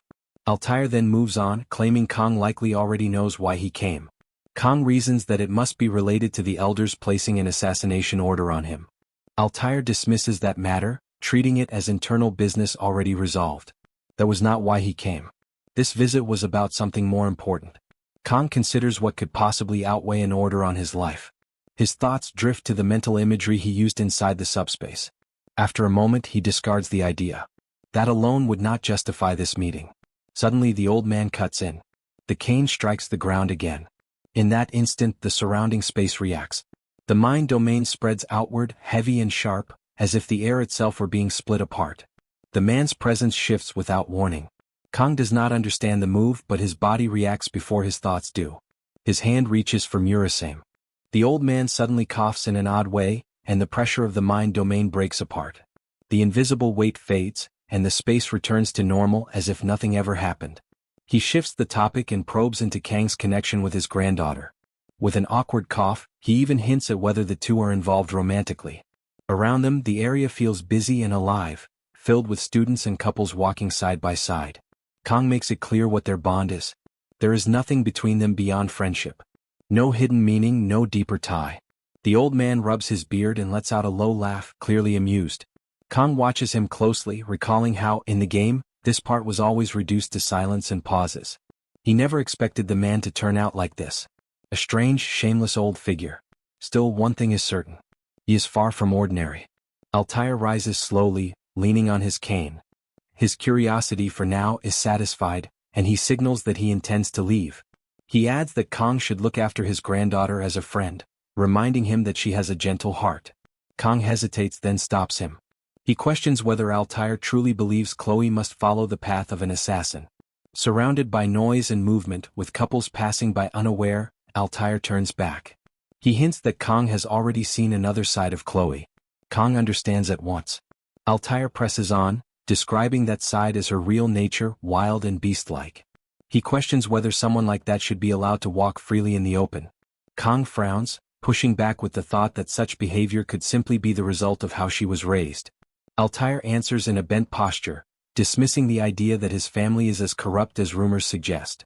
He admits their assassin training is extreme, but insists that, above all else, they are still a family. Chloe, however, is different. They tried to bury her true self. Years were spent forcing reason into her. Yet when emotions surge, her instincts surface at once. Her fangs show without warning. Altair acknowledges Kang's concern as her friend, even saying it pains him to speak this way. Still, he claims Chloe is feral by nature. When that side emerges, anyone can be harmed. Staying close to her is dangerous. One never knows when their life might be taken. Kang pauses, absorbing the words. His image of Chloe begins to shift, unsettled by the weight behind them. The old man leans heavily on his cane and warns that if Kang values his life, he should stay away from her. Kang refuses to play along anymore. He rises to his feet and calls out the act for what it is. Altair questions what he means. In response, Kang grips his sashimi sword. At that moment, the crowd moves unnaturally. Kang draws the blade partway. Pretending to care is one thing. Mixing lies into the story is another. If deception was the plan, it should have been hidden better. The old man reacts with clear surprise at the drawn weapon. In an instant, the atmosphere turns dark. The people who were casually walking nearby reveal their true roles. Assassins close in, surrounding Kang from all sides. Kang does not flinch. He stands firm, fully prepared to strike if necessary. Then the old man raises his hand. With a single motion, he orders his subordinates to stop. At the family head's signal, every assassin pulls back at once, melting away without resistance. Altair questions when Kang became aware of it. Kang slides his blade back into its sheath, brushing it off with the same reasoning Altair used before. Sharp instincts. Nothing more than that. They stand facing each other. The old man reassesses him, admitting that Kang went far beyond what he expected. Kang shuts his eyes in response, unmoved, judging that Altair himself fell short. Time passes. The scene shifts. Kang is seated alone on a bench, lost in thought. Chloe had only just started mending her bond with Nox, yet Altair deliberately wove lies into his words to throw Kang off. The purpose remains unclear, but one thing is certain. Without Murasame, the deception would have gone unnoticed. Kang quietly curses the old man, disgusted. Right then, Chloe calls his name. She walks over with bright energy, asking if he waited long. Kang looks at her cheerful expression and smiles without thinking. Whatever anyone says about Chloe, that will never change how he sees her. He will remain her friend. Elsewhere, Altair wanders through the academy grounds, deep in thought. The encounter replays in his mind. Perception sharp enough to detect assassins hidden among civilians. Nerve strong enough not to waver before him. Judgment fast enough to respond instantly to a mind realm. This goes beyond interest. It frightens him. Calling Kang geomet genius would be an insult. Altair stops in a narrow alley and calls for Nox. Nox steps out from the shadows and greets him properly. Altair remarks that the long trip was worth every step. Nox responds with relief, glad the visit met his expectations. Then Altair drops something unexpected. He admits that this is the first time he has ever felt fear toward another person. Nox stiffens, caught off guard by the statement. Altair only lets out a low laugh, adding that he would like to meet Kang again soon. The scene shifts back. Kang and Chloe stand before a wide open area. Kang notes how large the place is. Chloe, sensitive to danger by nature, senses something off and checks whether anything happened while she was gone. Kang decides against mentioning his encounter with the head of the auditors. There is no reason to ruin the mood. He brushes it off, saying nothing happened. Chloe immediately lights up and asks what they should do next. Kang recalls the schedule he saw earlier. There will be a parade in the afternoon, followed by fireworks at dusk. With time to spare before the parade, wandering around sounds fine. Chloe takes off running, calling for him to hurry. She soon shows up wearing bunny ears. Kang watches her and smiles again, unable to hide it. They stand together on a bridge, looking out over the entire academy grounds spread below them. After a while they decide to rest. Kang drops onto a bench and lets out a slow breath. Fatigue settles in more than he expected. Chloe notices right away. She hesitates, then wonders if he is tired because of her. Kang brushes the idea aside. Still, Chloe lowers her head, her tone turning heavy. She apologizes, thinking she should have helped more. She mentions that she is just as good at preparing ingredients. Kang thinks to himself that he handled the pot the entire time and even stepped away to fight in the middle of it all. Without Chloe, the cooking booth would never have worked in the first place. He reaches out and lightly pats her head, thanking her and telling her she did well. Her face flushes instantly. Kang notices the change. She struggles to respond, managing a small thanks. Then she edges closer, clearly nervous. With a shaky voice and shy hesitation, she calls out to him, about to confess what she feels. Before she can continue, Speedy suddenly shouts their names. Both of them flinch and turn toward the noise. Speedy approaches with a group, apologizing for taking so long to gather everyone. Saki and Hana are there too. Kong is thrown off. He was sure he and Chloe were supposed to spend time alone. Chloe freezes. Her confession has been completely cut off. With a trembling voice, she calls Speedy's name. Speedy then shows a message on his phone. It clearly states that Kong asked everyone to meet at 5. Kong is confused. He never sent that. His attention shifts to Saki. The realization hits him. She is the one who hacked his phone and sent the message. Her teasing, bold gesture confirms it. Time passes. The festival reaches its peak. Chloe points excitedly at the parade as it comes into view. Saki grabs Kang's arm, insisting they move closer so they do not miss anything. Hana scolds them, warning that the parade will pass them by while they argue. The group suddenly runs off toward the parade, leaving Kong behind. Saki lingers for a moment, casually sucking on a young guy Aang while locking eyes with Kong. When Kong turns around, she slips smoothly into the crowd and disappears. Kong sits down on a bench again. Crowds have never been his thing. He hopes the next festival will pass without trouble. He looks over at his friends enjoying themselves while he remains seated alone. Even surrounded by them, he feels oddly distant. His gaze drifts to Chloe. Earlier, it seemed like she wanted to say something important. Still, seeing her happy like this is enough. It is good that she can enjoy herself. Then a nearby voice cuts through his thoughts. A girl complains to her boyfriend that he is gripping her too hard. Kong snaps back to reality, caught off guard by the scene around him. Everywhere he looks, couples are pressed together, completely absorbed in each other, while Kong sits there alone watching it all unfold. He feels completely out of place. Inside his own head, Kong admits this is exactly the kind of game he ended up in. He questions whether he can even feel something like that. In his past life there was never room for love. He was always busy, always focused on survival, finding comfort only in game characters on a screen. At first there may have been a trace of nerves, but now he cannot even tell what he feels anymore. 3 months have passed since he entered the academy. In that short time he has risked his life again and again, never once slowing down enough to sort through his emotions. The sight of couples all around him only deepens the weight in his chest. Lately he has felt constantly tense, like something is always about to go wrong. Then he hears a familiar female voice complaining about being tired. It is Saki. She is eating her yang, clearly irritated, and openly shows her dislike for crowds. Without asking, she sits down on the same bench as Kong, pointing out that there is an empty spot and that her legs are exhausted. Seeing her there pulls Kong back into memories of the game. During one dungeon defense he had needed a ranged character to clear it. Saki was one of the main heroines. He had used her often, yet even back then she was hard to read. He trusts her intelligence. That much is certain. Which only makes it stranger. There has to be a reason she hacked his phone and gathered everyone earlier. Kong watches her closely. She notices and flushes, asking why he keeps staring. Her face is red, different from anything he remembers seeing before. He wonders what she wanted to say back then. Not wanting to push things further, he turns his gaze away. Saki mutters under her breath, calling him an idiot. Kong hears it. He looks confused and asks what she means. She freezes, surprised that he caught it. Suddenly, Kong grips her shoulders tightly, demanding an answer. There had to be a reason for hacking his phone and pulling everyone together. He suspects it might be related to the instructor. Saki's face turns completely red. The close distance overwhelms her, her body reacting instantly. She stumbles over her words, telling him to wait and that it hurts. Kong looks lost. He admits he did not catch what she just said. A soft sound escapes her before she forcefully shoves him away, shouting for him to stop.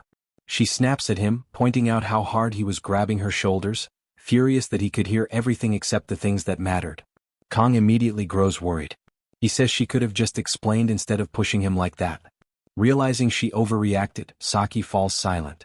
An awkward pause settles between them. After a moment, she carefully asks if he is angry with her.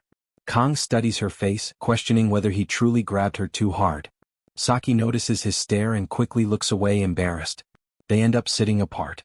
Kong stays on one end of the bench, the young gang occupies the other side, leaving Saki awkwardly stuck in the middle. Nearby, couples walk past hand in hand, circling a heart-shaped decoration. Kong calls out Saki's name. Her body flinches at the sound, a wave of heat rushing through her at just hearing it. Kong begins to speak, knowing his timing is bad, knowing it is sudden. Saki's entire body trembles. She panics, cutting him off, saying she is not ready. Kong abruptly pushes the question out, asking whether there is any guy she likes. The bluntness hits her hard. Her face turns red at once, and the shy curve of her smile gives everything away. A memory surfaces. Back when Kong used to play Blessing of Miracle Mobile, players could chat directly with Saki. She was his first special character, and he had asked her countless questions, eager to learn more about her. When he once asked who she liked, she reacted the same way, blushing in quiet embarrassment. Now, in the present, her expression is identical to that moment from the game. Kong presses further, wondering if the person she likes is Leon. That immediately sets her off. She snaps back with a firm denial. The reaction only leaves Kong more confused. She turns her face away, clearly irritated, muttering that she was foolish for expecting anything in the first place. Inside his head, Kong retraces his memories. It had been before his finals when he last played seriously. His recollection should be right. Back then she was supposed to like Leon. So why does it not line up now? Did something change? Another memory follows. During those game chats she often talked about Speed Weapon. That detail stands out. Kong tests the idea and wonders if she likes Speedy instead. Her gaze darkens instantly. Then she breaks into a sharp grin, hurls an insult his way and punches him hard. Time passes. Later, Kong is alone, staring at a system window while clutching his head in pain. He cannot wrap his mind around how an archer could hit with that much force. As he scans the window, something catches his attention. His stats have risen far more than expected. Satisfied, he notes that his armament grade has reached level 6. The recent gain must be tied to the 10,000-year-old frost he obtained not long ago. Even his synchronization increased while he was asleep. It had already risen during the fight against Mao Rang. He closes the system window, uncertain whether this growing synchronization is a blessing or a threat. One thing is clear. It is connected to the blessing of the Sword God. The festival is nearing its end. Looking around, Kong reflects that even with monsters and magic, the scene is not that different from Earth when viewed like this. He realizes he does not truly miss his old life. Back then, the only person he could call a friend was his master. Even that bond ended when his master abandoned him after he learned to handle a knife properly. At the time, Kong had been furious, unable to understand why. Now he does. Skills alone are not what matter most. The ability to adapt when things go wrong is far more important. His master's words echo in his mind. There is no classroom better than the real world. Kong realizes the academy follows the same harsh philosophy. Then a chill runs through him. A sense of danger creeps in. He snaps his gaze toward the source, feeling a presence nearby. There is mana in the air. That means one thing. An enemy. He partially draws his sashimi knife, planning to invoke the sword god's blessing through the ground beneath his feet. In an instant his awareness spreads outward.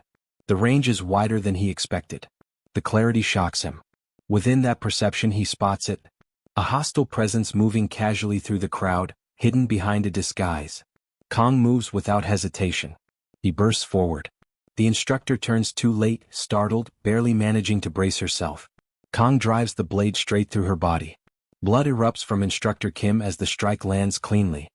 He rips the knife free in one motion and she collapses to the ground, writhing in pain. At last the spy is exposed.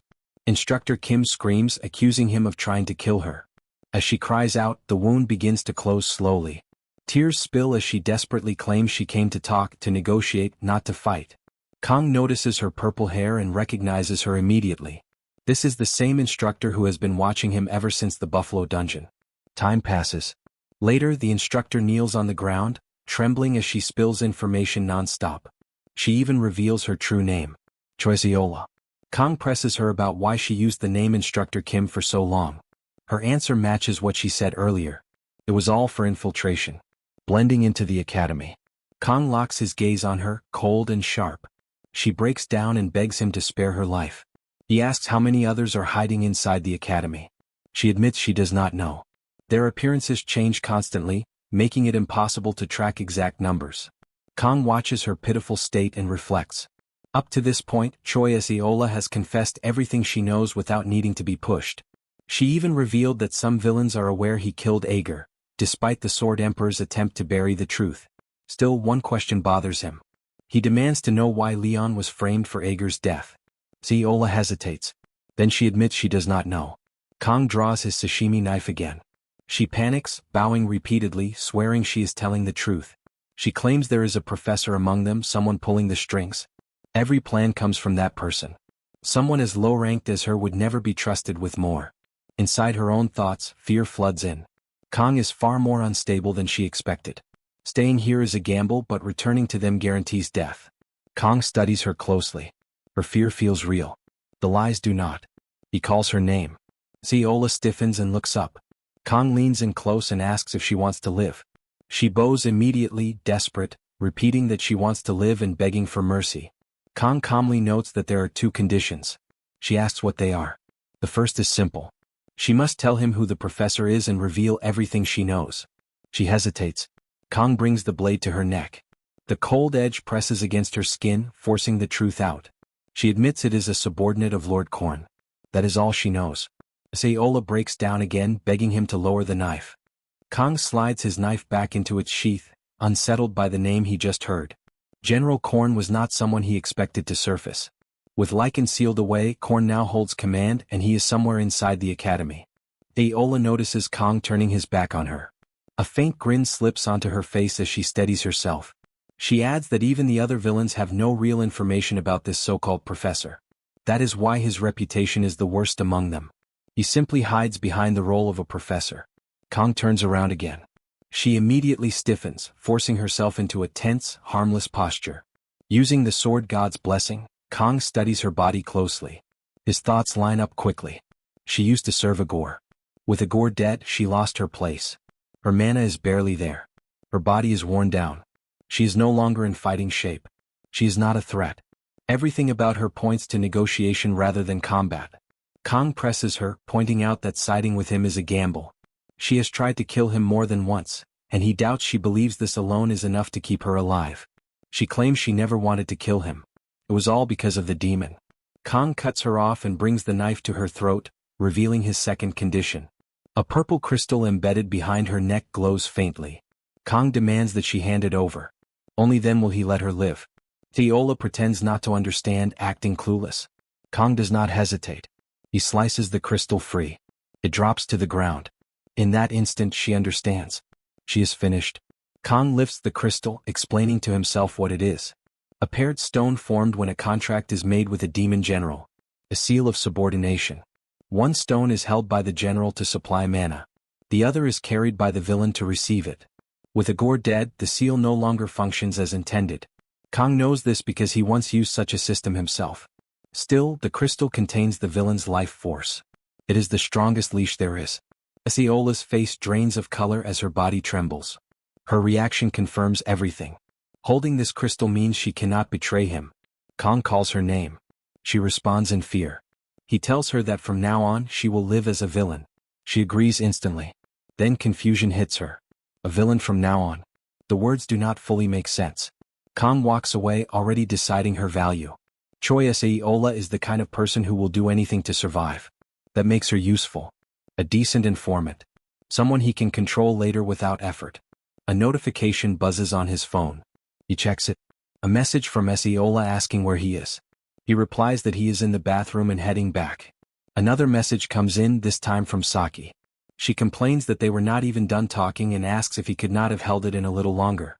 Reading it, Kong reflects that if he had stayed any longer, he would have ended up taking another beating from her. Saki sends another message soon after and Kong checks it, wondering what she wants now. She starts typing about what happened earlier and seems ready to apologize. Before she can finish, the fireworks suddenly light up the sky. She stops typing and stares upward, completely taken by the sight. Nearby, Chloe, Hannah, and Speedy are also watching along with Rachel, Abel, Medea, Allmute, and Mao Rong. The crowd is quiet for once, all eyes on the sky. Instead of apologizing, Saki messages him again, asking if he saw that moment. Kong pretends not to know what she means and plays dumb.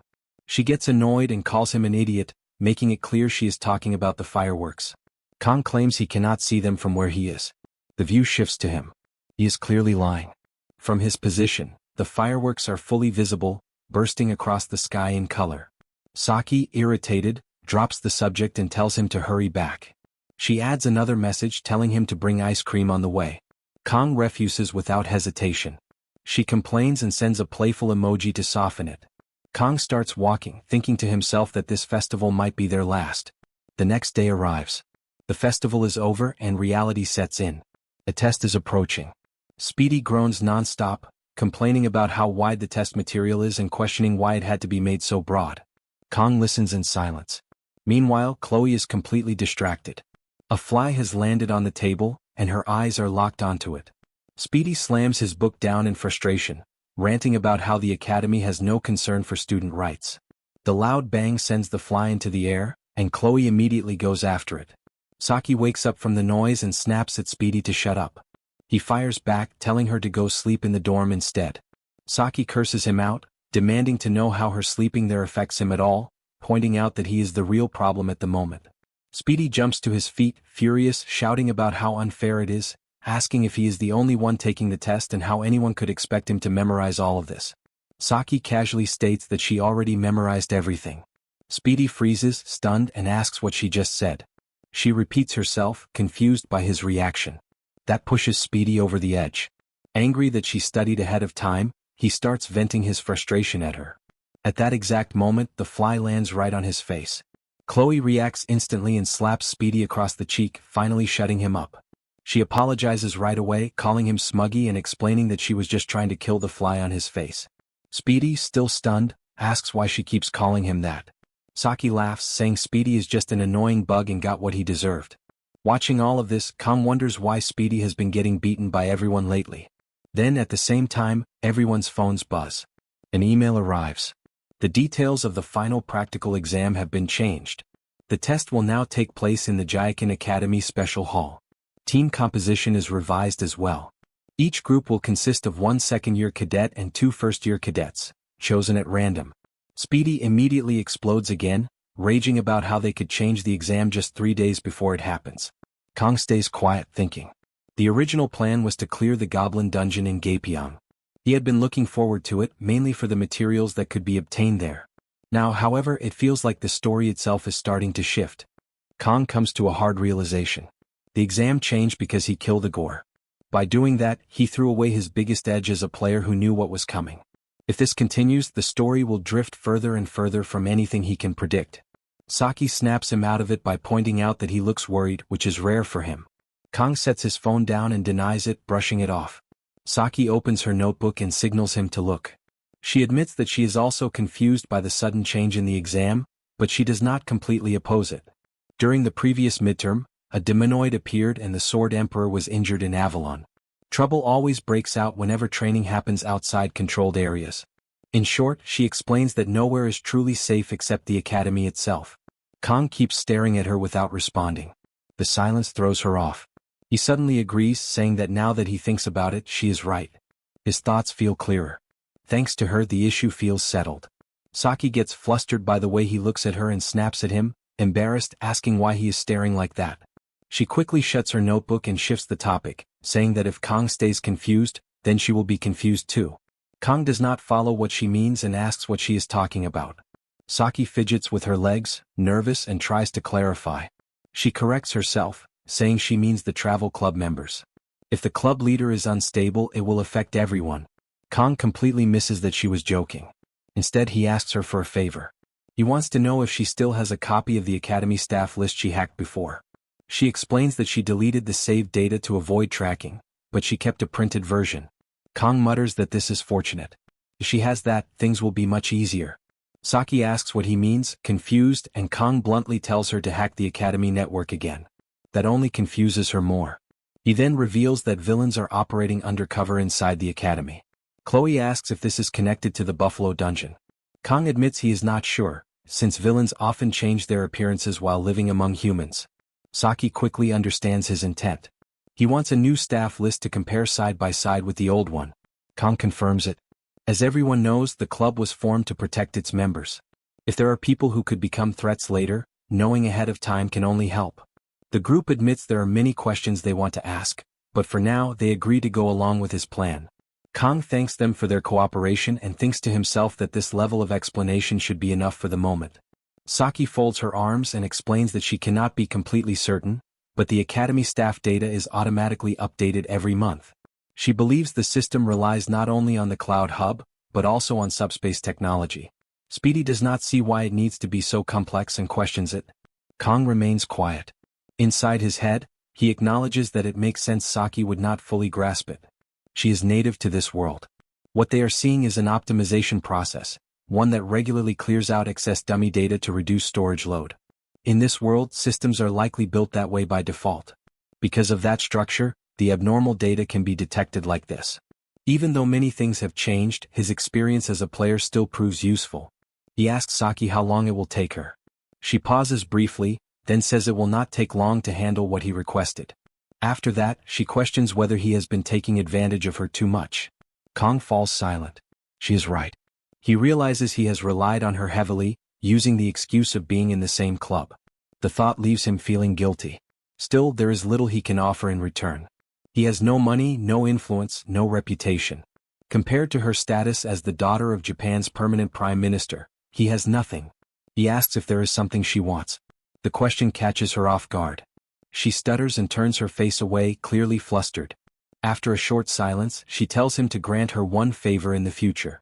Kong presses her, wanting to know what she plans to ask for. She waves it off, telling him not to worry. It is not about money. She will say when the time comes. The next day arrives. Inside the club room, Saki sets down a thick stack of printed papers. Senior Hana is present this time as well. Kong takes a seat and asks if she has already finished.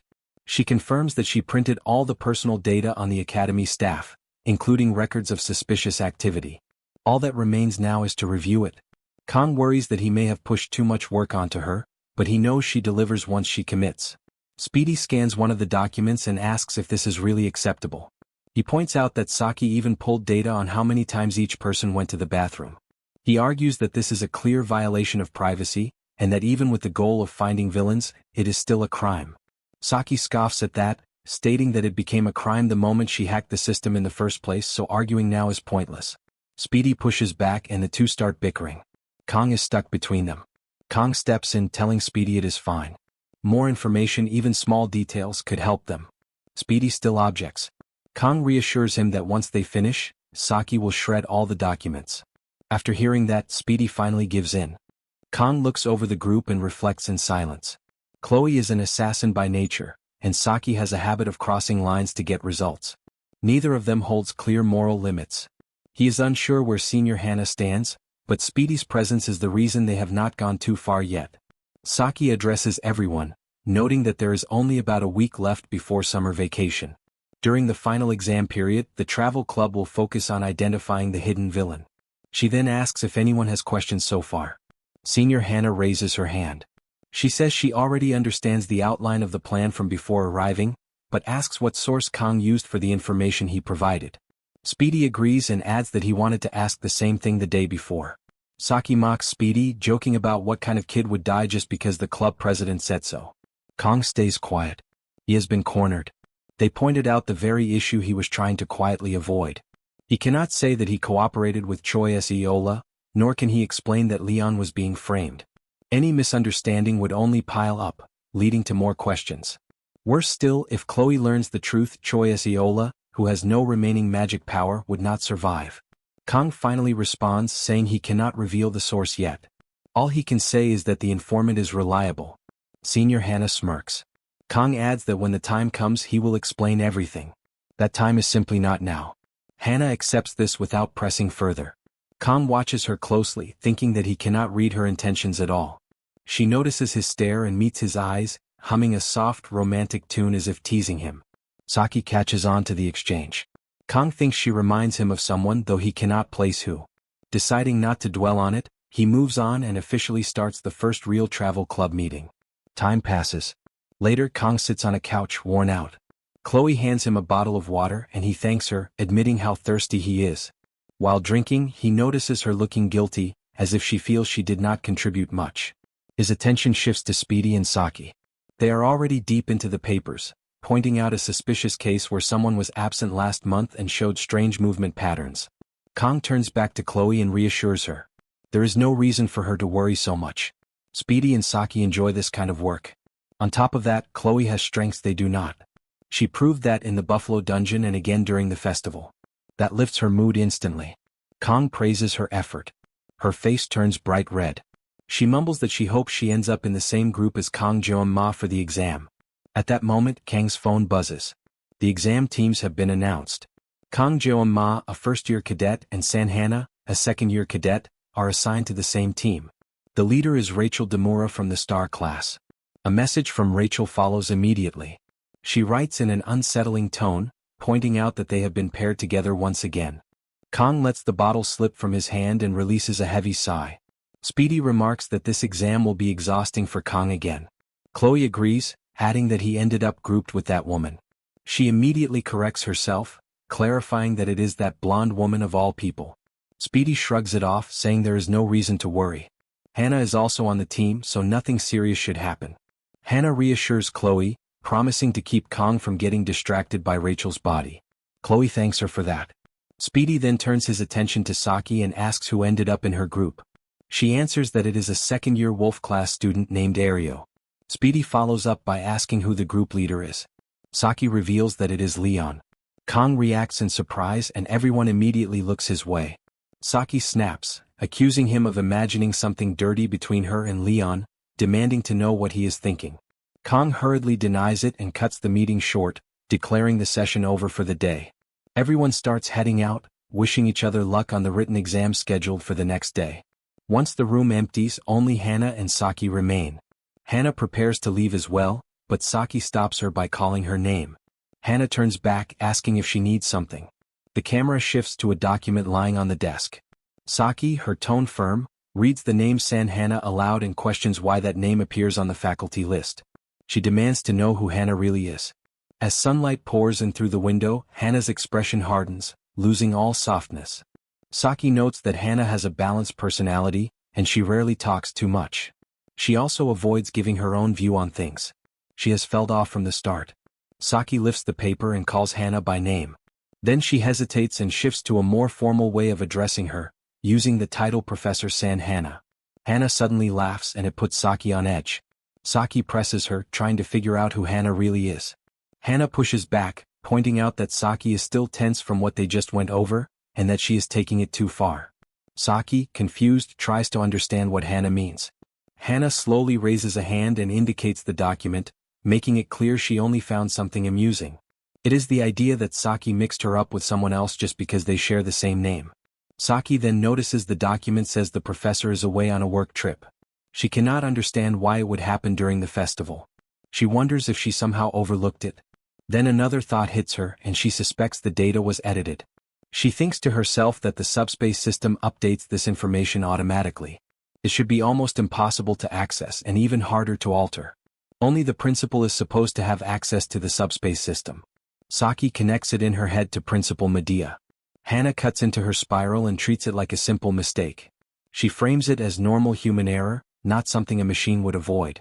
Saki stays quiet while Hannah adds that, in Korea, it is common for different people to share the same name, even if Japan feels different. Saki finally accepts the explanation and Hannah stands up. Hannah assumes Saki has been guarded because of the earlier talk about villains, and acts like the misunderstanding is settled. She moves to leave. As Hannah walks away, Saki feels shaken by how wrong her suspicion was. Hannah stops and turns back, giving advice from someone older. She points out that a blunt guy like Gaema will not notice anything unless it is stated plainly.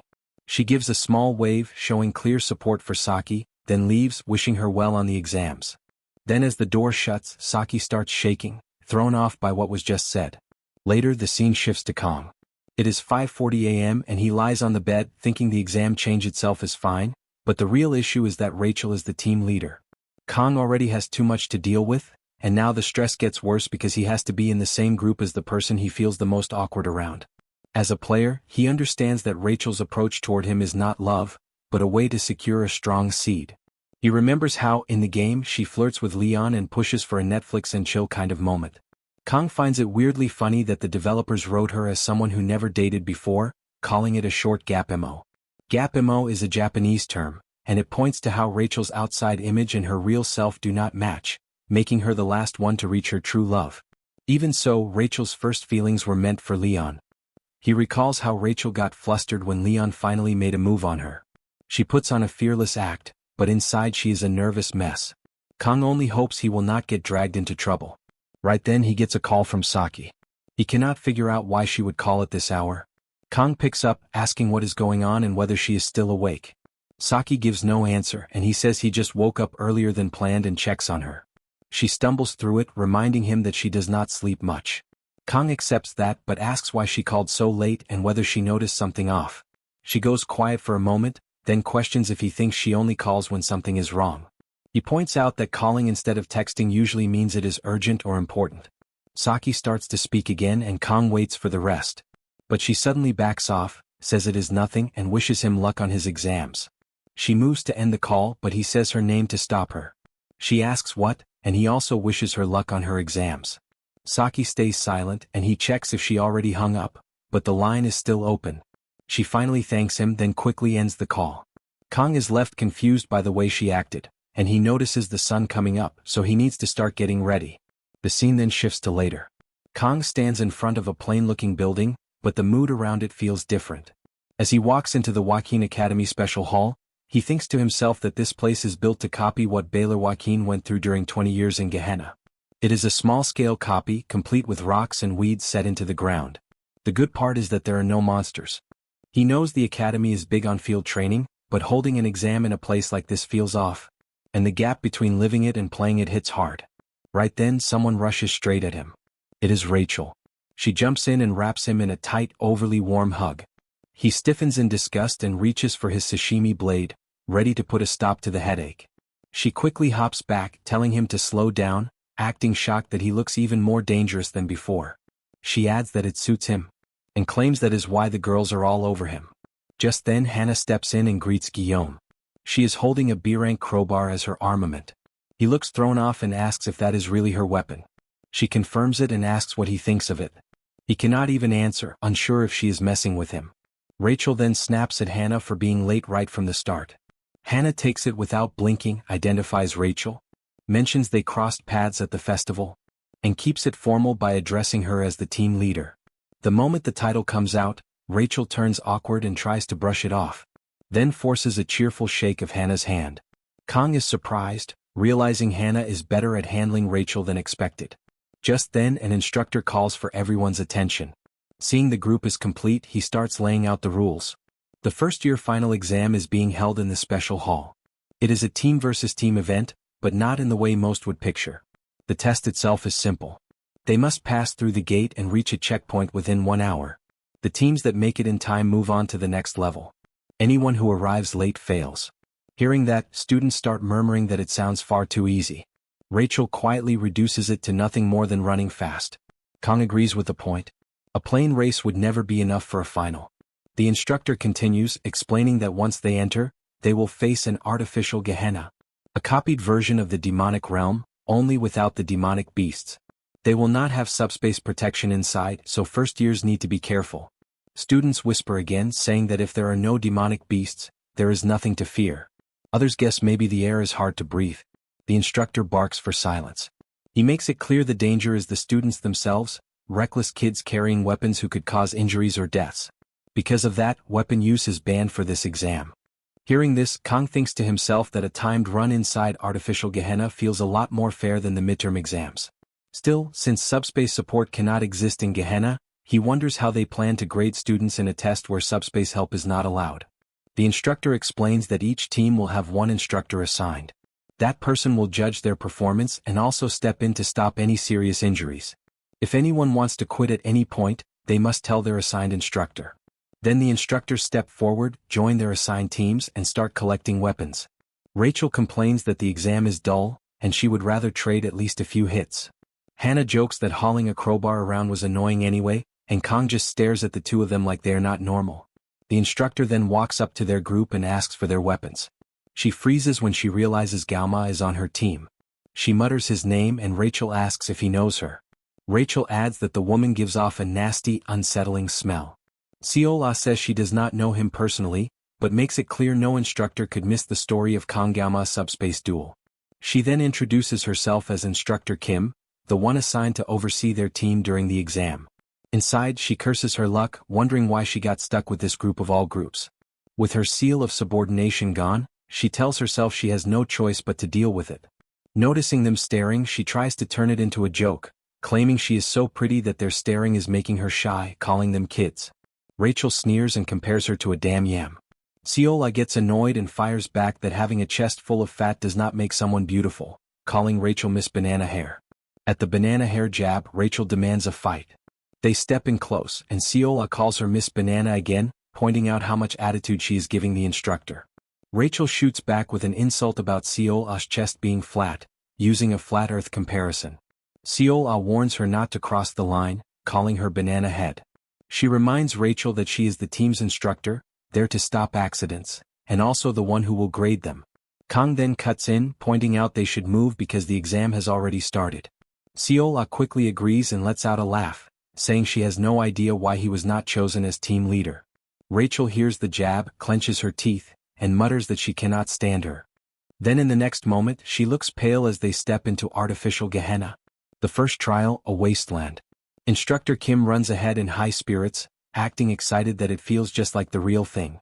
Meanwhile, Rachel moves slowly, gasping and cursing Seola, questioning what kind of instructor charges in front instead of watching from the back. Seola throws back a sharp comment, pointing out that Rachel acted tough outside, but now a little mana in the air has her barely breathing. Rachel grinds out that she is going to kill her. Meanwhile, Kang holds up a shaking hand and notes to himself that the air here is no joke. This is the first trial after passing the gate. He feels okay, but Rachel is worn out because she reacts strongly to mana. If this is already like this, the next trial could be worse. Kang watches Seola fool around and thinks that Choi Seola's high mana affinity makes this place easy for her. He wonders if she is setting something up, but he cannot sense anything wrong. He also doubts she can do much to him while he still holds her seal of subordination. He then turns to Hannah and asks how she is holding up. She says she can manage, but it is rough. She adds that Gioma looks fine, and he answers that his skin is still prickling, and Hannah looks impressed that Kang can take it so well. Looking at Hannah, Kang thinks she also seems to have low mana affinity. She is part of the club, but he still feels a bit wary. Based on what Seola said, the villains have slipped in deeper than expected. Hannah does not seem to be faking anything, but he does not have a sashimi knife right now, so he decides to stay cautious and watch. He then asks Rachel how long it has been since they passed the first gate. She keeps struggling for air and throws the question back at him. Hannah checks her watch and says it has been 25 minutes. Kang thinks to himself that he knew time would be tight, but now there are only 35 minutes left. Rachel and Hannah are both having a hard time, and it is costing them time. At this pace they will fail. He does not want to fail without knowing what the reward might be. If he had his knife, he could use it to read the mana around them. All their weapons are locked in the subspace pocket the instructor is holding. Then an idea hits him. Seola is a mana-hungry, sharp tracker when it comes to finding the purest mana crystals. With the seal of subordination in place, he can use her like a personal mana-sniffing dog. Seola keeps singing and acting cheerful, unaware of what Kang plans to make her do. Kang then lays out his plan to Seola, and she starts scanning for mana traces. After a while, Rachel is shown stomping the ground and pushing forward with forced determination. Kang checks if she is okay and she answers that she is fine, calling him Geoma-kun. She claims the trick is to crush this kind of mana with pure willpower. Kang feels relieved seeing that everyone is starting to adjust at least a little. Rachel pushes ahead, making it clear she is the team leader. Seola remarks that Rachel and Hannah look better than before. She also points out that Gioma looks completely fine and asks what his trick is. Kang tosses out a joke, hinting that maybe it is because Ma is in his name. Seola laughs at it while he just keeps a sour stare. For context, Ma means demon. That is what Kang was hinting at. Moving on, Rachel keeps her pace and continues forward, while Seola stays behind Kang. Seola then quietly informs Kang that she can feel thick mana to the northwest. If they head that way for about 10 minutes they should reach the first checkpoint. Kang acknowledges her and she gives a sharp, obedient response. Watching her act like that, Kang thinks she is basically a pet dog, but thanks to her, their progress is solid. Kang looks up and wonders if the other teams are doing okay. The scene shifts forward in time, with 32 minutes gone since the exam started. Leon's team is currently in the lead, though his group looks worn down. Leon figures they are close to the first checkpoint, so they need to hurry a bit more. Ariel speaks up to Leon, pointing out they still have time and asking for a short break. Saki tells Ariel they are almost there and to push a little more. But Ariel cannot keep going. She starts coughing and Saki grows worried. Leon keeps walking anyway and Saki tells him to stop. She confronts him about what he is doing, pointing out that Senior Ariel is struggling to keep up with him. Leon answers in a blunt way, acting like it does not matter. Saki snaps back, calling out how selfish he is being. Leon stays cold and frames it as duty, saying he cannot ignore Ariel's view, but as leader he has a goal and responsibilities. Hearing him talk about responsibility, Saki says it just looks like he is playing boss because he got a title. Leon tells her she can take his words however she wants, but he has no plan to drag along teammates who cannot trust him or follow him. Saki glares at him while he claims he does not know how her travel club operates. He steps closer, says her name and puts a hand on her shoulder. He quietly warns her not to expect him to act like Gioma. Then he walks off and she turns in shock, shouting about why Gioma is being brought up here. Leon makes it clear he only means he is not as thoughtful as Gioma. Saki yells at him again but he ignores it and keeps moving. Angry, she mutters about what kind of guy he is. Ariel then apologizes to Saki, saying that as her senior she became a burden, and that she will try harder. Their other teammate tries to ease the tension, pointing out that people sometimes grow by clashing. Given the situation, the leader is probably under heavy pressure, so the team decides to hold on a little longer. Saki stays lost in thought as she quietly repeats Gioma's name, and the scene shifts back to Kang. He speaks up to the instructor, pointing out they have been walking for over 30 minutes, yet they still have not seen a single other cadet. Rachel, running on pure instinct, tries to guess why the others still have not shown up. Sailor shoots her an annoyed look and bluntly asks if they remember the uninhabited island survival training. This exam works the same way. Each team started from a different location, and the subspace warp only functions up to the entrance. Kang then asks if there is only one checkpoint because if everyone is heading to the same place, they should have crossed paths by now. Saola scans the area and suggests that maybe most of them quit halfway. Rachel groans that the academy should have just made a normal exam based on fighting. Saola hums a tune like she has no worries and Kang watches her, thinking that without her, they might have dropped out already too. He calls to her and she stiffens, switching to her obedient posture and treating him like her king. He asks what happens to the ones who quit and how they get back. She digs through her special bag and pulls out a device called the monocollar. She explains that pressing the button shows the holder's location on the administration screen. Kang questions how it can still work here in a place where subspace support cannot step in.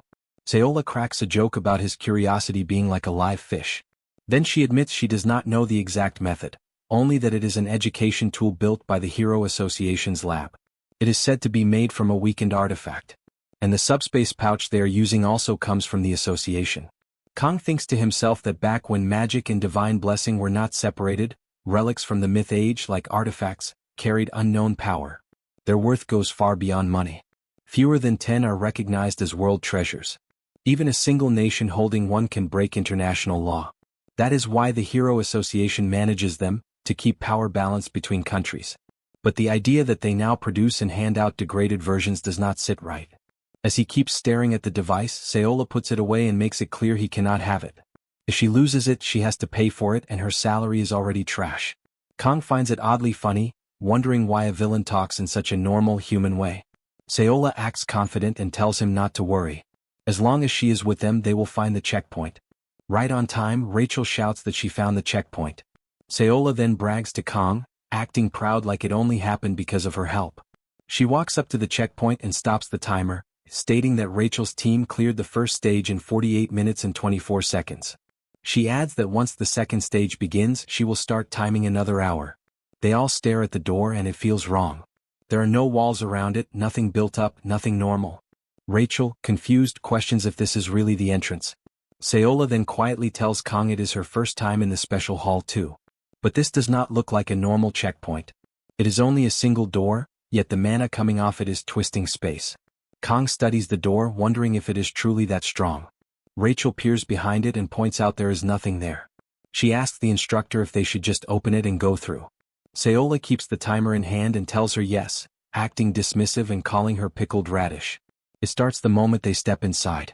Rachel doubts her, suspecting she is messing with her. Saola confirms again. So Rachel claims the role of leader and decides she will open it. Saola prepares to start the timer, and Kang steadies himself for whatever comes next. Rachel throws the door open without care and steps in like nothing could go wrong. But the instant she moves forward, she realizes there is no ground to hold her weight. She drops straight down, heading for a fatal fall. Hannah reacts fast and barely manages to yank her back by the collar, saving her from the drop. Rachel thanks Hannah, then spins around and starts blaming the instructor for not warning them. Saola cuts it off, reminding her the timer is already running, so she needs to move and stop wasting time. Kang looks down and recognizes it as the Abyss Bridge, surrounded by dark, filthy water. Inside his head, he connects it to the mana filling the whole artificial Gehenna. That mana is rising up from the murky water below. He finally understands why they saw no one on the way here. An instructor is assigned to each team for safety and grading, but the setup itself pushes cadets to quit early. This exam is built so that not knowing what to do becomes a real threat. The scene then shifts to Leon's group. They are already in the second stage, moving along the bridge with the murky water below. Saki looks down and mutters that Leon is fearless. She asks if he has been here before or something. Leon keeps leading with confidence, and the instructor grows suspicious about how a hero can sense mana. The scene shifts back to the first stage. Two students reach the checkpoint to the second stage looking like they are about to pass out. They rush out apologies to their leader Abel. As she looks at the door ahead and plans her next step, she tightens her fist, realizing it would be stupid to push them any further. Then she asks the instructor to record their forfeit. Outside, back in the hall, Speed Weapon leans on a wall, struggling to keep from collapsing. The exam was brutal and he ended up vomiting the pizza he ate for breakfast. Chloe runs over to him and she also failed the exam. Her team apparently ran out of time right as they reached the second gate, unlike Speed Weapon's team, which wandered in circles until they were eliminated. Kang and Ryoso are still inside the exam. And even though there is no real need to worry about Kang, the one they truly worry about is Ryoso. Speedy, more than anyone, worries about how she might deal with Leon.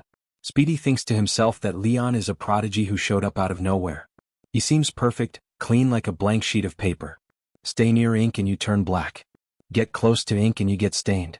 Depending on what kind of stain reaches him, he could become light or darkness. Speedy quickly changes the subject and invites Chloe to go villain hunting. It is annoying that they got knocked out so early, but at least they can still be useful to Kang.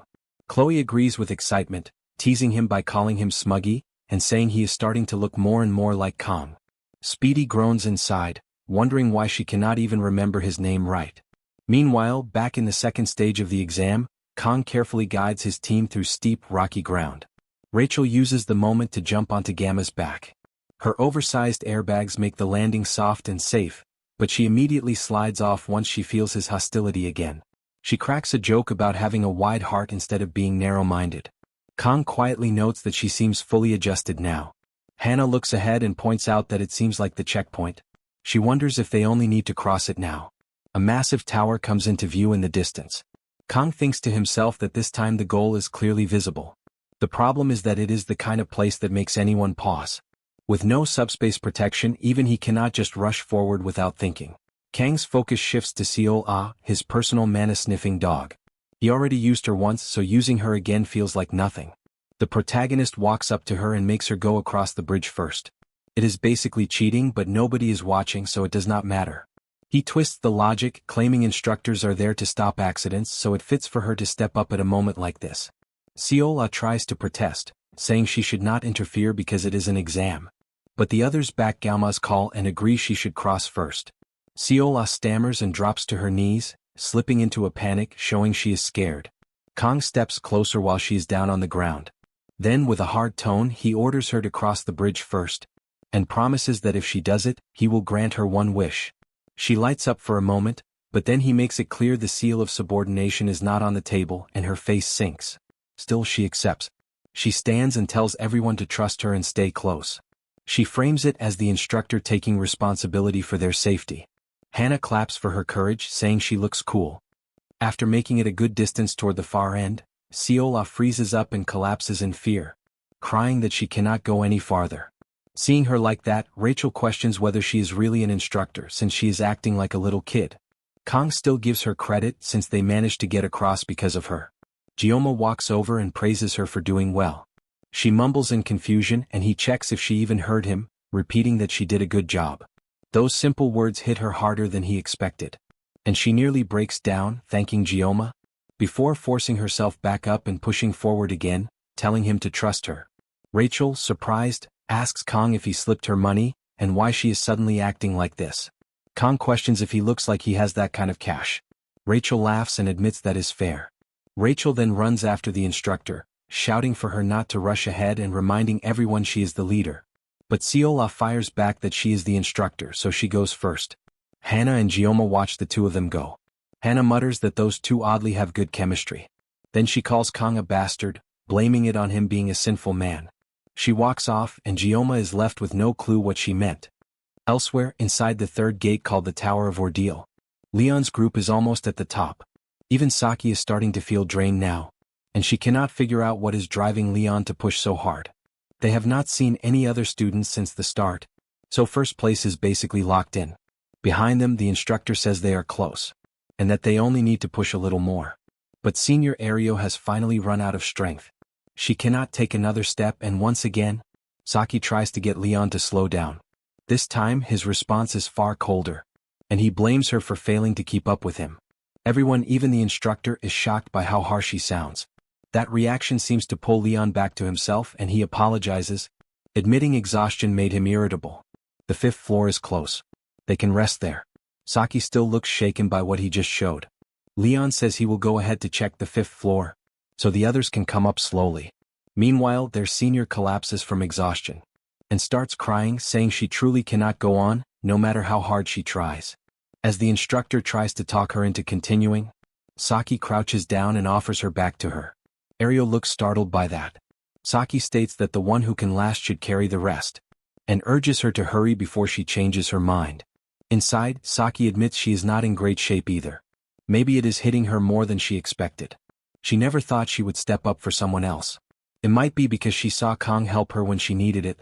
Senior Ario climbs onto her back, saying she will rely on her, but she quietly reaches a hand towards Saki's back, and Saki tries to lift and carry her, stunned that someone so bony can feel this heavy, like hauling a huge weapon or something.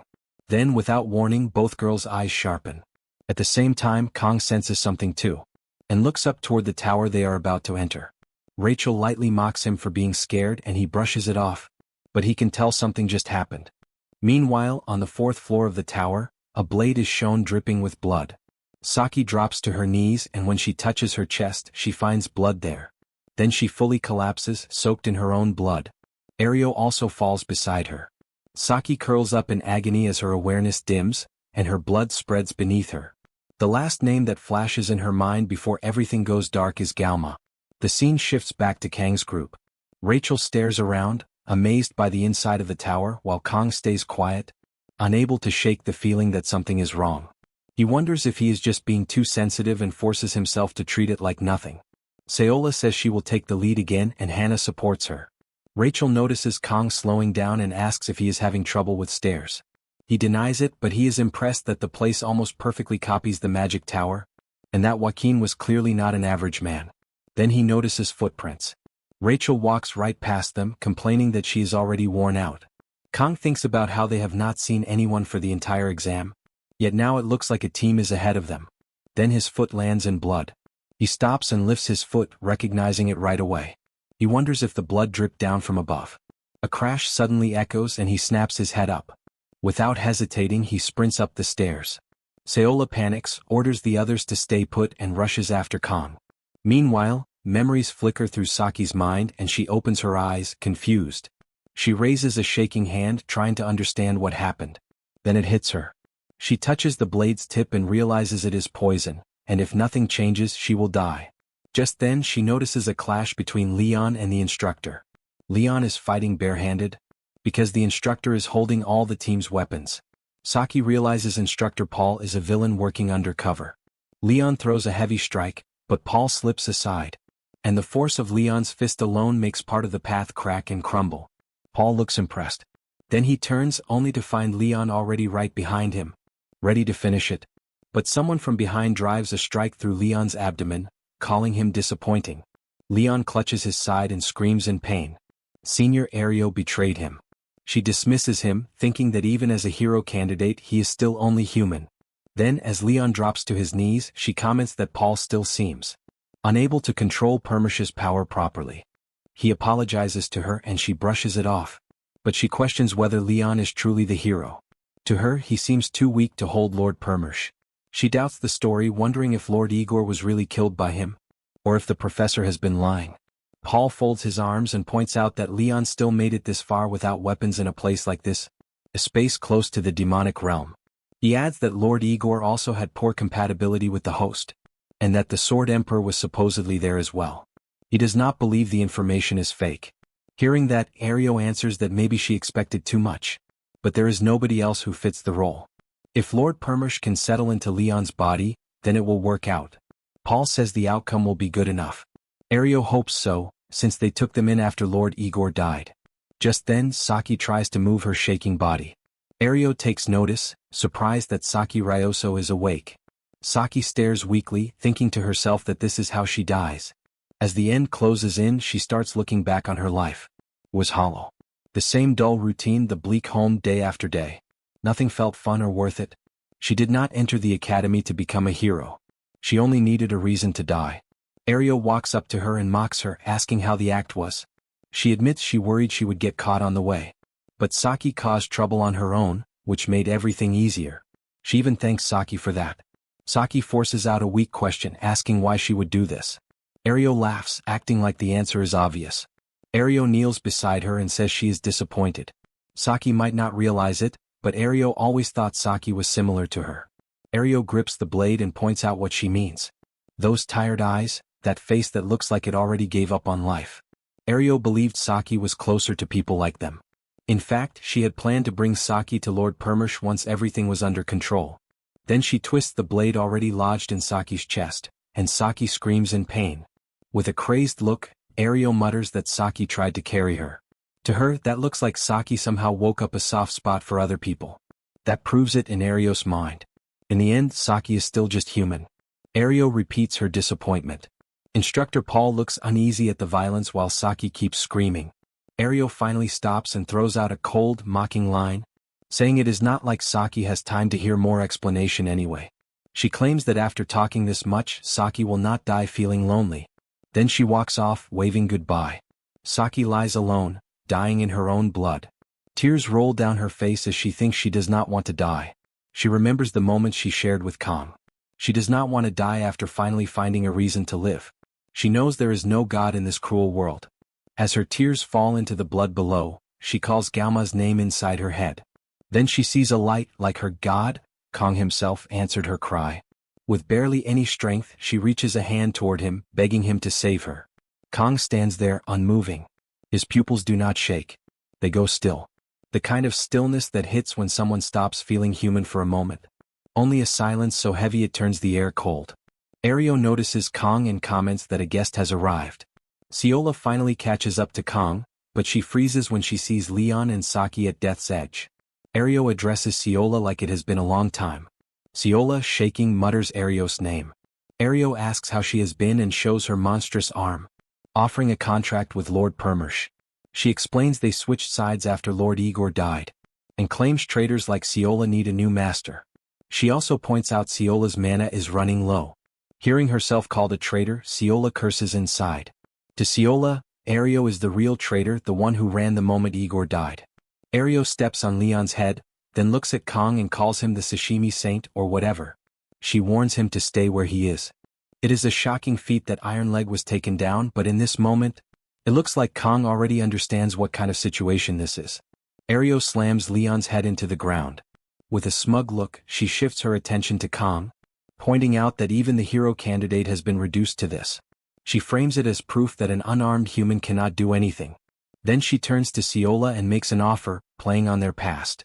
She pushes Ciola to kill Kong herself, promising she will report it to Lord Permish right away. Ario also reminds her that weapons are inside the spatial bag. Ciola is caught in a tight spot. Then she notices Kang's open hand and realizes he is asking her to hand over his weapon. Ario sees the hesitation and finds it interesting. Ciola thinks back on her time under the demons, and the moment she gave in to Kong. The hero cadet and Saki are already down. She remembers the professor who led the villains. Then she finally chooses. She opens the spatial bag and pulls out the sashimi knife.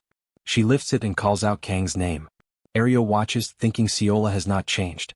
But then Ario is thrown off when Ciola drops to her knees with her head slightly lowered, holding the weapon up with both hands in a formal, almost ritual-like surrender, offering it as proof of submission, declaring she will serve him as her new master. Her eyes stay shut, her face calm but firm. Like the decision is locked in, showing full loyalty as she offers her service to him. Ario snaps in rage, calling her insane. At first, Kang's fingers rest near the hilt without force. Then his hand closes tight, the sword god's blessing kicks in, and his aura surges as his eyes turn cold and lethal.